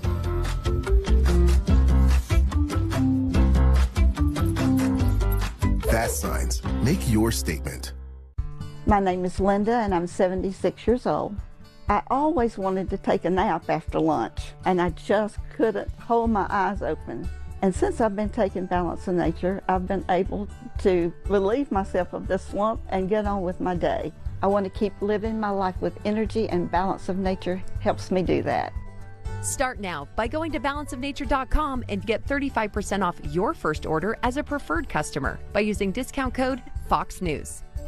Pretzel fanatics are freaking out. Give your taste buds a twist. We at Pretzels.com freshly bake over 45 varieties of chef-crafted gourmet pretzels in the heart of Pennsylvania. Get a new twist for someone you love or yourself at Pretzels.com. I'm Franklin Graham. The world is searching for peace, and it seems to elude our leaders. And maybe you wish you could have peace. Maybe your life is in turmoil and you don't know where to go or what to do, but you can have peace. And that's through the Prince of Peace. That's the Lord Jesus Christ, God's Son, who came to this earth to take our sins, where he died and shed his blood on a cross. And on the third day, God raised his Son to life. And you can have peace not only now, but for eternity, by putting your faith and trust in God's Son, Jesus Christ. If you've never done that, pray this prayer with me right now. Just say, God, I'm a sinner. I'm sorry. Forgive me.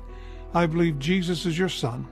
I want to trust him as my Savior and follow him as my Lord from this day forward. Amen. If you prayed that prayer, call that number that's on the screen. We have someone like to pray with you and speak with you. Do that right now. God bless you. The FBI calls it house stealing, the latest scam where a cyber thief transfers the title of your home out of your name and steals your hard-earned equity. It's roughly 60 to 90 days for that person to even figure out that they're the victim of this crime. You start getting foreclosure notices, and you realize you've got 4 mortgages on your house that you didn't even know existed. Unfortunately, it's on you to protect yourself. You might already be a victim. Check your title status now at HomeTitleLock.com. In 3 seconds, Pam will decide. I'm moving closer to the grandkids. Wait, I gotta sell the house. Don't wait. Just sell directly to Opendoor. Easy as pie. Piece of cake. Whichever. Get your competitive offer at Opendoor.com. What's up, guys? I'm Scott Disick, and welcome to my home. Meet Hotel Collection's Studio Scent Diffuser. I recently started using their scent diffuser here in my Hidden Hills home, and this is a must-have product. Their hotel-inspired scents make my place always smell like a luxury 5-star hotel. I don't know about you, but having a home that smells this good is priceless. Check out hotelcollection.com to make sure your house is always smelling good too. Hi, I'm Sharon, and I lost 52 pounds on Golo. On other diets, I could barely lose 10 to 15 pounds. Thanks to Golo, I've lost 27% of my body weight, and it was easy. Introducing Senecot Laxative Gummies. I'm the easy way to relieve occasional constipation overnight. Just take before bed, and the next morning, it's showtime! And I've got mixed berry flavor. Senecot Laxative Gummies. Easy relief, the gummy way. An escalation in the tension that we've seen along the border. Sirens are blaring out. We are hearing explosions. Thousands and thousands of people trying to get out of Gaza. This could just be chapter 1 of a very long and bloody book. Stay with Fox News Channel for continuing coverage. And we are continuing our coverage of Israel being at war with Hamas. Some of our upcoming guests include General Keith Kellogg, Dan Hoffman, former Vice President Mike Pence, and we have another breaking news hour of Hannity, and it's going to start earlier today. Israeli troops, in fact, have entered Gaza. The bombardment of Gaza is happening right now as we speak. Hour 2 starts right now. Now we begin here at 10 p.m. on the east. It is 7 o'clock on the west coast. It is 5 a.m. in Gaza. We are continuing to monitor the situation on the ground, where after days of heavy retaliatory airstrikes, Israeli forces confirmed to Fox that they have entered the city of Gaza for localized raids, what is the beginning of the ground incursion, as they now prepare for their full-scale ground assault in Gaza. They have been positioning all throughout the day, moving their equipment, moving their troops ever so close to that Gaza border. Remember, as we reported last night, they issued a warning to all civilians in northern Gaza and to the UN. They had 24 hours to evacuate. That time has come and that time has gone. Meanwhile, earlier today, the Iranian-backed terror group based in the north, Lebanon, Hezbollah, they claim responsibility for attacks on Israeli military posts near that border after firing rockets into Israel over the course of the week. But breaking tonight, Israel has responded. They have been striking Hezbollah targets in southern Lebanon. And today, pro-Palestinian, pro-Israeli protesters, pro-Hamas protesters have been clashing with others all across the world. The numbers are staggering after a former Hamas leader called for today to be an international day of jihad. Our very own Greg Palcott, he has the very latest on the ground in Israel. You know, Greg, we have been following it the whole hour. We are hearing the bombardment. We are hearing the fighter jets. We are seeing the bombardment. It has been as fierce as we have been reporting all week. Yeah, it has been continuing, Sean. We've heard the fighter jets overhead. We see the glow of explosions at the horizon. We're just up the coast from Gaza right here. We've also been seeing the Hamas militant rockets targeting this city. Thank heavens for the Israeli Iron Dome defenses. They knocked out a couple of rockets not too far from our live location right here. Yeah, it was, as you noted, Sean, it was about this time last night that we were talking about this evacuation order by Israel for the northern part of the Gaza Strip, 1.1 million people. The UN balked at that initially, and then soon after that, Hamas said, no, you stay in place. But some people have been trying to get out of that part of the city. They are concerned about what could happen, what could come next. And you also noted probably the most significant story of this night, and that's the Israeli Defense Forces acknowledging that they have sent commando teams inside northern Gaza looking for hostages. They have acknowledged that they have had clashes with Hamas militants inside Gaza, and they have said they have brought back important evidence regarding where some of these 150 hostages are inside Gaza. Again, this is not the start of a full-scale land incursion. This is probably the start of a lot of pincher movements, a lot of moves by commandos to try to find where these hostages are before the big land incursion starts. And we've been seeing that again today, Sean. We've been up and down the border and seeing the tanks, the armor personnel carriers, the artilleries firing from positions outside of Gaza, getting ready for when this large ground invasion will happen. The numbers, though, are still there. 1,300 dead on this side of the Gaza border, and 1,900 now Palestinians dead. And those numbers could go up once this gets even more serious on the ground, Sean. You know, Greg, let me ask you, Israel's goal has been stated very clearly by Prime Minister Netanyahu that they're going to win the war and that the Middle East will be forever changed. And this war will be discussed and talked about for generations. That goal, I'm sure, from Israel has to be to forever stop Gaza from being a launching pad, a staging area for them to fire missiles into Israeli border cities the way they have been. The city of Sobre, where I have been myself, in the middle of a minor, flare-up of tensions. It takes 13 seconds for a missile to be fired out of Gaza, and it's not enough time for kids that want to play outside, so their playgrounds are underground in bunkers. The sophistication of these rockets, they have gotten more lethal over time. But this, I would imagine Israel's goal is to forever stop Hamas from ever having the ability to ever fire weapons into nearby border cities in Israel ever again. Do you see that as their strategy? Yeah, Sean. I mean, it's basically a 1-2 punch, and I literally mean punch. I mean, we've been never seen these kinds of numbers of airstrikes. In the past 6 days, more than 6,000 bombs have been dropped. That is targeting the Hamas infrastructure. That is going after these rocket launching sites that we have seen so much of in the past couple of days. But this is different this time around. This is Israel's own 9/11. It's not a matter of just punishing Hamas. According to Prime Minister Netanyahu and others, it is a matter of finishing Hamas. And that is a tall order, but it seems like the Israeli military is ready for that, as difficult as it could be. Sean. All right, Greg Palcott reporting by the border in Gaza tonight. Thank you, sir. Now, today's day of jihad sparked chaotic, intense protests all around the world, including, and again, you're watching live pictures of this bombardment in real time. The Israeli Air Force now just really hammering more than we have seen all week, Gaza. Last night, there were over 750 targets that were hit, and you could see they're going to be well above that number tonight. And again, this is the day that Israeli troops entered Gaza.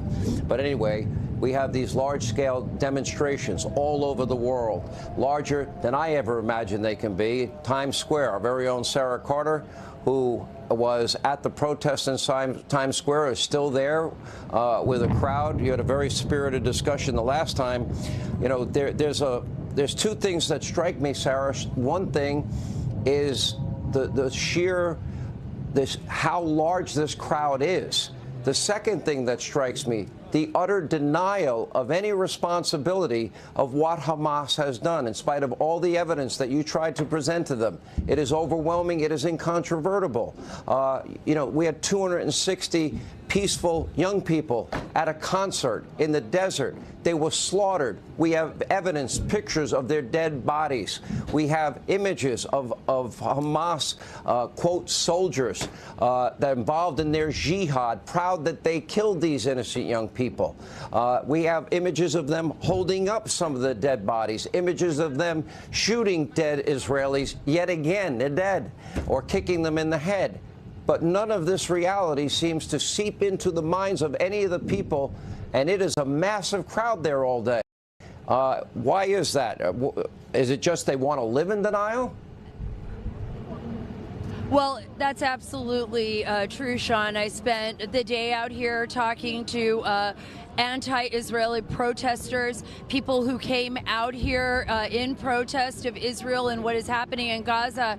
And that was one of the questions I've asked everyone here, you know, based on the news footage, based on the news that came out last week.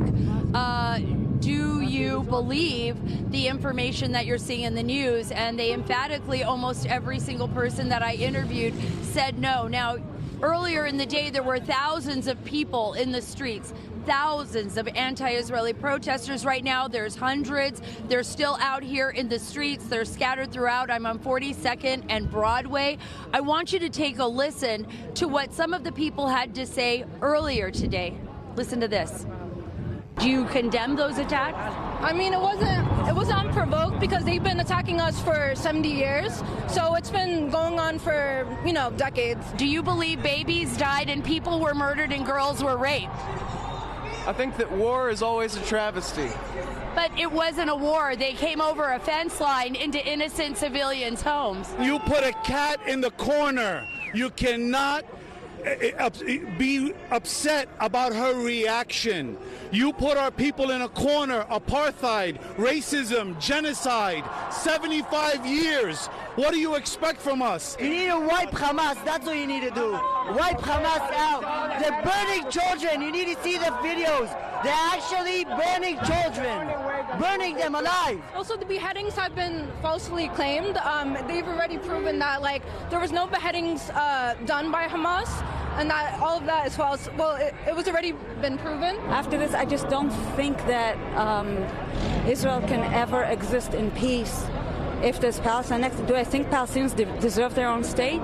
Maybe, but I don't think it can be next to Israel. No, really? How did the U.S. stop giving taxpayer money to fund this genocide? Stop sending our U.S. taxpayer money to kill all the Palestinians! If those people who claim to be pro-Palestinians support Hamas, then they are animals just like them. They're not different. It's not different. And Sean, there lies the issue. You know, there is definitely a tension that not only resonated here in New York City, but across the globe. And obviously, the people that I'm standing with here tonight are adamant. The majority of people that I spoke with today said that they don't believe a two-state solution is even possible. The majority of people that I spoke with today said that they want Israel out of the picture. And if I can ask somebody a quick question here, am I right? Is that what you've said? No. What is your opinion?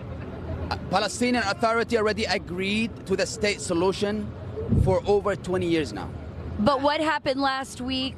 Can you say that what Hamas did last week was an atrocity? Nobody is justifying the killing of civilians.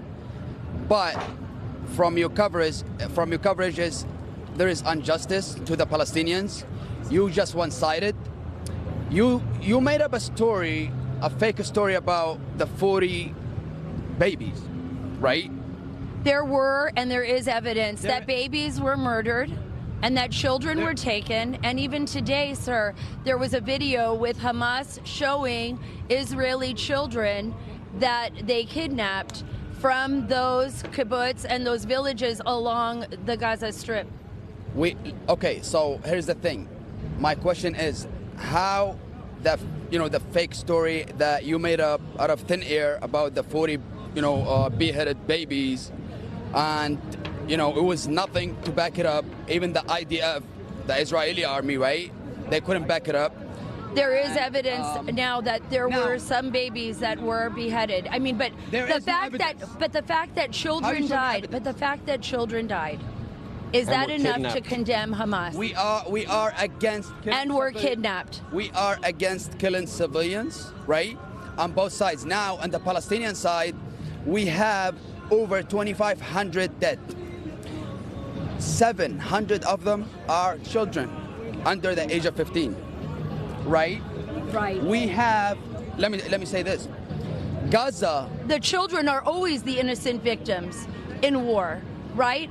But is there a solution to this? Is there a solution to this? Because this is not going to end, right? If there is... The solution is to give justice to the Palestinian people. What does that mean to you? What it means. Now, Gaza been under siege for 16 years. And you know that. You are a journalist. Gaza been under siege for 16 years. For the people that don't know, Gaza is not under siege from like 2 days ago.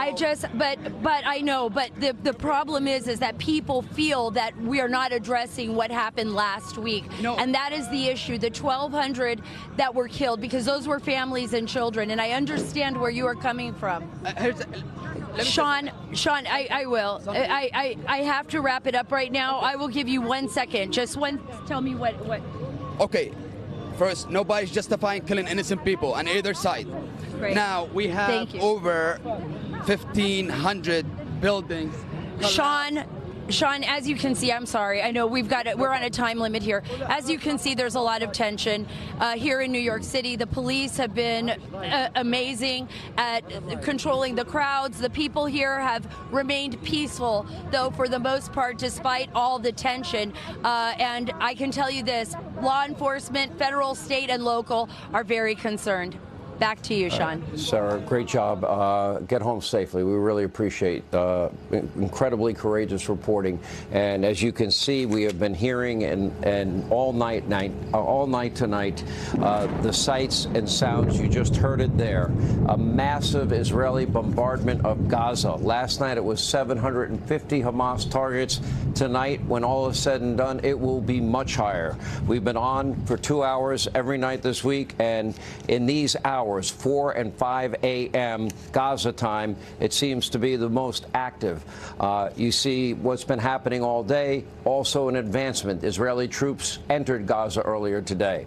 Anyway, joining us now with reaction, we have attorney, Harvard professor Alan Dershowitz, along with author, legal commentator, Chairman Horace Cooper is with us. Good to see you both. We've known each other a long time, Professor, a long, long time. And as I see the size of the crowds, not just in New York, but in Paris, the things that we have heard all week in Australia, in Great Britain, worldwide, and there are other cities in the United States, what we've heard out of academia, the silence in some cases have been deafening to real virulent anti-Semitism. I'll be honest, Professor, I don't often get shocked, but I did not think that we would see this at this time in our lifetime. I want to get your thoughts. You're absolutely right. This happened once before in 1939 in New York City, in the neighborhood I live in, just down the block from where these demonstrations occurred. 100,000 Americans wearing Nazi uniforms and doing Nazi salutes praised Adolf Hitler and supported him. In Madison Square Garden, 20,000 people showed up to hear pro-Gestapo speeches. So it's happened before. It happened in Paris. It happened in Australia. But nobody imagined it would happen again. And what we saw from the crowd explains to me, for the first time in my long life, I now understand Holocaust denial. People deny the Holocaust in the face of the most massive evidence. And many of the people in this crowd are Holocaust deniers. They're genocide deniers. They're people who deny what is absolutely in front of them. Now, you know, universities have a hard time because they believe in free speech. But I have one rule for Harvard and every other university. Just treat the people who sign these petitions the way you would treat somebody who signed a petition supporting the blowing up of black churches, the lynching of black people, the throwing of bombs into a gay nightclub. Just treat them that way. They all have the right of free speech. But nobody would tolerate that kind of racist and homophobic speech. And that's what we're hearing here. We're hearing Nazi speech with Nazi actions, and they ought to be treated as if they were members of the Nazi Party wearing sweaters. Let me get your take, Horace Cooper. I have to tell you, when I heard that there was going to be a national day in support of this brutal, evil, genocidal thuggery that calls itself Hamas. Hey, Horace, I want to jump in here.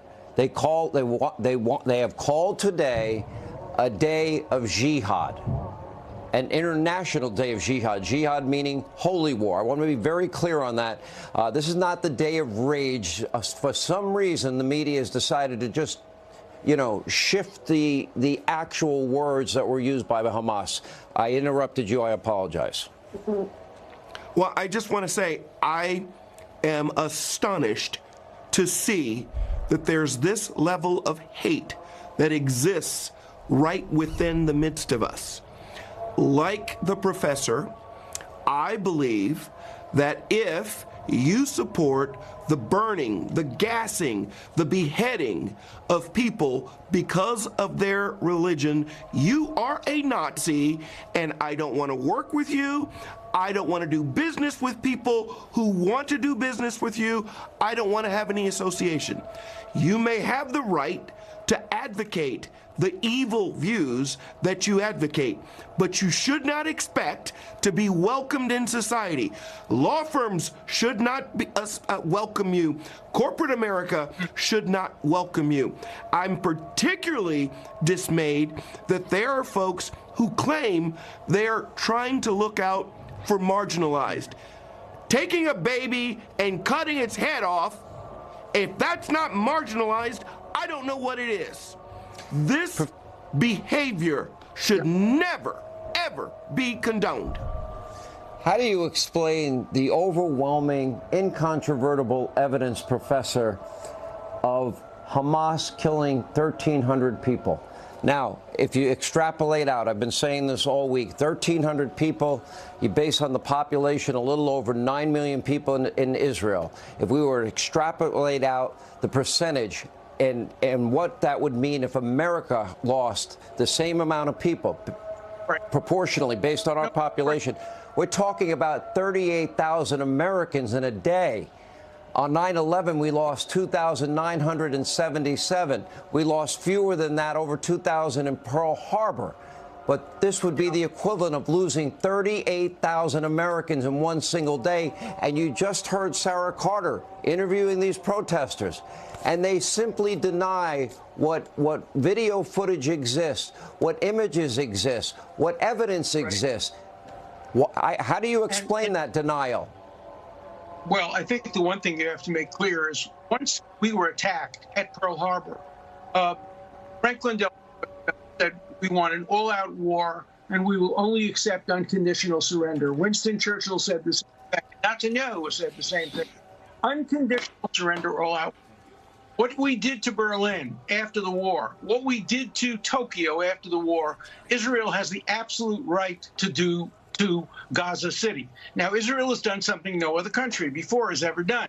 It's given an opportunity for whatever innocent people there are to leave. And if they leave, fine. But if they don't leave, if they remain on their own, listening to Hamas, and Israel has a choice between allowing its own civilians to die, to be killed deliberately, or engaging in military action to end Hamas, which will result in collateral damage to innocent civilians, they should do what every country in the history of the world has ever done.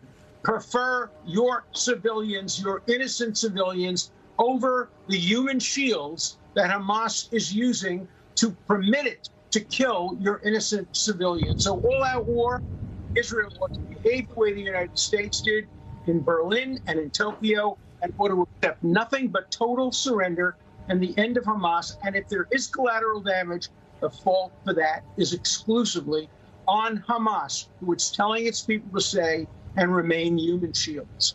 We'll have you back next week to do a follow-up to see if Harvard will allow me to moderate a debate between you and Cornel West.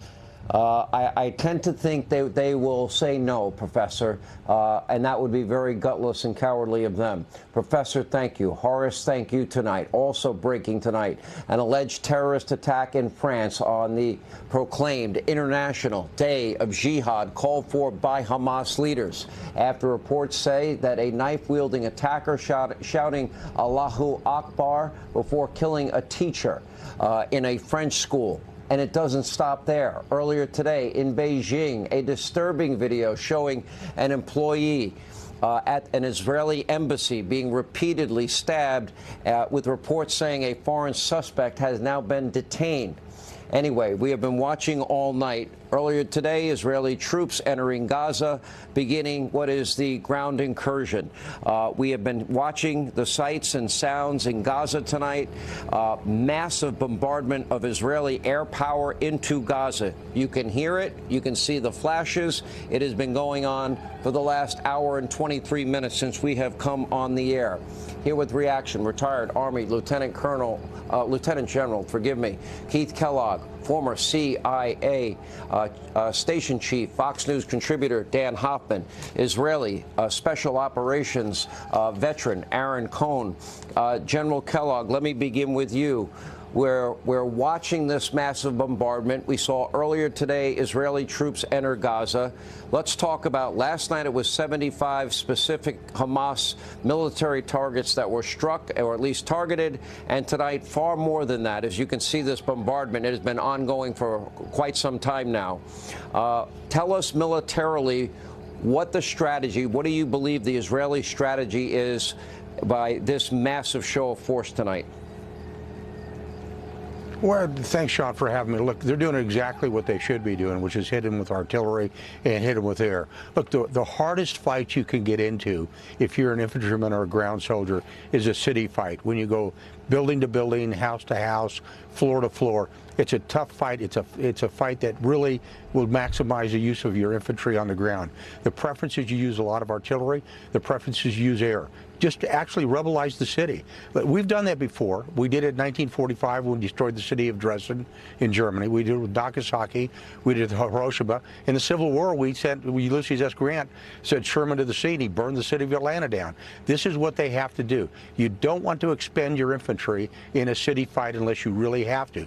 You use specialized infantry, specialized commando units to try to find the hostages and hit them in certain places. But I would hope that they wouldn't use a lot of their military ground power. I would hold it back as much as they could, because you also always have to worry about the northern front with Hezbollah coming in. So use your special units, but use your air. They've got a lot of air power to use it. Actually just take that city down block by block, house by house with artillery and with air. And then you go in and finish up with the infantry and sort of mop up behind it. That's what I would do, and it saves your infantry and actually rebelizes the city, and that's what they really want to do. If they want to leave a message, do what the Romans did at Carthage. You burn the city to the ground, and then you pour salt all over it. And that's how they should win this fight, and that's how they should prosecute the fight. You know, I'll ask you this, Dan Hoffman.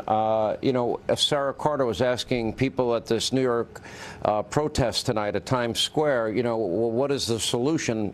The only solution I see here when you're dealing with such radicalism and people that, you know, are so radicalized that they think they're doing God's will, killing innocent men, women, and children, or flat out denying reality and evidence that proves such.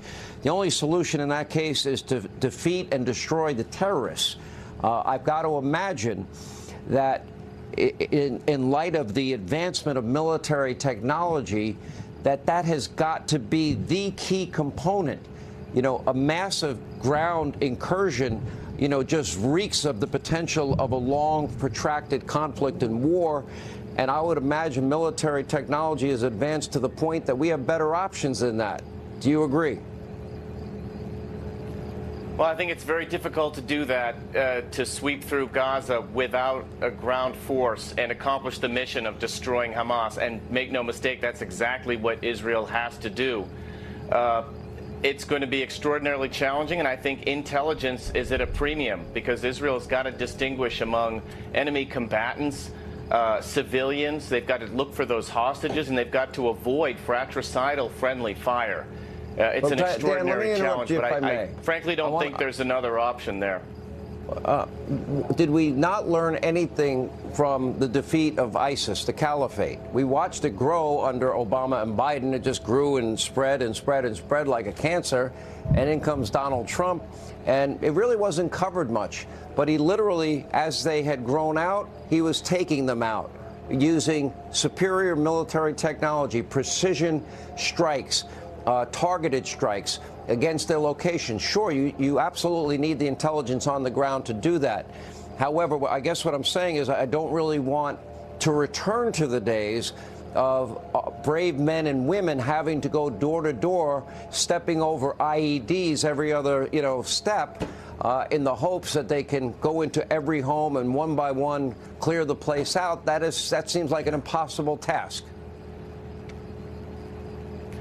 Well, I wish that were the case, Sean. When you look back at some of the battles we fought in Iraq, Fallujah, Mosul, many times in Mosul, you'd like to do it with artillery alone, but that just isn't an option in many cases, and I don't think it's going to be the case here in Gaza. This is the price you pay when you've got a terrorist living... Is it because they don't want collateral damage? I mean, war is hell. This war was brought to Israel. They didn't want this war. They didn't start this war, but they have to win the war. And the only way to win the war is to extract the cancer. The cancer is terrorism. The terrorist group is Hamas. The Hamas is being funded, and these terror attacks are being orchestrated by Iran. How do you best deal with that? Is overwhelming use of force forbidden? No, look, you've got roughly 50,000 Hamas terrorists. You've got their security services and their police forces out of roughly 2 million people who are living in Gaza. So you've got to distinguish between enemy combatants as best you can and those who are not enemy combatants. And yes, they're going to level Gaza as they are right now. That's going to be their strategy. But there's just more to do. And I think, Sean, your questions are righteous questions to be asking, especially after what Hamas did in southern Israel, brutally murdering innocent civilians. And I'm sure that the Israeli government will respond and answer some of those questions that you're asking. Yeah, I would say this. If there is collateral damage, if there are innocent men, women, and children killed because of Hamas's actions, their murders will be on their conscience. They have caused this action of Israel. Israel is defending itself. Aaron Cohn, former Israeli special operator, let me get your take on what you believe is in the Israeli military's mind with this bombardment tonight, Israeli forces entering Gaza earlier today. So, Sean, let me, let me start by saying Israel's no junior varsity when it comes to urban operations. There's two major things that are happening right now. The first and critical layer of the Israeli operation here is to rescue those hostages. There could be up to 300-400 hostages, including Americans and other foreign nationals. And right now there's assets from Delta Force, SEAL Team 6, DevGru, Israel Sayeret Matkal, or Sayeret Matkal, the General Staff Reconnaissance Unit, Bibi's old unit. And right now we're focusing on those hostages, which is the only reason why we're not tearing that place to pieces. But what we are doing, in addition to softening Gaza and to open up pathways for the Givati Brigade, which is our equivalent to the Marines, that is the Southern Command's infantry unit. Let me say this. There have been special operations units inside of Gaza for the last week. And you got the General Staff Reconnaissance Unit. You've got Shell Dag, which is the Kingfisher unit. That's our Air Force Commando unit, which is lasing those targets of those military structures where Hamas is storing weapons, gear, and other supply. The reason why we've got commandos on the ground there is so that we don't destroy civilian buildings. We do our best to follow international law. However, the hostages are number one. Intelligence gathering right now is the reason why we're not destroying Gaza and turning it into an absolute destruction. The other thing is the Palestinians. Let me make this clear, and I respect Professor Dershowitz. He's one of the brilliant minds. The Palestinians are not able to leave Gaza. Al-Sisi won't let them into Egypt. Nobody's letting them out of Gaza. Hamas is keeping them inside. This is the largest hostage rescue siege in the history of modern warfare. Hundreds of Israelis, babies, old ladies kidnapped, raped, dragged into those tunnels. And you've got 170,000 Palestinians in Gaza City trapped, hostages. So this is a monster hostage raid. What's also happening, they are preparing for this invasion. I believe that it'll be a combination of slowing down by creating a pressure cooker in Gaza with the missiles, with the artillery to tire Hamas out. Tired terrorists don't shoot us straight. One other point. Israel has perfected not only hostage rescue. We didn't invent it. The Brits invented it. The Americans are fantastic at it. We saw what they did with Captain Phillips. We saw what they were able to do with that ship. But the Israelis perfected the playbook. Bibi's unit, that General Staff Reconnaissance Unit, which reports to the Chief of Staff of the IDF, I'm going to take you back to 1976, June 3rd. We liberated 103 hostages that were taken to Entebbe, Uganda, and held there by Black September. Again, we performed the first aircraft tubular or linear assault in the history of modern warfare, taking down the Sabina aircraft that was hijacked by the Baader-Meinhof terror group in conjunction with the Palestinian Jihad terror group. Bibi was on that raid. He got struck. He got shot. His older brother was killed at Entebbe. That was the only Israeli casualty on that operation. Israel is a master at the craft of hostage rescue, which requires creative thinking and custom-built takedown plans. There's intelligence gathering happening as we speak. We're listening to thousands of phones. We have special operations commandos inside of Gaza planting listening devices. And when that fleet comes from America, when it gets to that sea, just on the coast of Israel, where are Israeli SEALs S-13, Ami Ayalon, one of our great politicians, who's a hero from the Green Island raid. They are conducting topographical surveys right now because we saw those boats coming in and firing at the beaches coming in off Gaza. So we're containing Gaza, 360 degrees, creating a pressure cooker so nobody can get out, tiring Hamas so that they can't shoot us straight. And then here's what's probably going to happen next. And I want to be careful not to overstep my safeguards here. Israel invented limited penetration room clearing, which is a system I've been teaching law enforcement for 20 years here, trying to convince these SWAT teams to listen to me. And it's designed for terrorism. It allows special operations units in Israel to be able to clear 95% of the room without ever having to step foot in. It's ideal for hostage rescue, and it's even better when there's no hostages because you don't have to push soldiers in those rooms. You can do all the work from outside the door frame, and that's the trick to urban warfare.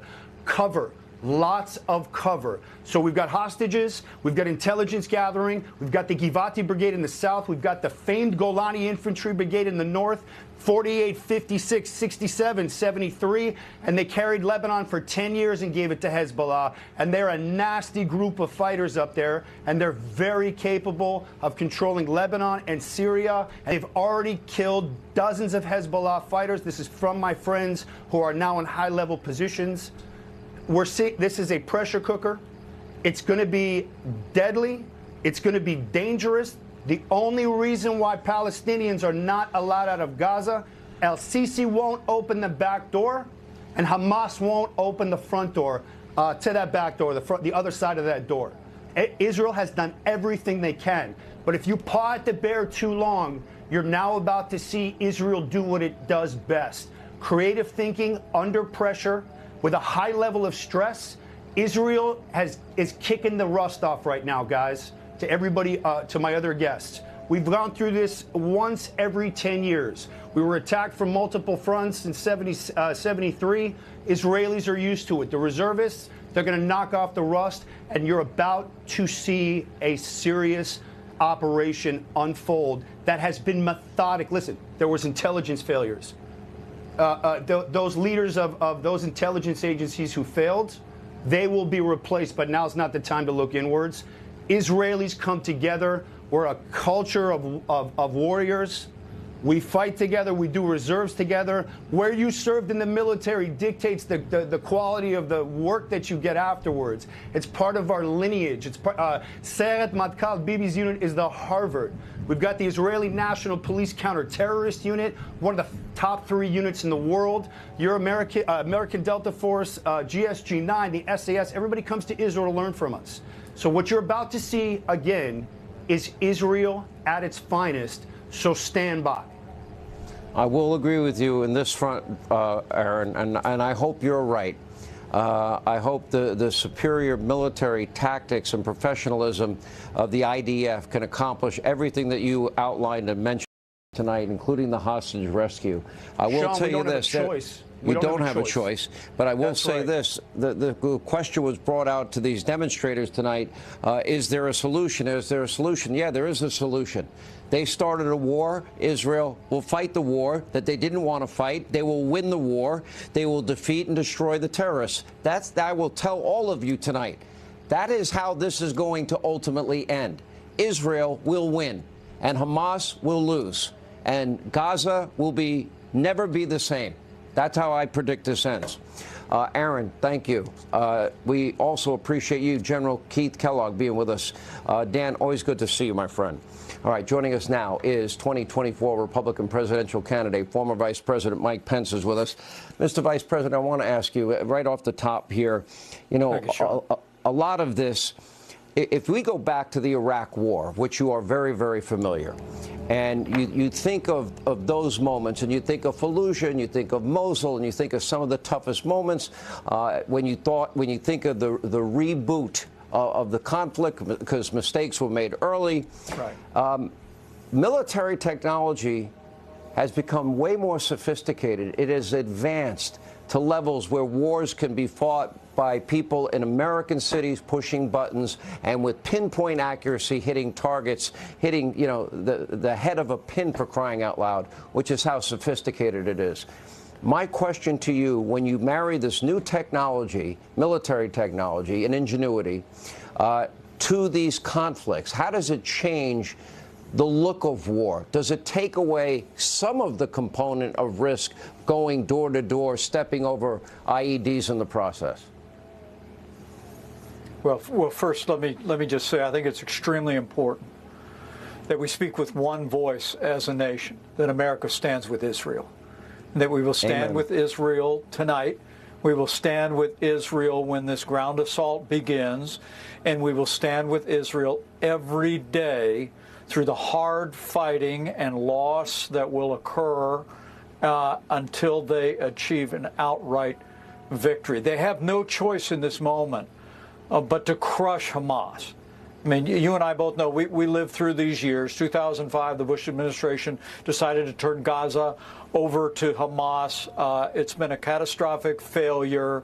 It's been a policy of containment. Can't be that anymore. That horrific assault, claiming 1,300 lives of men, women, and infant children, must be met with a crushing response that ends Hamas as a threat from Gaza once and for all. Now, I'm very heartened to hear some of your guests say that Israel is today focused on hostage rescue. I had hoped that President Biden would direct Joint Special Operations Command, our Delta Force, our Navy SEALs to work in close proximity with Israeli Defense Forces because we've got Americans that are held hostage. And I respect at least the reporting that just happened on your broadcast, that there's a focus on getting our hostages home. But look, I think we ought to be making it clear that with Americans in harm's way, with our cherished ally Israel suffering this brutal assault and now hostages being held, that we ought to make it clear to Hamas that they either turn them over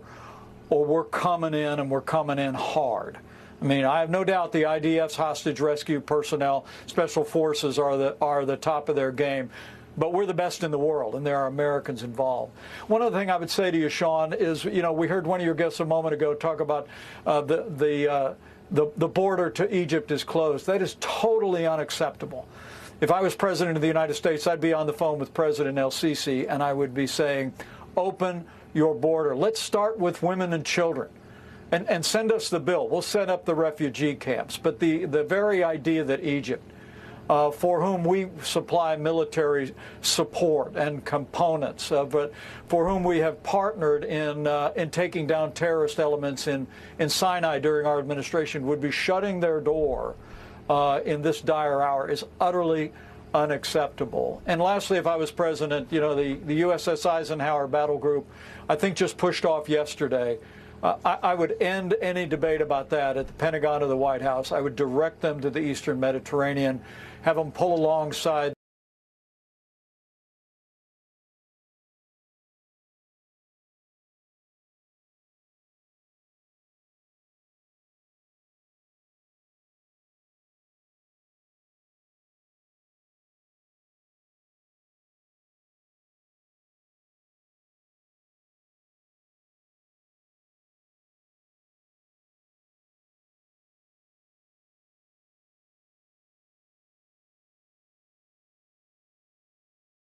And if a wider war ensues here, the United States will stand shoulder to shoulder to defend the Jewish state of Israel. Mr. Vice President, let me ask you this, because ISIS grew under the Obama-Biden administration. ISIS was destroyed under the Trump-Pence administration. It didn't get a lot of fanfare when you really look back on it, but it was a sophisticated military strategic effort that literally went backwards, and as they grew, they began to shrink. And you wiped out the caliphate. And it got very little notice. You got very little credit for it. But you did it with overwhelming military force and the precision technology that I have been bringing up all night. I ask you, based on the technology that you have far more knowledge of than I do, and that our audience would have, with that technology, how possible is it to use strategies that defeated ISIS in this case? I know it's more complicated because of the hostages that we've been talking about all night. But can those strategies be applied here? Well, look, thanks for giving credit to the armed forces of the United States. Look, it was Barack Obama who called ISIS the JV. Remember that? I do. And then they took over a landmass the size of Ohio. At the end of the day, our administration unleashed our military. We essentially took the safeties off and we said, take the fight to them. And I think everything begins when you're dealing with terrorists, which Hamas, I heard some of those protesters talking about about free Palestine, or how they were against killing civilians. Look, Hamas did not invade Israel to free Palestine. They invaded Israel to kill Jews. And it's their objective, it's their goal to kill Jewish civilians, to essentially drive Israel to its knees and drive Israel out of existence. And so I think the first order of business is to make it clear that you're going to take the safeties off, that you're going to lean in. With regard to the precision technology, look, ISIS in many cases was out in the open. They were spread out over a large region. This is going to be house-to-house stuff. It's much more analogous to what you just referred to, Sean, as that surge that took place in places like Ramadi in the Iraqi war. This is going to be hard fighting, and it literally is going to be building by building, house by house.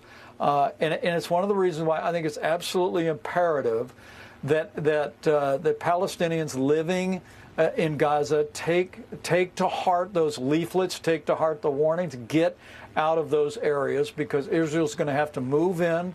They're going to have to move in with heavy armor, but they're going to have to move in with overwhelming force, house to house. Question. Just like the surge did in Iraq. And they're going to have to do everything in their power to hunt down and destroy the 40,000 Hamas terrorists who are holed up in Gaza today. Are you suggesting, and do you think the American people will be accepting of boots on the ground, American boots on the ground, in the case of hostage rescue?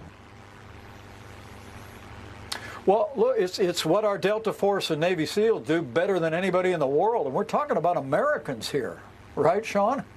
I mean, I know there's some other people in the public debate on our side of the aisle that are questioning American commitment, American involvement. They like to use words like boots on the ground, but I'm talking about Americans held hostage in Gaza. And I'm just telling you, I've been in the Situation Room a lot. This is a moment where you tell Joint Special Operations Command to begin immediately to prepare to mobilize, whether it's Delta Force or whether it's the Navy SEALs, work with the Israeli Defense Forces Special Operations, and as I said before, make it clear to Hamas that you either turn them over or we're coming. We're going to come and get them.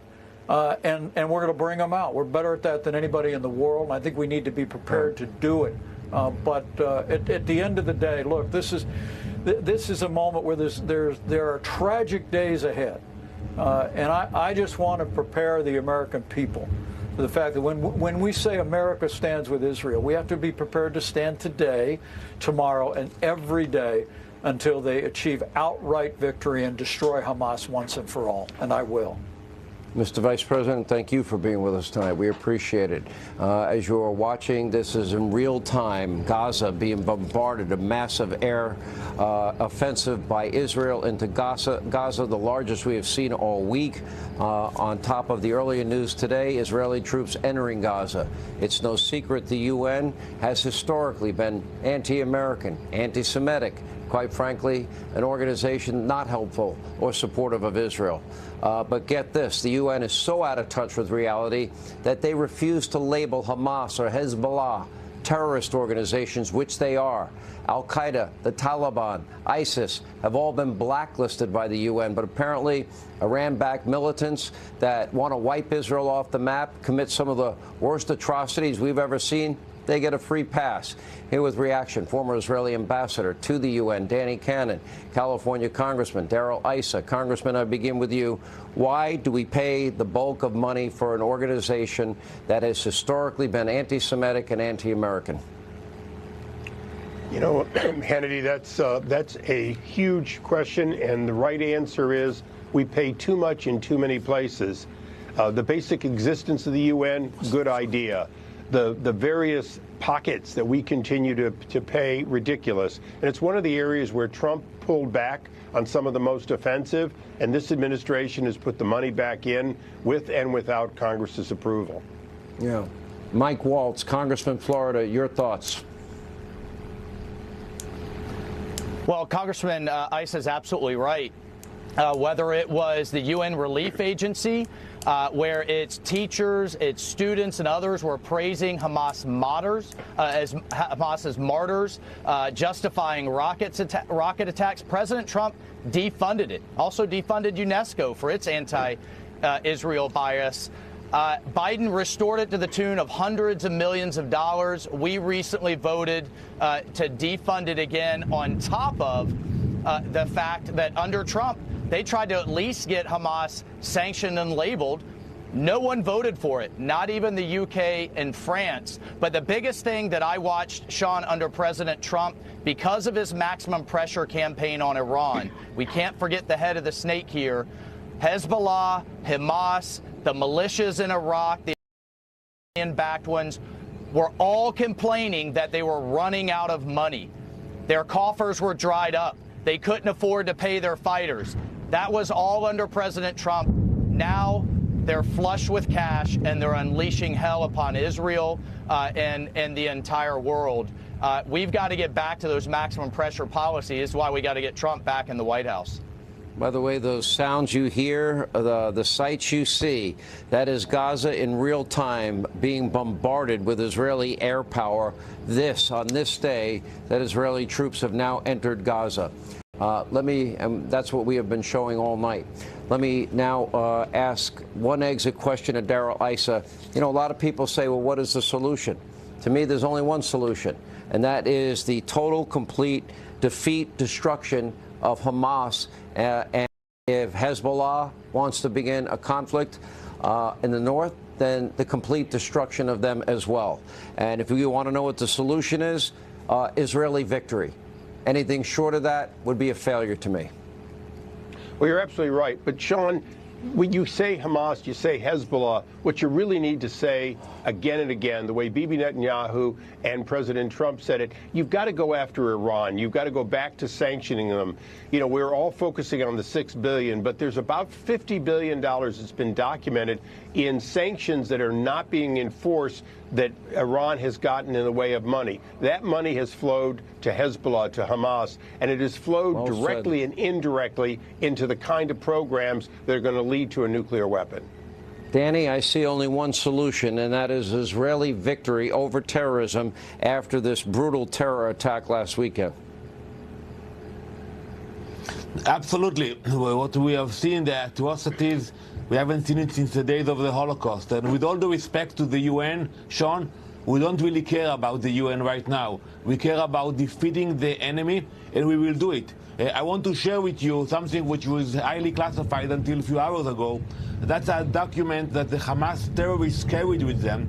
It's including clear instructions to capture citizens, to brutalize, massacre them, and to videotape everything. When you see such kind of hatred, you realize that we have to defeat them. And the days where Jews were massacred, raped, kidnapped, and no one responds are over. We are determined to win this war. It's not going to be easy. We appreciate the voices we heard at your program, Sean. But we have to realize in a week, 2 weeks' time, you would see that the UN will come against us. Some other countries will turn against us. It won't take long. And then they'll be attacking, blaming Israel. You know what happened with Russia, Sean? Russia submitted a resolution to the Security Council to call for a ceasefire. Shame on them. A ceasefire after they killed more than 1,300 innocent Israelis. They dragged our girls into Gaza, raped them. There will be no ceasefire. We are going to go into Gaza. We are going to hunt Hamas. We're going to demolish Hamas. And with the support of the international community or without the support of the international community, we are fighting for our lives and we are determined to win. You know, it was a horrible week here in Israel. We had to attend so many funerals, but we see the strength of the Israelis coming together. We put together a unity government, and in the next few days, the Hamas will feel the might of the IDF. Yeah, I can't say it any better. Mike Waltz, Congressman Florida, will give you the last word. To me, there is only one solution: the total defeat, destruction of the terrorists that killed all of these innocent men, women, and children last weekend, the people that are holding all of these hostages currently. And that means that there's one solution, and that is that you use as much force that is necessary to win the war, and frankly, to win it quickly. And I've been fighting terrorism my entire life, and whether it is al-Qaeda and ISIS or Hamas and Hezbollah, we have to remember this. When they are putting their headquarters, when they are launching rockets, when they're putting military facilities and fighters in schools, in mosques, in hospitals, they are committing a war crime. When Israel does what it has to do to defend itself, it will do its best. But if it hits those facilities, of course the UN and everybody else is going to immediately blame Israel. Hamas and Hezbollah committed the war crime by even putting military facilities in those civilians. And then on top of it, they will literally be chaining civilians to those sites. God bless those IDF soldiers. They are going to do the very best they can, but those terrorists have already committed the war crime. You're going to see the chirping, and the complaining, the hand-wringing from the UN. And what I pray is that this administration, this Biden administration, doesn't get weak-kneed like we saw them out the gate. They've gotten better, but they're going. We're going to see the Europeans follow the UN, and we've got to stay strong. That's why we have to get Republicans back in charge in the House, because we 100% have Israel's back. All right, I want to thank all of you. Danny Cannon, Darrell Issa, Mike Waltz, thank you for being with us. Joining us now, Fox News contributors Tammy Bruce, Jason Chaffetz. I think, Tammy, that Mike Waltz is right. I think that, as this war progresses, as Israel has now said that there will be no two-state solution, there will be one solution, and it will be Israeli victory. I believe that what we are seeing tonight, this massive bombardment, is every indication of what is now to come. The beginning incursion, Israeli troops now into Gaza earlier today. This is just the beginning. However, I do believe Mike Waltz is right in this sense. There's going to be propaganda and blame thrown towards Israel, and people will seem to forget very quickly that they were the victim of the worst terrorist attack in their history. And that has to be factored into this.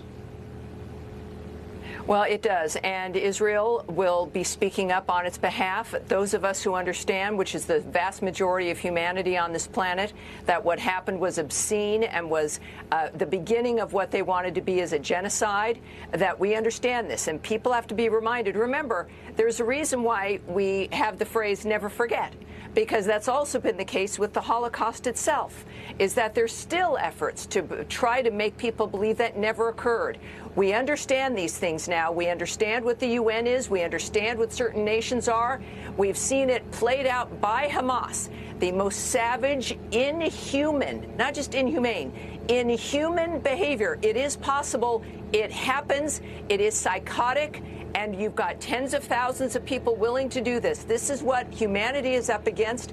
Jews, once again, are in the front for the rest of humanity in stopping this kind of madness. And that's why they deserve our support. That's why they're getting it. It is the nature of what America, we owe, not just Israel, but the Jews historically. The world does with the nature of its response to World War II and the ignoring to some degree of what was transpiring in the camps. This is our ability to say truly, genuinely, not again, never again, and the Jewish people around the world, God bless them, God bless Israel, because once again, they are going to save humanity by saving themselves. Let me get Jason in here if I can, Tammy, only because of the constraints of time. We've been watching, I have said since this whole issue of Kevin McCarthy going down, Republicans have a very limited window. They must show the American people that they can lead. They have now nominated Jim Jordan. They need to confirm him as Speaker, Jason. Otherwise, the American people every day will be losing confidence in their ability to be in leadership. Am I wrong? You're exactly right. Look, Jim Jordan is the nominee. They should bring him to the floor and they should vote for him. I want to hear the people that are going to vote for somebody other than Jim Jordan at this point. Why in the world is the House going in recess to Monday? Get your butt back in the room, get on the floor, and start voting in public and show us what it's all about. That's what you should be doing. And you know what? One of the best cases for Jim Jordan is how vehemently against him Liz Cheney is. If you need any more evidence that you're on the right track with Jim Jordan, just look at Liz Cheney. So who else are you going to vote for? You have nobody else who can garner the votes. Well, he is the very best that the Republicans have in taking the fight to the Democrats and explaining to the American people why Republicans are the adults in the room. If they could actually be that, get in the room, vote for him, and make him the Speaker of the House. If not, we'll just have to bring you out of retirement, Jason. It's that simple, but it's not a joke. They need to get their act together, hopefully by Monday of next week. Thank you all. Unfortunately, that is all the time we have left this evening. As always, thank you for being with us. Please set your DVR so you never, ever, ever miss an episode of Hannity. Our thoughts and prayers are with the innocent people of Israel and innocent victims in all this. Stay with the Fox News Channel, continuing coverage. And Fox News at Night with Kevin Corke starts. Good evening. I'm Kevin Corke in Washington, in for Trace Gallagher. 11 p.m. here on the East Coast, 8 p.m. in Los Angeles, 6 a.m. in Gaza. And this is our continuing breaking news coverage of the war in Israel on America's Late News, Fox News at Night. Breaking tonight. You're looking at live pictures of Gaza City as time runs out for Palestinians to head south. Israelis giving more than 1 million residents in the north just 24 hours to leave, just as our show came on last night. U.S. officials have asked Israel to delay what seems to be an imminent ground invasion, but there's still no word on just how long the Jewish state will keep more than 300,000 troops at bay. Meantime, Americans stranded in Israel are attempting an exodus of their own. The first U.S. charter flights leaving Israel today with 100 citizens on board. The administration, meantime, is also looking at sending a cruise ship in for evacuees, and that is where we begin tonight. The senior foreign affairs correspondent, Greg Palcott, live with how things look right now on the ground. Evening, Greg. Kevin, yeah, it's getting to early morning here. We've seen activity over the past several hours on both sides. Hamas militants sending their rockets over here to the city that we are in. Israeli Iron Dome defenses knocking them down pretty significantly. But we've seen a whole lot of firepower going into Gaza. Israeli Air Force hitting militant targets up and down the Gaza Strip. About 750 bombs dropped just in the past day.